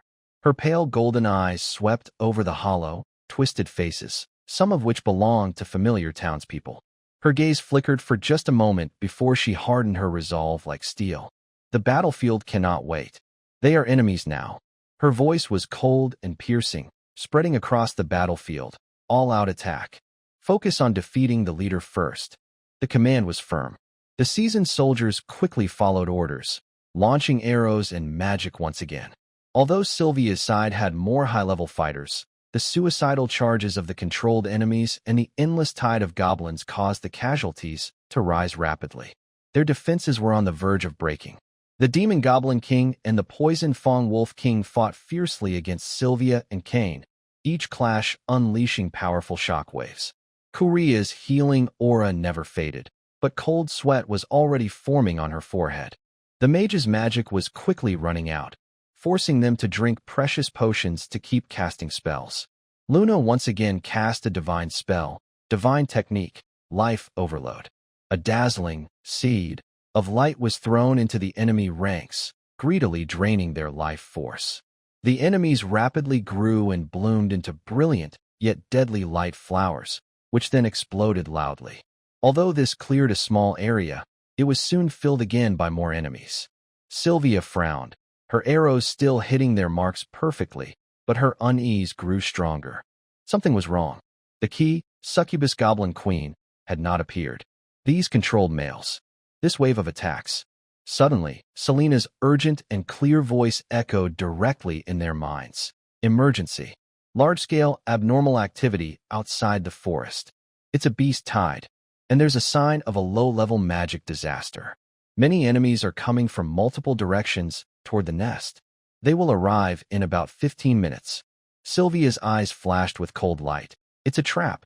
That succubus is delaying time, mobilizing all the monsters in the forest.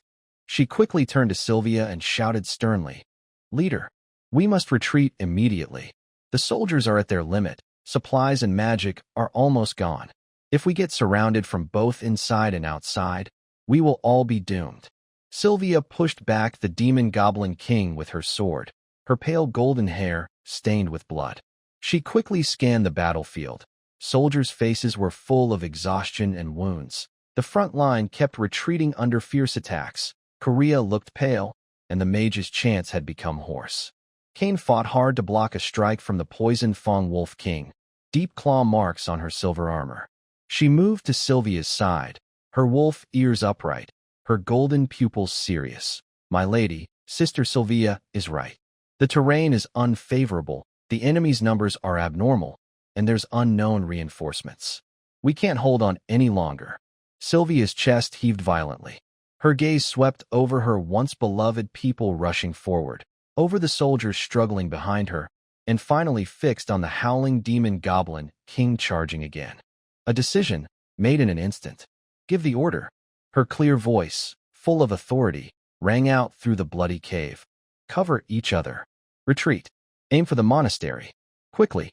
The sound of the retreat horns echoed sharply. In the deep, dark cave, a faint, non-human giggle mixed with pride and cruelty echoed, as if mocking their clumsy escape. Afternoon sunlight filtered through layers of oak leaves, casting flickering spots of light on the backyard grass.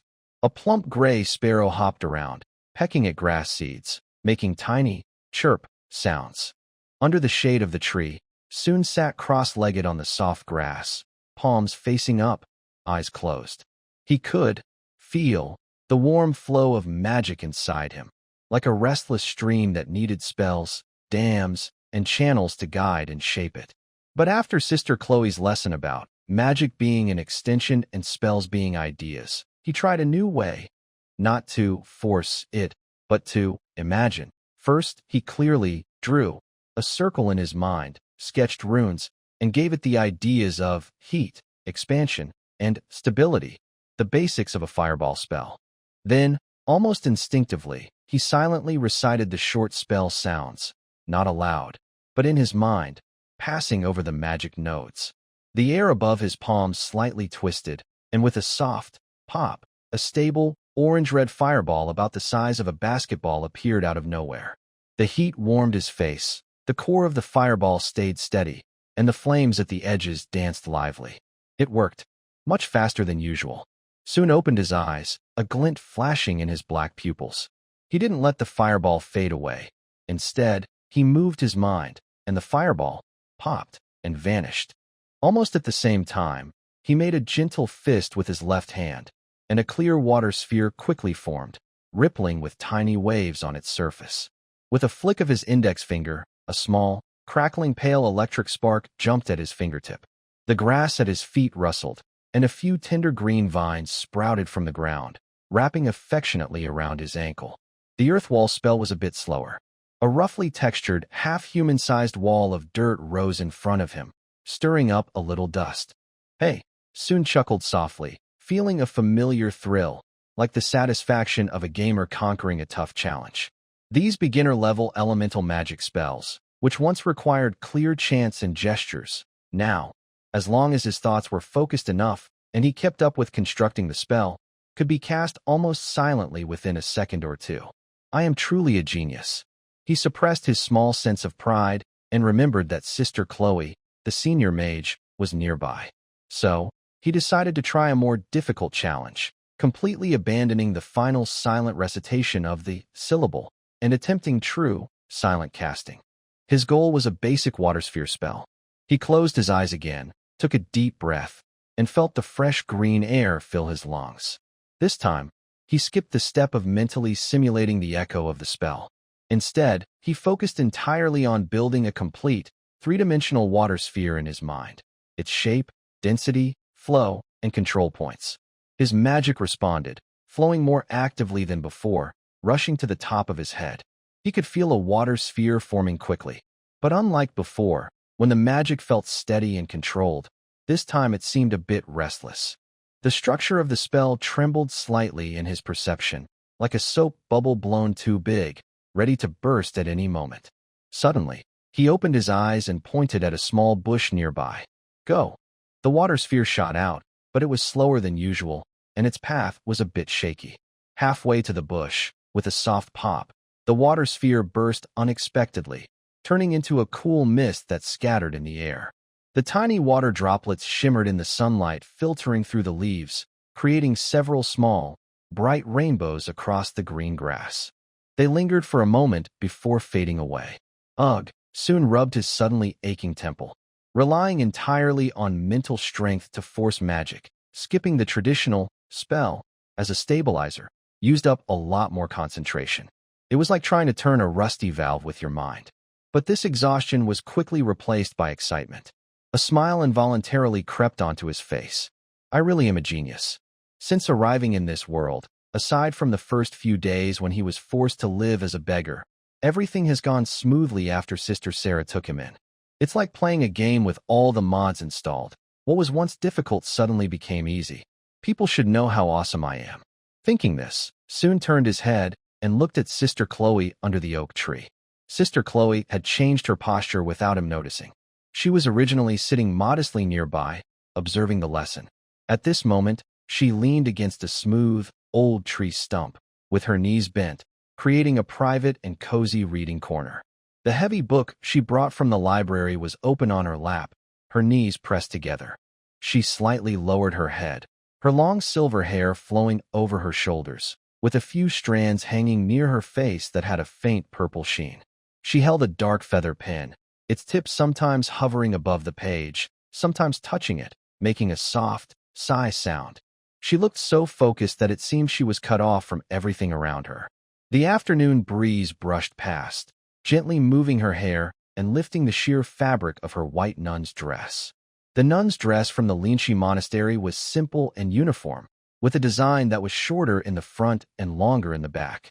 The front hem reached just above her knees and was slightly lifted by her sitting posture. Soon's gaze unconsciously followed the sway of her dress's shadow. Nun Chloe wore plain white cotton shoes, spotless and tightly covering her feet, revealing no skin. Following her slender ankle upward, there was a smooth, balanced curve of her calf. Through the translucent fabric of her dress and the dappled sunlight through the trees, her violet skin looked delicate like fine silk, with a mysterious, cool glow typical of dark elves. Her knees were close together, but because of her cross-legged pose, the line of her thighs was faintly visible under the dress's hem, disappearing into the shadowy depths of the fabric, forming a blurry, intriguing dark area. I'd give her 9 out of 10, only losing a point for the Gyogyo. Soon thought regretfully, shifting his gaze away, clearing his throat, ready to call her. Just then, he saw several faint pink lines, thinner than hair and almost transparent, slowly drifting away from Chloe, who was immersed in her writing. They weren't as obvious as the ones from Sylph last time, but they were wispy, like faint vapor rising in the sunlight, about to vanish. Yet, they carried a strange, subtle fluctuation, a delicate wave that drifted directly toward him. Could it be the power of desire? Soon blinked rapidly, almost thinking it was a hallucination caused by overusing his mental energy. But the faint, pink lines, approaching, along with the subtle, familiar tremors coming from the sapling in her mental space, clearly told him this was real. Sister Chloe was now sitting under the shade of the peaceful, sunny backyard, emitting a very faint but genuine sense of desire. Suin's heart unexpectedly beat a little faster. As he let his mind wander, a strong curiosity grew inside him. He looked at Sister Chloe's face, calm and steady as always. The delicate features of the dark elf appeared especially serene when focused, even giving off a slight sense of distance, like a literary girl lost in thought. Her long silver eyelashes drooped, hiding her ruby-like eyes. Her nose was slightly upturned, and her light purple lips were gently pressed together. Her expression was serious, as if she were studying a difficult religious text or taking important notes. There was no sign of anything unusual, no blushing, no irregular breathing. Her sitting posture was relaxed but still elegant and dignified. But that sense of desire. Wait, what was she writing? Suddenly, a thought flashed through Suin's mind. He remembered the hardcover book on Sister Chloe's lap, the same one from the library. The passages he had, accidentally, glimpsed then, were quite impressive. Looking at her now, completely immersed in her own world, combined with the inexplicable aura of desire she was emitting, Suin's throat felt a little dry. A bold guess came to him.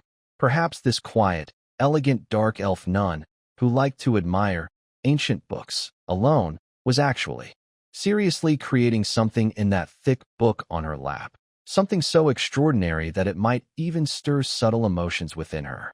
Could she be, with the most serious expression, deeply immersed in her creative work? Suin's curiosity grew stronger. He really wanted to know what Sister Chloe was writing or drawing. At the same time, he couldn't help but think, this dark elf nun might be the kind of person who can do the most unexpected things with the most serious face. Sister Chloe seemed completely unaware of his gaze and inner thoughts.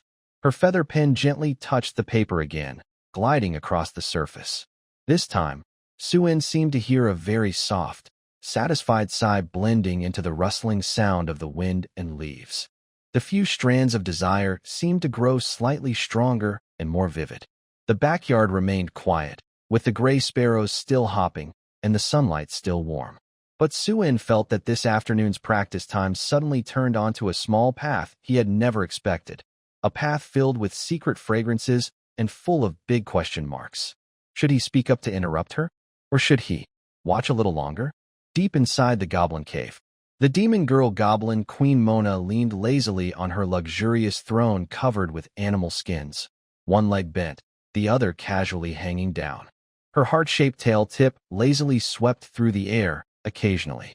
Sadie, the snake girl, curled up on the animal skin rug under the throne, resting her upper body softly on Mona's bent thigh. Her pale neck slightly tilted up, eyes gently closed, breathing light and slow. Whenever Mona's tail tip softly scratched her delicate skin under her chin, Sadie would let out a tiny, satisfied hissing sound. Opposite them stood a thin figure wrapped in a black robe.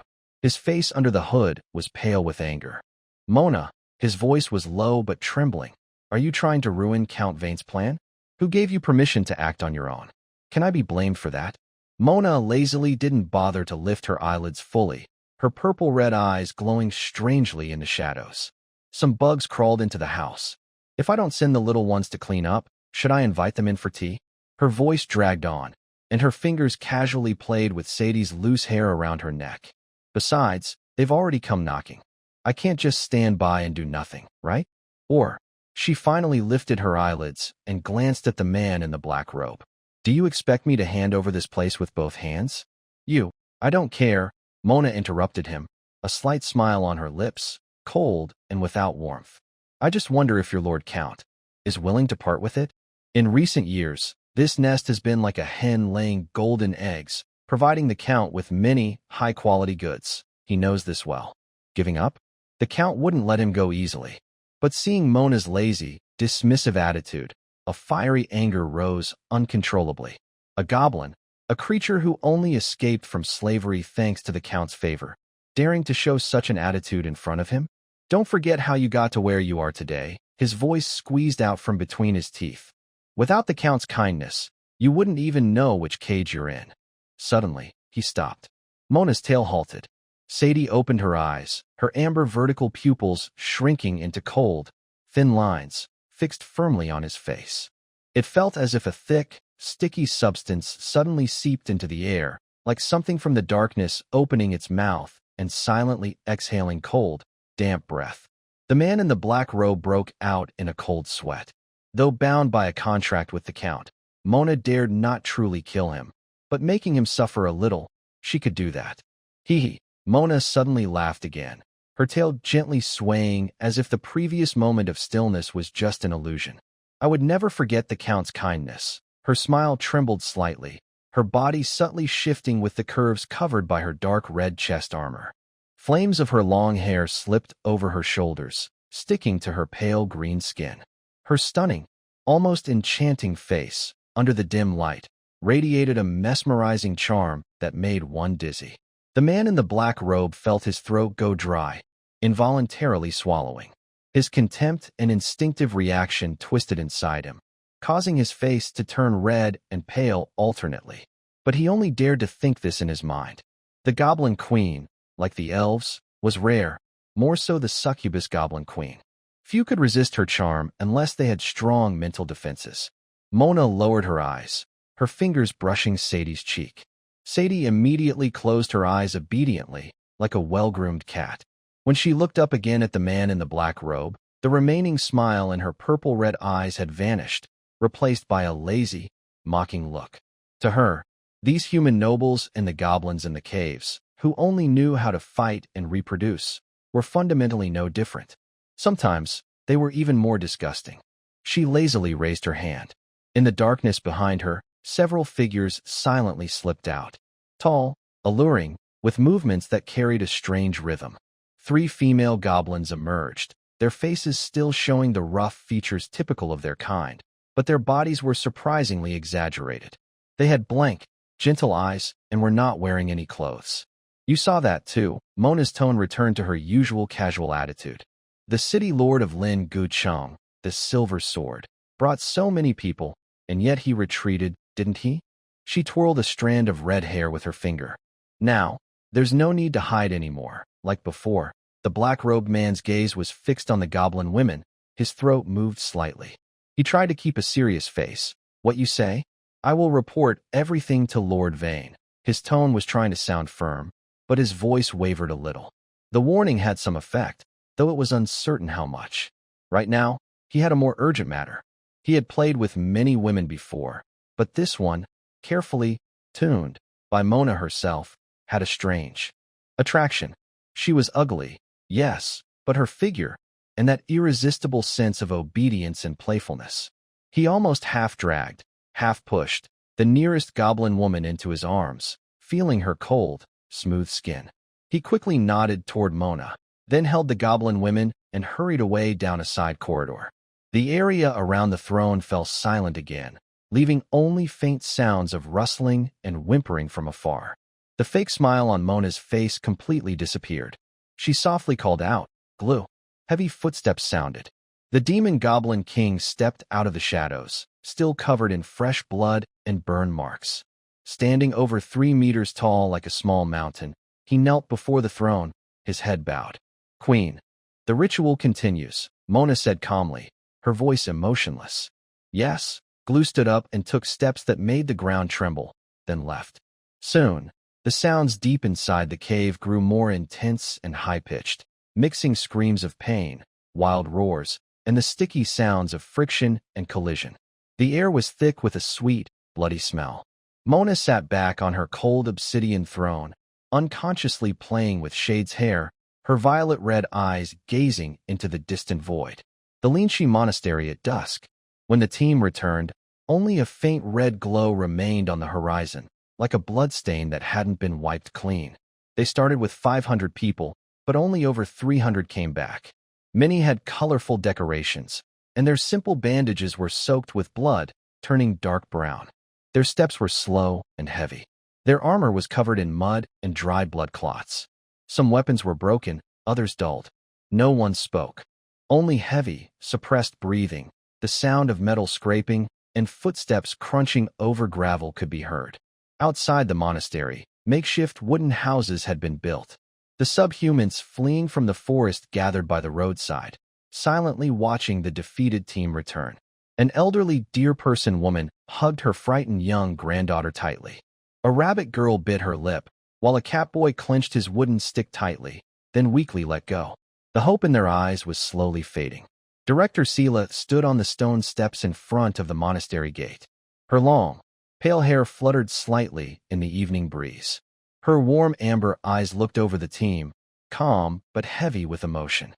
She clasped her hands in front of her chest, her fingertips glowing with a gentle, powerful green light.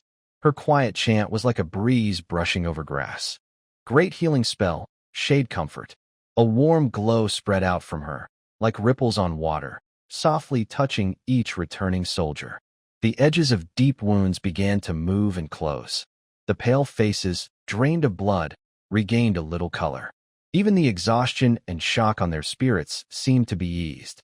The soldiers couldn't help but let out low, relieved sighs.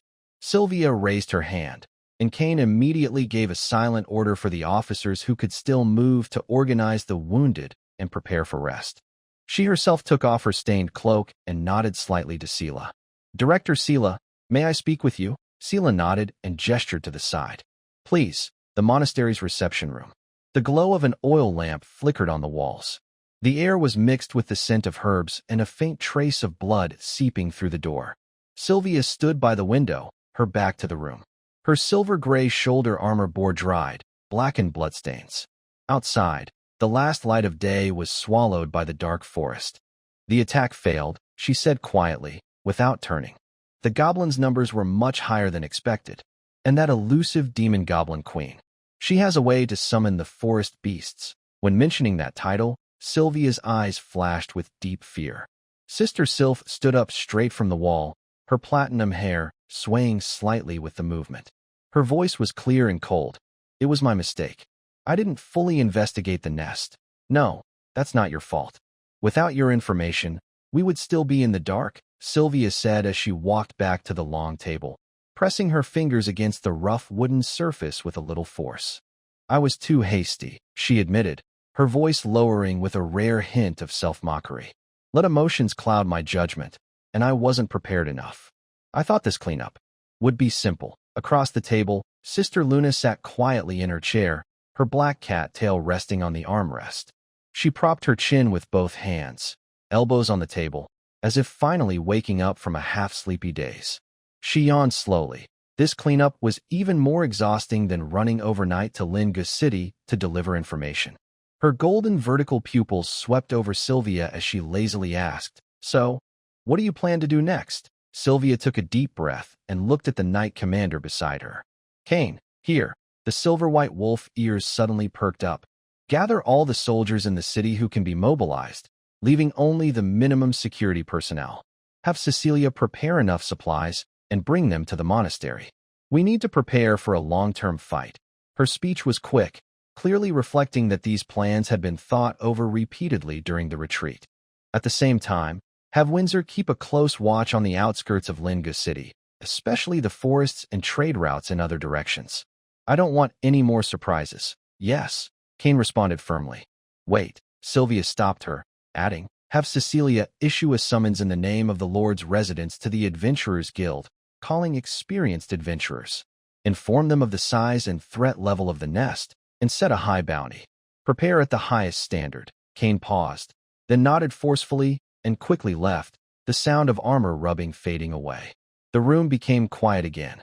Sylvia turned to the other end of the long table, where Dean Sarah sat. Under the oil lamp, her face was calm and gentle. Dean Sarah, Sylvia leaned forward slightly. Our strength alone isn't enough. I need your help. She paused briefly, then continued. If possible, I hope you can try to persuade the outside villagers of the A race. Their physical strength is better than ordinary people. If we fight side by side, our chances of winning will be much higher. Director Sarah listened quietly, her fingers lightly clasped. After a moment of silence, she slowly spoke. The monastery will do everything it can to support Lin Giching's actions. She shifted her tone slightly, but the villagers outside who come seeking refuge. I can only explain how serious the situation is. I cannot force anyone to pick up weapons. Her gaze returned to Sylvia's face, her voice gentle and clear. It would be best if someone responds. If not, that's understandable. Fighting and sacrifice are not duties everyone must bear, especially for those who have just escaped the chaos of war and only seek a moment of peace. Sylvia listened carefully, showing no disappointment, only understanding. She nodded. I understand. Thank you, Director. The candle flickered softly with a crackling sound. Outside the window, the night was so thick it seemed impossible to see through. Before the morning fog had fully lifted, the temporary village beside Linshi Monastery was already awake. Several large iron pots on the stone stove bubbled and boiled, with beans, roots, and a little dried meat simmering in a thick soup. The aroma mixed with the smell of firewood, drifting gently into the crisp morning breeze. Meanwhile, near the makeshift oven, Sister Berna used her slightly larger but very nimble hands to place the fermented dough into the oven's depths. Sister Nephi, with her short flax-colored hair shining faintly in the morning light, wore a warm smile.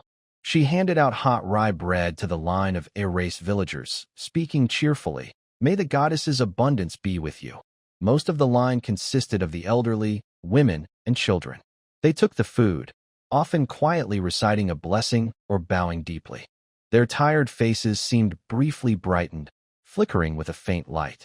The children gathered in a nearby open space, watched over by Nora, Mia, and Laya, sharing softer pieces of bread set aside for them. Sant carried a basket full of bread, weaving through the edges of the line, filling in wherever help was needed.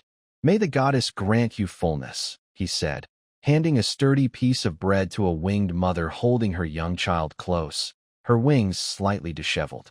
The woman took it with her empty hand, her lips moving silently, and her eyes slightly reddened. She nodded toward him. A faint but pure white light thread rose quietly from her body, drifting gently toward Su-In and entering his forehead. Deep in his mind, a familiar warm feeling came from the soil in the void. The young green sapling rooted there stretched its leaves, softly absorbing this tiny wish. The edges of the leaves shimmered with a faint, almost invisible golden glow. The subhumans fleeing from the forest had nowhere to go and did not want to rashly enter human towns. With Director Sila's permission, they built a temporary village on the forest edge near the monastery, called Linshi Village. It had been 3 days since Lord Sylvia led the army of Ling City to station at the monastery and fight the goblin tribes in the forest. Although most of Ling City's soldiers gathered here, and adventurers came to help, along with many subhumans joining the fight after Director Sila's call, the progress was slow. Every day, teams entering the forest returned exhausted and wounded. Meanwhile, more subhumans escaped from the forest each day. Now, nearly 300 refugees had gathered in Linshi Village. At first, Su-In only helped because he saw Sister Nephi and others distributing so much food every day and felt it was hard work. Unexpectedly, he gained something more. These distressed people, in their simplest and most needful moments, quietly sent up feelings of gratitude. Each thread was delicate as silk, but with so many people, It added up. Over the past few days, he truly felt satisfied. The goddess seemed indifferent to these faith-based wishes, so they all became his. Yes, his. Though it felt a bit unkind to think that way. Suin sometimes couldn't help but have a thought. If the trouble in the forest got worse, he could absorb more wish power. May the goddess bless you with a full stomach. Nora's loud voice came from nearby. She was trying to stuff a large piece of bread into a very tall, bear-like old man, his tail wagging happily behind him. Mia and Laya moved like two clever cats, weaving through the crowd to hand food and water to the elderly who had difficulty moving. Suin carried his basket and continued to the end of the line. There stood alone a centaur woman. She had a strong presence, not only because of her tall height, but also because she carried a calm exhaustion that made her stand out from the nervous atmosphere around her. Her deep chestnut-colored horse body was well-shaped, and even with dried mud and dark stains, her original strength was still visible. At this moment, her body was half-crouched on her front legs, seeming to use a lot of effort just to stand fully. Her human and horse parts were connected by a worn leopard skin skirt, stained with dark blood. Above that, her waist and belly were firm and smooth, with fair skin marked by fresh scratches and bruises. She slightly lowered her head, her long chestnut hair like tangled vines blown by wind and rain, messy and covering most of her face. Soon stopped in front of her, took out the biggest piece of black bread from his basket, and offered it. "May the goddess's abundance always be with you," he said softly, just as he had to everyone else. There was no response. The centaur woman only looked at the steaming bread in front of her, her throat moving painfully. She didn't reach out or speak. Sun's smile stayed the same, but inside, he was already making a mental note. She dared to ignore Lord Sun, and she's ungrateful too. Next time, I'll give her cold bread. He looked up and carefully examined her again. Her horse body was a beautiful deep chestnut, but now covered in mud and blood. His gaze moved upward to her worn, tattered animal hide top, probably leopard skin, judging by the mottled pattern. The fabric was old and frayed, stretched tight over her full curves, rising and falling with her tired breathing. Sun paused, thinking to himself, with such a figure, it's a bit inappropriate. I bet I could bury my face in it comfortably. As he was lost in this thought, the centaur woman seemed to notice his lingering gaze. She lowered her head and looked at him. Their eyes met. Sun saw a pair of very beautiful eyes, like a quiet lake deep in the forest, deep green, but now filled with bloodshot veins and overwhelming tiredness. Her face was also covered in dust and dried blood, her chestnut skin making it hard to see her true features. But that look in her eyes was very special. It was not numbness or begging, but a heavy silence filled with guilt. Sun's gaze fell on her neck. There was a messy bandage wrapped around it, with a broken arrow shaft sticking out at an angle through the cloth. The skin around it was red, swollen, and blackened, making her throat tighten just looking at it. "Oh, I see now. I misunderstood you." Sun's small annoyance quickly disappeared. The injury in that place was so painful that she probably couldn't speak, and even swallowing hurt terribly. "Come closer and squat down a bit," Sun beckoned her. The female centaur, Sia, looked a little confused, but she didn't sense any malice from this overly beautiful young monk. She obediently bent her front legs and lowered her upper body until she was level with Sun's eyes. "This might hurt a little later. Just bear with it," Sun said. Without waiting for her to react, he reached out and grabbed the broken arrow shaft that was exposed. He twisted his wrist and pulled it out forcefully. Snick! The broken arrow, along with a small amount of darkened blood, was pulled free. Sia trembled suddenly, letting out a muffled, restrained gasp. Fresh blood surged from the wound. Sun was already on his tiptoes, quickly pressing his hands onto her neck. His palms were against her warm skin, and he could clearly feel the wetness of the blood and the faint, rapid pulse beneath. "Don't move," he whispered. A gentle, steady green light emanated from his palms, seeping into the wound. The light was full of vitality, like new sprouts breaking through the earth on a spring day. Sia felt the sharp pain in her neck suddenly replaced by a cool, gentle force. A tingling, numb sensation spread from deep inside the wound, and her muscles and blood vessels healed and connected rapidly. The suffocating feeling of being unable to breathe and the burning pain when swallowing quickly faded. In just a few moments, Soon released her, stepped back, and looked at his blood-stained hands with a slight disgust. Water sphere technique, he said. A clear water sphere materialized out of thin air. He reached in and rubbed it, causing the blood and dirt to dissolve. The water turned light pink, and he casually tossed it onto the ground nearby. Sia instinctively raised her hand, touching her neck.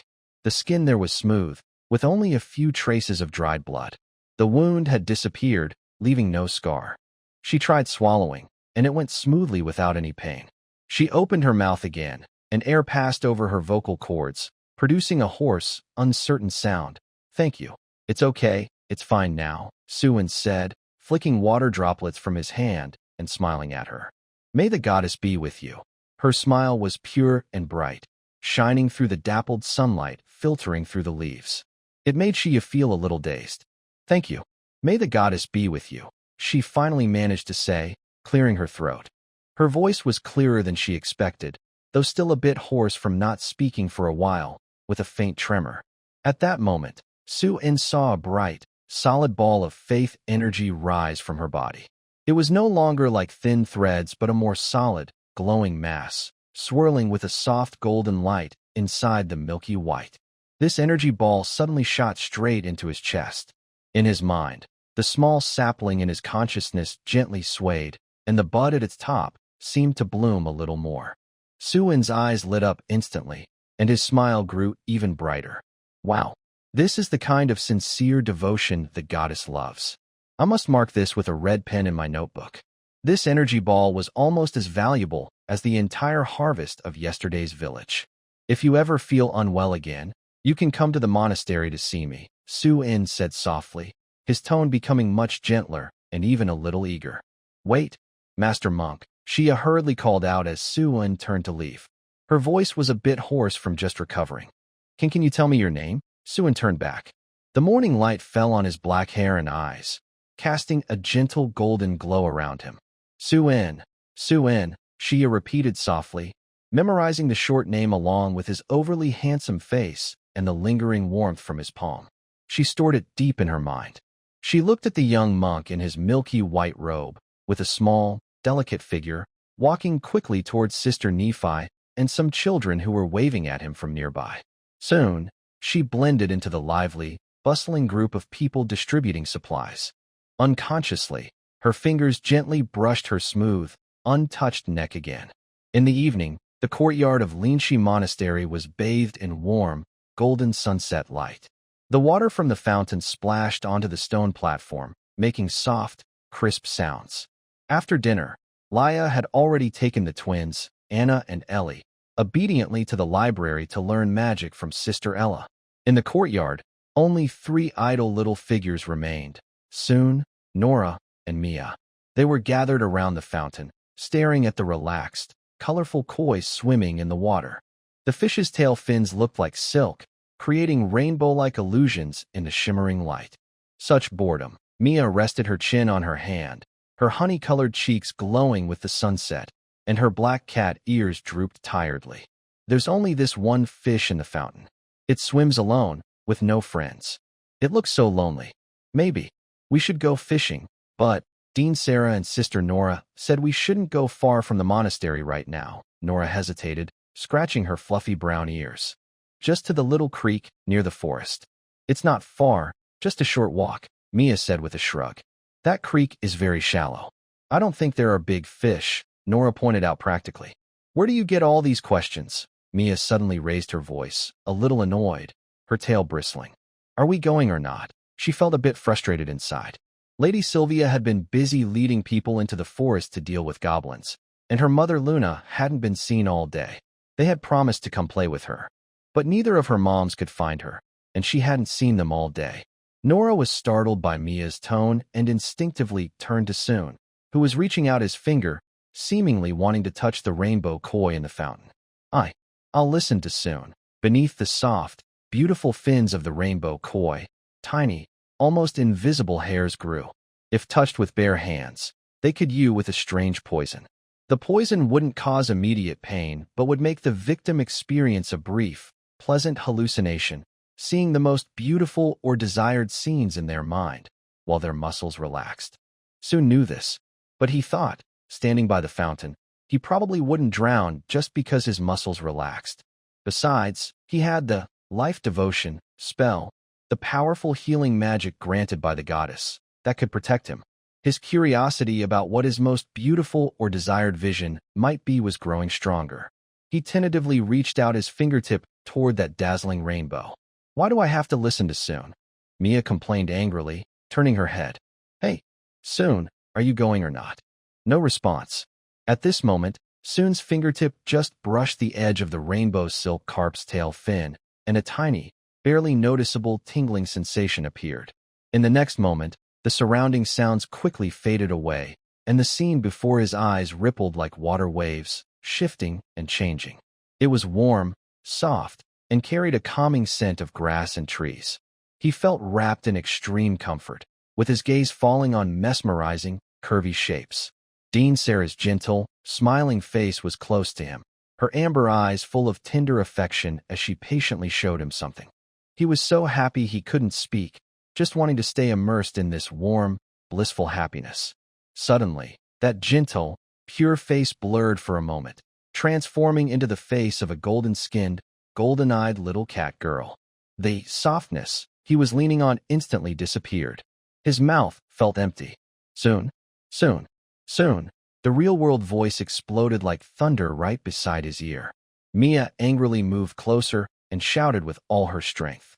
Ouch! Soon shivered all over, the illusion completely shattered. His ears buzzed loudly, and he covered them, stepping back twice, almost sitting down in the fountain. "What are you doing?" He stared at Mia, still shaken. "I'm asking you. I've been calling for a while, and you didn't respond. What are you daydreaming about?" Mia crossed her arms, her still not very prominent chest slightly puffed up with anger, her cute face puffed out like a little pufferfish, and her black tail wagging impatiently behind her. What? Soon rubbed his still ringing ears, feeling a bit dazed. Of course, more than that, he was startled by the sudden shock of Dean Sarah's face turning into Mia's, almost causing him to do something unforgivable. "I said, we want to go fishing at the small creek outside the monastery, just at the edge of the forest. Are you coming or not?" Mia repeated, her big golden eyes fixed on him. Looking at the little cat girl with her arms crossed, trying to look fierce but only appearing adorable, Soon instinctively compared her to Mia's mother, the lazy yet subtly charming Sister Luna, which suited his taste more and made him feel more longing. "Hey, why are you silent again?" Mia thought Soon was definitely looking for trouble on purpose. Otherwise, why would he keep ignoring her words and watching her shake her head? Seeing the kitten girl squint her eyes and make a threatening purring sound, her tail puffed up even more. Soon quickly shook his head, clearing his mind of unnecessary thoughts. "All you do is play every day," he said sternly, adopting a grown-up tone. "Have you fully understood the basic meditation method? Have you practiced the breathing technique to feel the chi? Did you master the sword moves Sister Berna taught this morning? Look at Laya. She finishes her meal and then studies hard. And what about you guys? Stop, stop, stop. I can't take it anymore." Mia covered her ears in frustration. "Are you the nagging dwarf craftsman from Master Matsu's stories?" Even Nora, usually patient, frowned and nodded firmly. The two exchanged a glance and suddenly acted in perfect harmony. Nora suddenly hugged Soon from behind, her small hands still smelling of roasted meat, covering his mouth. Mia quickly rushed to the front, grabbing his collar with both hands. Her face was close to his, her forehead nearly touching his nose, trying to use her eyes to tell him to shut up. "We've almost learned the basic meditation. There are just a few parts we don't fully understand yet, but in a few days, we'll get it all," Mia said quickly, speaking fast. "Ugh. Soon could only mumble with his mouth covered. "Exactly," Nora nodded forcefully behind him, her golden dog ears trembling slightly. "The same goes for the breathing technique. Soon, don't get too proud. Nora and I have already found the feeling. We'll master the chi and everything else very soon," Mia continued confidently. That's right, Nora kept supporting her. "And this afternoon, we practiced swordsmanship for the whole afternoon. The entire afternoon. We're not magic elves or dolls from Master Matsu's stories, so of course we're tired. By the end, Mia's voice almost turned into a complaint. Her face was flushed with excitement, very close to Soon, and her warm breath brushed his face. Nora nodded again, more firmly, and her hand holding Soon's mouth pressed harder. Ugh, exactly. Soon quickly raised his hands in a surrendering gesture, signaling he understood. Mia finally let go of his collar, and Nora released her hold. Why are you shouting so loudly? Soon took a deep breath, rubbed his numb lips, and said, All right, I'll go with you. Humph. It's because you keep saying things that make people unhappy. Mia lifted her small chin and hummed softly, but her tone sounded happier now. Her tail, which had been puffed up, also settled down. Suddenly, Suin licked his lips and frowned. He smelled a familiar, spicy scent near his mouth and nose. His heart skipped a beat. He quickly turned to look at Nora behind him. Nora, after dinner, did you grab something to eat without washing your hands? Oh, Nora suddenly realized. She looked at her palm. I used my hands to grab a roasted rabbit leg during dinner. It smelled so good. I think I forgot to wash my hands afterward. She said this with a shy smile, showing a cute little canine tooth. You used your greasy, dirty hands to cover my mouth. Suin's eyes widened. How are they dirty? Nora argued sadly. She even brought her palm to her nose to sniff, then stuck out her pink tongue and licked it. It still smells nice. At this moment, Suin noticed Mia standing in front, quietly hiding her hand behind her back, a guilty look on her face. A bad feeling suddenly came over him. He immediately looked down at his own collar. Sure enough, on his white uniform, two small, slightly greasy, pale yellow handprints had appeared, as if by magic. No way. I just took a shower, Suin wailed. Run. Suin is going to bite us. Mia saw something was wrong and turned to run. Her small figure shot away quickly with a whoosh. Suin's gaze shifted to Nora. Suin is going to bite us? Nora thought it was funny and shouted, jumping and chasing after Mia. Stop, both of you, my clothes. Suin stomped in anger and ran after them. He couldn't let only his clothes be in trouble. The three figures chased each other in the courtyard of the monastery at dusk, weaving around lush flower bushes, passing through vine-covered pillars, startling some returning birds, leaving behind a trail of cheerful laughter and playful scolding. During their playful chase, they unknowingly ran past the courtyard and into the front yard. At that moment, three playful little kids ran past the open front gate and saw the returning expedition team outside. Unlike the usual heavy atmosphere when they returned, this time the soldiers and adventurers looked tired but much more relaxed. Many of them had smiles on their faces, and in quiet conversations, words like finally and smooth could be heard. It seemed that their deep forest expedition had made good progress. In the monastery's rest area, a warm orange campfire flickered inside a stone fireplace, filling the room with a cozy glow.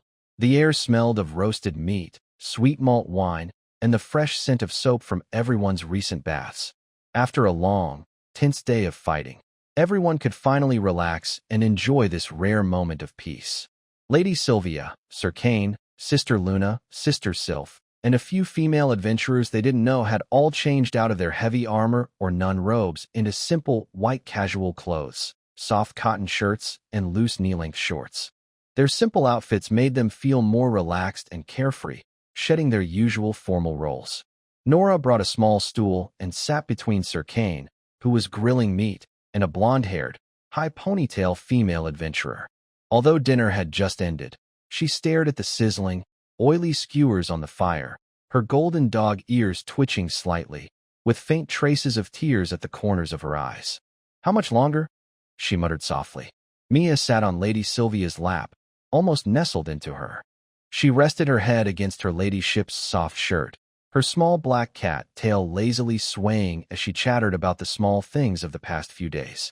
Lady Sylvia held Mia with one arm and sipped sweet malt wine from a wooden cup with the other. Her usually stern face was gentle now, and as she listened to Mia's stories, a faint smile appeared at the corner of her lips.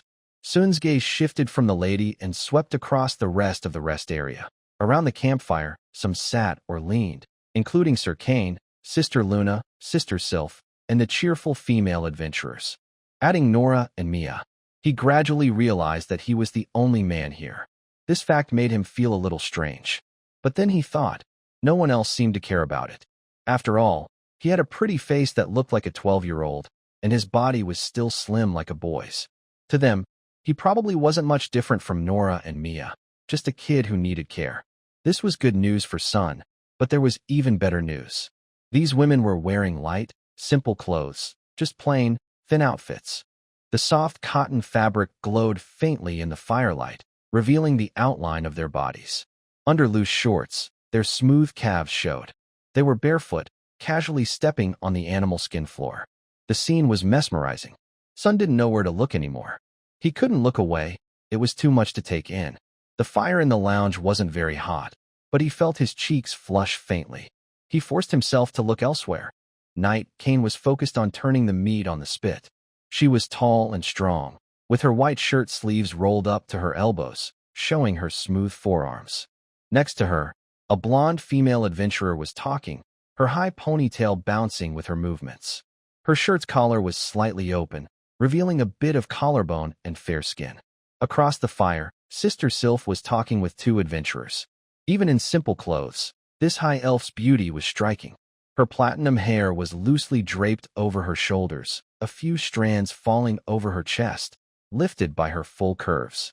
Her cotton shirt looked a little tight, especially at the chest, as if the buttons might pop open at any moment. Her long legs were crossed, and the firelight flickered on her pale skin. The two women talking with Sylph also had their own charm. One had flaxen hair in thick braids and wore glasses, with a curvy figure that stretched her shirt tight. The other had short silver hair, nearly 2 meters tall, with defined muscles that still looked flexible and feminine. Her loose shorts revealed strong, well-shaped legs. As for Lady Sylvia, Sun only glanced briefly before quickly looking away. Her posture, holding Mia, made her shirt stretch tight, showing her body's curves clearly. It was a mature woman's beauty, full, flexible, and powerful. A lazy voice sounded. Sun snapped back to reality. Sister Luna was beckoning him with her finger, her black cat ears twitching slightly, and a faint, teasing smile on her face. "Come here. Is there something you need, Sister Luna?" Sun instinctively responded, but his eyes had already drifted over. Indeed, Sister Luna kept to her relaxed style. Even her clothes seemed careless. Her white shirt was only loosely buttoned at the bottom, the top left completely open, revealing a large area of smooth skin and delicate collarbones. The fabric of her shirt stretched tight, hinting at the edges of her underwear underneath. She leaned against a soft cushion, one leg bent, her loose shorts sliding up to her thigh, her smooth long legs shining like ivory in the firelight. Sun quickly glanced at Sister Sylph nearby, his Adam's apple moving slightly. She was truly hiding her strength. Her size was only slightly smaller than Sister Sylph's. "Nothing much, just a bit bored," Sister Luna said, reaching out to pull him over. She easily lifted him onto her lap, then began gently massaging his cheeks, which still had a bit of baby fat. "Hee hee, your meals have been good lately. You're getting some meat on your face, Sun." Sitting on Sister Luna's soft thigh, feeling the warmth and firm elasticity behind him, he felt complicated. "Are you playing with me because you're bored? Am I some kind of stress relief toy?" But on the other hand, Sister Luna's body really is soft, truly genuine. He didn't know what she used during her bath, but she carried a faint, lily-of-the-valley-like scent, or maybe it was just her natural body fragrance. Sun temporarily gave up resisting, letting her skillful, slightly calloused hands gently knead his face, and turned his attention to the conversation nearby. Two female adventurers were holding sweet wheat beer, chatting casually with Sister Sylph. Sometimes, you have to admit, people tend to group by similarity. These women, familiar with Sylph, didn't have the stunning looks or figures of high elves, but among ordinary people, they were definitely eye-catching. From their casual talk, Sun gradually learned their names and appearances. The ones whispering with Sylph were Bryn and Iwan. Bryn had short, sharp silver hair, a tall and fit figure, and even sitting down, it was clear she was quite tall. Iwan has long, flax-colored hair braided into thick plaits that hang in front of her chest. She wears glasses on her nose and appears quite curvy. Next to the campfire, the one flipping meat skewers has her blonde hair tied high in a ponytail. She has a graceful figure and moves with the sharpness typical of a swordswoman. Her name is Joan. Soon as enjoying Sister Luna's flesh pillow service while listening carefully to their conversation. Thinking back now, your shot was really impressive, Bryn says, taking a sip of wine. Her short silver hair glints in the firelight. The arrow had wind magic on its tip, and when it shot past, it instantly defeated the high-level monsters. Quick and clean. Sylph shakes her head gently, her platinum hair swaying. Without your chance to create that moment, I couldn't have shot that arrow, she says. She pauses, a hint of regret in her bright green eyes. Too bad, just a little more. I almost managed to shoot a second arrow to finish off the Goblin King and the Venom Fang Wolf King at once. That's understandable. Yuan pushes up her glasses, her curvy body trembling slightly with a light laugh. The wolf and goblin reinforcements arrived too quickly, but at least it forced that hidden queen to show herself. I never thought. She's really a succubus goblin. A look of disbelief appears on her face. Is it some goblin with extraordinary skills, or is it the succubus's sharp eye? Most succubi aren't picky, but to fall for a goblin. That's a first I've heard of. The world is full of surprises, Bryn shrugs, her strong shoulders clearly defined. Just like some nobles in the city of Extremis, they like rare half-human women. The more unique they look, the more they like them. That's true. Yuan nods thoughtfully. Suddenly, she lowers her voice. By the way, have you heard? There's a noble in Linga City called Baron Isin. He went into the forest on purpose, looking for excitement, and was captured by a harpy. Bryn immediately shows interest. Oh, what happened next? I heard he was rescued, but he looked terrible, skinny and exhausted. Only his spirit remained, Yuan says with a subtle expression. He's crazy, playing with death like that. Oh, that's him. Bryn grins mischievously. I also heard what happened afterward. After he recovered, he went back again. If the knights hadn't stopped him, he almost wanted to bring back the child of the harpy, claiming it was a love token.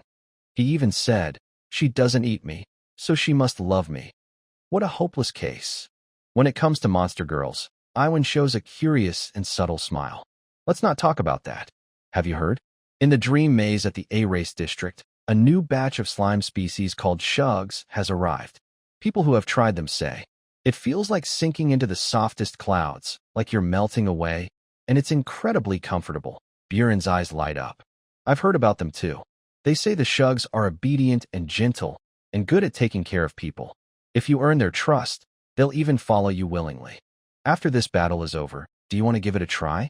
The last lightning slime was nice, but a bit too intense. I want to try something different.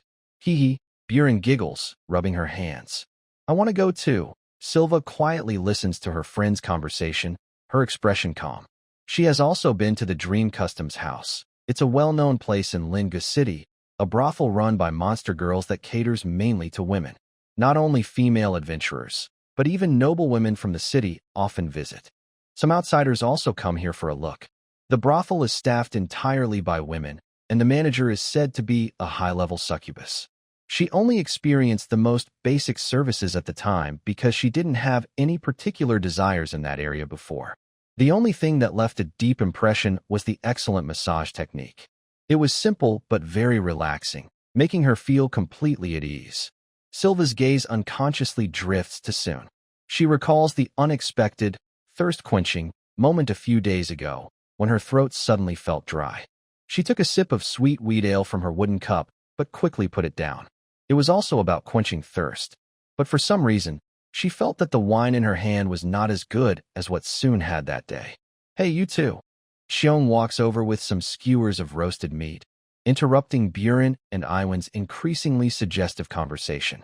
There are kids here. Be more careful with your words. Buren and Iwan finally realize and quickly cover their mouths, looking apologetic. They tend to get carried away when talking about alcohol, often causing some funny moments, and their faces turn a little red. Xiong shares the roasted meat and also offers a skewer to Silva. To change the subject, Buren raises her glass. Cheers. Here's to us taking down the goblin nest tomorrow. Even if we don't succeed, at least we should defeat the demon goblin king and the venom fang wolf king. Cheers. Everyone responds. Sylvia also raised her wine glass. As the lord of Linga City, she naturally knew about the Dream Wind Customs House. But as long as it didn't involve coercion or disturb city order, she usually wouldn't interfere, just send people to check periodically. Soon also lifted his wooden cup filled with goat milk, but his heart was racing because of the conversation he just overheard.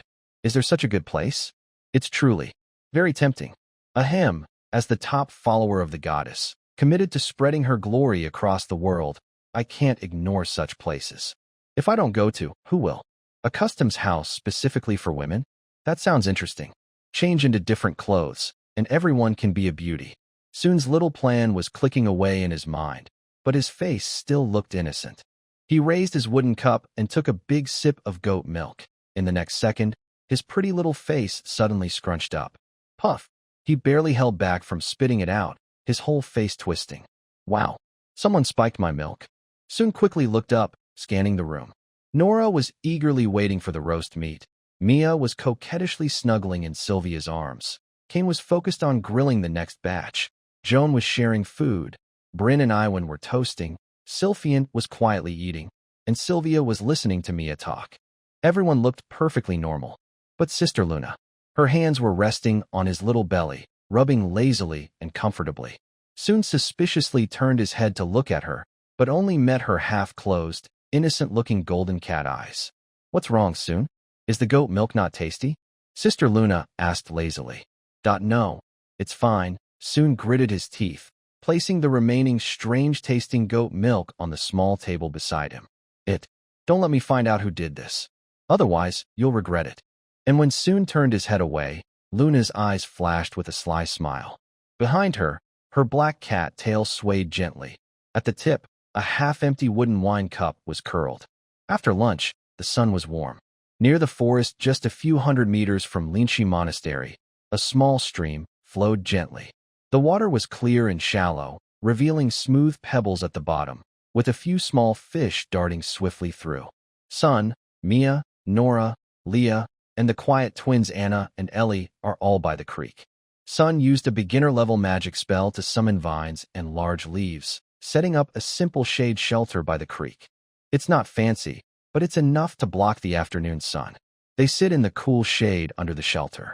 Mia, Nora, and Sun each hold a simple fishing rod, staring intently at the water. Anna and Ellie sit close to Sun on either side, copying him, with wide eyes watching the creek, their faces serious. Leah didn't really want to come. The more she studied magic, the more she was fascinated by the mysterious symbols and element control. If Sister Ella hadn't kindly but firmly reminded her, magic comes from nature, sitting still isn't as good as feeling it, and encouraged her to go outside, she would have preferred to stay in the library all day. Even so, even though she was here, she still held the book, Sprout of Magic, in her arms, occasionally tracing in the air with her finger, trying to attract basic water or wind elements, causing gentle ripples on the creek or a faint breeze. The fishing competition by the creek quickly became one-sided. Nora and Mia once again made Sun feel that familiar, almost nostalgic sense of pressure. Almost every 15 minutes, with a splash, either Nora or Mia's fishing rod bent, and a shiny silver fish was pulled out of the water, twisting in midair. Every time they caught a fish, they cheered softly and then shot a proud glance at Sunday looking at Sun's fishing rod. It was completely still, the water surface as smooth as a mirror. His eyes were tired from staring, and the float still showed no movement. The creek was narrow and shallow, with few and small fish, so the competition seemed especially fierce, though that only applied to others. Time passed slowly. Mia's small wooden bucket already held 3 fish about the size of her palm. Nora's had 4, all wriggling and splashing water. But Sun's bucket only had 4 tiny, white hands. Anna and Ellie, bored of watching the water, saw Sun's empty bucket and started playing with the water, occasionally splashing and giggling softly. Ugh, I can't take it anymore. Sun felt like his fishing pride was being crushed underfoot. Nora, he took a deep breath, trying to sound calm. Shall we switch places? Huh? Why? Nora had just put a small fish into the bucket, her fuzzy ears twitching as she turned her head in confusion. I want to try sitting where you are, Sun said, staring at the ripples in front of Nora, holding back his words. Sit here? Sure, Nora replied quickly, picking up her fishing rod and small wooden bucket, and swapping places with Sunday. She grabbed her fishing rod and bucket and changed spots with Sunday nearby. Mia watched this scene and immediately showed a look of realization on her honey-colored face, then burst into laughter, her golden cat-like eyes full of mischief. She made a funny face at Sunday's son turned his face away, pretending not to see. Laugh all you want. According to the mystical card drawing from his past life, being so obvious means he's building up good luck. Just like that night, when he suddenly caught a rainbow-colored carp out of nowhere. Today he was sure to turn things around. Humph. But reality quickly hit him with a. After a little while. Splash, Mia caught a fish. Sun kept his eyes fixed.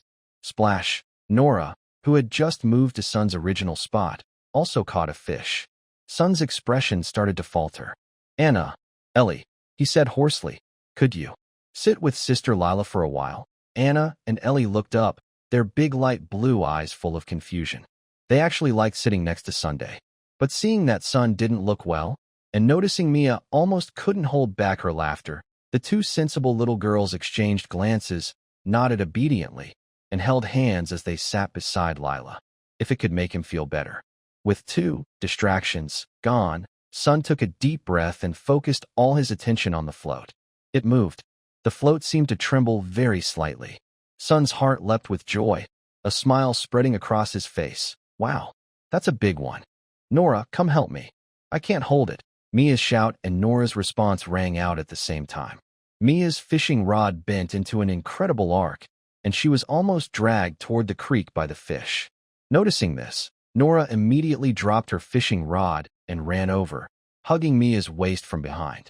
The two of them pulled together with effort.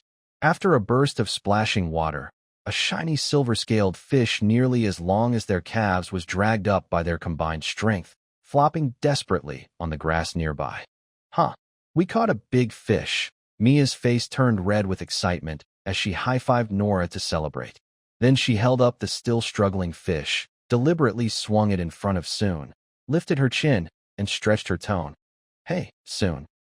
Do you want to swap places? I've got a special fish here. Soon's hands gripping the fishing rod turned slightly white from the force. How dare she mock him so boldly just for catching a fish less than a meter long? Does she forget who caught the legendary rainbow silk carp that was over a meter long? It was me, the true fishing king of Linshi Abbey. Though today's bucket was indeed a bit empty, these thoughts roared in his mind, but he didn't dare to say them aloud.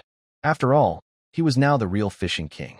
The empty bucket beside him, with only watermarks from Anna and Ellie playing earlier, was hardly convincing. The creek is so small, all the fish are probably gone because of you. It's normal that I didn't catch anything. Soon cleared his throat, trying to sound confident. He stood up quickly, almost knocking over the nearby bucket. I'll go upstream to check. It's quiet there, and I'm sure there are big ones waiting. He efficiently packed up his fishing rod, lifted his lightweight bucket, and turned to walk deeper into the woods along the creek. After a few steps, he looked back and said to the giggling kids, just wait and see. When I catch another rainbow silk carp. No, two of them. I'll show you what real skill looks like. As soon as he finished, there was silence behind him. Then, uffed. Mia was the first to break into laughter. She had been trying to hold it in, but couldn't. Her clear, cheerful laugh burst out, and she leaned on Nora's shoulder, giggling uncontrollably. As soon, Nora was also amused. She helped Mia, who was soft from laughing, and her own tail wagged happily without control. Good luck. Okay, we are waiting for you to come back with a big fish. Even Leah, who had been focused on her book, looked up. Under her short silver hair, her light blue eyes curved into a gentle smile. She didn't speak, but her expression clearly showed she was smiling. Anna and Elia sat close together, both with the same bright blue eyes, watching Soon and then looking at their happy, smiling sisters. They tried hard to keep serious faces, wanting to give Soon some respect, but their mouths kept curling into small smiles. Finally, they both hurriedly raised their hands to cover their mouths, only revealing their bright, sparkling eyes full of joy. Soon turned his head away, no longer looking at them. He stepped faster, walking away. The sunlight filtered through the trees, casting shadows on his slightly red ears. The cheerful sounds of children playing and laughing, mixed with the gentle water flowing, still faintly followed him, echoing in his ears. Just laugh all you want.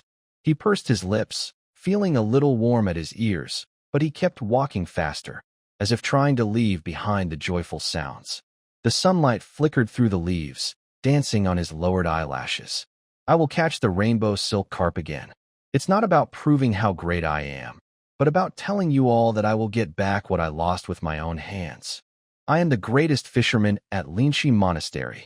Following the path in his memory, he ventured deeper into the forest, reaching the riverbank where he caught the rainbow silk carp last night. The river here was wider and the water flow calmer. He found a good fishing spot, set down his wooden bucket, sat down, and cast his line. Then, he waited patiently. Time in the forest seemed to pass very slowly. A gentle breeze rustled the leaves. The river flowed steadily, playing a never-ending tune. Occasional bird calls and the low hum of insects from the grass nests added to the peaceful sounds. All these natural noises blended together like a long lullaby. Soon's eyelids grew heavier, and his head started to droop. Splash! A clear splash of water. Soon jolted awake, full of hope, and looked at the water surface, only to see a fish jump up and create ripples, but it had nothing to do with him. Oh! He sighed in disappointment and yawned widely, feeling sleepiness wash over him again. His head began to droop uncontrollably. Time quietly slipped away in his drowsy, half-asleep state. I don't know how long it has been. Sun, who was pretending to sleep with his eyes closed, suddenly felt a gentle tremor in the deep part of his consciousness.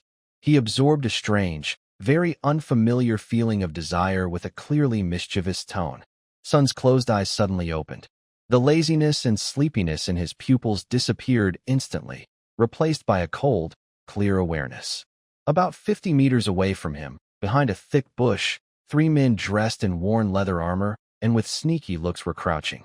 Their greedy eyes were fixed on the riverbank where a lonely, sleepy young nun with black hair, what they saw as Sun, was. Boss, this little nun looks so lively. She's even prettier than that elf girl we saw at the black market last time. One skinny man licked his cracked lips and whispered, "Yeah, boss, such a rare beauty. If we catch her and sell her, we could get a good price. Or maybe offer her to that lord, and we might get some holy medicine to enjoy." Another man with a face full of flesh rubbed his hands, his eyes full of wickedness. The man called the boss had a scar on his face. He greedily stared at Sun's slender back, his throat moving as he made a hissing sound. "Haha, we definitely can't let her go. When we catch her, let the brothers have some fun first. Just be careful not to ruin her. After dealing with her, we can sell her for a good price. Ha ha ha." The other 2 men chuckled lecherously, as if they already saw gold coins and happiness beckoning to them. Suddenly, a gentle breeze blew through the forest, stirring up some dust and fallen leaves, briefly blocking their view. They instinctively squinted and tilted their heads. The wind stopped, the dust settled, and in the brief moment of breath, the 3 men hurriedly looked back toward the riverbank. The wooden bucket was still there, and the fishing rod was properly placed on a stone. But the slender figure dressed in dark monk robes with black hair hanging over her shoulders was gone. The riverbank was flat and open, with only a few large stones and low aquatic plants. There was nowhere to hide. It was as if she had been blown away by the wind, disappearing into thin air. Where is she?" The scar-faced boss was the first to shout, his voice filled with disbelief and shock. He rubbed his eyes hard, then leaned forward, almost rushing out of the bushes. "She was just here a moment ago." The skinny man also panicked, stretching his neck and looking around. "Are you seeing ghosts?" The rough-faced man lowered his voice, with a hint of nervousness in his tone. While they looked around nervously, about 7 or 8 meters away, on a very thick old oak tree, Sun silently crouched in the shadow of a horizontal branch. The dense leaves perfectly hid his figure. Only his half-closed black eyes could be seen through the gaps, coldly watching the 3 men below who were poking their heads out from behind bushes, looking like headless flies. His sudden movement was without warning, faster than normal, almost ghost-like. Seeing the 3 men, and recalling the dirty desire he sensed from them just now, Sun couldn't help but get goosebumps. Ugh, so disgusting. Sun, where are you? Brother Sun. It's time to go back. At this moment, faint calls came from the forest trail, growing closer. It was Mia, Nora, and Leah, coming to find him since he hadn't returned for a long time. Anna and Ellie's soft voices were mixed in. The three men behind the bushes were first startled, then their eyes gleamed with greed again. "Boss, more little beast men are coming." "Sounds like they're young," the skinny man said excitedly. "That small one is gone, but catching these others is good. They're high-quality targets. Can't waste the trip," the scar-faced boss quickly decided, a lewd smile returning to his face. "Get ready. Wait until they come a bit closer." On the tree, Sun listened to their conversation silently, without missing a word. Seeing the malicious and greedy looks in their eyes toward Mia and the others, the last trace of warmth in Sun's black eyes disappeared completely. His cold, killing intent solidified like a tangible force. "There is a way to die? Boss, something's wrong." The thin man behind the bushes squinted, peering through the leaves at the figure approaching along the trail, speaking in a very low voice. "Those little ones are followed by a female centaur. Looks dangerous." Scarface looked in the direction he pointed. At first, he was stunned, then his eyes widened in surprise. A tall, strong, deep chestnut-colored horse with a shiny coat in the forest light, its hooves landing softly, muscles rippling with each step. Above is the upper half of a human woman, simply wrapped in animal hide, with large areas of fair, smooth skin exposed. Her arms and waist are firm and well-shaped. Her full chest slightly trembles with each step, drawing attention. Her delicate, three-dimensional face shows both strength and wildness. Her brown hair is casually tied back, and her calm green eyes are alert, scanning the surroundings.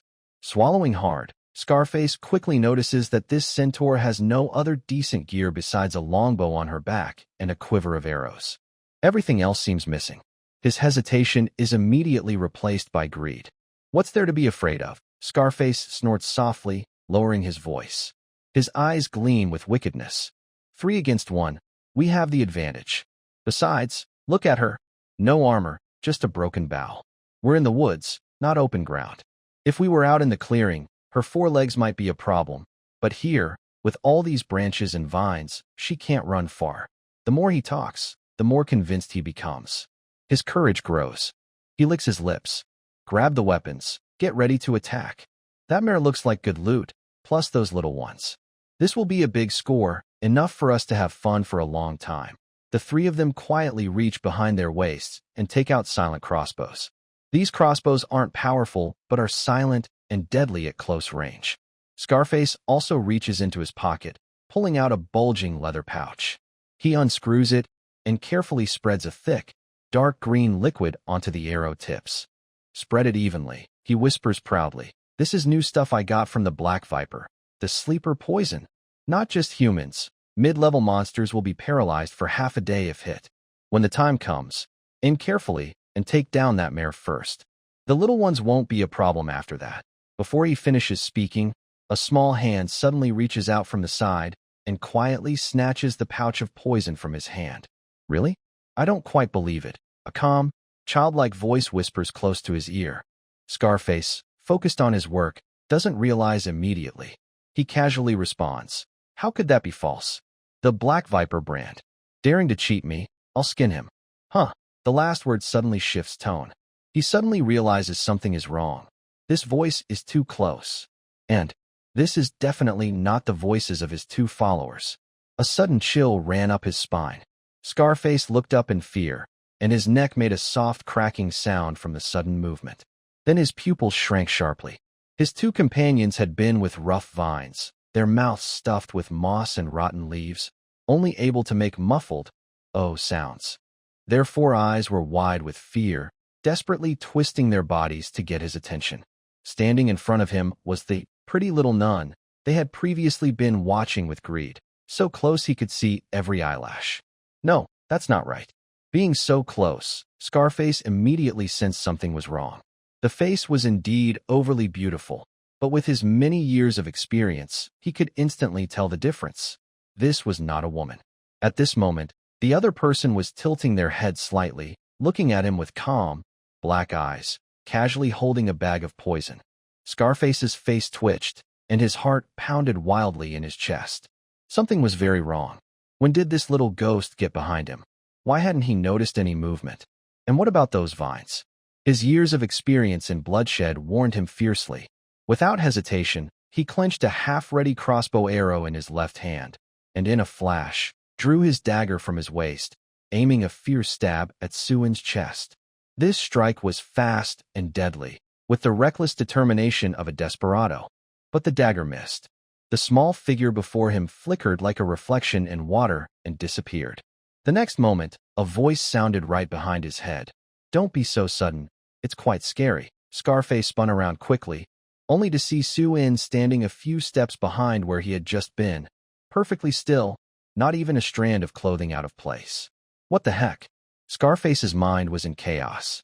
A high-level professional? Such a small high-level? A monster? Or some kind of magic trick? Fear mixed with his survival instinct, prompting a second reaction. He suddenly pulled out a gray bag from his coat, and without looking, forcefully threw it at Suin, while also launching the poison arrow from his left hand like a dart. The bag burst open mid-air with a puff, releasing a cloud of grayish-white powder that quickly spread, instantly covering the small area where Suin was. The poison arrow silently sank into the smoke. The scar-faced man threw his bag and quickly turned to run deep into the forest. He didn't even bother to check if his attack worked. This little troublemaker was too tricky. He decided to run first. As for his two followers, they could only wait and see. But less than 10 meters away, everything suddenly blurred. Suin was already in front of him.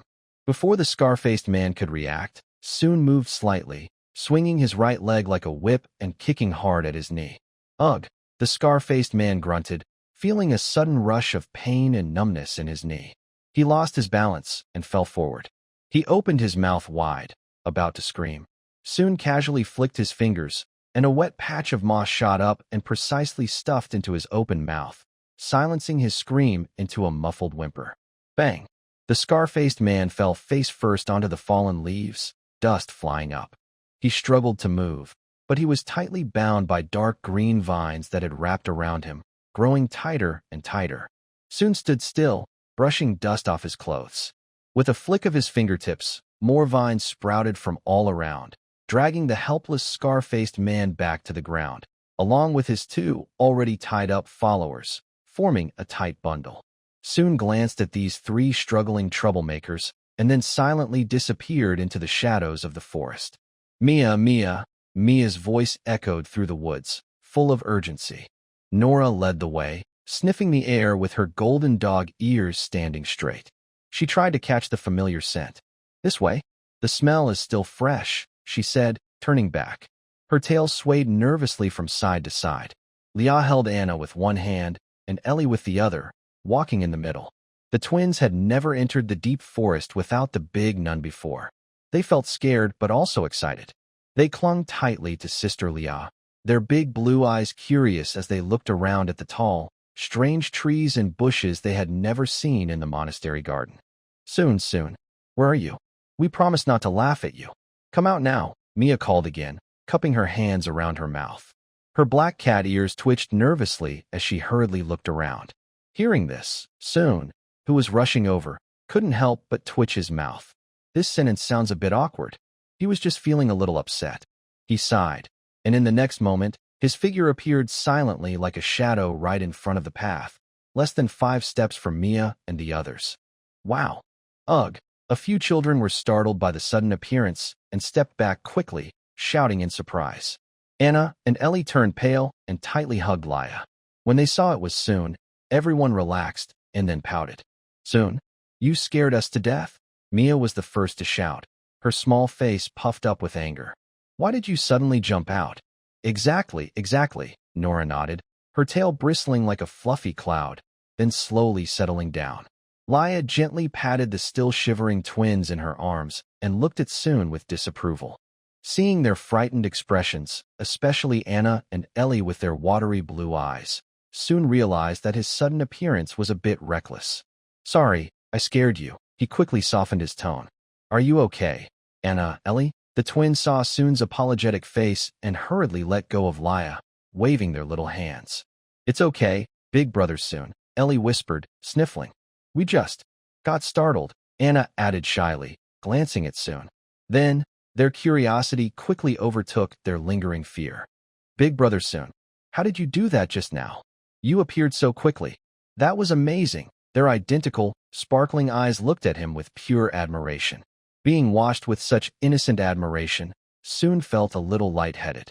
He instinctively turned his face away and scratched his head. Well, it's a little gift from the goddess, he explained vaguely, continuing with the convenient excuse he used for Mia and the others. The goddess's blessing? Anna and Ellie exclaimed in awe, their admiration almost overflowing. So cool. No wonder you're big brother Soon. Feeling a bit warm from the praise, Soon reached out and ruffled the heads of the two little ones. He looked up, his expression turning serious as he looked at Mia, Nora, and Laya. Why did you come into the forest? Still shouting so loudly. Don't you know it's dangerous? It's not because of you, Mia quickly responded, flicking her cat tail in defiance. You were gone for so long, and we were worried something happened to you, so we came to find you. Then how come Anna and Ellie also came out? Sun admitted he was in the wrong and softened his tone a little. We didn't really want to bring them, Nora honestly explained, her golden dog ears drooping slightly. But Anna and Ellie thought. They also laughed earlier, thinking you left because you were angry at them. They insisted on coming to apologize. Before she finished, Anna and Ellie had already moved to either side, gently grabbing Sun's sleeve with their small hands, looking up with serious and slightly nervous expressions. Sorry, brother Sun. We shouldn't have laughed. Please don't be mad at us. Seeing these two almost identical, sincere little faces, Sun had nothing to say. It's not your fault. It's all my fault. He shook his head with a smile, wanting to pat their heads, but he found his arms were tightly embraced, so he just signaled with his eyes that he wasn't upset. I'm really not angry, his tone softened. I'm just worried about you. The forest isn't safe. Even Mia and the others might not be able to handle a lone forest wolf, not to mention other dangers. Who says we can't handle it? Mia puffed out her tiny chest defiantly, and Nora nodded firmly beside her. Leah gently pulled the two back and calmly explained, Son, we didn't run out recklessly. Before leaving, we talked to Dean Sela. She agreed for us to come find you and asked Sister Shia to protect us along the way. Sister Shia? Sun paused in surprise. Yes, Sister Shia is one of the humans who escaped from the deep forest to Linshi village yesterday.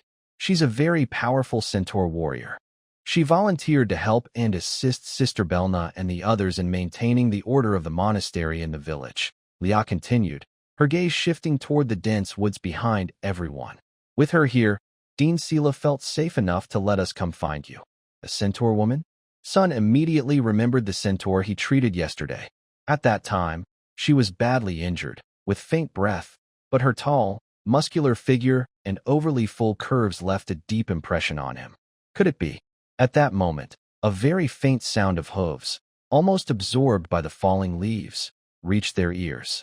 From the shadows of the trees behind Sun, a tall figure slowly stepped out. The deep chestnut-colored horse moved steadily, muscles flowing smoothly under its coat. She slightly lowered her head, passing through lower branches, her forest green eyes calm as she looked at everyone.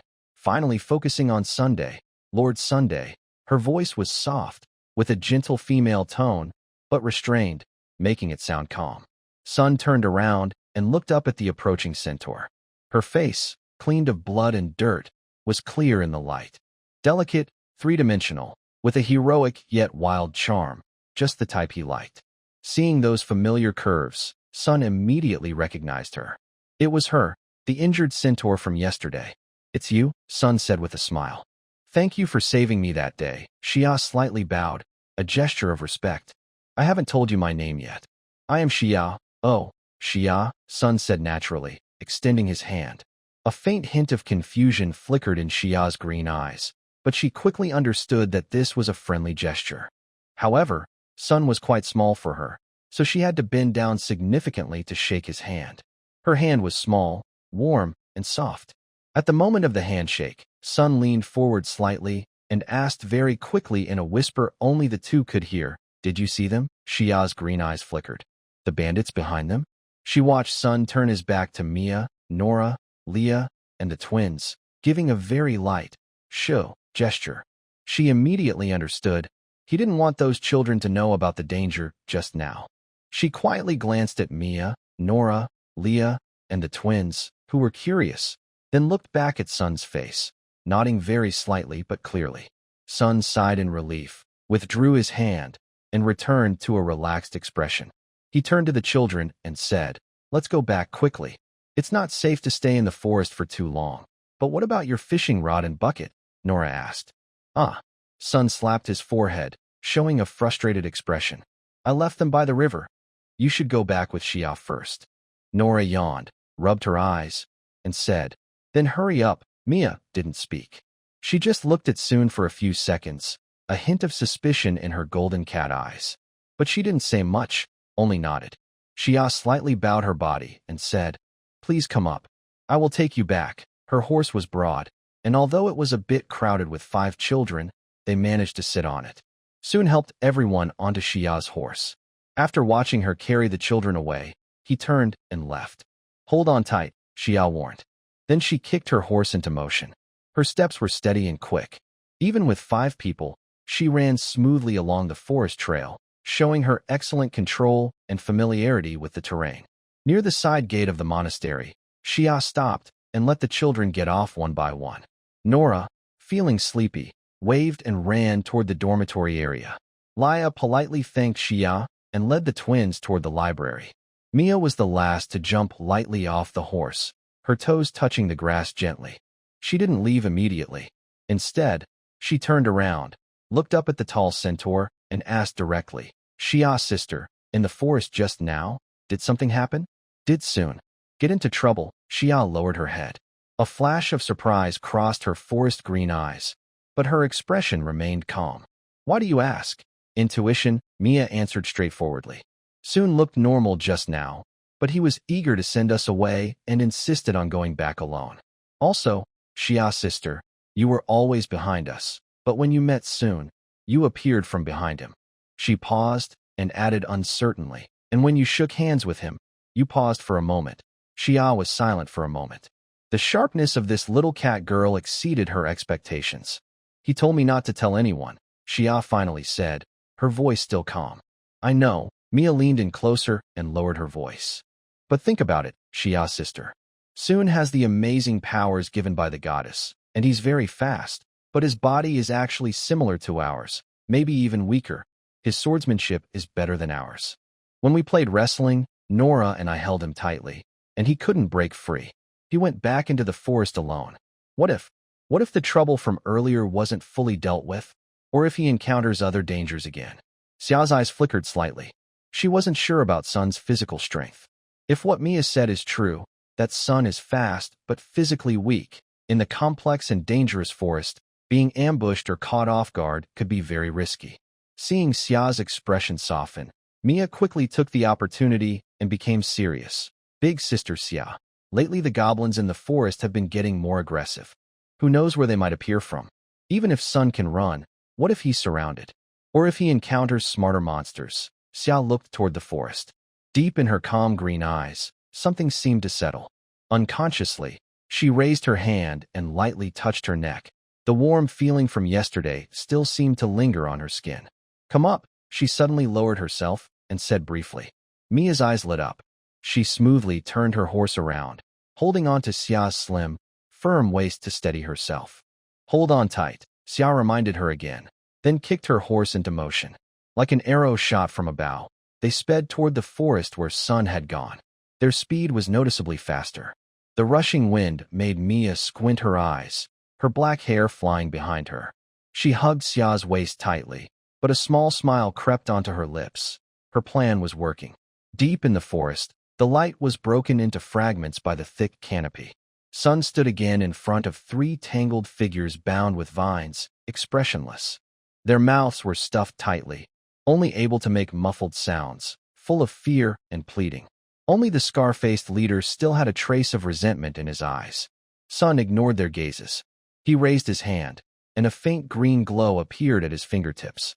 More vines responded to his call, slender and flexible, moving like living creatures, carefully exploring and wrapping around them. The fabric was torn and rustled. First, he searched the 2 followers. Several tarnished silver coins were pulled out and clinked onto the fallen leaves. Then, 2 ordinary, dull-edged daggers were lifted by the vines and tossed aside. When it was the scar-faced man's turn, the harvest was noticeably richer. Vines coiled around him, pulling out a heavy, dark gold coin and a small bag of jingling silver coins. A rough estimate showed there were dozens of coins. There was also a small glass bottle sealed with a cork, filled with a clear, transparent liquid. As expected of the boss, plenty of resources, Su-in said with a sneer, casually pocketing the gold and silver coins. In this world, 1 gold coin equals 10 silver coins or 1,000 copper coins. A copper coin can buy a piece of black bread, and 10 copper coins are enough for a hearty stew at a tavern. The money found on these 3 bandits could cover the monastery's expenses for a month. He picked up the glass bottle and looked at the light filtering through the trees. The liquid inside was perfectly clear, with no impurities. It wasn't likely to be medicine or alcohol, especially since the bandit leader kept it close. Considering the anesthetic they previously used on their crossbow bolts, this substance was probably more special. Su-in's gaze returned to the 3 struggling captives, and an idea flashed through his mind. He controlled the vines, slightly separating the 2 accomplices from the crowd and securing their heads more firmly. The 2 seemed to sense something, struggling harder with desperate eyes. He uncorked the bottle and approached them. Without hesitation, he pinched open one's mouth and poured about 3 or 4 drops of the liquid inside, then sealed their heads again with vines. He did the same to the other. Ugh, ugh. As the liquid entered their mouths, their eyes widened instantly, their bodies stiffened suddenly, then began to tremble uncontrollably. They made strange, incomprehensible sounds, and their faces turned a disturbing shade of red, their eyes gradually losing focus and becoming dazed. Su-in took 2 steps back, watching coldly. The effects were quick, but this reaction didn't seem quite right. He ignored the increasingly strange moans and twitches of the 2, turned around, and picked up a dry branch from the ground.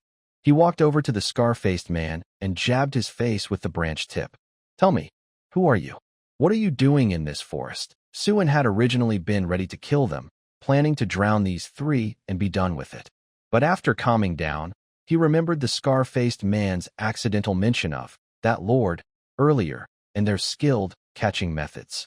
These 3 were probably just pawns of some catching gang. If there really is a catching team behind the scenes, or even a trap set to sell subhumans. Sun seemed to already see many desperate subhumans in need of rescue, along with the huge flow of pure faith and willpower that would follow.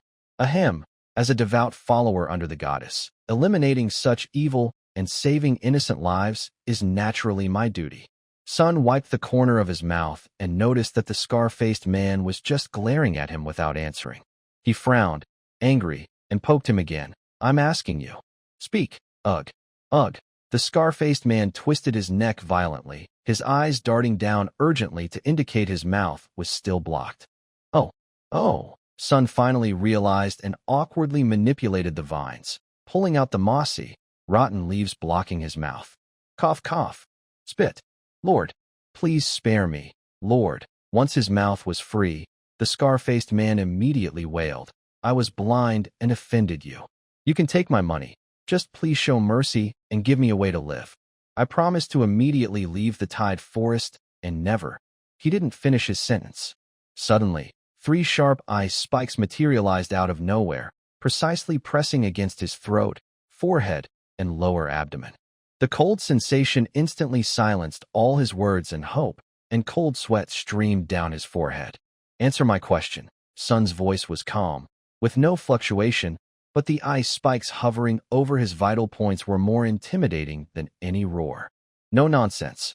I don't have much patience." The scar-faced man swallowed nervously, feeling the icy cold of the spikes at his throat and forehead.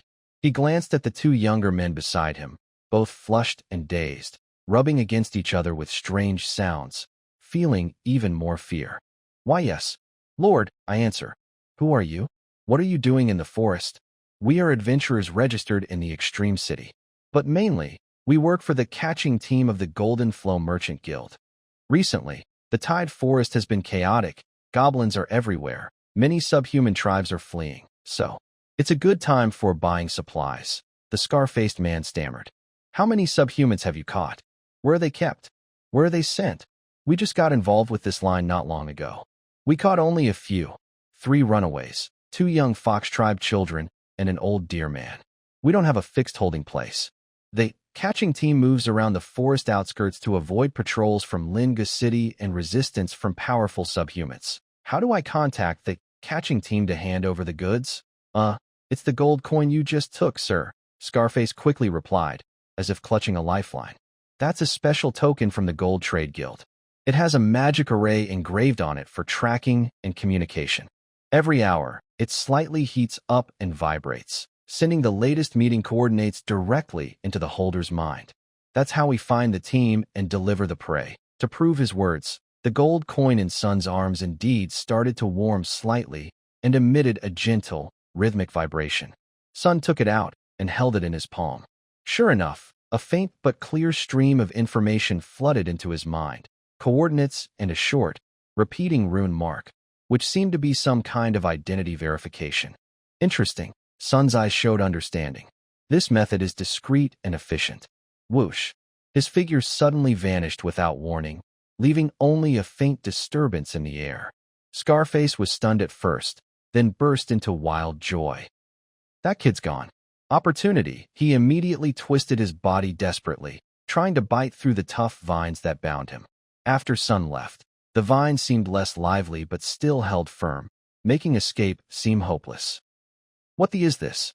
I can't bite through it, he cursed softly, his gums aching, leaving only a few shallow white marks on the vines.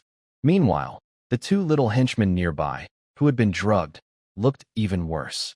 Their cheeks flushed, breathing heavy, eyes unfocused, driven only by instinctual desire. The vines seemed to loosen slightly after Sun's departure. They struggled and whimpered, inching closer to Scarface, who was nearby. Hey, you 2 idiots. Look who I am. I'm your boss. Wake up, Scarface shouted in panic, desperately twisting to avoid the approaching faces, which were turning unnaturally red. Don't come closer. Get away. Ah. His shouts turned into screams. One of the henchmen had already reached him, and the heat from his body was transmitted through the fabric. TSK. I've been gone less than 2 minutes, and this scene is too eye-catching. Sun's voice suddenly sounded, clearly showing his disgust. Scarface's face stiffened as he looked in shock. He saw that the little black-haired demon had returned to the same spot without him noticing, frowning and looking disgusted at the scene of the 3 of them rolling around together. Suin had only been gone for a short while. Following the coordinates given by the gold coin, using the rabbit spell, he quietly sneaked to the edge of the temporary camp of the catching team. The hideout was hidden deep in a forested valley. Once he confirmed the target was there and not small in number, he immediately turned back. These 3 bandits were no longer useful. But killing was different from killing goblins.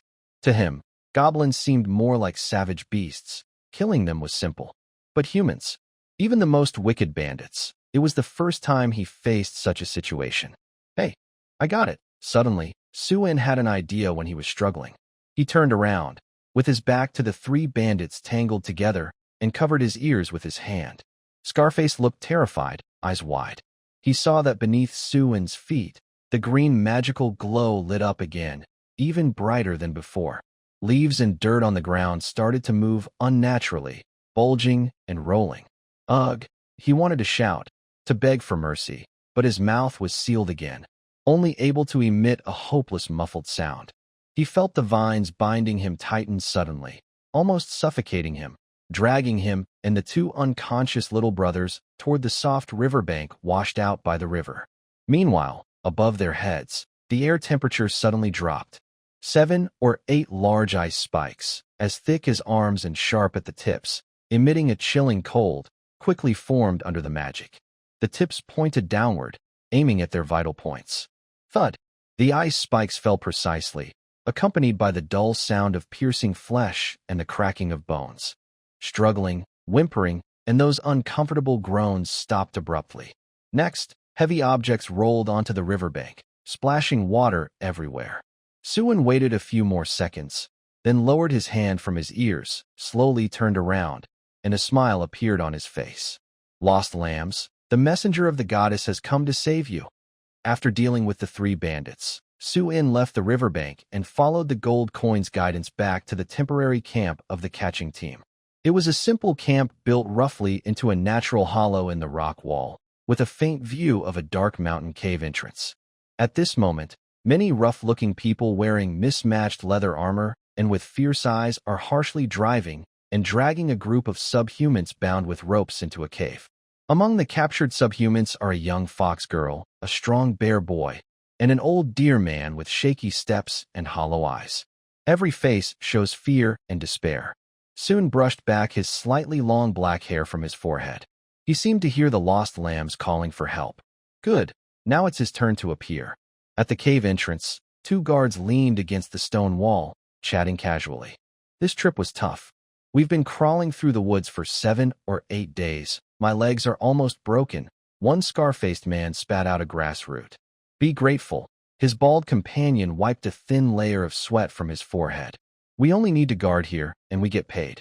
Just as the scar-faced man was about to reply, he suddenly felt a chill at the back of his neck. He spun around, drawing his knife, but behind him was only the deep entrance of the cave, with noisy voices and the smell of firewood pouring out. Strange, he stared at the flickering shadow at the cave entrance. This place is cursed. Even the wind here feels gloomy, the bald man said dismissively, spitting on the ground. Unaware of the danger, a swift shadow, as fast as a ghost, darted past them and disappeared into the depths of the cave. Inside, the air was thick with a mixture of sweat, blood, and burnt meat smell. 15 wagons were packed inside. 10 of them were enclosed prisoner carts filled with frightened or numb subhumans, their muffled sobs echoing off the rocky walls. The other 5 were piled with miscellaneous items. About 20 hunters scattered around, roasting meat, sharpening knives, and some hitting cages with sticks for fun.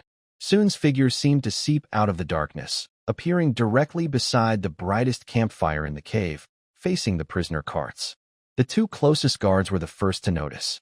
The skinny man with triangular eyes suddenly looked up. Who? The cave fell silent for a moment, all eyes fixed on the black-haired boy who had suddenly appeared. The subhumans in the cages also looked up in confusion. Soon ignored the commotion behind him, calmly sweeping his gaze over the desperate faces in the cages. A faint flash of magic sparkled in his eyes. Appraisal. There were 22 people, 19 ordinary strongmen and 3 professionals. 2 lower-ranked warriors, weak and faint. 1 mid-level warrior, with a deep, steady aura. This was the silent, scar-faced man beside the triangular-eyed one. He could win. He raised his right hand. A gentle, pure white light flowed from his palm, quickly covering his entire body. The bright, warm light stood out in the dirty cave, making him look like a small star shining on its own. Wizard? Or just a fake? The man with triangular eyes spat, his eyes flickering with greed. You're asking for death? Brothers, grab your weapons. Capture him alive. He's worth more than these lowly subhumans. Amid the shouts, 5 or 6 men nearby grabbed their weapons and rushed forward. A few archers in the distance also drew their bows and aimed. But Suin didn't even turn his head. He calmly walked toward the nearest prison cart, as if behind him there were only falling leaves. Be careful, a young wolfman inside the cart shouted hoarsely. Arrows whistled, and blades and axes sliced through the air. In that split second of attack, whoosh, thud, ding. All the weapons and arrows pierced Suin's body, some hitting the ground or sticking into the fences. Yet he didn't even move his clothes. Did they miss? Illusion? The people who attacked looked confused and surprised. The shadow was clearly right in front of them. Captain Scarface's pupils shrank. He was more experienced than his men and knew that high-level magic users could be tricky and unpredictable. Over the years, he had seen many tricks and disguises. Those who seemed suspicious often turned out to be the most dangerous. Why are you all just standing there watching? His neck veins bulged as he shouted, his voice making the cave walls tremble. Surround him. A bunch of men afraid of a little kid. Even as he yelled, he subtly moved half a step toward the cave entrance. When he passed by the 2 foolish guards at the door, he elbowed one hard in the ribs, gritting his teeth to speak. Good for nothings. How did they get him in here? Get inside. If you can't handle that kid, I'll cut you up and feed you to the swamp crocodiles later.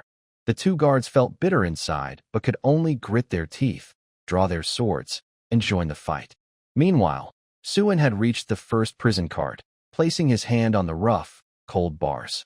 I am the servant of the goddess of life and order, the highest Ankh seat, carrying out her will. His voice was calm but louder than all the noise, clear and commanding, filled with a sense of awe and compassion that touched everyone's hearts.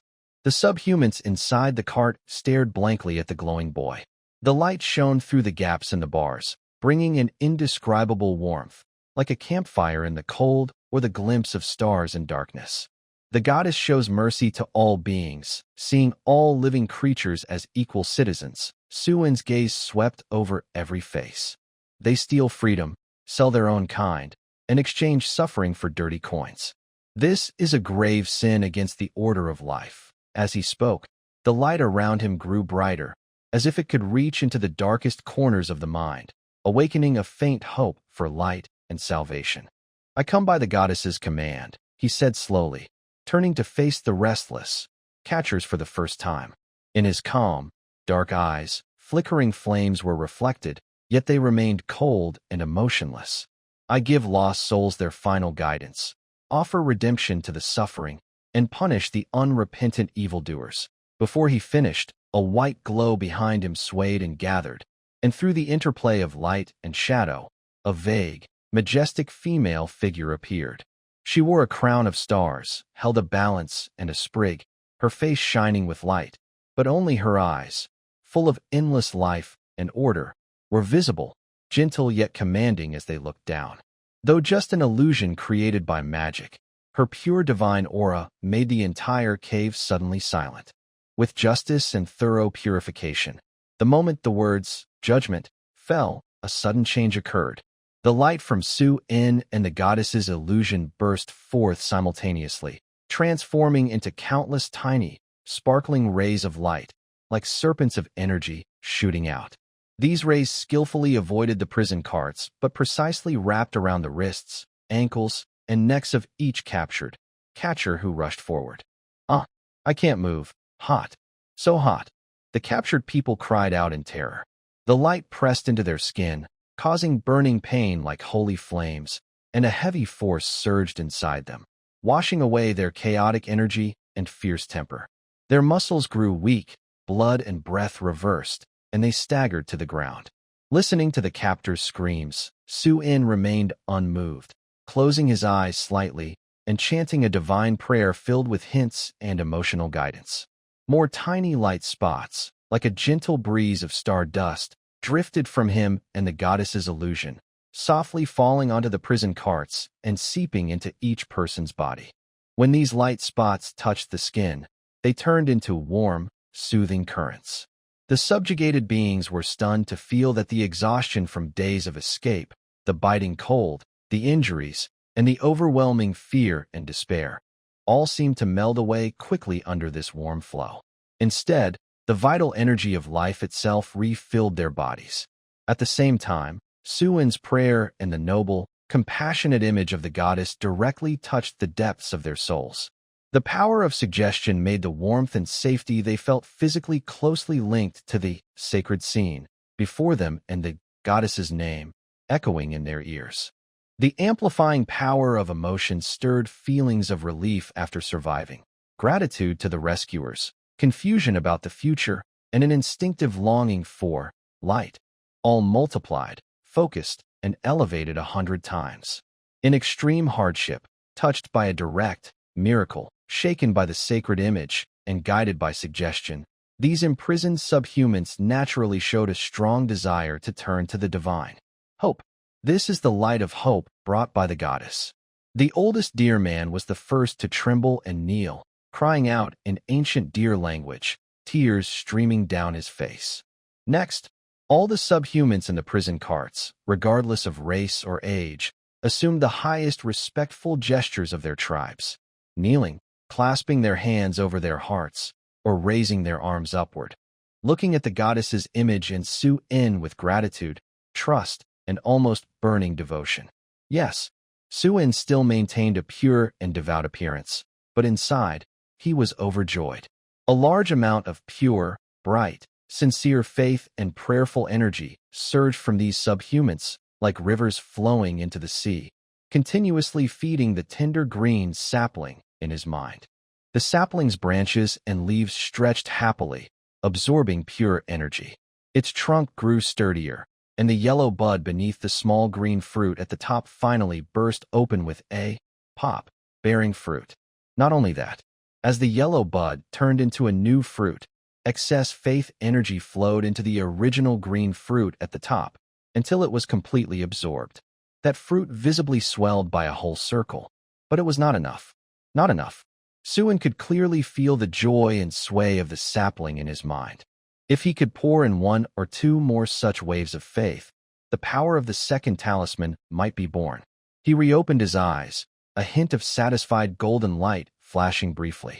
His gaze swept over the captured team members, bound by the light shackles and groaning on the ground, as well as the distant archers whose hands still trembled. As for the Scarface team leader, he was gone.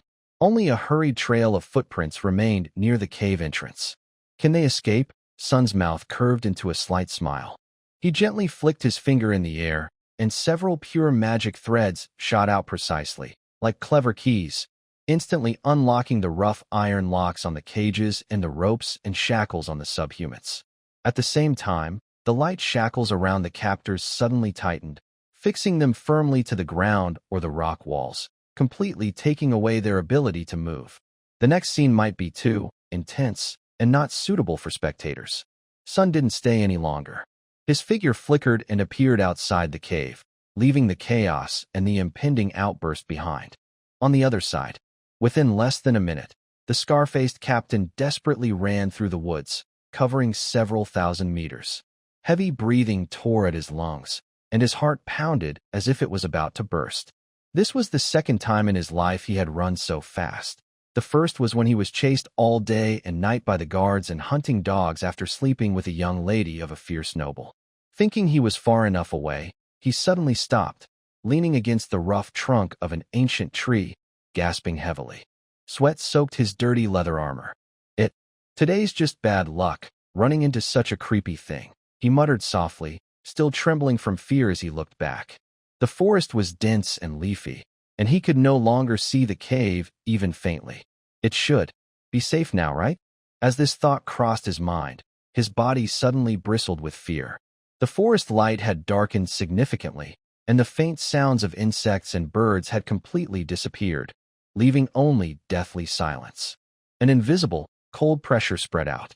He spun around sharply, pupils shrinking. In the shadows of the bushes on his left, a pair of eyes lit up. No whites. Only pure, cold, crimson eyes that didn't seem alive.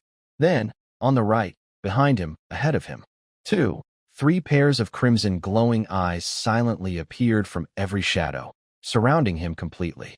No footsteps, no breathing sounds. Only those eyes, glowing dimmer and dimmer, like fireflies rising in. Today's just cursed luck, the scar-faced captain shouted, suppressing his rising fear, and suddenly drew his long sword, which he had used for many years. The blade reflected a cold light in the darkness, his last confidence. Shadows writhed. Black figures silently flowed out. They were all dressed in tight black suits, wearing masks with only their bright red eyes showing. Their bodies were lean and strong, with no visible breath or movement, as if they were part of the shadows. They held long, sharp ninja knives that shimmered faintly. There was no shouting or warning. Suddenly, three black shadows moved at once. They were fast like ghosts, attacking from tricky angles with three blades aimed at their throats, hearts, and lower bodies. Captain Scarface shouted loudly. He used his mid-level fighting energy to power up, swinging his sword with a sharp arc that created a quick afterimage. Clang! Splash! He blocked two attacks, but the third cut a shallow line under his ribs. He seized the chance, stabbing back with his sword and hitting one of the shadows in the chest. The feeling was strange, not like hitting flesh and blood. The shadow paused, then turned into a cloud of black smoke and disappeared, leaving only a few pieces of black cloth drifting down. Is it not real? An illusion? Or some magic creation? Captain Scarface thought, feeling a little relieved. These shadows seemed to be just scare tactics. But that relief lasted less than 3 seconds. More shadows poured out of the darkness, seeming endless. They stayed silent, their red eyes fixed on him, rushing forward again. They attacked with strange and varied methods: blades, shurikens, chains, smoke bombs, working together with frightening coordination. Captain Scarface roared repeatedly. His sword swung like water, blocking every attack. With his strong body and rich combat experience, he managed to cut down 7 or 8 shadows. Every time he hit one, it turned into smoke and vanished, but new ones appeared instantly. His breathing grew ragged, and veins bulged on his forehead. These shadows weren't the strongest individually, but their relentless, reckless attacks, combined with unpredictable hidden weapons and strange body techniques, were quickly draining his stamina and mental strength. Even more frightening was that they seemed to be adapting to his sword moves. Their dodges became more precise, and their attacks more deadly. Captain Scarface felt a long-lost fear grip his heart. His arms started to tingle and weaken, his steps slowed, and wounds appeared all over his body. They weren't fatal, but they kept bleeding, sapping his strength and warmth. He wanted to break free, but all around him were glowing red eyes and deadly blades. Every charge was pushed back by more shadows, shrinking his space to move. Finally, one slow block was too late. A ninja knife brushed past his neck, drawing a line of blood beads. Suddenly, a sharp pain shot through his calf, and he was pulled tightly by the chains. He staggered and knelt on the ground. Next, several blades flashed from different directions, blocking all his chances to dodge. The scar-faced leader's eyes flickered with a final fierce light and a hint of regret. He roared loudly and swung his last sword, cutting down 2 shadowy figures in front of him. But more blades pierced through his defenses. Swish, swish, swish. The sounds of blades slicing into flesh rang out repeatedly. The scar-faced leader froze, and his sword clattered to the ground. He looked down and saw several blood-stained blades sticking out from his chest and stomach. Blood quickly spread out, draining his last strength and warmth. His crimson eyes flickered coldly in front of his gradually dimming pupils. The shadows silently withdrew their blades, slipping back into the darkness as quietly as they appeared, disappearing without a trace. Even the black smoke from his fallen comrades vanished without leaving any mark. In the woods, only the increasingly cold body of the scar-faced leader remained, his wide-open eyes still showing the last fear and despair. The captured subhuman slaves had nowhere to go for now. The forest was also troubled by goblin chaos. Sun decided to take them back to Linshi village for safety. On the way back, clop, clop, the clear, swift sound of hooves approached from afar. Sun stopped and looked up. On the forest trail, a tall, familiar chestnut-colored figure was galloping toward them, carrying a small figure with black cat ears on the horse. Why are they here? Sun looked confused. He remembered clearly that he had asked Shia to keep it secret, and she had nodded in agreement. Shia was very fast. Her hooves made steady sounds on the fallen leaves as she quickly reached them. She stopped steadily, and Mia, who was riding on her back, jumped down nimbly. Before Sun could speak, Shia lowered her head slightly. Her forest green eyes filled with apology. "Lord Sun, I'm sorry, it's my fault. It was me who insisted that Sister Shia bring me." Mia stepped between them quickly, speaking eagerly. "Don't blame her. I noticed you were in a hurry to send us away and wanted to go back to the woods alone. I thought something was wrong, so I kept asking her, and that's why she brought me here." Sun looked at her with some helplessness. "Who are all these people following you?" Mia pulled him aside and asked in a low voice. "On the way back, I happened to meet a group of bad people who had captured some others, so I helped rescue them," Suin said. "Why did the bad people want to capture them?" "They are traitors," Suin said calmly. "They capture people from the forest to sell. To them, these people are just valuable goods that can talk and work. Capturing people from the forest to sell as slaves? How can these people be so cruel?" Mia exclaimed, shocked and angry.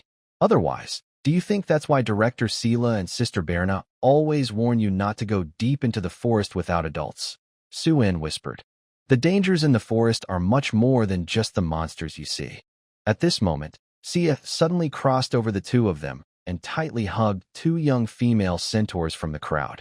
From their choked conversations, Suin understood they were sisters who had been separated. Soon, Sia led her 2 sisters to Suin. "Lord Suin, thank you for saving my sisters," Sia said with a trembling voice. "They were taken by goblins before, and I thought I would never see them again. Really? Thank you so much. Goblins took them? Suin felt he had uncovered a blind spot. Goblins are not kind creatures. How could they let their prey go? When he arrived at the catching team's base, he saw small groups of people returning with captured people. He didn't believe that just a few individuals could have taken the victims from the goblins, especially since the team didn't seem to have many powerful fighters. Could it be that this catching team from Extreme City has some connection with the goblins? TSK, I should have kept the prisoners alive to ask questions when I fought earlier. He looked back at the group of captured people, recalling the faint screams from the cave. He guessed they probably didn't leave anyone alive either. Never mind. First go back to the village and tell Lady Sylvia and Director Sela about this. Let them decide what to do. On the way back, Su-In and Mia sat together on Sia's back. Su-In supported Sia's waist. Her waist and abdomen were firm and strong, her skin smooth, and still warm from exercise. He could clearly feel the contours of her muscles, which were very elastic. This feeling made him unconsciously press lightly with his fingers, then follow the lines of her muscles. Sia's body tensed slightly, almost imperceptibly. Her waist and abdomen are very sensitive areas. Carrying curiosity and a gentle, tickling touch, she felt a strange tingling sensation that made her heart flutter with an indescribable feeling. But what mattered more to her was that Sun didn't seem upset about her bringing Mia along. This made her quietly breathe a sigh of relief. Moreover, Sun had saved her before and now had rescued her two sisters. She was willing to do more than just touch their stomachs. In the evening, the rescue team returned to the monastery under the glow of the setting sun. Exciting news spread quickly. During today's cleanup, the team successfully defeated the Goblin King and the Poison Fang Wolf King. The main goblin forces were heavily damaged, leaving only the hidden and mysterious Succubus Goblin Queen and her snake women followers. If not for the Succubus Queen triggering a small beast tied to block their way, they might have even reached her corn nest today. The news reached Linchi village. The displaced subhuman refugees finally relaxed and showed genuine smiles they hadn't felt in a long time. The dark clouds above seemed to part slightly. Inside the rest area, the campfire was rekindled. Sia brought the two young half-human, half-horse girls she had rescued today to Sylvia. The two girls still bore scars and looked frightened. Under Sia's gentle comfort, they slowly told their story. That night their tribe was attacked. Goblins knocked them out and kidnapped them. They remained unconscious until this afternoon, when they woke up in a strange place, only to find their guards replaced by human hunters. They were then taken to a mountain cave. Sun briefly explained his afternoon experience, meeting 3 adventurers from the extreme city by the creek, learning about the Gold Flow merchant guilds, catching team, and using specially made coins with tracking magic he found on them to locate the hidden base. He gently placed the cold, ominous coin on the wooden table in front of Sylvia. Extreme City, Gold Flow Merchant Guild. Sylvia picked up the coin, tracing the intricate magic patterns with her fingertips. Her pale gold eyes reflected the flickering firelight, appearing deep and cold. She softly repeated these words, her brow furrowing as if recalling something. The goblin groups that have been hiding in the forest for many years, but recently became unusually active. And the well-equipped, catching teams that suddenly appeared. She raised her head and looked over Sun, Sia, and the surrounding nuns and knights. There are too many coincidences. She paused for a moment, seeming to make a firm decision, and then spoke slowly, with a hint of subtle heaviness in her voice. This matter might be related to my parents' sacrifices long ago. Everyone held their breath. 10 years ago, when my father was the Lord of Linga City, the Extreme City people came to us and proposed a partnership. Sylvia's voice was calm, but her fingers clutching the coin tightened slightly. They were interested in the rich resources of the tidal forest, not just minerals and herbs. But more importantly, they saw the wise subhumans as excellent special labor and merchandise.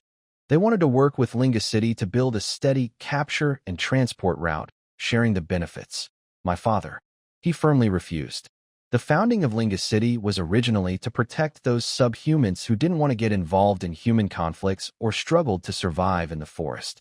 Working with traders went against our ancestors' vows and crossed his moral line. Since then, Sylvia's eyes sharpened.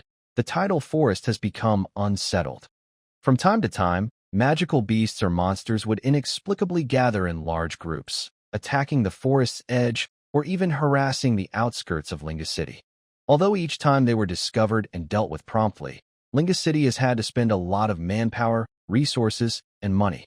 An extreme city always seems to just happen to provide some aid or actively help handle these disasters.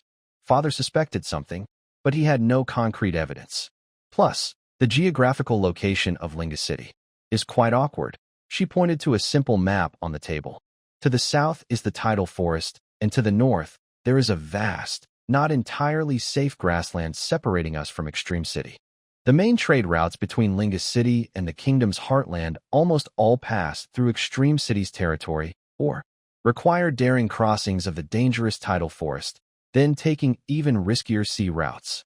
No merchant guild would choose the latter, so, even if he had suspicions, with most supplies and trade lifelines controlled by others, my father couldn't openly turn against Extreme City. This feeling of being bound by invisible ropes around my hands and feet lasted until he and my mother. Sylvia didn't continue, but everyone understood what the accident that caused the sacrifice referred to. The rest area was silent, only the crackling of fire. The flickering flames reflected on everyone's faces, showing seriousness and growing anger. If the goblin disaster, the catching team, and even the sacrifice of the old lord and lady all had the shadow of the powerful black hand behind them, then this recent victory in the forest raid might just be a small part of a bigger plot. I have a question. A voice broke the heavy silence in the rest area. Everyone looked toward the voice. They saw Soon, who was being held like a pillow by Sister Luna, trying to raise her hand from the soft comfort, with a serious look on her face. Since the powerful city of Alosh might be involved in trouble, even threatening Linga City, what about the royal city? Doesn't the kingdom of Saint Nova care about it? Soon asked. Anyway, Linga City is an important border defense in the south of the kingdom, right? If it really has problems, and the monsters in the Tide Forest are no longer blocked, they could march straight in and threaten the heartland of the kingdom. Don't the big figures in the royal city think about this? She asked. Hearing this, Sylvia showed a complicated, bitter smile, mixed with helplessness, exhaustion, and a hint of long, cold disappointment. Behind her, Kane, the white wolf knight standing like a rock, let out a barely audible low growl, ears pressed back, cold and disdainful blue eyes flashing. The royal city? Rely on those high and mighty figures? Director Sela sighed softly and gently looked at Xia and the two young centaurs beside her, who looked still shaken.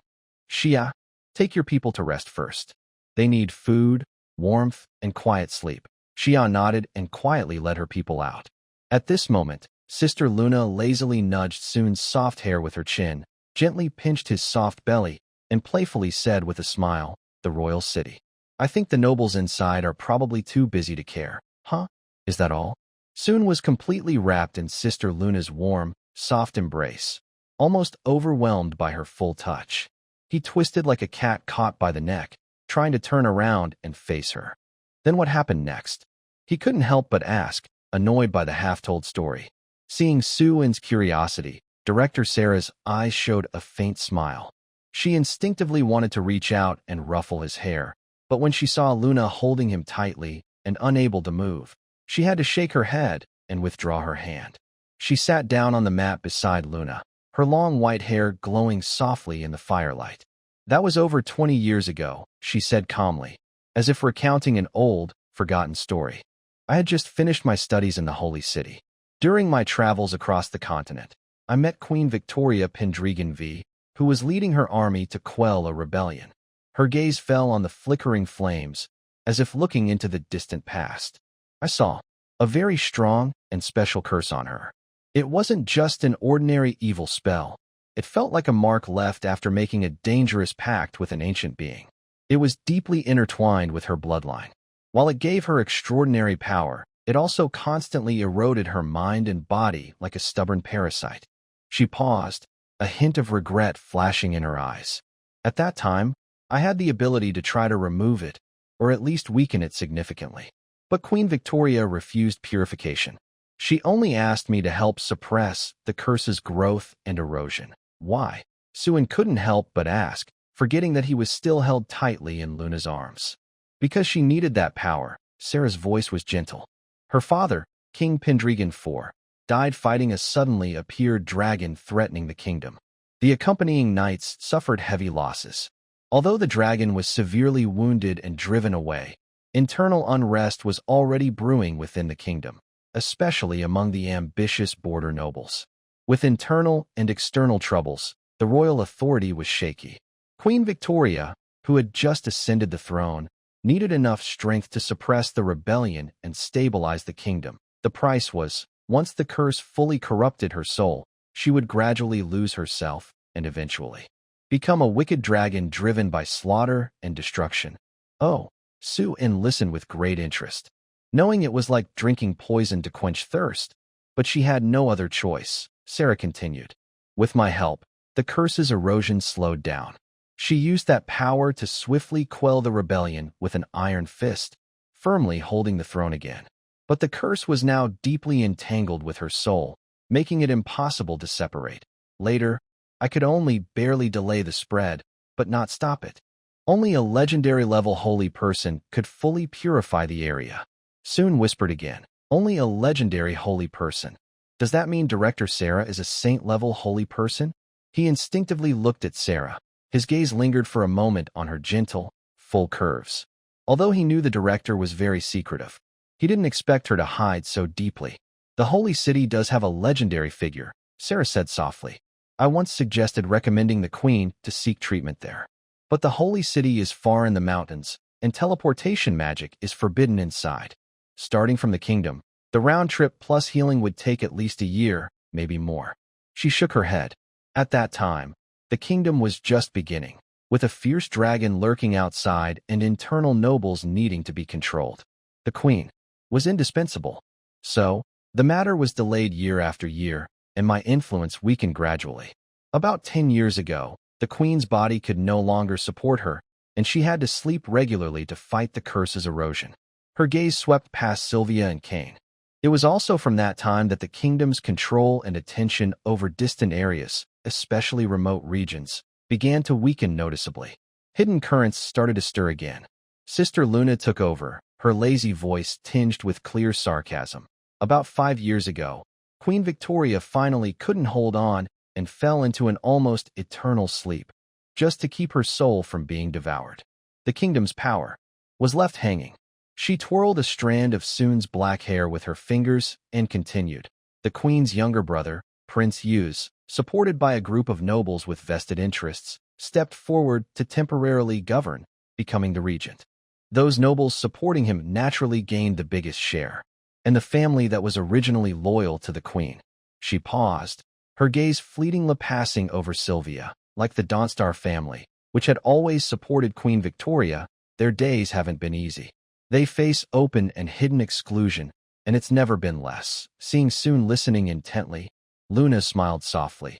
The story isn't over yet. About 2 years ago, Morgan Pendragon, the princess who had been studying abroad for many years, returned. She is a talented young lady and already a master-level mage. She argued that her mother was merely sleeping and should be governed by her as the first heir, even directly taking the throne. But how could the regent uncle, who controlled the royal guard, court magicians, and had the support of many nobles, willingly give up power? She shrugged, causing Suin in her arms to sway as well. The princess is strong, but she is alone and weak. Now in the royal city, on one side, there's the rightful but inexperienced princess, and on the other, the regent who has been managing things for years and holds real power. She lowered her head, a playful smile appearing on her face. So, little Suin, right now, the big figures in the city are busy fighting for power, profit, and dividing the spoils. As for our remote border area, well, the forest monsters come north, as long as they haven't really reached the city gates. In their eyes, it probably doesn't even count as a serious threat. Maybe it's a good chance to wear out the enemy and distract them. Suin silently processed this information. Wow, there are even more ruthless people than me. Thud, thud. The morning bell rang melodiously, piercing through the morning mist and slowly spreading over the monastery. A cool morning breeze carried the fresh scent of dawn and quietly slipped through the open window, brushing Suin's eyelashes. He groggily opened his eyes, stretched a long yawn, and instinctively tried to move his limbs, but found that the right side of his body was completely immobile. A heavy, warm sensation wrapped him tightly. Suin turned his head, his nose almost touching a patch of soft, light golden hair. Warm breath rhythmically brushed against his collarbone, bringing a faint, real itch. It was Nora. The little dog girl clung to him like a koala who had climbed a tree and refused to let go. Her arms wrapped around his neck, her face buried deep in his shoulder, and one leg lazily crossed over, pressing gently on his stomach. Her thin linen nightgown was already rumpled from tossing all night. The soft fabric and her body temperature, transmitted through Suin's own pajamas, passed without barrier. At this moment, the morning light slanted in just right, casting a gentle, warm glow over her close silhouette. Nora was sleeping soundly. Her nightgown's collar had shifted from all her tossing, revealing a small stretch of her elegant neck and delicate collarbone. Her fair skin shimmered with a fine glow in the morning light. The hem of her skirt was rolled up to her thighs, wrinkled and loosely covering her developing waist and hips, which showed a hint of youthful curves. As she breathed steadily and slowly, her body moved slightly with each breath. Her short, slightly curly blonde hair was messy and sticking out in all directions. Her always lively golden dog ears, which stood upright, now drooped softly. The tips of her ears occasionally twitched gently with her breathing. A warm, gentle atmosphere filled with her body heat, a faint scent of soapberry, and her unique, youthful smell wrapped around Suin tenderly. He kept his position, as if, locked in place, looked at her for a few seconds in silence, then quietly turned his gaze away to the sunlight spots on the ceiling. "Hey, Nora." Suin gently patted her chubby-cheeked face with his only free hand. Her skin was warm and soft, like a peeled boiled egg, making him want to squeeze her again. Last night's events were complicated. After the news spread that he and Mia had sneaked into the forest and even took over a catching team's base, the little dog girl was devastated when she woke up from her nap. Suin and Mia had isolated her, not bringing her along. Nora was angry and upset, but she didn't shout like Mia. Instead, she kept it inside until the evening. When everyone was asleep, she quietly took her pillow and tiptoed into Suin's room. Her reason was simple. Next time Suin wanted to sneak out, she would have to come along. Even though Suin repeatedly promised not to go out tonight, Nora refused to believe him. She insisted on sleeping with him tonight. Suin, usually straightforward and honest, found her stubbornness hard to resist and finally gave in. So he ended up with a soft, fragrant little beast girl pillow that also kept him warm. But by midnight, when the pillow turned over and took control, he found himself the one being tightly held. Ugh. Huh. When she heard the words morning prayer, Nora, still asleep, suddenly jolted awake. Her eyes hadn't fully opened, but her body sprang up from the bed like a spring. Oh no, I'm going to be late. She was a faithful little follower of the goddess. Last night, she had confidently promised in her dreams that she wouldn't sleep in or be late today. In a state of panic, she completely forgot she was in Suin's room. Habitually, she tugged off her nightgown and ran barefoot to the wardrobe. With a quick pull, she opened the door. Inside, neatly hung, were Suin's dark apprentice and regular robes. Nora froze for a moment, blinking her caramel-colored eyes, finally snapping back to reality. She suddenly turned and ran back to the bed, grabbing Suin still lying under the covers. She shook him anxiously. "Suin, where's your nun outfit? Can I borrow it? I can't possibly change in my room now. We're going to be late." "We really are." Suin, shaken so hard he felt dizzy, hurriedly pointed toward the drawer below, the bottom drawer. "Don't shake me anymore." He tried to look straight ahead politely, focusing on Nora's face, but just a hint of her small, pointed horns was showing, and a dragonfly had already landed on her head. The flowers were blooming perfectly, pink but not too bright. He didn't look, which made him seem a bit unromantic. "Oh, thank you, Suin." Nora immediately let go of him, rushing to the drawer. She fumbled to pull out the nun's outfit and hurriedly put it on.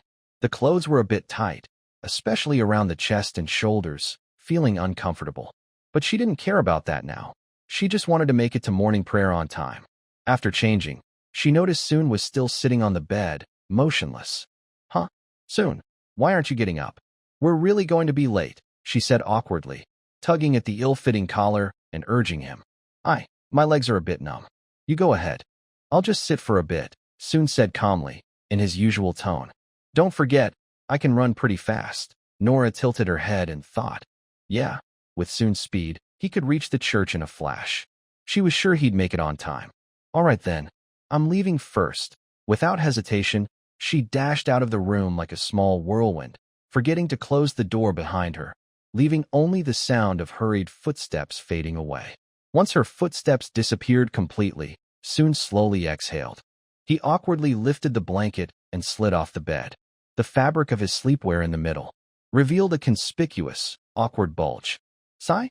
Rationality can suppress youthful energy, but it can't stop a girl's unintentional attack, Soon muttered helplessly, rubbing his forehead. Nora really doesn't see me as an outsider. I think I only caught a glimpse of her fluffy tail just now. Could it be that I am too young and haven't fully grown yet? Or, stop, I can't think about this anymore. He quickly shook his head, trying to push away certain vivid images and thoughts. If I keep dwelling on it, this intense energy might take over. Later, when I go to the church, it would be inappropriate and unseemly. He quickly changed into his monk robes, tidied his hair that Nora had messed up, took a few deep breaths, and waited until the sudden surge of vitality subsided. Then he quietly left the room and slipped into the back seats of the church before the morning prayer bell finished ringing. After the morning prayer, Soon didn't go to the kitchen like usual. The population of Linchi village had grown quickly, and the small monastery kitchen was no longer enough. Most meals were now prepared at a temporary stove area in the front yard. He finished a simple breakfast with the nuns in the dining hall. Nora didn't mention borrowing clothes that morning. Instead, she kept sneaking glances at him while eating. Whenever their eyes met, she would blush and quickly look away. Is she starting to feel shy after realizing? Soon chuckled silently, but didn't say anything. Good girl, keep your innocence. Then he, Nora, and Mia headed toward the training ground behind the monastery. After the patrol team was formed in Linchi village to share the guard duties, Berna finally had some free time. When the three of them arrived at the training ground, she was warming up. Her sleeveless leather armor highlighted her tall, strong figure. Her short, deep brown hair was neat, and her brown bare ears stood upright. Her lightly tanned skin was covered with tiny beads of sweat, shining faintly in the morning light. After days of busy work, her training time had been cut short, so she was making up for it now. Hey, you're here, Berna said with a bright smile when she saw the three kids. Her strong arms moved slightly with her actions. Oh, Sister Berna, how's your basic swordsmanship training coming along? She crossed her arms and looked at the three with a smile. I learned it a long time ago. Mia puffed out her chest and drew a wooden sword, pretending to slash, stab, and block. Her strength was light, but her stance was already somewhat formed. Nora wasn't willing to be left behind and drew her sword. I can do it too. Mia, let's spar. Come on. The two kids immediately got into stance and started practicing the sword techniques they had learned, calling out as they swung. The wooden swords clashed with a crisp clack. Sun and Belna stood side by side, watching two figures in the arena that looked like young animals fighting each other with pecks. At first, they were just watching for fun, but as they watched, their expressions became more serious. He thought they were just playing around, but now he saw that they had really practiced those basic moves. Although they still made many mistakes and used weak force, their timing and reactions were smooth and coordinated, showing clear improvement from a few days ago. Suddenly, a hand much larger than normal, but very quick pressed down on his head and rubbed it hard, messing up his carefully combed hair from the morning into a bird's nest. Hey, Belna. Sun covered his head and looked at the tall, bear-like woman beside him with a sad expression. Haha, kid, don't get lazy. Belna laughed loudly, showing her white teeth. The sunlight shone on her tense skin and muscular body. Nora and Mia are quite talented. They're slow to learn breathing techniques, but they understand swordsmanship well, and their coordination and fighting instincts are good. If you don't train harder, they might catch up with you soon. As a divine follower, Sun's abilities were no secret at the monastery. His speed and quick mastery of various skills were far beyond normal people. Because of this, the nuns mostly thought he was being left to train alone, either quietly studying in the library or exploring the forest edge. He spent less time training on the practice field than before, which Belna noticed and reminded him. "I never underestimated them," Sun said with a playful smile, showing a bit of pride. "But, Sister Belna, talent can sometimes be unfair. Maybe with just 1% effort and 99% talent, someone can become very strong very quickly. Maybe, before long, I'll surpass you." "Oh," Belna raised her thick eyebrows. "That would be great. But before that," she casually grabbed a heavy wooden training sword from the weapon rack, weighed it, then threw a lighter one to Sun with a bright, mischievous smile. "Let's see how good my little genius is now." "Hey, wait, I was joking. Wow. Oh no. Ouch." More than half an hour later, Sun was sprawled in a big L shape on the grass by the training ground, completely exhausted, barely able to move his fingers. Next to him, a broken wooden sword was stuck in the ground. It had been shattered during a block by Bernadette's heavy strike. "Bernadette's sister. I hate you," he muttered weakly. Although Bernadette had held back and didn't cause serious injury, her strong force, tricky angles, and real combat experience had thoroughly taught him a lesson. Now, his muscles were sore and painful, and his bones were aching. He didn't want to experience that kind of one-sided abuse again anytime soon. Meanwhile, Bernadette, who had just finished her lesson with Sun, was starting her own serious training. She had tied on heavy iron weights and was holding a solid ironwood sword, repeating quick, powerful chopping and stabbing moves. Sweat soaked her clothes and hair, sliding down her neck and into her bandaged chest. With each move, her muscles tensed and relaxed, her thin skin shining in the sun. Her heavy breathing could be heard from afar, full of vitality and strength. Sun let out a weak cry, managed to roll onto his side, grimacing from the pain, and simply watched Bernadette's training with admiration for her strength and beauty. Her smooth, powerful movements, the explosive muscle lines, the trail of sweat. This training was quite a sight. Suddenly, Mia's voice came from nearby. "Is Sun about to die?" She and Nora had finished their training spar and came over. "He's already out of breath. I think he's about done," Nora said, squatting down and carefully poking Sun's face with a blade of grass. "I'm not deaf. Just apologize, or I'll turn into a ghost when I die and scare you guys at night," Sun weakly threatened. "What's a ghost?" Nora tilted her head, her dog ears twitching. "I heard my mom say." Mia sat down hugging her knees, her cat tail gently swaying. "It's a very scary thing. No body can go through walls and isn't afraid of swords." "Huh," Nora gasped, opening her mouth wide in shock, causing some grass to fall out.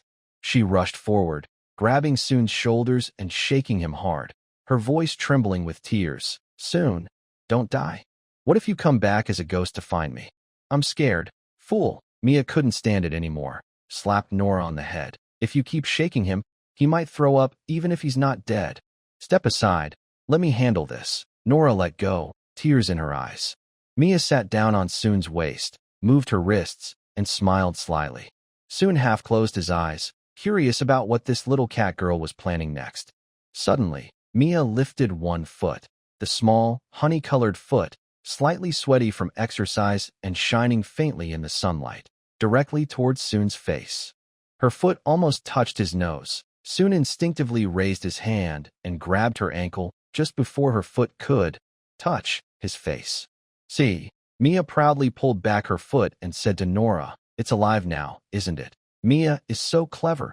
Nora broke into a happy smile, her tail wagging excitedly. "You too." Soon felt like he was being openly challenged. "At least wash up first, right?" He quickly pushed Mia off him. "Ouch." Mia rolled a half circle on the grass, glaring at him in annoyance. Soon struggled to get up, grabbed a wooden sword from the weapon rack, and pointed it at them. "Duel. Now, come on." "Who's afraid of whom?" Mia immediately jumped up and grabbed her sword. Nora looked at Soon, then at Mia, and also grabbed her sword. "I'll join too." The two looked at each other and nodded in silent agreement, rushing forward together. 10 minutes later, two small figures, exhausted and lying on top of each other, were on the grass. Soon sat on them, tired himself but smiling happily, feeling like he had finally gotten revenge. Let me up. Let's fight again. I was careless just now. Mia, underneath, flailed her limbs, her small face flushed with anger. Soon. You two are so heavy. I can't breathe. Nora, at the bottom, mumbled with a pitiful nasal voice. Soon ignored their protests, leaned back comfortably, and looked at the blue sky and white clouds, taking a deep breath. Phew. Finally feeling good. Soon sat alone on the back seat of the long bench, leaning against a sturdy wooden backrest, taking a short rest. In his mind, a small green sapling swayed gently, as if it had its own breath. Whenever people outside the monastery entered the church, whether villagers from Linchi village or occasional travelers, if they prayed with sincerity or hope, faint but pure faith energy would naturally drift over and be quietly absorbed by the small sapling. This had become almost a habit for him in the afternoons, a way to rest and slowly grow. Suddenly, loud and heavy horse hooves sounded from afar, breaking the quiet of the monastery courtyard.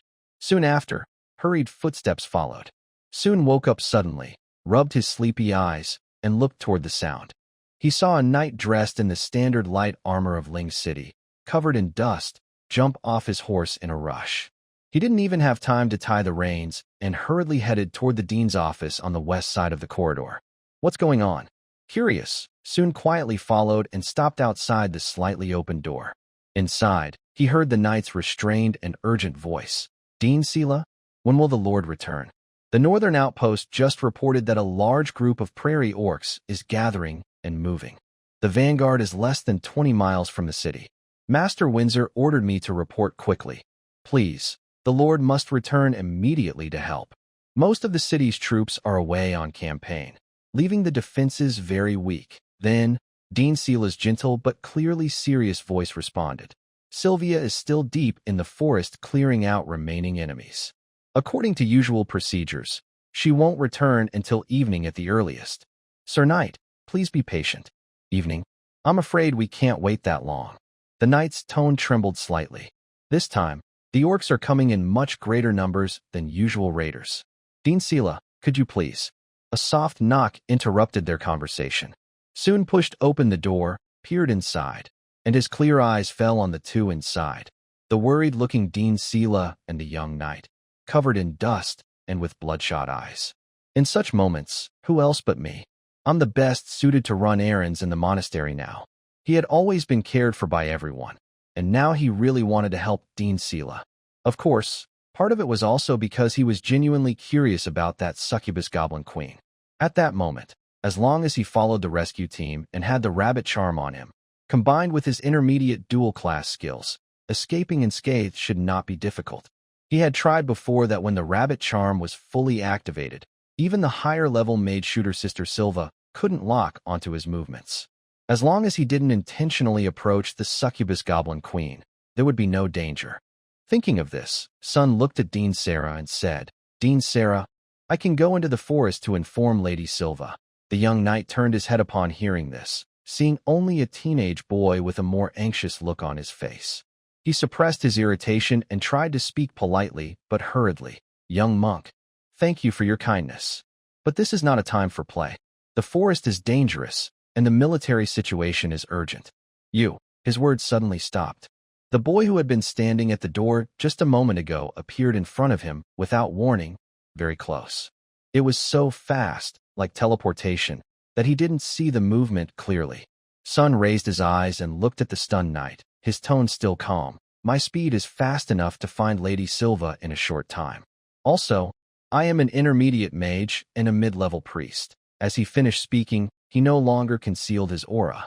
A gentle yet solid wave of magic, accompanied by a faint holy glow, subtly radiated from him. The power was not overwhelming, but its purity and refinement clearly showed that his words were true. The young knight was completely stunned, opening his mouth, instinctively looking at Dean Sela, with a mixture of disbelief and hope for a last-minute chance. He knew there were many talented people in this monastery, but he never expected that even such a boy would. Dean Sela's amber eyes quietly watched Sunday. Her slender fingers tapped lightly on the smooth table twice, her calm rhythm filled with thought. Of course, She didn't want Sun to take risks, venturing into the war-torn, monster-ravaged forest. But the expression in Sun's eyes was clear. She could see his desire to help the monastery and the eager anticipation he couldn't hide.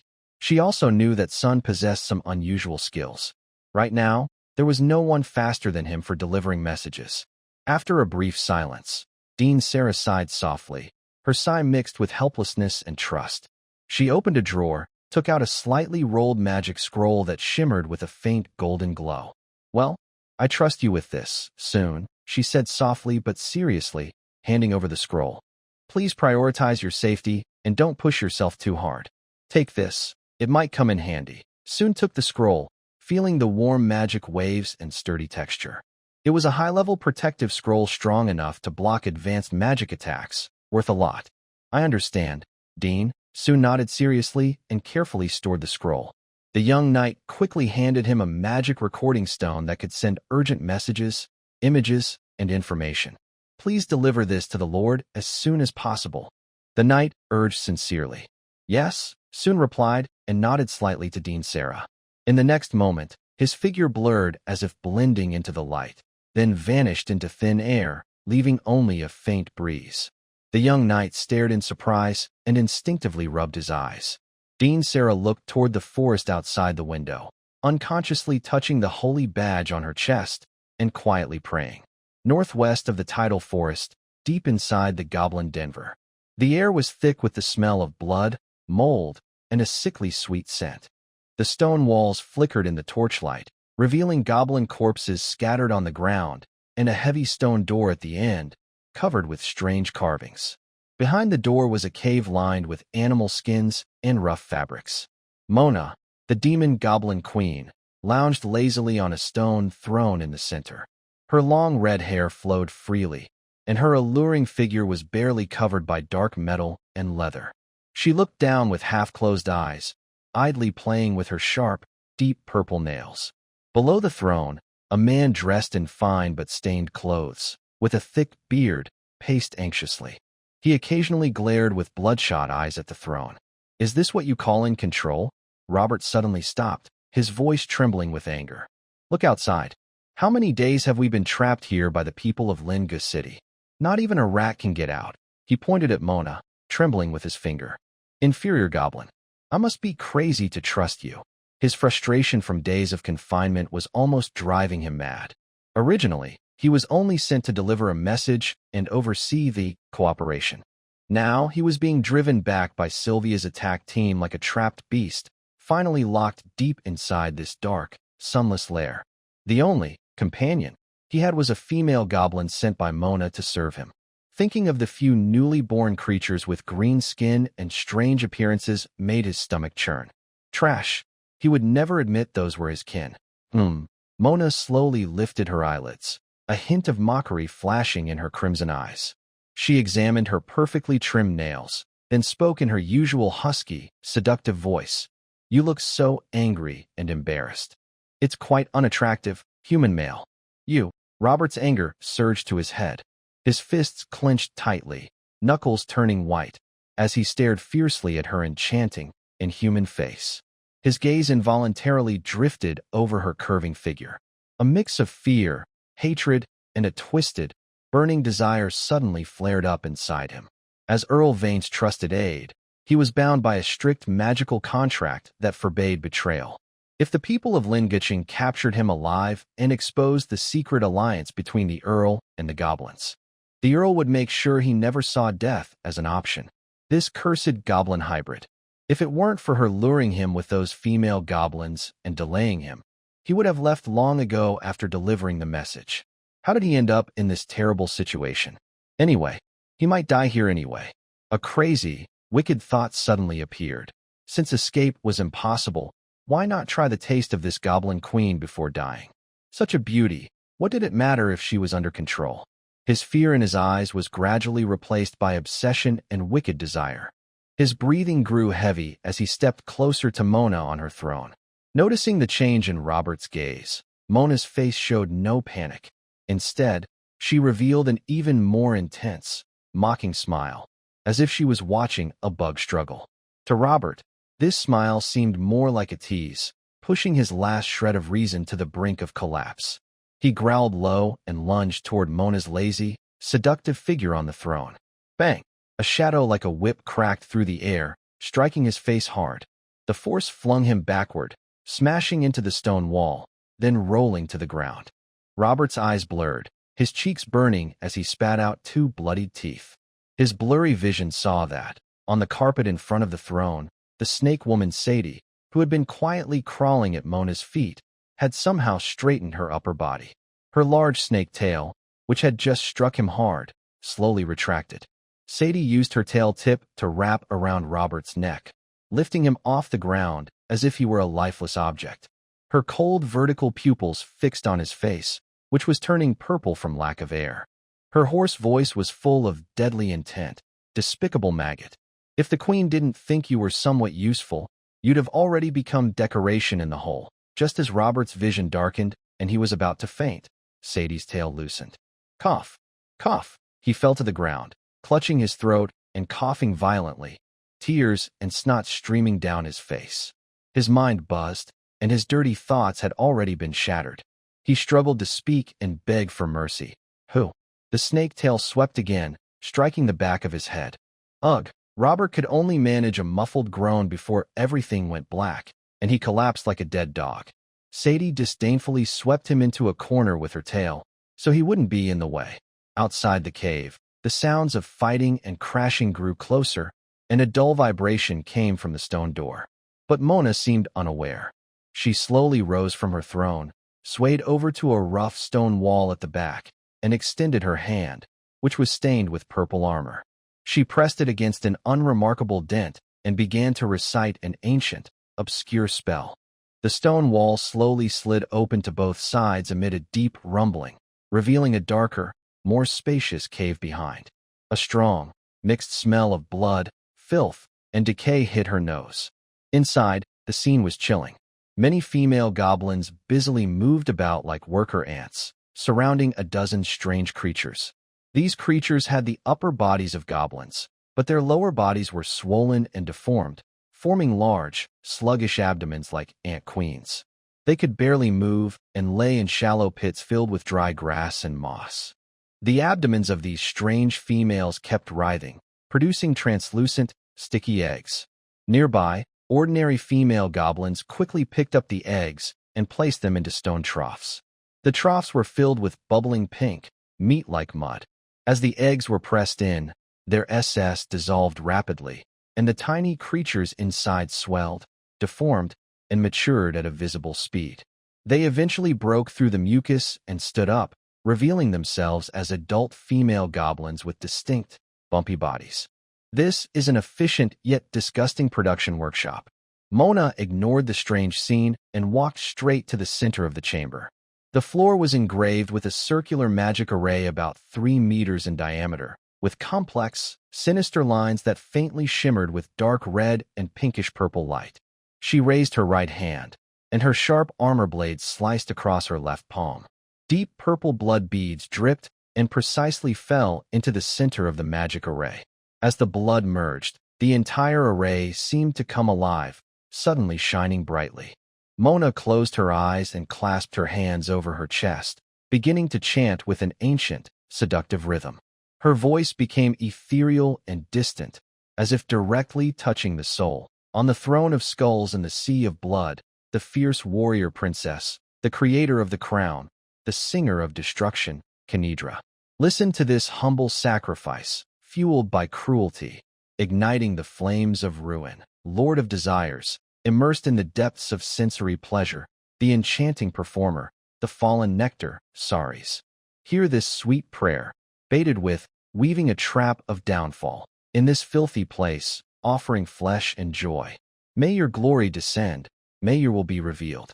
Grant these bodies the fury of slaughter and the hunger of union. Let destruction and indulgence become your eternal offerings. Her chant grew louder, and the light of the magic array swelled like boiling lava and psychedelic neon, expanding wildly.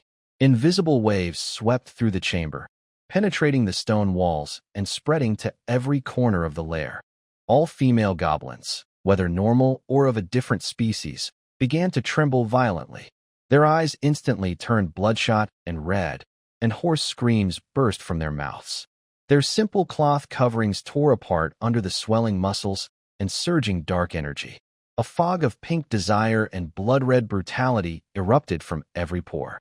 Their bodies swelled nearly 50%, muscles bulged, veins stood out, and they radiated a dizzying aura of seduction and pure rage, like terrifying beasts driven only by mating and destruction instincts. Go, Mona lowered her arms, opened her blood-red eyes, and a cruel yet joyful smile curled her lips. She spread her arms as if welcoming the impending chaos. For our honored guest, present a unforgettable grand celebration, accompanied by her wild laughter. A huge gate on one side of the chamber suddenly rose with a loud bang. Roar, howl, thousands of furious and excited female goblins, like a raging flood of filth, with red eyes, charged wildly toward the enemy team outside the passage. Deep inside the main tunnel of the goblin nest, at the last line of defense, Sylvia swung her sword, and a crescent-shaped glow of magic and energy cut through and beheaded the last goblin ogre. Blood splattered, and the huge body collapsed with a loud crash. She leaned on her sword, catching her breath, her golden eyes quickly scanning the battlefield. After days of fierce fighting, the final checkpoint leading to the Demon Queen's lair was about to fall. The soldiers of the attack team looked tired but still high in spirits, clearing out the remaining monsters. Get ready to regroup. Strike together and take. Sylvia's sharp shout was cut off. Boom. The ground suddenly trembled violently. A deafening rush of footsteps and stomping sounds came from deep within the nest, rushing toward them frantically. Not good. Sylvia's face changed suddenly. Her years of battle experience and instinct told her danger was near. Everyone listen. Come to me immediately. Form a circle. Mages, cast the highest level of group defense magic. Hurry. Soldiers, raise your shields. Move to the front. Quickly. Her reaction was swift and decisive, giving clear commands. The elite attack team responded quickly, despite their shock, executing her orders as fast as possible. But it was too late. In the next moment, the darkness at the end of the tunnel was completely swallowed up. An overwhelming, writhing wall of flesh surged forward, emitting a pinkish and bloody smell. It was thousands of female goblins, muscles tense, eyes burning with wild desire, rushing at lightning speed like a polluted flood. Raise shields. The frontline soldiers roared loudly, smashing their tower shields into the ground and pressing their bodies against them. Sylvia also her long sword into the rock, the runes on the blade lighting up one after another. A faint golden barrier quickly spread from her, covering several meters around her. Bang, bang, bang, bang. The first wave of the flood crashed into the hastily formed defense line and magic shield. The dull impact sounded continuously. The barrier shook violently, and the shield-bearing soldiers were shaken, blood rushing to their heads, retreating step by step. The shield made a harsh creaking noise. Sylvia's barrier barely held against the frontal, but the flood was too massive. They crashed like a raging wave hitting rocks, quickly splitting to the sides, bypassing the barrier, and then attacking from the flanks and behind like vicious tentacles. Worse was still to come. When the female goblins rushed into view, an irresistible, instinctive attraction suddenly seized the male team members. Not because they looked beautiful, but because of the pink aura surrounding them, which seemed to directly invade their minds, igniting their most basic desires and burning away their reason and fighting spirit. A middle-aged male mage suddenly stopped chanting, his eyes going blank as he stared blankly at a nearby female goblin who was glaring at him. "Be careful," shouted a female teammate, but the mage was already knocked to the ground. Similar scenes quickly spread among the male team members. The warrior's shield arm weakened, the archer's fingers trembled on the bowstring, and the mage's spell was interrupted. Their eyes were fixed on those alluring figures, as if they saw priceless treasures, showing expressions of obsession, longing, and even pleading smiles. "Wake up! That's enchantment," shouted the female team members loudly and angrily. They were unaffected by the pink aura, but the scene before them made them both surprised and angry. Sylph floated lightly into the air, drawing her long bow like a full moon. she softly chanted, and a huge magical arrow glowing with light quickly formed on her bowstring. Whoosh! The arrow shot out, transforming into a streak of light that pierced into the enemy crowd, instantly engulfing and tearing apart a group of frenzied female goblins. But this was ultimately just a drop in the ocean. Korea, the dear human nun, was protected by several female adventurers in the middle. Her face was pale, but her hands clenched tightly around the goddess's holy emblem. A green glow emanated from her body. In the name of Mother Nature and the goddess of life, purify the filth and soothe the mind. A clear prayer sounded, and a gentle green halo spread outward from her. Where the halo passed, the men caught in obsession trembled all over, their dazed eyes quickly clearing, returning to their senses. Then they broke out in cold sweat at the scene before them and their earlier loss of control. The female goblins covered by the halo also saw their pink aura falter, their movements slowing noticeably, and the madness in their eyes seemed to diminish. Effective, someone exclaimed happily. But Korea's purification had a limited range, only covering about 20 or 30 meters around her. Even worse, just as the male team members had regained their senses and the goblins were purified, on the ground, the large, complex magic circle symbols, previously hidden beneath corpses and dust, suddenly lit up. The dazzling blood-red light mixed with pinkish-purple patterns, pulsating like living creatures. A stronger, more violent wave of pinkish desire and blood-red destructive energy erupted from the magic circle, flooding the battlefield in an instant. The male team members who had just regained clarity were caught again. This time, the charm was even more powerful, mixed with a wild, murderous intent that made their blood race. The female goblins, as if injected with a stimulant, visibly swelled in size. Their eyes burned with desire and madness, and they let out sharp, excited screams. No, Korea cried out. Her purification aura was overwhelmed by this huge wave of evil energy, quickly suppressed and fading away like a candle in the wind. It was over. Despair flashed through many minds. Chaos spread rapidly. The male adventurers, soldiers, and beastmen, who had lost their reason, rushed toward the female goblins like moths to a flame. They were easily knocked down and subdued. There were far more female goblins than males. Often, as soon as one male fell, 4 or 5, or even 7 or 8 would pile on, forming writhing, roaring, panting flesh mountains. Struggling, tearing, the sound of clothes ripping, excited screams, pain, or twisted moans.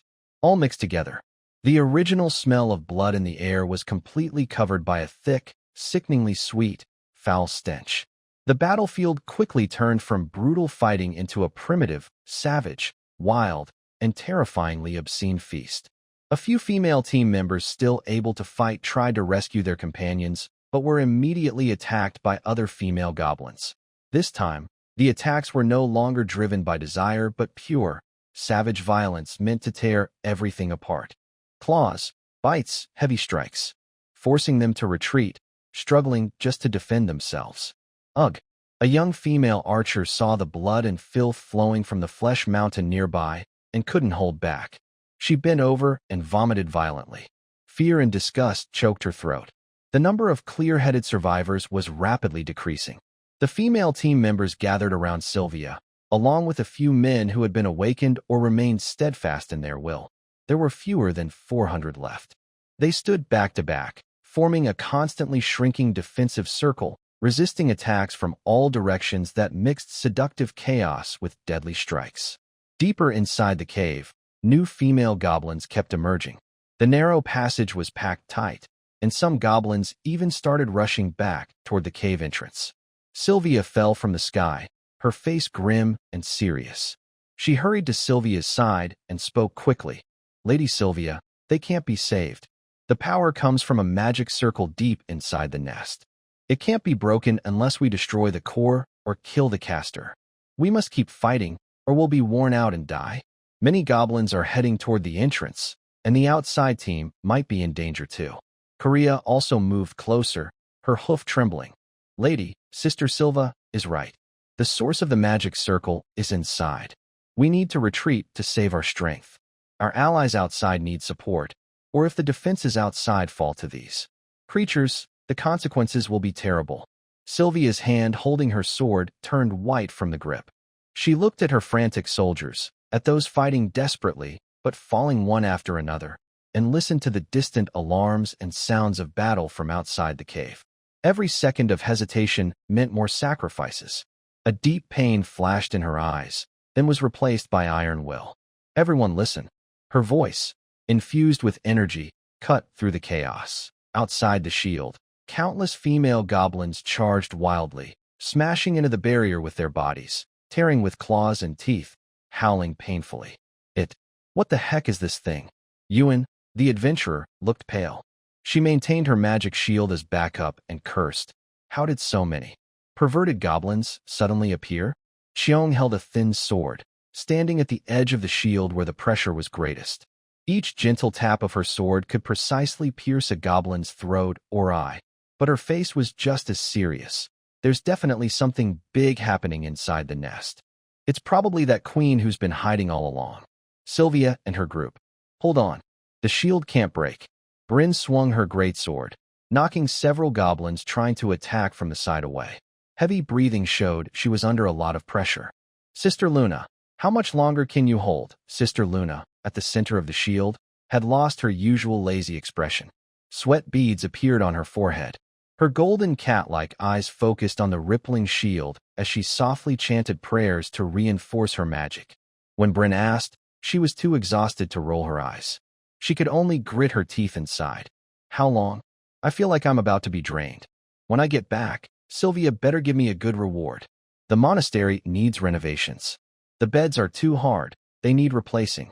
And Sister Luna, Sister Celine, the winged nun, sent a cold voice through the magic link directly into her mind, with rare urgency. Things are worse.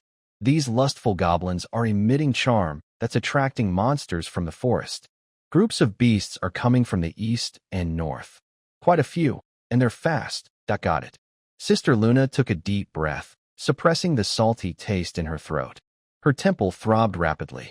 She truly admired this succubus queen for causing such chaos, adding tons of trouble for her. If she could catch her, she'd definitely use the strongest whip to make her regret being born. Outside the shield, the goblins seemed to sense something and grew more frantic.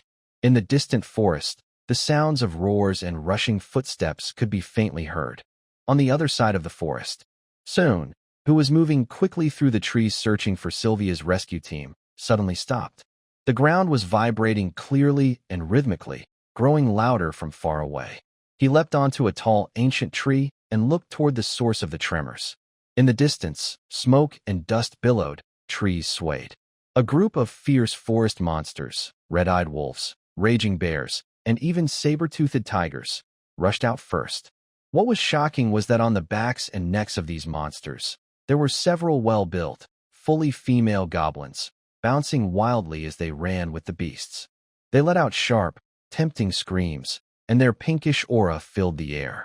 The monsters carrying the goblins seemed to be pulled by invisible ropes, rushing madly in the same direction. Behind them, more packs of animals are drawn by the smell and the loud calls, falling into complete chaos and chasing relentlessly. It's not just about hunting the monsters ahead, but also about chasing the tempting bait hanging on the monsters' bodies, constantly emitting deadly allure.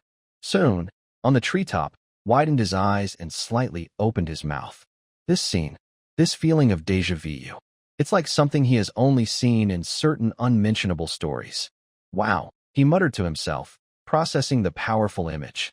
Is this the special method that Lady Sylvia mentioned, where the demon queen goblin causes a beast tide?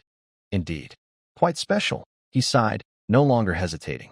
Soon's figure flickered like a ghost, rushing toward the source of the densest beast activity, the goblin nest, shouting loudly as he sped through the chaos.